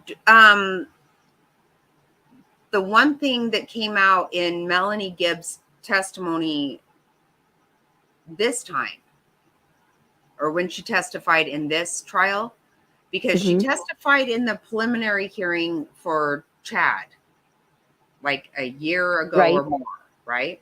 Right. I saw that one. Right. Me too. And we heard, even when she goes to Gilbert PD and she's like, have you heard the new rumor about that? You know what? I wish they would just tell her, shut the fuck up. Yeah. She's acting like she's best friends with them. Right. You knew shit was going on. So just don't try to. And you didn't do anything to stop it. Right. Yeah. You, culpability, something. Yeah. No. But she does say, when she testifies this time, that Chad went upstairs with JJ and he came back with a scratch on his neck and said, Okay. I remember you saying that. Yeah. Mm-hmm. That's Now, the first time what she did said that. Yeah. What did Chad do to make JJ scratch him? Right. I don't know. Now that we know what's happened in the end. So I And have we to know wonder. that's the last time he was alive. That's the last time he was seen alive. And in those pajamas that he was found in. Yeah. Yeah. So I have to wonder. I mean, because when they said that, they saw Alex carrying JJ up to bed to put him to bed, I assumed he had fallen asleep. Or, once we knew that he had died, I thought, well, maybe he gave him some sleeping medication and, went to sleep and, then they did whatever they did. That's Then, what I was hoping. Right. Yeah. But apparently that didn't happen. Mm-hmm. It's unbelievable. Just unbelievable. And I can't imagine what the jurors are thinking, and I wonder if they have like a chart, how to connect everybody together with their pictures so that, there's so many people involved. Yeah. They're going to get confused with two different Melanies. And that reminds me, is the cousin Melanie Pulowski, is she going to be testifying or being questioned or anything? Well, I heard that she is. Now that's been sealed. The witnesses have been sealed, but a lot of it is leaked out. And plus, You like, mean the list? yes. Okay. Okay. So, but like even Nate Eaton and Lauren from Hidden True Crime, you know, just being in the area, like they will even say, you know, they're seeing somebody in town, right? Like Colby was in Okay. town, right? And Right. so they knew he's there for a reason or whatever, you know, like, 'cause Right. nobody's just like there behind her. That's another big sign that people should see. Jodi Arias' parents even came to court and stood behind her. Oh, did they? Oh, okay. Yeah, I didn't follow that And trial. then- I followed the story, but not the trial. And she even, you know, accused them of, you know, abusing her. And same with Casey Anthony. She Oh, accused her God. Don't get me parents. started. Her parents were still right there with her. There is nobody standing behind Lori. But Yeah. so what they're saying is, even though they don't have the list, they can kind of tell. Right. And so, because especially like if they're seeing people in town, and because it's not in the area, you know, it's a different county, right? Uh-huh. So if they're seeing people in town, but they're not in the courtroom because they can't be in the courtroom before they testify. Correct. Right. Only, you know, Summer could, Colby could, and Kay. Those are the only three that could. But they're seeing people like Heather Daybell and her husband Matt Daybell. Okay. And they've been pretty spot on as far as like they knew that Tammy's sister was going to. They kind of figured that out without knowing. They kind of knew it. Okay. And it's been true. So to them, they're saying that Melanie Pulaski is going to testify. Okay. They've seen her then. That has me really. Oh, and her husband, Ian. Yep. Mm. That's weird, right? Like I can't imagine Yeah. what she's. I can't wait for that because, and I want her and Melanie Gibb to be charged so bad. I know. Me too. Both of the something. Melanies. Yep. Yes, anything. They have to be. They have yep. not been given immunity. They need to be part of that conspiracy. You know? Yes, and you know what, that Melanie Gibb, I want to slap her. I keep thinking, you know what, she's just in Gilbert. I could find her. I could fucking find her and slap her. I want to, like, you know, I do and I don't. You know, I mean, obviously I'm not going to do that, but how dare she be like when they said, you know, what went on in these castings? I don't really remember. Yes, you fucking do. Yes, she does. You do. Yep. How are you involved in some weird ass shit like that and you don't know? Yeah. Baloney. She knows what her part was. Yes. She knows her part. She doesn't want to say it because then she looks guilty, or she is guilty of doing something, or, you know, not stopping something or something, you know. And the Sometimes, same thing, like whenever she says, you know, she was staying in Tylee's room and her boyfriend David was staying in JJ's room because, you know, they weren't married yet or whatever. No, but then yet whenever they woke up, when he woke up with the most horrible nightmare he's ever had his whole life, that he doesn't remember what it was about, they were in the same room. Okay, he was married. You all were up to bullshit. And it was had nothing to do with scriptures. I don't, whether it's Bible or Joseph Smith or whatever scriptures, they were not. It doesn't jive. It doesn't jive. None of it. And at one point, she said that she had spent most of the night in his room with him. So I think that, they try to play off that they're these, and I don't even want to say the name of their religion, but let's say they were, I don't know. Well, they claim to be Mormons, so they want to play off they're these perfect Mormons, and they're not. It doesn't matter what their religion is, but whatever religion it is, they want to look good to all of their church members or whatever.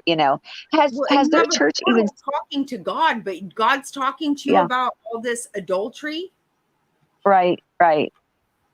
Pick and choose. What you want to follow and what you don't want to follow. Yeah, it don't fly with me. I don't care what religion you are. No religion tells you to do this shit. Right. And if it does, then it's not. You have to know, if you are acting like you are following God, then God does not condone any of this. People are dying, and everybody's having sex with people that are married and whatnot. No, in your freaking podcast, kiss my ass. They were traveling all around to be part of these. They had to go to Hawaii because, Lori was all over the place. In that 1 year, she lived in Hawaii. She lived in Houston and Idaho, Gilbert and Chandler. My God. People don't even clean up their closets as much as she fucking moved. No wonder they didn't have any furniture, Just... We call that a gypsy. Where do you live? And then she's telling the police, well, this school isn't good for JJ. What school is it you're talking about? What school? Because you've been all over the damn country. Yeah. Right, exactly. Right. And who's paying for all this? Charles. Ned Snyder. Right? So, and then did you hear Chad calling trying to the funeral home? Yes. See, he just sounds like such a pussy, right? And they're like, well, sorry to hear about your uncle. Yeah, well. Yeah. Oh my God. Just can't even handle it. I forgot what he said now because it was a while ago when I heard it, but he said that he was a member of the family, like that was his nephew or something, or he was the nephew. Yeah. Right. And then he like changed the pronunciation of his last name. It was just like they couldn't even make up any good lies. I know. And he said Chad Dabal, like he spelled it Dabal. But then the next place he called, he said, or I don't even know, it might have been the same place. Someone called him back, but he called himself John Dabal. He decided. What an idiot. At first, he didn't know what to do. He just, like deer in the headlight. Oh, I didn't know they'd ask my name. Chad Dabal. Fuck off. If you guys are going to have 18 burner phones and you're so stupid, you're going to access every bit of your accounts with that phone. And you're not as smart as drug cartel with these phones. Come on.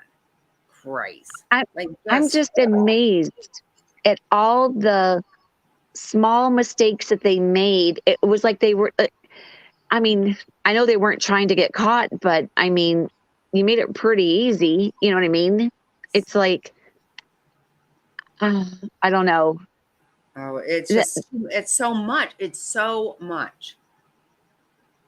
It's so much. I do think that, it's got to be hard, but I do think that the prosecution is doing a good job with, for one thing that I've noticed that Lauren from Hidden True Crime, what she says is like a lot of it can be very boring. Like when they had, the FBI talking about all the money and stuff, that can become very boring. Mm-hmm. Mm-hmm. And as much as it sounds bad, then they put somebody else in there that tells some really, it's gruesome, but yet you're not falling asleep to it. You can't because it's horrible. Right. It gets your attention. Right. They kind of have done a good job with that because I know, like, I don't know. I'm kind of doing this with the Gannon case. Like some of it, I'm having a really hard time listening to, but yet the minute you, all of a sudden, I'm like, wait, let me back that up. What did I just hear? Holy shit, that kind of thing. I don't know. I have not been happy with them trying to seal so much here and not let us see things. Right. But yet, I don't know. What we're hearing is enough, right? Yeah. It's hard. I'm just, fingers crossed that the jurors can see she was part of that conspiracy, that she might have even been leading it all, having everybody do her dirty work for her, manipulating everybody.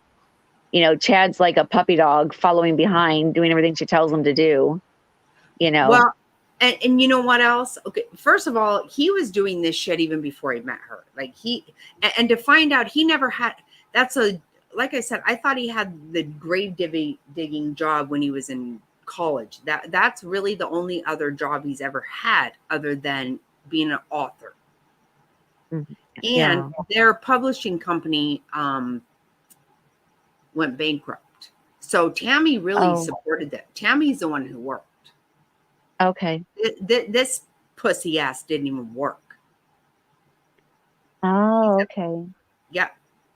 But here's the thing I don't get is, if you were going to be having an affair and, they were up there walking around holding hands on the track in plain view for everybody to see while Tammy's still alive, they weren't even trying to keep it secret, and then even after she passed, don't you think you would have, if you don't want people to be suspicious of your relationship, why would you introduce her or even be seen with her? They weren't even trying to hide it. No, they weren't. No, I don't know what they thought. They really just thought they were going to get by with it. I guess. I don't know. And, quite honestly, if Kay and Larry had not pushed, they might have. Oh, yeah. Thank God for Kay and Larry. Oh my God. Really. Yeah. They are the heroes.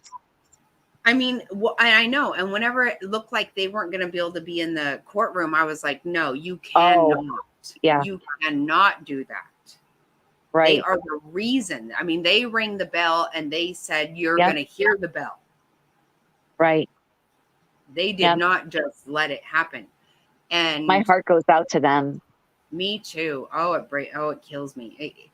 It's so sad. And then just to hear, whenever you hear her saying, and he gave his sister the money, not me, who's got to raise all these. You know what? You just cannot. I can't. Yeah. Yeah, she has got to pay hard. She has to. And I know I've heard people saying they think that she's going to get by with this. I don't think so. I hope not. I hope not. Okay, I have a question. So I know somewhere along the line that the prosecutor didn't do something in a timely manner or something, and so that's why she can't be the death penalty isn't a choice now, where it's life in prison. Yeah. But that's for JJ and Tylee and Tammy Daybell. But when she comes to Arizona, can she get life for Charles? The death penalty for Charles. She could. Yes. Well, I hope so, because prison's too good for her. Yep. And really, and we do have death penalty here. But again, I got to be honest with you. My dad put somebody away in 1973. And they're still on death row. Death row. I was afraid you were going to say that. Yeah. Yeah. They need to take TVs out of prison. They need to take candy out of prison, pop cans out of prison. They need to sit there in their cells all day. Well, yeah, we needed to keep Tent City the way we used to have it. Yeah, here. Sheriff Joe Arpaio. Yep. I was going to say that because people did not like having to bicycle in the heat, in the tents, for a little bit of electricity to watch TV or whatever it was they were doing, and bologna sandwiches. Right. Well, what do you want? Right. No, I love it. And you know what people don't understand about that. I have argued this shit with people forever. Because as soon as, especially like my first husband was in the military, I would move somewhere and they were like, oh, you're where Joe, he Sheriff was Joe all known Arpaio. everywhere. Yeah. And I was like, yeah, and I love him. Me too. And what a lot of people didn't really understand is, first of all, when he first came in, there was all these budget cuts. And so there was all these, like, for a while there, like just to go and get your driver's license or to renew your registration, whatever, they were shutting those down, the county was. So you could only go like 3 days a week because they had all these budget cuts. And that is what made him decide to do that. He said, we have people, law-abiding citizens, that are losing jobs. And the citizens can't take care of business while these guys have all weight rooms and all this stuff. And he's like, no, that's where we're gonna cut it. That's actually where all that started. I didn't know that. Mm-hmm. And it's prison, not day camp. So proud, right? And they were so proud of their, having MCSO. That became like a gang, because everybody had to have their pants hanging down, having their whole ass show. And so it was really cool to have, pink underwear. Well, that's when he turned them pink. Right. That's when he made them pink. Yep. I remember driving down Baseline Road around Horn and seeing the chain gang out there in the field cleaning it up. Didn't you love it? And my children were like, what are they doing out there? I go, those are the prisoners, and bad people go to prison, and you'll be out there chained to each other. And it's literally called the chain gang for a reason. It is. You Oh know. my God. I think it's hilarious. I saw a cousin story. was in the first woman chain gang here. I'm sorry, what was that? Which is my cousin that I don't hang out with. She was in the first woman chain gang in Arizona. Oh, okay. I love it. I freaking love it. But I watched a story on it. They did a story and they were talking to prisoners inside Tent City. And the guy was like, I'm never coming back here. It's so terrible here. I'm never coming back. I mean, people, said that they were going to straighten up their lives and they were never going back. It was work. They've been in jail before, and jail's no big deal and all that, but they never wanted to come back to Tent City. Right. And if that's what you have to do, is go to extremes to get people to straighten out their lives and turn their lives around and be a law-abiding citizen, then, it works. But, some people are, oh, we can't do that. They're human beings. They need to have 3 full meals a day. And I mean, they get treated better than some children. You know what I mean? No, From and low-income I families. love the way that Joe Arpaio used to say, you know what? We have our military in Afghanistan. Oh, yeah. Living in worse conditions than these guys. Yep. Yep. And they didn't break the law. They're there fighting for our country. So no. Exactly. No. I don't give a shit if you're eating bologna or not. There's lots of people that don't have even bologna. So right. Yeah, no, I loved it. I loved it. I'm not happy at all with the fact that, we're gonna be stupid now here. Yeah. I don't know. I mean, maybe it was time for Joe Arpaio to be done. I mean, just because he's old. Shit. Yeah. No, he's old, but I don't know. I spent my whole life campaigning for Maricopa County Sheriff, like when I was a child. Mm-hmm. And my dad wasn't even allowed to. We had to go out in the middle of the night and put up signs and shit. Yeah. Because it was, my dad was very political, but he was when you work for the county, you can't do that. So we had to pretend we weren't. I know. But I've been very involved in it my whole life. So I loved him to death. Oh my God. I had pink underwear. I bought them. Remember when you could buy them? That was another thing. Yeah. He sold them. That's the thing. He was smart about that shit. That's what he said. Instead of somebody losing their job, I'll put up another fucking tent. Screw it. Yeah. No, we're not going to let him take the money. No, thank God I never went there, but you should Right, have right. What the hell? Yeah. Oh my God, it's crazy. Too much, right? But I am very excited. Not excited. That sounds terrible. I cannot wait to hear Pulowski's.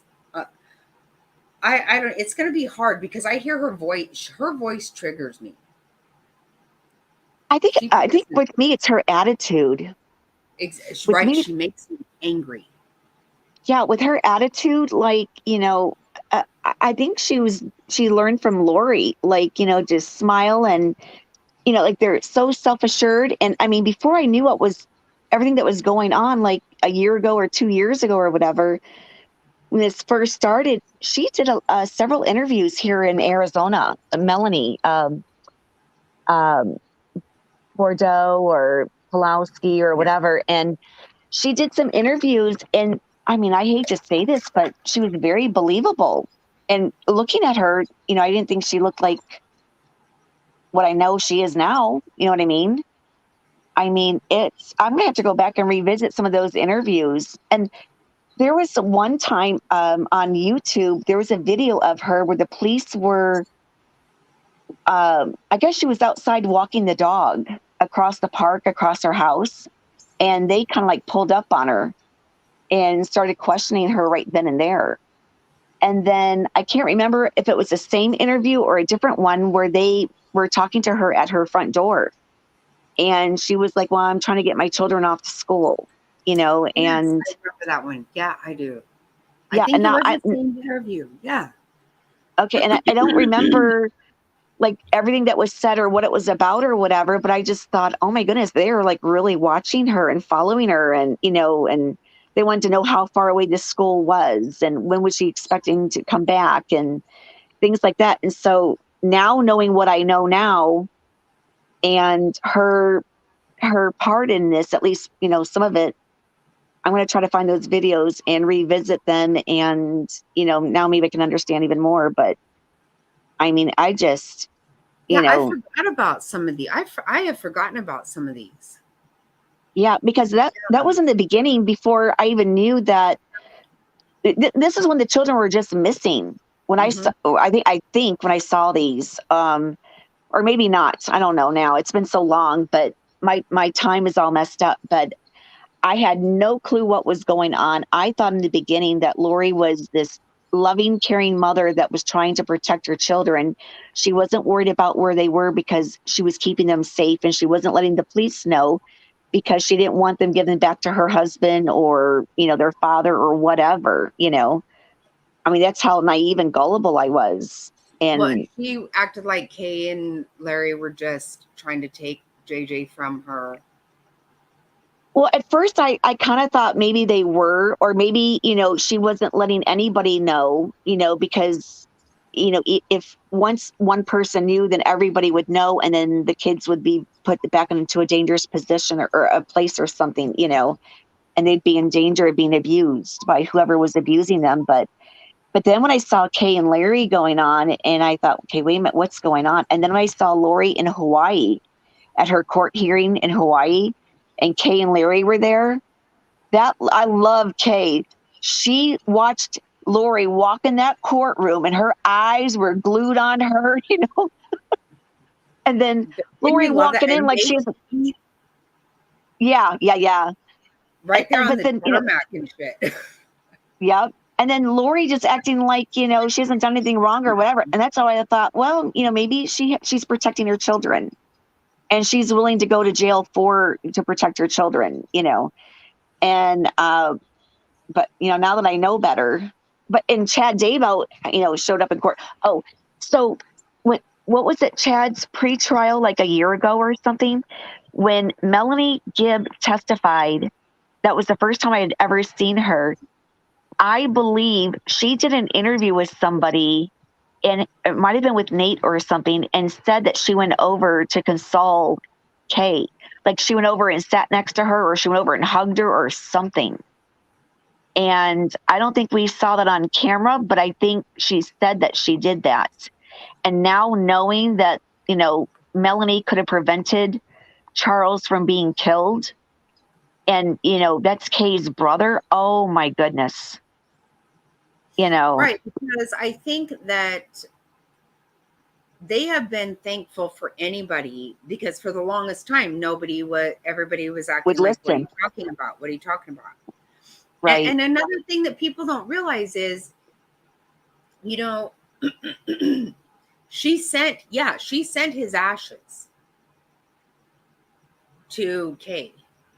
And then they had a service in Louisiana. Kay flew here to get JJ and had a ticket for him to fly Let back. him go. Yep. Mm-hmm. She didn't let him go. Who does that? Well, I didn't realize that Kay had flown up here. I knew she was wanting to let JJ go to the services, but Lori didn't. But Lori couldn't even pretend to be a caring stepmother to Charles's sons. The very short text messages, want to let you know that your father died. They're like, what? What happened? She couldn't even pretend to even care or, oh, I'm so sorry. I know she said in the beginning, when I know more, I'll get back to you. I'm trying to make arrangements now. But she thought she could just blow them off and they weren't going to question her. I mean, that raised red flags. That's what I'm She saying. didn't She try. could really have played that off. They really could have handled that so much differently. But they weren't. Yeah. They had to get married right now. They had, like I said, we're talking less than a year. They killed all these people and they had to get together right now, because they had to build Zion, but yet they were moving to Hawaii. Nope. See, they clearly made that that was all bullshit. That's And then what Zulily happened? said. We were going to move there without a job of her being a life coach. Good God. You can't make the fucking shit up. Good night. When she finally said what she did for a living, I was like, well, I understood that you couldn't leave your job, but wow. You can life coach anywhere. You can be a life coach anywhere. You get new clients. Can you imagine being one of her clients and knowing what a Fruit Loop she is? Like people are paying her. What kind of shit did she teach people to do? I don't know.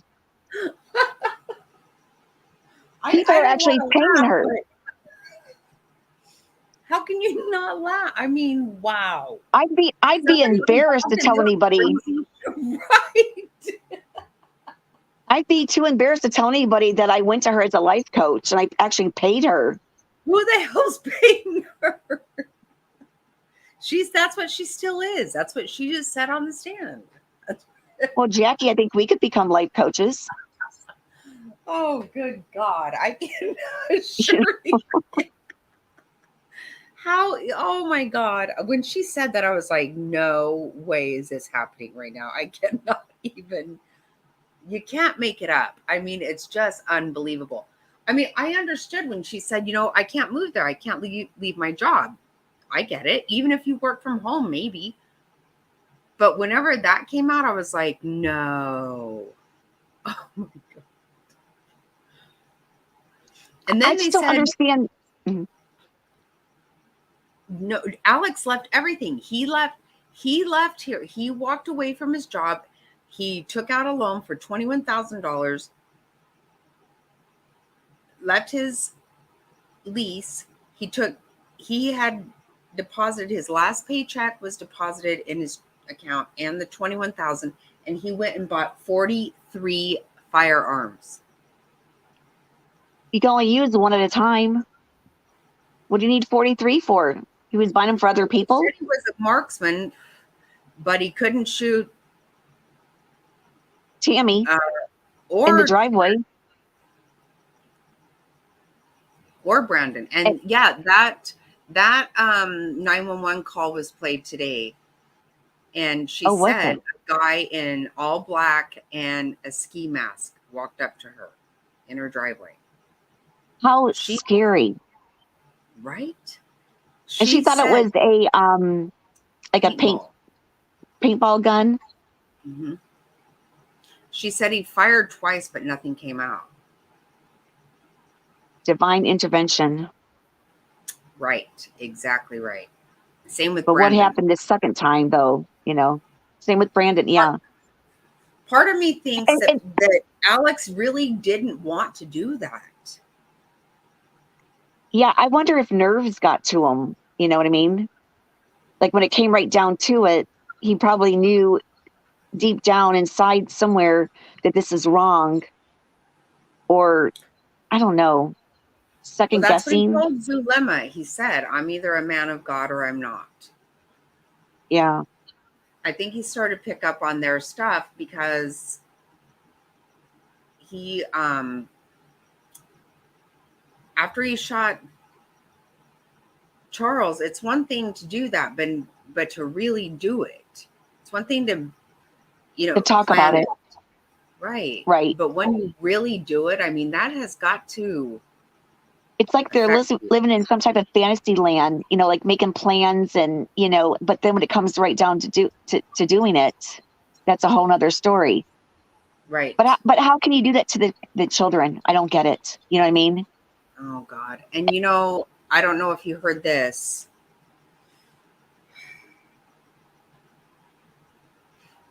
The bag on, so JJ had duct tape on his mouth and a bag over his head. Right. And Alex.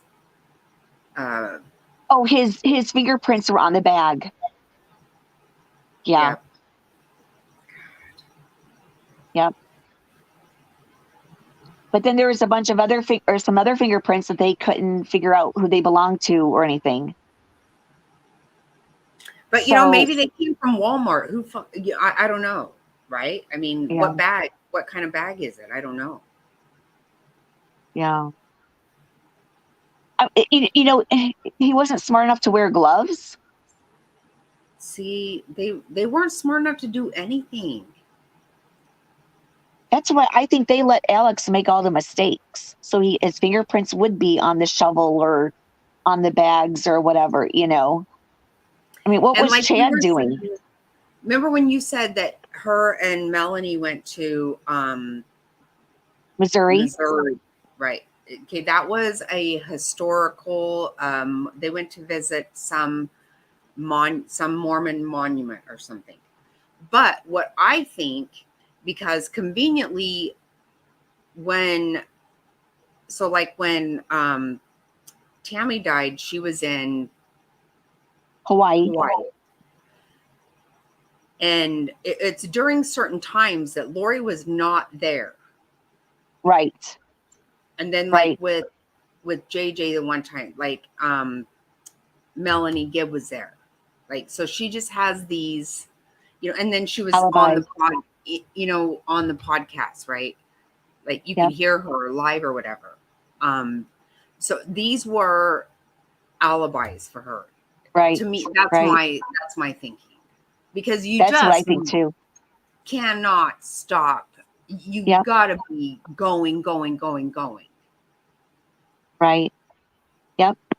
And the thing that really gets me is when I hear her voice and it is so phony and it's so high pitched and so sweet and nice when she's talking to her sister Summer, and Summer is crying and you know, please tell me what happened. You know, I don't know you anymore. I don't recognize you. And, you know, even when she was talking to Melanie on the phone and she kind of figured Melanie must be taping recording the conversation.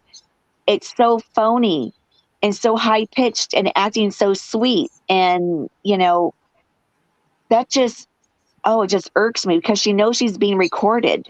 You know what I mean? Right. It Yeah, just, definitely in jail for sure. oh yeah. Right. And she knows the phone calls are recorded. She had a feeling that Melanie was recording because she did say something to her about it. Well, I don't know if you're recording it's for the police or whatever, and but everything was so phony, even when she's like, okay, sweetheart, or okay, honey, or whatever she called her. It's just so phony, Oh, and you can see right through it. like when Chad says, "Hello, sweet Melanie." Or, oh yeah.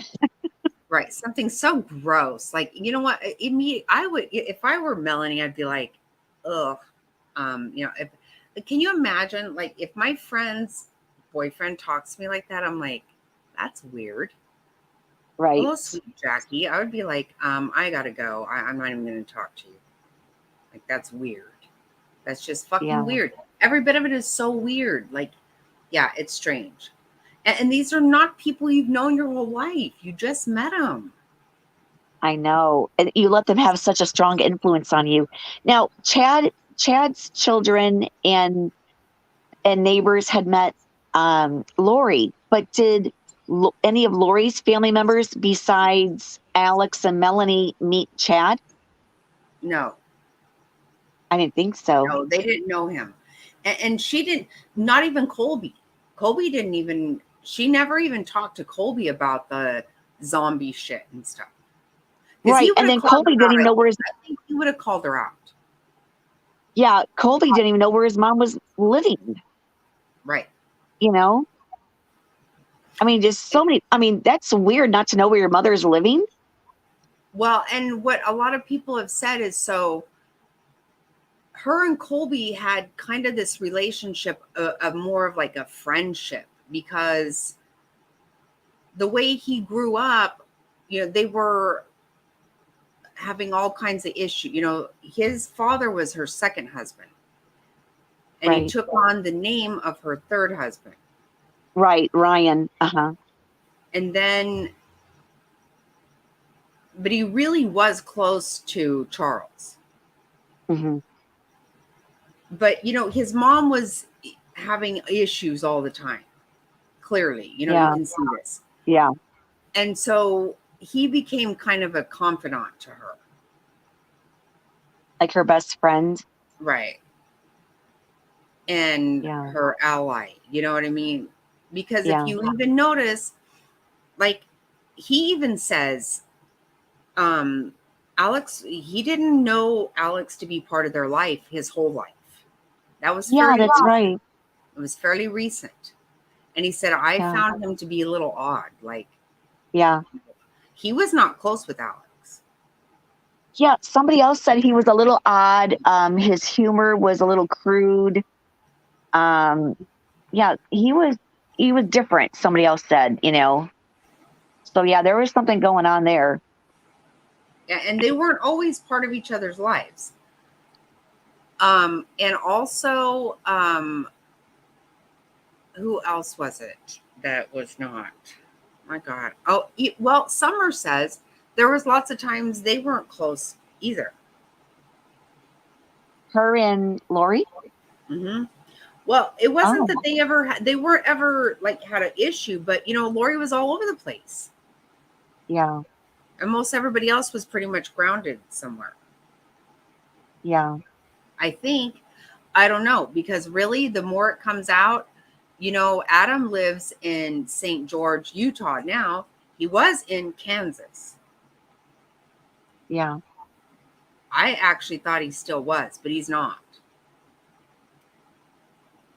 And the parents are in Utah now. They were here. Oh, really? Janice and Barry? I guess they're in Utah now. Yeah, that's what I heard during this trial. This is what I've heard. Oh, I didn't know thought they were still here. And I was trying so hard to figure out. I saw that the Arizona State Bar had sanctioned, had done, I can't remember what the word is. I have it in my PowerPoint, but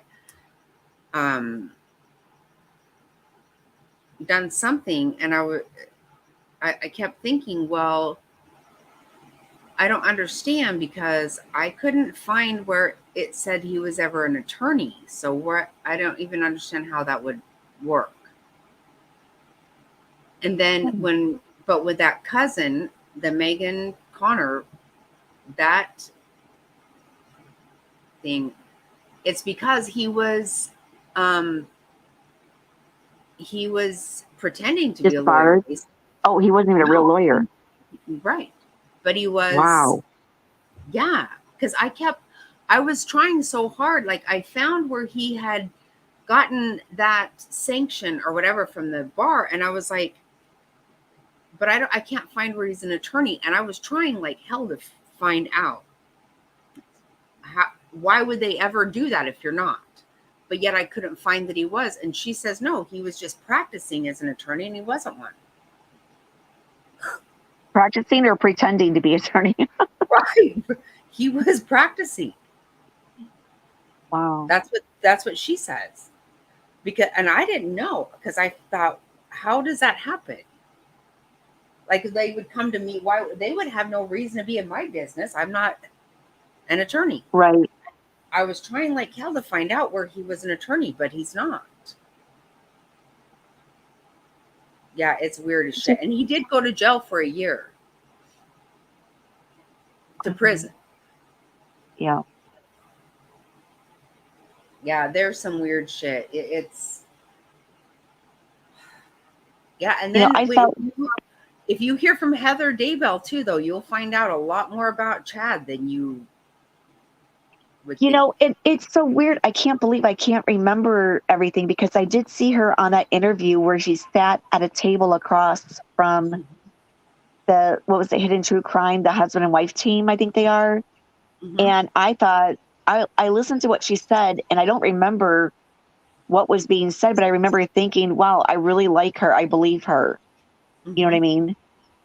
And she was like the only one speaking out and like the rest of the family were all against her, and yeah, because even the parents don't speak to her and stuff. Mm-hmm. Yeah. Yeah. And I do remember her sharing some of her experiences, with Chad's parents, and his parents were kind of odd too. Yes. It's like, I mean, all these odd people and just weird. Just like, I don't know how to describe it. I know every family has their issues, but I mean, they were really strange. But again, when people die, that's when it gets really freaky. Like I just said, yeah, my cousin was on the, first woman chain gang in Arizona. Okay, yeah, she was on the news and shit. She's a complete fucking train wreck. I get it. I have a huge family though, and there's, I have some that are attorney. We have a lot of different people in our family. I don't hang out with any of them actually, but because everybody just has their own thing. But right. Nobody dies. Right. I mean, this is when shit gets weird, and they've been having it. And I mean, of course, people in our family die, but they have cancer. They have something happens. Right. Don't. Her sister at 31 dies. When I looked that up, what I found was undetermined cause. That's what I could come up with. And then Pulowski says that her dad told her that she was anorexic and she had mental problems. And the family says, no, she did not. She had diabetes. There's all kinds of shit that goes on there. But do you know also that when Brandon went into hiding, because clearly he was one of those that really thought that maybe Charles was blowing things out of proportion when he said she was going to kill him. Right. Well, then he died, and then he was shot at. They started all really getting it. Her father is the one who financially helped Brandon and the children hide from Melanie. Yeah. I wonder, does he have custody with the kids now? Because I know he's remarried. I don't know. That's what I'm dying to know too. Is she seeing her kids now? I'd be afraid for her to see her children. There's no telling what. What if she thinks they're dark spirits? I don't know. I'm right. I can't. That's really weird. And even, yeah, because we didn't even get that out of Brandon. None of that came out. And I have to wonder, I mean, I feel, yeah, I feel bad for him, but I mean, I wonder how could he even trust someone to marry them? You know what I mean? After dealing with Melanie, if I were him, I'd be scared. I'd probably be single for the rest of my life. You know, it's so weird that my son said to me like last week, he said, he goes, you know what, Mom, I can't even listen to any more of this shit. I can't. He's like, I've had enough. He goes, you know what? That Brandon, Chad, they're all just pussies. That's all I can't even stand listening to any of them. He said, why did any of these guys put up with this shit? I was like, okay, calm down. I think Charles was the only one. Yeah, I think Charles was the only one that tried to say something, and look what happened to him.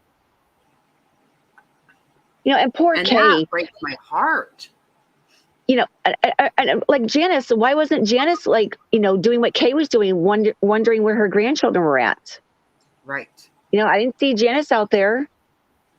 But of course she believed her daughter, you know, but even afterwards, I think, well, you know, maybe she felt like, oh boy, you know, look what our daughter Lori did. And now we were, you know, protecting her, and we had faith in her and believed her, you know, so I kind of understand where Summer's coming from now, you know, but, you know, everybody knew she was off her rocker with all this religious stuff, you know, and taking it to the extreme and all that kind of stuff. But I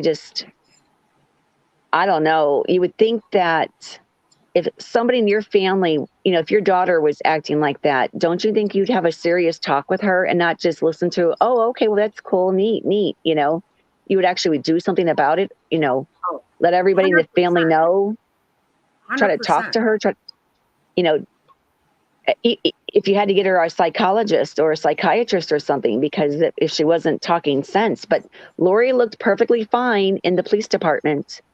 She looked perfectly fine talking to the police outside the house, you know, and here she's smiling for the cameras, like everything's okay, in the back of a police car or whatever, or cruiser, smiling. It makes me sick.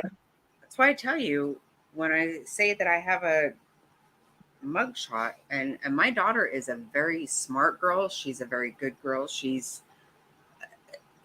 When I say this, I'm not even kidding you, that like she helped my cousin write a response to her divorce papers when they were dealing with, you know, like $1 million property. And my daughter kept saying, you know, I'm not qualified. I can't help you with this. I don't know anything about it. But she kept begging her to help her. And so she finally helped her. And when she ended up having to go to an attorney because seriously, this was too big. The attorney said, I don't know who wrote this for you, but I wouldn't change a single word of it. And that was my daughter wrote it. She's a very smart, she's a good girl. She's a very good girl. But let me tell you, the reason I have a mugshot is because she was not behaving her adult self, and I whipped her ass. Oh, okay. Yeah. You're not behaving yourself.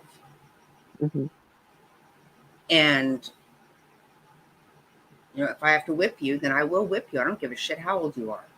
Well, the thing is, you can spank them all the way till they're 18, but you legally cannot spank them once they turn 18. That's what I found out.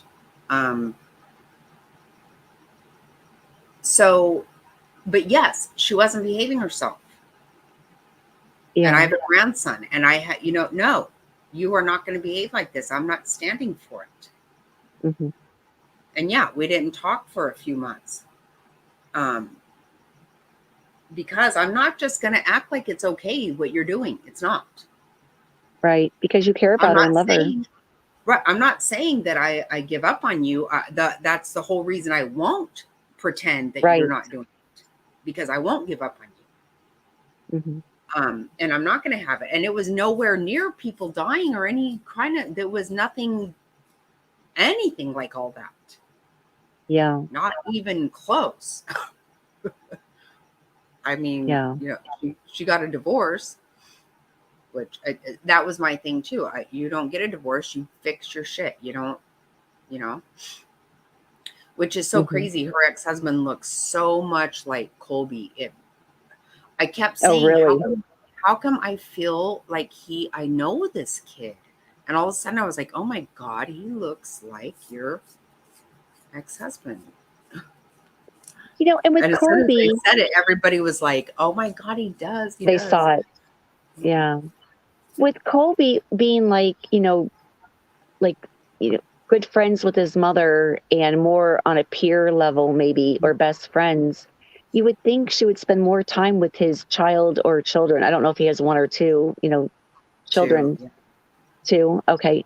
I would think she would spend more time, because if like Colby was like her favorite, or, they were best friends or whatever, she'd want to spend more time with his children. It seems like she didn't have time for them. Mm-mm. I think he said that she's seen them once or twice or something like that. I was like, what? Even when you lived here in Arizona? She's never even met the second child. She's never seen the second Oh my child. goodness. See, I don't understand Can you that. imagine not seeing? No, and it isn't like, they don't have a relationship and they haven't talked in years. They're, Right.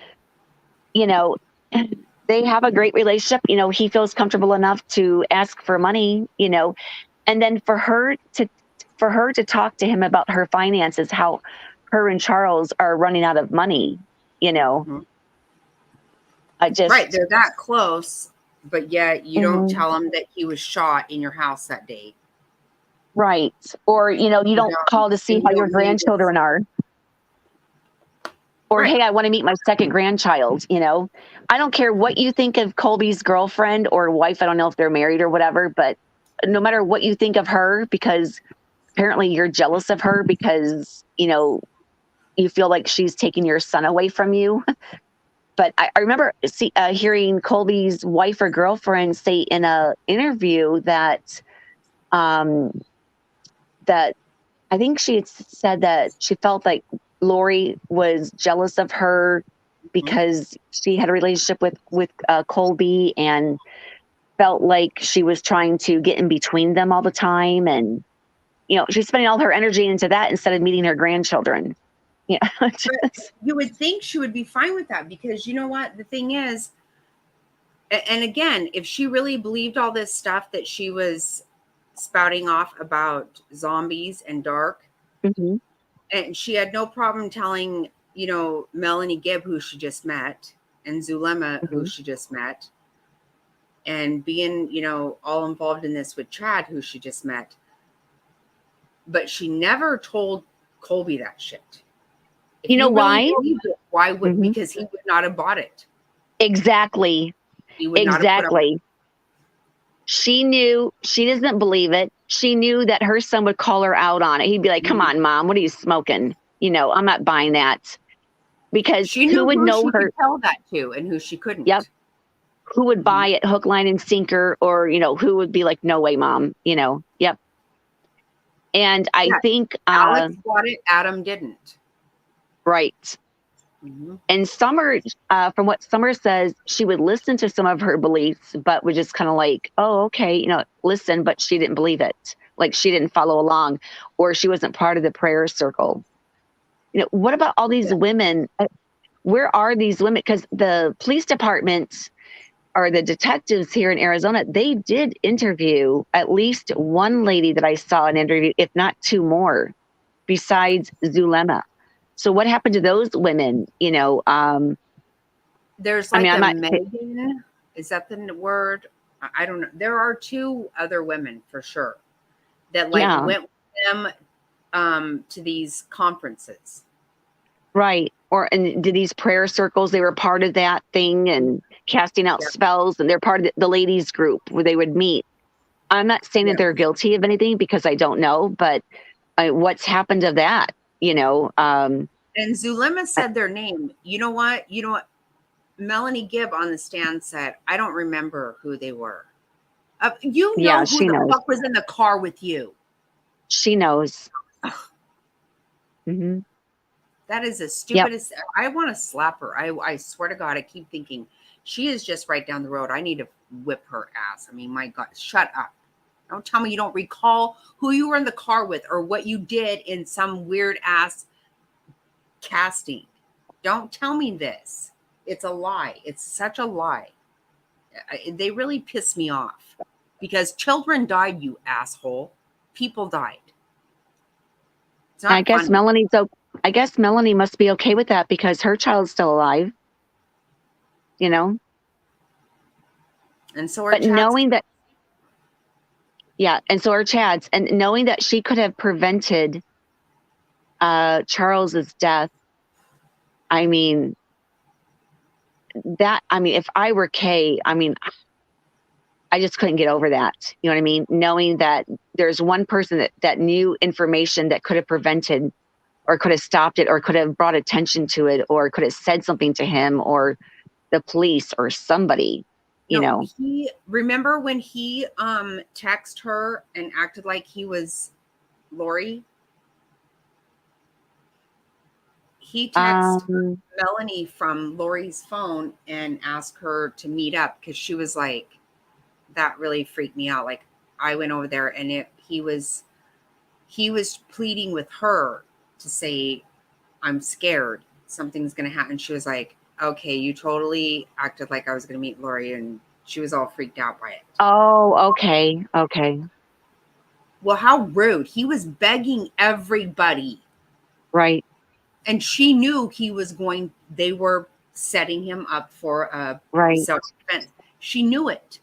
And once you knew that the first time you knew that somebody that was dark or a zombie died, and you heard that JJ was a zombie, you put a fucking halt on this shit right now. She could have saved JJ. Exactly. Entirely. Yep. Right then and there, you say, wait a second, bitch. I already know what happens to dark people. We saw it. Right. And when she was up there in Idaho staying at Lori's apartment, and Lori was saying that, you know, JJ's acting like a zombie. He was climbing up on the countertops, up on the cabinets and all that. I don't believe when Lori said that JJ said something like, I hate Jesus or something like that. I'm like, yeah, right. That he broke the picture JJ of didn't. Jesus. Yeah, and he didn't like him or something. I'm sure he didn't say that. And Melanie said, well, because I think somebody had asked Melanie, well, did you see a child that looked like he was, you know, a zombie or whatever? And she's like, well, I just saw a child being a child. You know, why didn't she say that to Lori? You know, Lori, there's nothing wrong with him. He's not a zombie. He's just a child. He has a lot of energy. You know, he's autistic. You know, she never tried to talk sense into Lori. Well, that's what she says in these things. But when you listen to her on that recording of that other woman that records her without her knowledge. Yeah. She says, you know, he was very difficult and you know, and Tylee didn't like her, and you know, Tylee didn't like anybody. She's real sarcastic. Yeah. She's very sarcastic about those kids. She didn't like them either. She didn't like them. And where the hell was her kid all the time when she was doing all this shit? And traveling up to see David. Right. Yeah. Going up to see David and stuff. All these people conferences. Conferences. Yep. Yep. If you have my grandson doesn't even live with me, and I have to really coordinate my travel. Mm-hmm. And children running amok. Yeah, and children with special needs, yes, they are. It can be difficult at times and very stressful, and a lot of extra work and everything. but Lori knew what she was getting into when she adopted him with Charles. You know, so I don't know if maybe she just went along with it because it was important to Charles and Kay to keep JJ in the family. And Lori thought, well, you know, it's worth it because look at the money she's getting, the lifestyle she's being able to live and all that. But, you know, to hear somebody say, I think it was the friend from Hawaii, to say that, you know, she was done with JJ, like, you know, I'm done with him. He can go, you know, she assumed that she meant he can go, Charles can take care of him, you know. But her own daughter, I mean, her own biological daughter that she seemed to be very close to, because I have a feeling, of course, this is all my speculation and assuming I've never met these people, I don't know anything, but I have a feeling that Tylee was in the house and may have seen something and maybe be going along with the story to protect her mom and her Uncle Alex. And because she seen that day with Charles. Yeah, I think she saw more than what she was letting on for the detective, and so that she went outside to be in the car with JJ, which could have been true at one point, but for her to pick up the bat and She's the one hold that it. brought the bat into it. Yes. Yep. Yep. And for her to be able to stand up to Charles like that, you know, I have a feeling that she was very spicy, you know, that, you know, yeah, she might have had an attitude and everything, but, you know, whoever she was and her personality wasn't any reason or excuse to what happened to her. I think that maybe Lori knew that Tylee was catching on to what was going on, or was privy to a conversation she shouldn't have overheard, and was, you know, or maybe Tylee even began to figure it out and said, well, wait a minute, all these people are dying or something, and she was afraid of, you know, Tylee turning on her and saying something. I think that's why she had to go. But Yeah, not only because- that though, she also wanted her money. Right. And then you told me in a chat one time, which, you know, I thought, I didn't even think about this, but you're right. Because if they were going to get rid of JJ, Tylee would have been like, wait a minute, what's going on? What happened to him? She would have not have prevented that if she would have known. Yep. Yeah, she had to go first. Yep. That's why. Yep. You're right. Because, you know, and I know where the defense is going with trying to make it sound like, you know, Tylee may have had a medical emergency with her pancreatitis and that's how she died. But you know what? That's no way to dispose of her body and do what you did to her. You know what I mean? No. I know that's where they're going, and they're trying to blame everything on Alex, you know, and Yeah, but they can't get away with it with Tammy. Yeah. They can't. Yep. I hope they can't. I hope that they're all held accountable. And, you know, I mean, what happened to the days back in the days of Susan Smith when, you know, I don't know if you remember that story. She wanted to be with this guy, and he didn't want children. So she drowned her children in the car. She let it go into the pond. And then she went on TV crying. And I mean, she's in prison. That one girl, Darlie, she's in prison, the Texas mom with her two little boys. Darlie, you know, what happened to those? Yeah, and she did the silly string around the... Yep, the gravesite for his birthday. Yep. What happened to the days where mothers went to prison for killing their children because their children were, you know, an inconvenience to them or was going to interrupt their lifestyle? You know, like Leilani. Susan Smith, yeah, we knew Susan Smith. We knew that bullshit. Well, Tracy Anthony. I knew it day one. I said, you know what? You have people who carjack, and then you have people who kidnap. A carjacker doesn't want these damn kids. Right. You find them on the side of the road. They want the car. Right. They don't want those kids. I knew. I said it right off the get-go. But then my heart said, there's no way a mother put those beautiful babies in there and let them drown. Oh my God. I it know. killed See, me. That with bitch. me, yeah, with me, I believed her in the beginning. I guess I'm more naive and gullible because I couldn't comprehend that a mother would do that.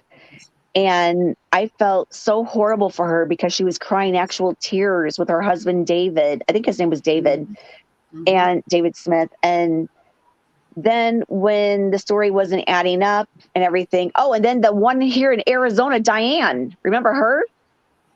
Diane Downs? Yes, Yep. Diane Downs. Now, her I didn't believe.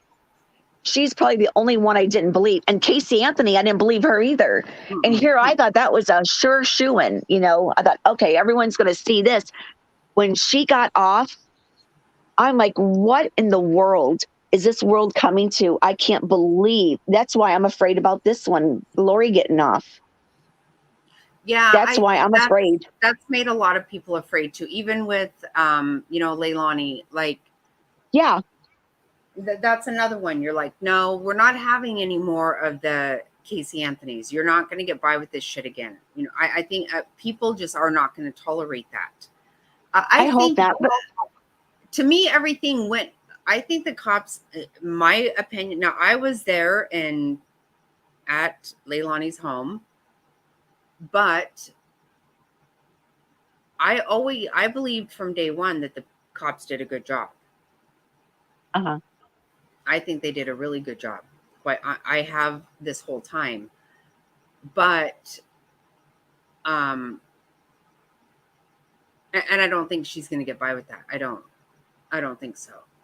And I don't think that, but you know what? I don't know if you recall, do you remember baby Gabriel? Yes, here in Arizona. Yes. Yeah, his mom, she's in prison and they never found him. She said she gave him up for adoption or gave him to a couple in Texas, right? Yes. Yeah. What I have always said is give me 5 minutes with that bitch. Give me 5. Yeah. I'll waterboard her. I don't give a shit. Where is that child? Where is that child? You do know, and you're a lying piece of shit. That one has made me crazy forever. Yeah. And no, there are just certain ones. I want to tell you this though. One day when I was still working, I got laid off in 2009 after all that nonsense that went on, and then I just ended up staying home and watching grandkids. But when I was still at work, me and some girls at my work one day, because we were watching the Casey Anthony thing, like, you know, like I had one of my monitors at work just on her house. Right. You know, we were so hooked on that shit, you know. But we were looking it up. You won't believe this. Susan Smith was on a prison dating site. What? And I am not kidding you. It said she is good with children. Oh my we were goodness. like, what? First of all, you're never going to see the light of day. So what damn difference does it make? Why are you trying to turn some guy on with the fact that you're good with his kids? Maybe you killed your kids. Yeah, You know, and we couldn't even believe our eyes. We couldn't. We found her. We found her pictures of her in prison. All these different, like, I don't know, like a site where there was like 10 pictures of her, and they're in prison, like doing different things in the prison, posing. Prison I didn't babes. know there was such a thing. I had no idea there was such a thing. Who the fuck is finding somebody on there? Oh my God. I don't know. You know, I never would think that men would go for that. But, you know, when you hear about the men that are put in prison for the rest of their lives, they've been found guilty. They're never going to get out. They might even be on death row. But then there's these women that start writing to them. Yeah. And they become pen pals. And then eventually they start dating outside of prison, even though they can't see them. And then they're going to get married. I look at these women and there is something wrong with each and every one of them. Right. Like, I'm like, why would you be with a murderer or, something like that? And I thought, well, because they know that they're going to be safe because there's no way they're ever going to get out. You know what I mean? But like Yes, they need. But what do you, right? I watch these shows and it's like, okay, once a month they drive, like they can't even find one local. 12 miles. 12 hours. Drive to another state, get a hotel. 12 hours. Tomorrow morning they can go and spend a day with this person. What the F? I cannot. I can't. I think because you're not going to have to see him, but why would I even waste that kind of time? Yeah, at first I was like, or what are they, crazy or something? But it's like, I think that there is something in them where they can't have like a real relationship with somebody one-on-one in real life. And so it's like a fantasy world thing. They get excited to see them or whatever, but they know that they're going to be perfectly safe. I don't know. But, Jose, when he put Ibarra or whatever his name was for Casey Anthony, when he put the doubt, when he put the doubt in the jurors' minds about, and then tried to point the finger to George, her father, Yep. All they've got to do is put that little bit of doubt in the jurors' minds. And I thought for sure it was going to be a shoo-in. Everybody knew she was guilty. Even after all of the lies that she habitually told the detectives and let them drive her to this place where she said she worked at for Disneyland or, for Disney or whatever it was, and walked in and started, smiling to people as she's walking by to show us where your office is. I mean, who does that? Who goes to those extremes to cover up a lie? And then she finally gets parade around acting like you're not a liar. Yeah. And, and then even seeing the pictures of her going out and living the life she wanted to live and getting her tattoo, best life ever or whatever it meant, and then I just, even if it was an accident, if she overdosed her daughter on Xanax or, fell asleep and, Kaylee got into the pool or something, while she slept. I mean, just to dispose of your child's body in the way that she was disposed of, like garbage on the side of the road. Mm-hmm. I just, how can she even get away with that? It's after that case, I'm like, I don't have any faith in the judicial. I'm sorry, my mouth is so dry. Judicial system. I just don't. No, I'm either. No, but I do think that, that was, I don't know. Everybody says, the prosecution messed up. I don't know. I don't know. How could you mess up with such, it was so blatant. All, Zanny the nanny, just the whole thing. It was the most ludicrous shit anyone had ever heard of. Like, I think to this day, nobody even can compare a story. Right. Well, now we can, because with zombies and portals and, my goodness. I have never heard of anything so outrageous in my life. I don't think I ever will. I think this is it. That's why when you started telling me Nikes, I was like, stop it. No, I cannot. It can't be true. No. And it's just so unbelievable. And these people, they thought the Heaven's Gate cult, they thought that they were going to somehow, like they all did the mass suicide. They laid on their beds and they were covered in black, like a black cloth over their faces, over their heads, their upper bodies, I think, or maybe just their heads. But they thought that they were going to do that, and then somehow they were going to get onto this alien ship that was coming by, and go off to the Halley's Comet. And it was just like, what? Are these a bunch of wackadoodles? And then to find out the one guy, his sister was an actress on Star Trek. I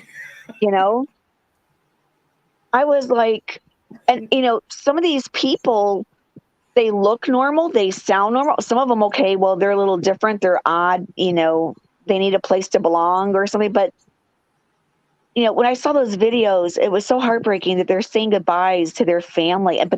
But like the one reporter said, they were all repeating the same phrases over and over. Like they were using the same words verbatim, where I think they were like brainwashed, you know, when you start living that, you know, life and, you know, but when we talked about the lady that had a San Francisco Golden Gate Bridge behind her, but she was actually in Massachusetts or something.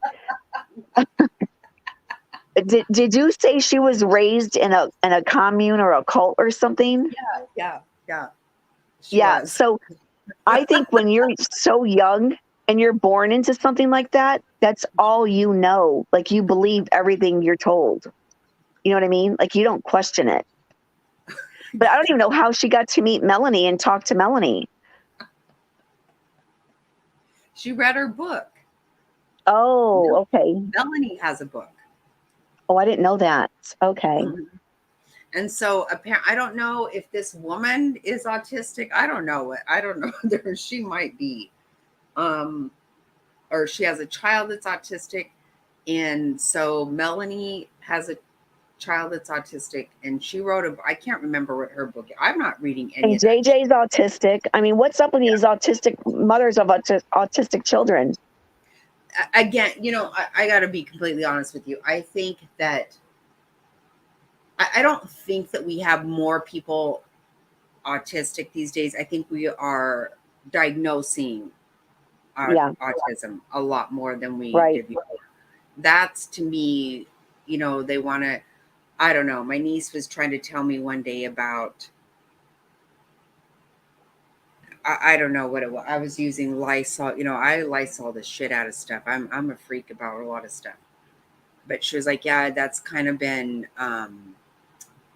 linked to autism. And I'm just like, you know what? You know what's linked to autism is diagnosing shit. You know, I'm probably bipolar too. Right. If you don't behave yourself, you're bipolar. Okay. Right. Sometimes it's just called you don't fucking behave yourself, period.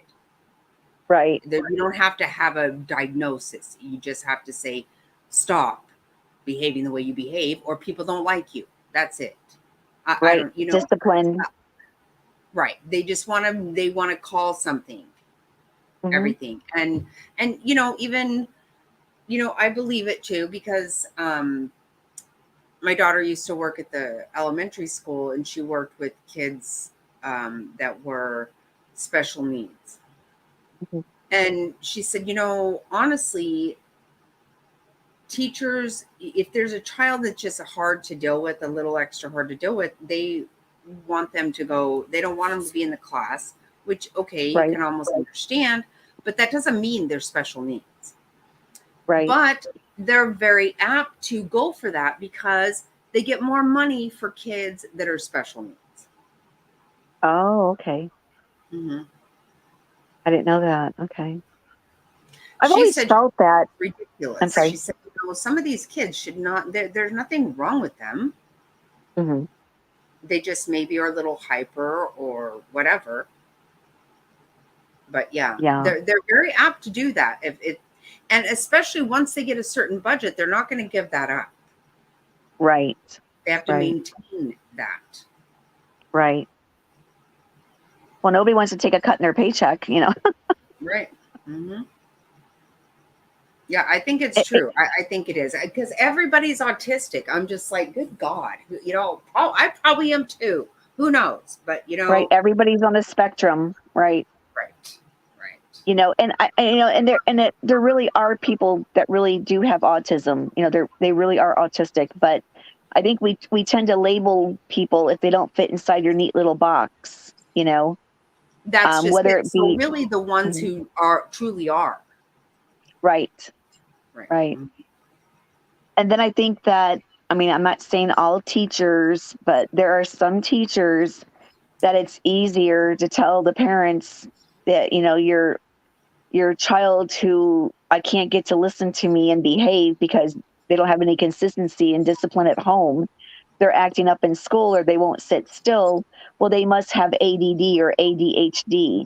So they need to be put on medication, you know, and they're pressuring parents to do it. So when you go to a classroom and, 75% of the kids are on medication for ADHD or ADD, you come in with a normal, a quote, average child, I should say, not normal, but when you come in with an average child, who has a lot of energy and, is excited or whatever, of course they're going to look like they have ADD or ADHD if everybody else is on medication, Right. No, and to me, again, it just makes them easier for them to deal with. Exactly. I guess, I've never agreed with, they never told me that about my kids, but if they ever had, I would never agree with putting them on medication. I just think, you try everything you can before that. Right. Try it and work on something, because I just don't believe in that. You don't it's just way too easy to put them all on medication. There's a pill for everything. Sometimes you look at these commercials and it's like, okay, well, you have a yellow toenail, and this pill will get rid of it, but it's going to cause you to be promiscuous and gamble. There's literally a freaking commercial that says that. Oh, wow. I'll take a yellow toenail before I need this. Yeah, there's one that says you might become addicted to gambling and be promiscuous. I never heard of that. Oh my goodness. What pill does that? And whatever it's fixing is not worth it. Right. And there's not a pill that makes you gamble. That's bullshit. Wow. Or there's one, you have a headache, so there's a pill for your headache, but the side effects are it may cause a heart attack or a stroke or high blood pressure, or memory loss. Memory loss. It may cause certain types of cancers. It's like, well, you know what? I'll take the headache. Right. That's what I'm saying. I'll take it. I'll paint my toenail. What the fuck? What do you mean? Look at Devious. She has liver damage from a medication she was put on. Oh, I didn't know that. Mm-hmm. Yeah, she just was in the hospital this week. I went in. She gets sick. Oh, I went in and had surgery. And I had a great nurse before surgery, doing all my paperwork and everything, and wheeling me into the operating room. Had a great doctor. It was only after I woke up in the recovery room that things went wrong. I guess a nurse had been walking around and I didn't see her, but I was telling my son, because my surgery was done late in the day, and so it was like nighttime now, and I didn't want my son to have to stay in the hospital all night for me if I had to spend the night, because before they release you from the hospital you have to urinate, and all that kind of stuff. So I said, in case I'm not able to go home tonight, I don't want you sitting out there in the lobby in the waiting room. I want you to go home, and then I'll call you in the morning when they do release me. Well, the nurse overheard the last part of the conversation and thought she knew it all and walked in and said, "What? You want to spend the night at the hospital?" I'm like, "No, that's not what I said." And then she got upset with me because I didn't want to take medication. And I'm like, no, I don't want to take that. They wanted to give me a medication for pain, and I'm like, no, I'll just deal with it. Then they want to give me a medication for, I think, to help me to urinate or something. And I'm like, no, I'll just drink a lot of water or give me some more IVs. I'll try to do it naturally. She wanted to give me like 3 different types of medications for different things. I'm like, no, I don't want to do that. And she looked at me like I was crazy, that I didn't want to take medicine. And I said, I really don't want to have to take it unless it's absolutely necessary. Meanwhile, you hear somebody down the hallway screaming in pain and agony and asking for more painkillers. And they're like, no, you can't have them yet. You just had them. It's too soon. But I mean, I was so upset about that because I thought maybe it was just me coming out from anesthesia. And I said to my son, I go, was it me, or, was she just trying to push medication on me? He goes, no, Mom. He goes, I didn't like her either. He goes, she looked at you like you were crazy because you didn't want medicine. And I'm like, well, I'm not one of those that take a pill for anything and everything. I have to be really sick. I don't even do aspirin. if I have to take an antibiotic, I'll take an antibiotic, but that's basically it. I mean, thank goodness I don't have to take anything else. But No, I don't. it's I don't. I just, never have. Anytime I've had surgery or anything, they give me whatever they give me, like in my IV. in your I IV, don't know. that's it. But I do not ever, when they even prescribe me whatever, I don't ever feel it. I don't. When I leave there, I don't want to feel weird. I don't want that. Right. I want to be in control of my thoughts. Exactly. I want to know what's going on.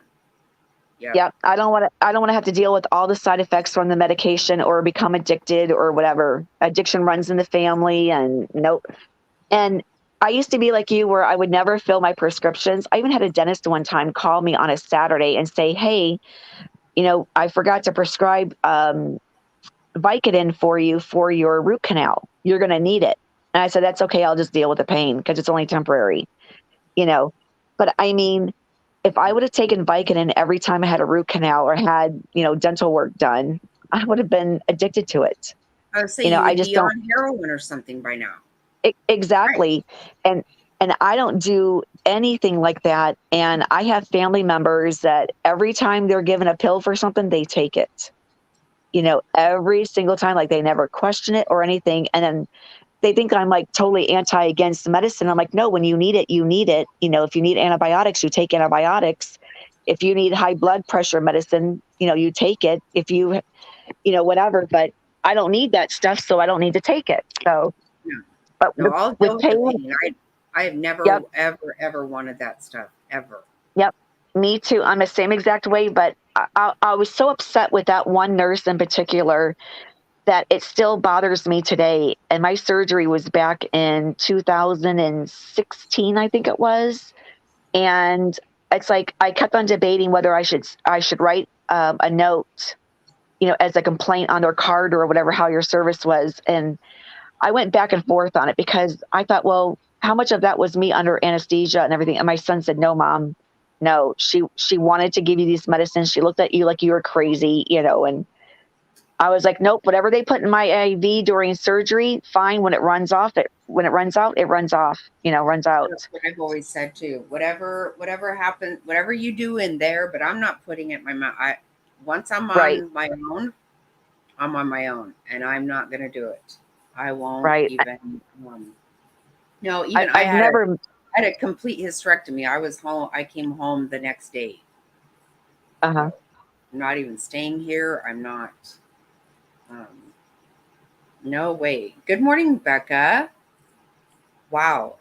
Is it morning already? Is it? I lost track of time. I know. Look at it. Oh yeah, it is. It's 5:10. I don't I don't see your picture as it used to be. I don't recognize your picture. It's new. Do you go to Becca's? No, I've never heard of her. No, I don't have time. I mean, the only, how I found, how I found you real quick, is, I was watching, Bullhorn Betty and Molly Golightly and, Jimmy Jams. What's his name? Turtle guy. Dolly. Yeah. Dolly Vision. Right. I was watching them outside Leilani's house. And then I saw this very normal woman. I think she had a pink baseball cap on, walking over to the crazy lady. And that was you and your friend walking over to that crazy, lady that was on drugs or something with her little dog in the stroller. Oh my God. And yes.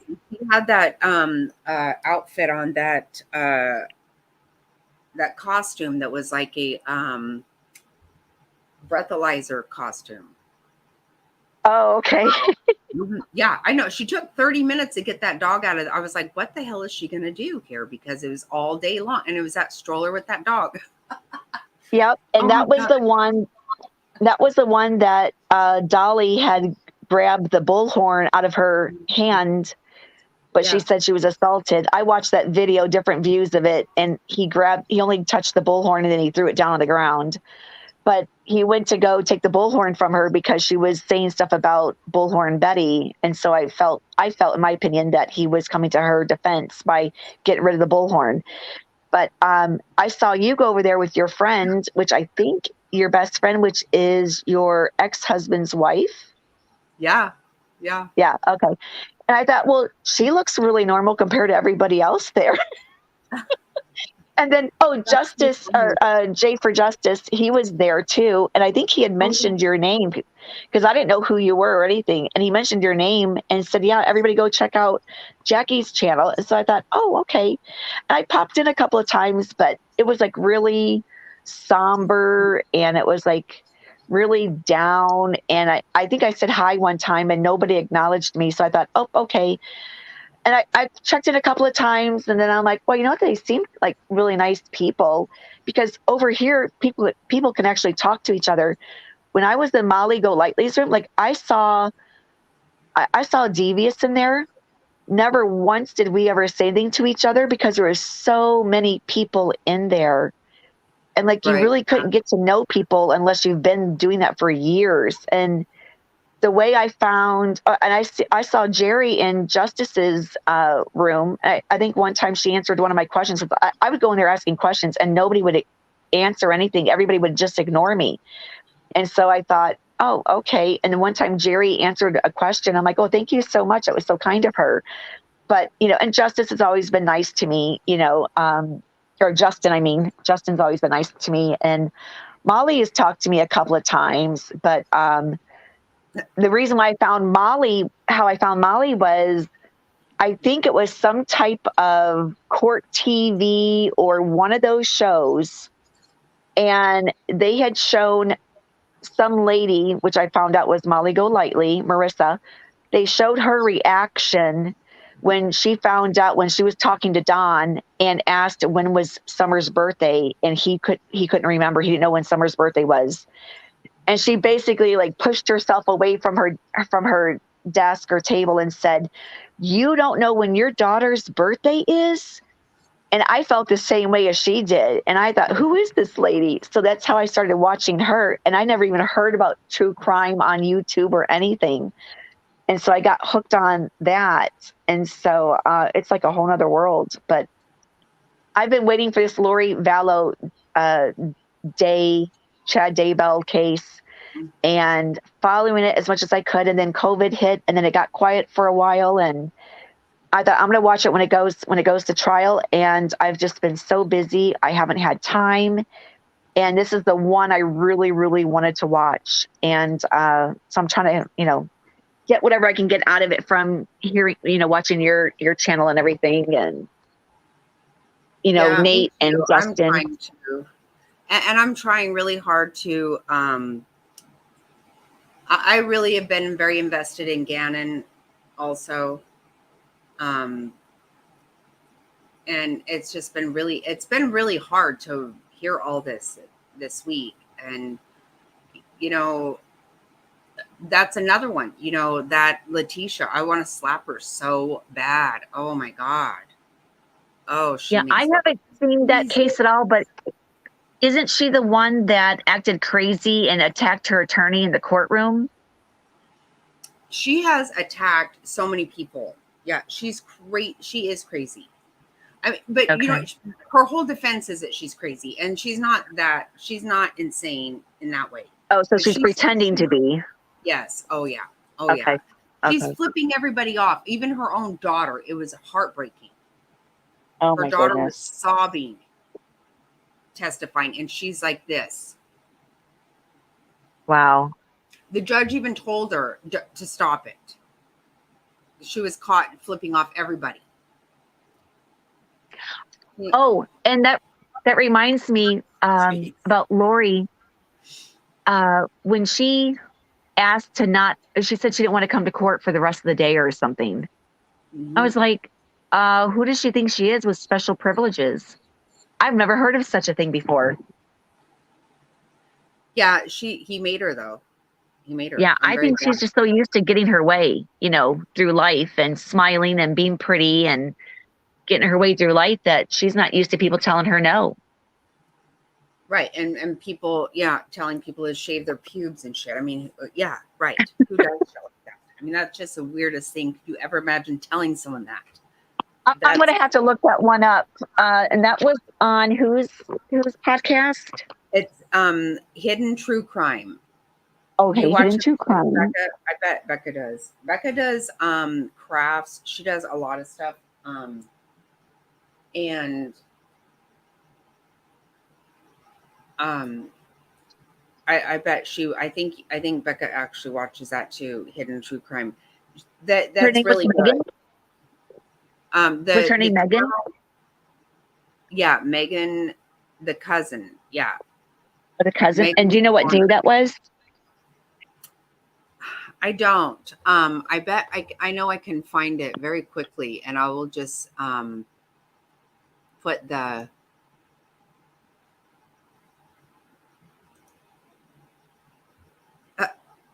have you really been on for 10 hours? Okay, so I must be on delay because now I see her message, simply Becca Lynn.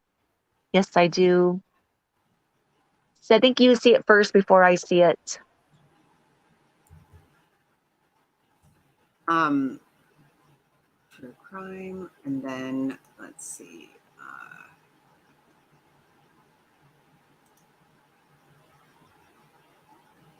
That's another messed up family, Leilani and Billy Joe. Oh, good God, yes.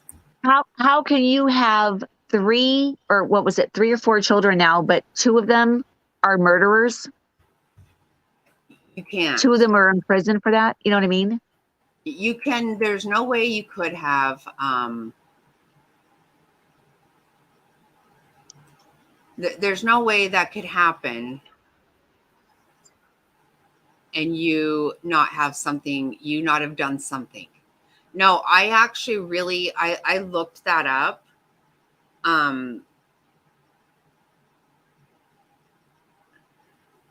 I looked that up to see how many times like two siblings have committed a crime that was separate, right? Like that they both were involved in it, like the same murder or whatever, you know. That doesn't happen. It doesn't. I couldn't find another case where that's happened. Maybe like people who have grown up with, you know, in gangs or something. But that doesn't happen. So that's what I've said about Billy Joe. I don't care what you say. Something's not right here. It's just not. Did you, when you were there, was Billy Joe outside, like sitting out in the front in the chair with like Leilani, and when they were out front, did you see them then? No, they were yelling over the fence. Oh, okay. And I wasn't trying to yell at them. I was really, I wasn't trying to yell at the police for not doing their job. Right. Because I think they were. Because you felt they were. I did. Right. And I still do. And I feel, to me, you know, like the one time, if you remember that Bullhorn Betty and Dolly Vision, they drove around and they were in those, like with those ponds behind the house and stuff, and saying, you know, no one's been back here searching. And I'm like, they actually did day one. I remember this. And I remember covering that story, and I talked to my brother about it, even because my brother used to be the search and rescue coordinator for Arizona. And and I told him I want to go there, and he was like, "Sis, why? You don't have any business." And I was like, I'm just got this child is in my heart. I can't handle it. Yeah. Oh, poor baby Simon. I texted him and I said, "I'm going to Savannah," and he's like, "Oh shit." I said, "Yeah, well, I'm not going there to cause trouble, but you know, everybody knew something was wrong there. Yeah. There were too many signs, and that just bothers me. Like, we have to pay attention to shit like that. And that's what, yes, she did know. She did know. Yeah. And it's not okay. See, that's what, like Becca's just saying, it's not okay. That stuff's not okay for me. I can't deal with that. And that's why I'm so pissed off when I see that Amber is calling CPS when she's just doing it. You know, maybe there is something wrong there, but she's not calling because she's concerned about a kid. But you're wasting resources. And this is what we always hear, that when we say, what the hell, what happened? You know, with Gabriel Fernandez, these things. And they go, well, you know, we have too big of a caseload. We have this and that. Mm-hmm. Well, then I can't have people wasting their that's bullshit. You can't do that Right. for a game. I cannot stand that. I cannot put up with that crap. And that was my reason. And I plan on going to Savannah for that trial. I just Yeah. feel like I have to see that through. Like, I'm not going there to cuss anyone. But Right. and Betty was saying, well, nobody checked back here. And I'm like, no, they did. I was very impressed with what they did. The day one, there were divers, there were every kind of patrol. They were everywhere. But she didn't know that because she waited till it was something she wanted to go get in the middle of. You know, I never did get to see that part where Dolly and Bullhorn Betty went back there, but I did get to see where Olivia had one of the locals giving her a ride on his, I think it was a quad or something, and giving her like a little tour and stuff. But I missed that. But I don't know who Amber is, but simply Becca Lynn's previous message, which now has disappeared on me, where she said about Billy Joe knowing that there was something up with her daughter. I totally agree with that. Absolutely. With her previous Absolutely. comment. Yeah. No, I definitely do. No, she knew. She did know. Yeah. And she said as much. I mean, like day one, when she first got back home from being out of town, she knew. Mm-hmm. She said, and so did her husband. But they all were partying together. Yeah. I mean, come on. No, it was a joke. It was complete bull crap what was going on there. And then, but that stupid woman with the bullhorn, she was talking in the bullhorn right in the cop's face. I watched her do it. Talking to the cop right to his face with the bullhorn. I would have smacked the shit out of her. Those cops were being way too nice. I was going to say they had a lot of patience. My God, it was so stupid. Some of that shit. The first morning I got there, there were fish everywhere. That's what Billy Joe and them did. They threw dead fish all over. To keep everybody off the lawn away. At first, I was walking around and I was like, well, that's weird. And then pretty soon I was like, because I actually had a Uber driver drop me off over there. And because we had gotten in the night before and we just took a taxi to the hotel, and then Mr. Snotty was getting a rental, and I was like, well, I just want to get over there. And this Uber driver did not want to leave me there. He was like, I don't feel comfortable. And I was like, no, I'm fine. Just, you know. And I kept walking up and down the street, walking around, and I was like, that's weird. And pretty soon I was like, no, there's literally fish all over the place. But Betty kept saying there's sardines everywhere. And I was like, they're not sardines. No, they were big fish. Oh, wow. Yeah. It was really gross. It was super gross. I had set my purse down trying to film and stuff. And next thing you know, I was like, oh, God bless America. Oh. Yeah. And that's what that girl that was doing that, people were trying to clean that up.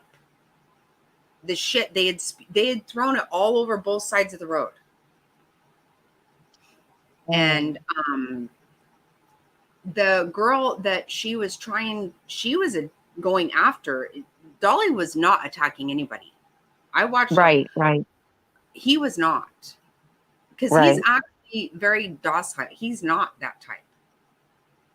Yeah, he seems to be, when he's around like Bullhorn Betty or whatever, when he's in his own studio at home, it seems to be, you know, different. But then he seems to get really quiet when he's around Olivia, Molly, Bullhorn Betty, you know, That's just my impression of him. Like, just kind of like staying there to hang out, to see what's going on, to film it for his, YouTube channel. But, Yeah, I'll no, tell you what though. she's Go very ahead, I'm sorry. controversial. She wants to fuss with people. She wants to. He Uh-huh. actually doesn't. He doesn't. Yeah. have But I my will tell you issues. I will tell you one thing. If I was ever taken to jail, arrested, I sure would want Bullhorn Betty on my side.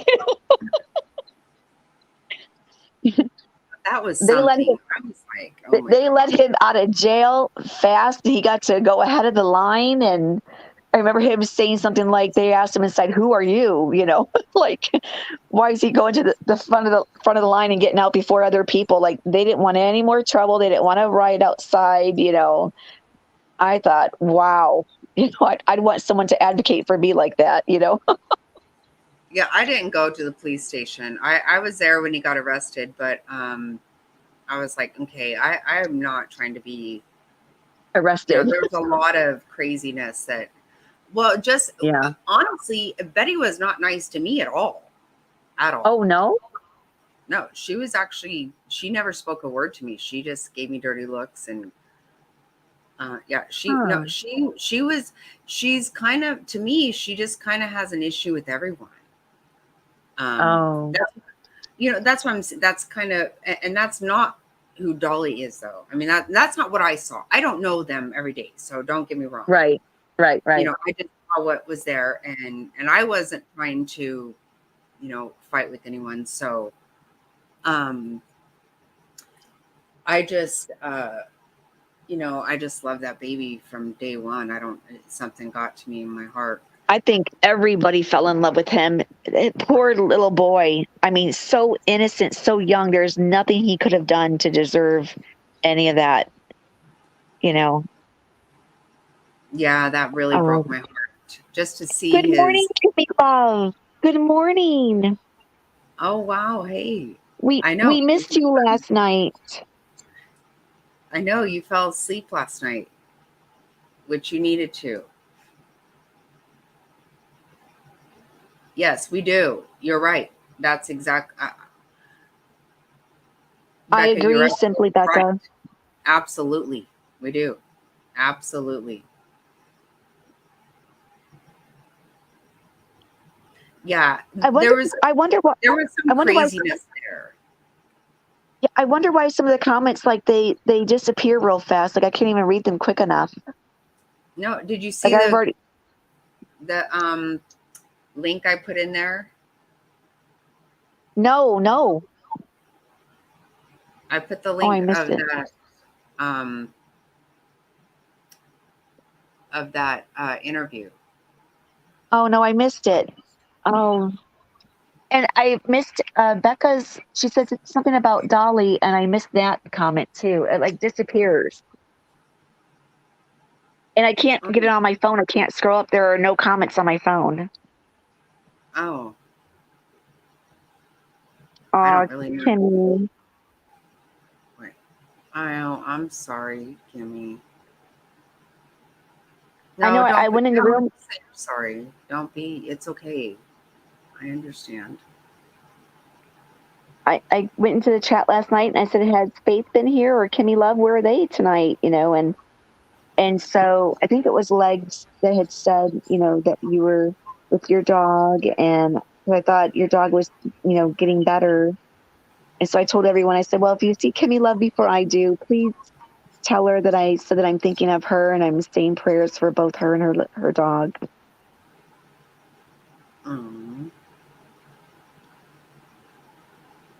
Yeah, we even joked that she was going to tell her one of her stories, remember?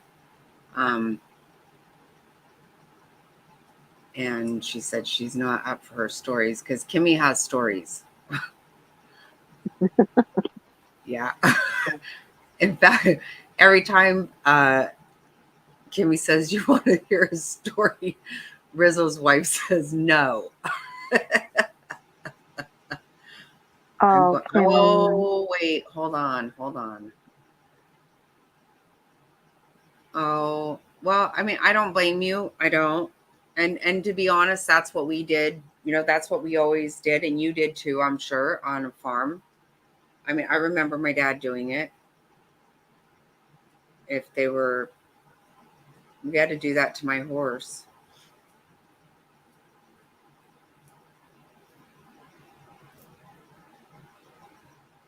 Yeah, I know. Yeah, she does. She has some gross stories, some really gross stories.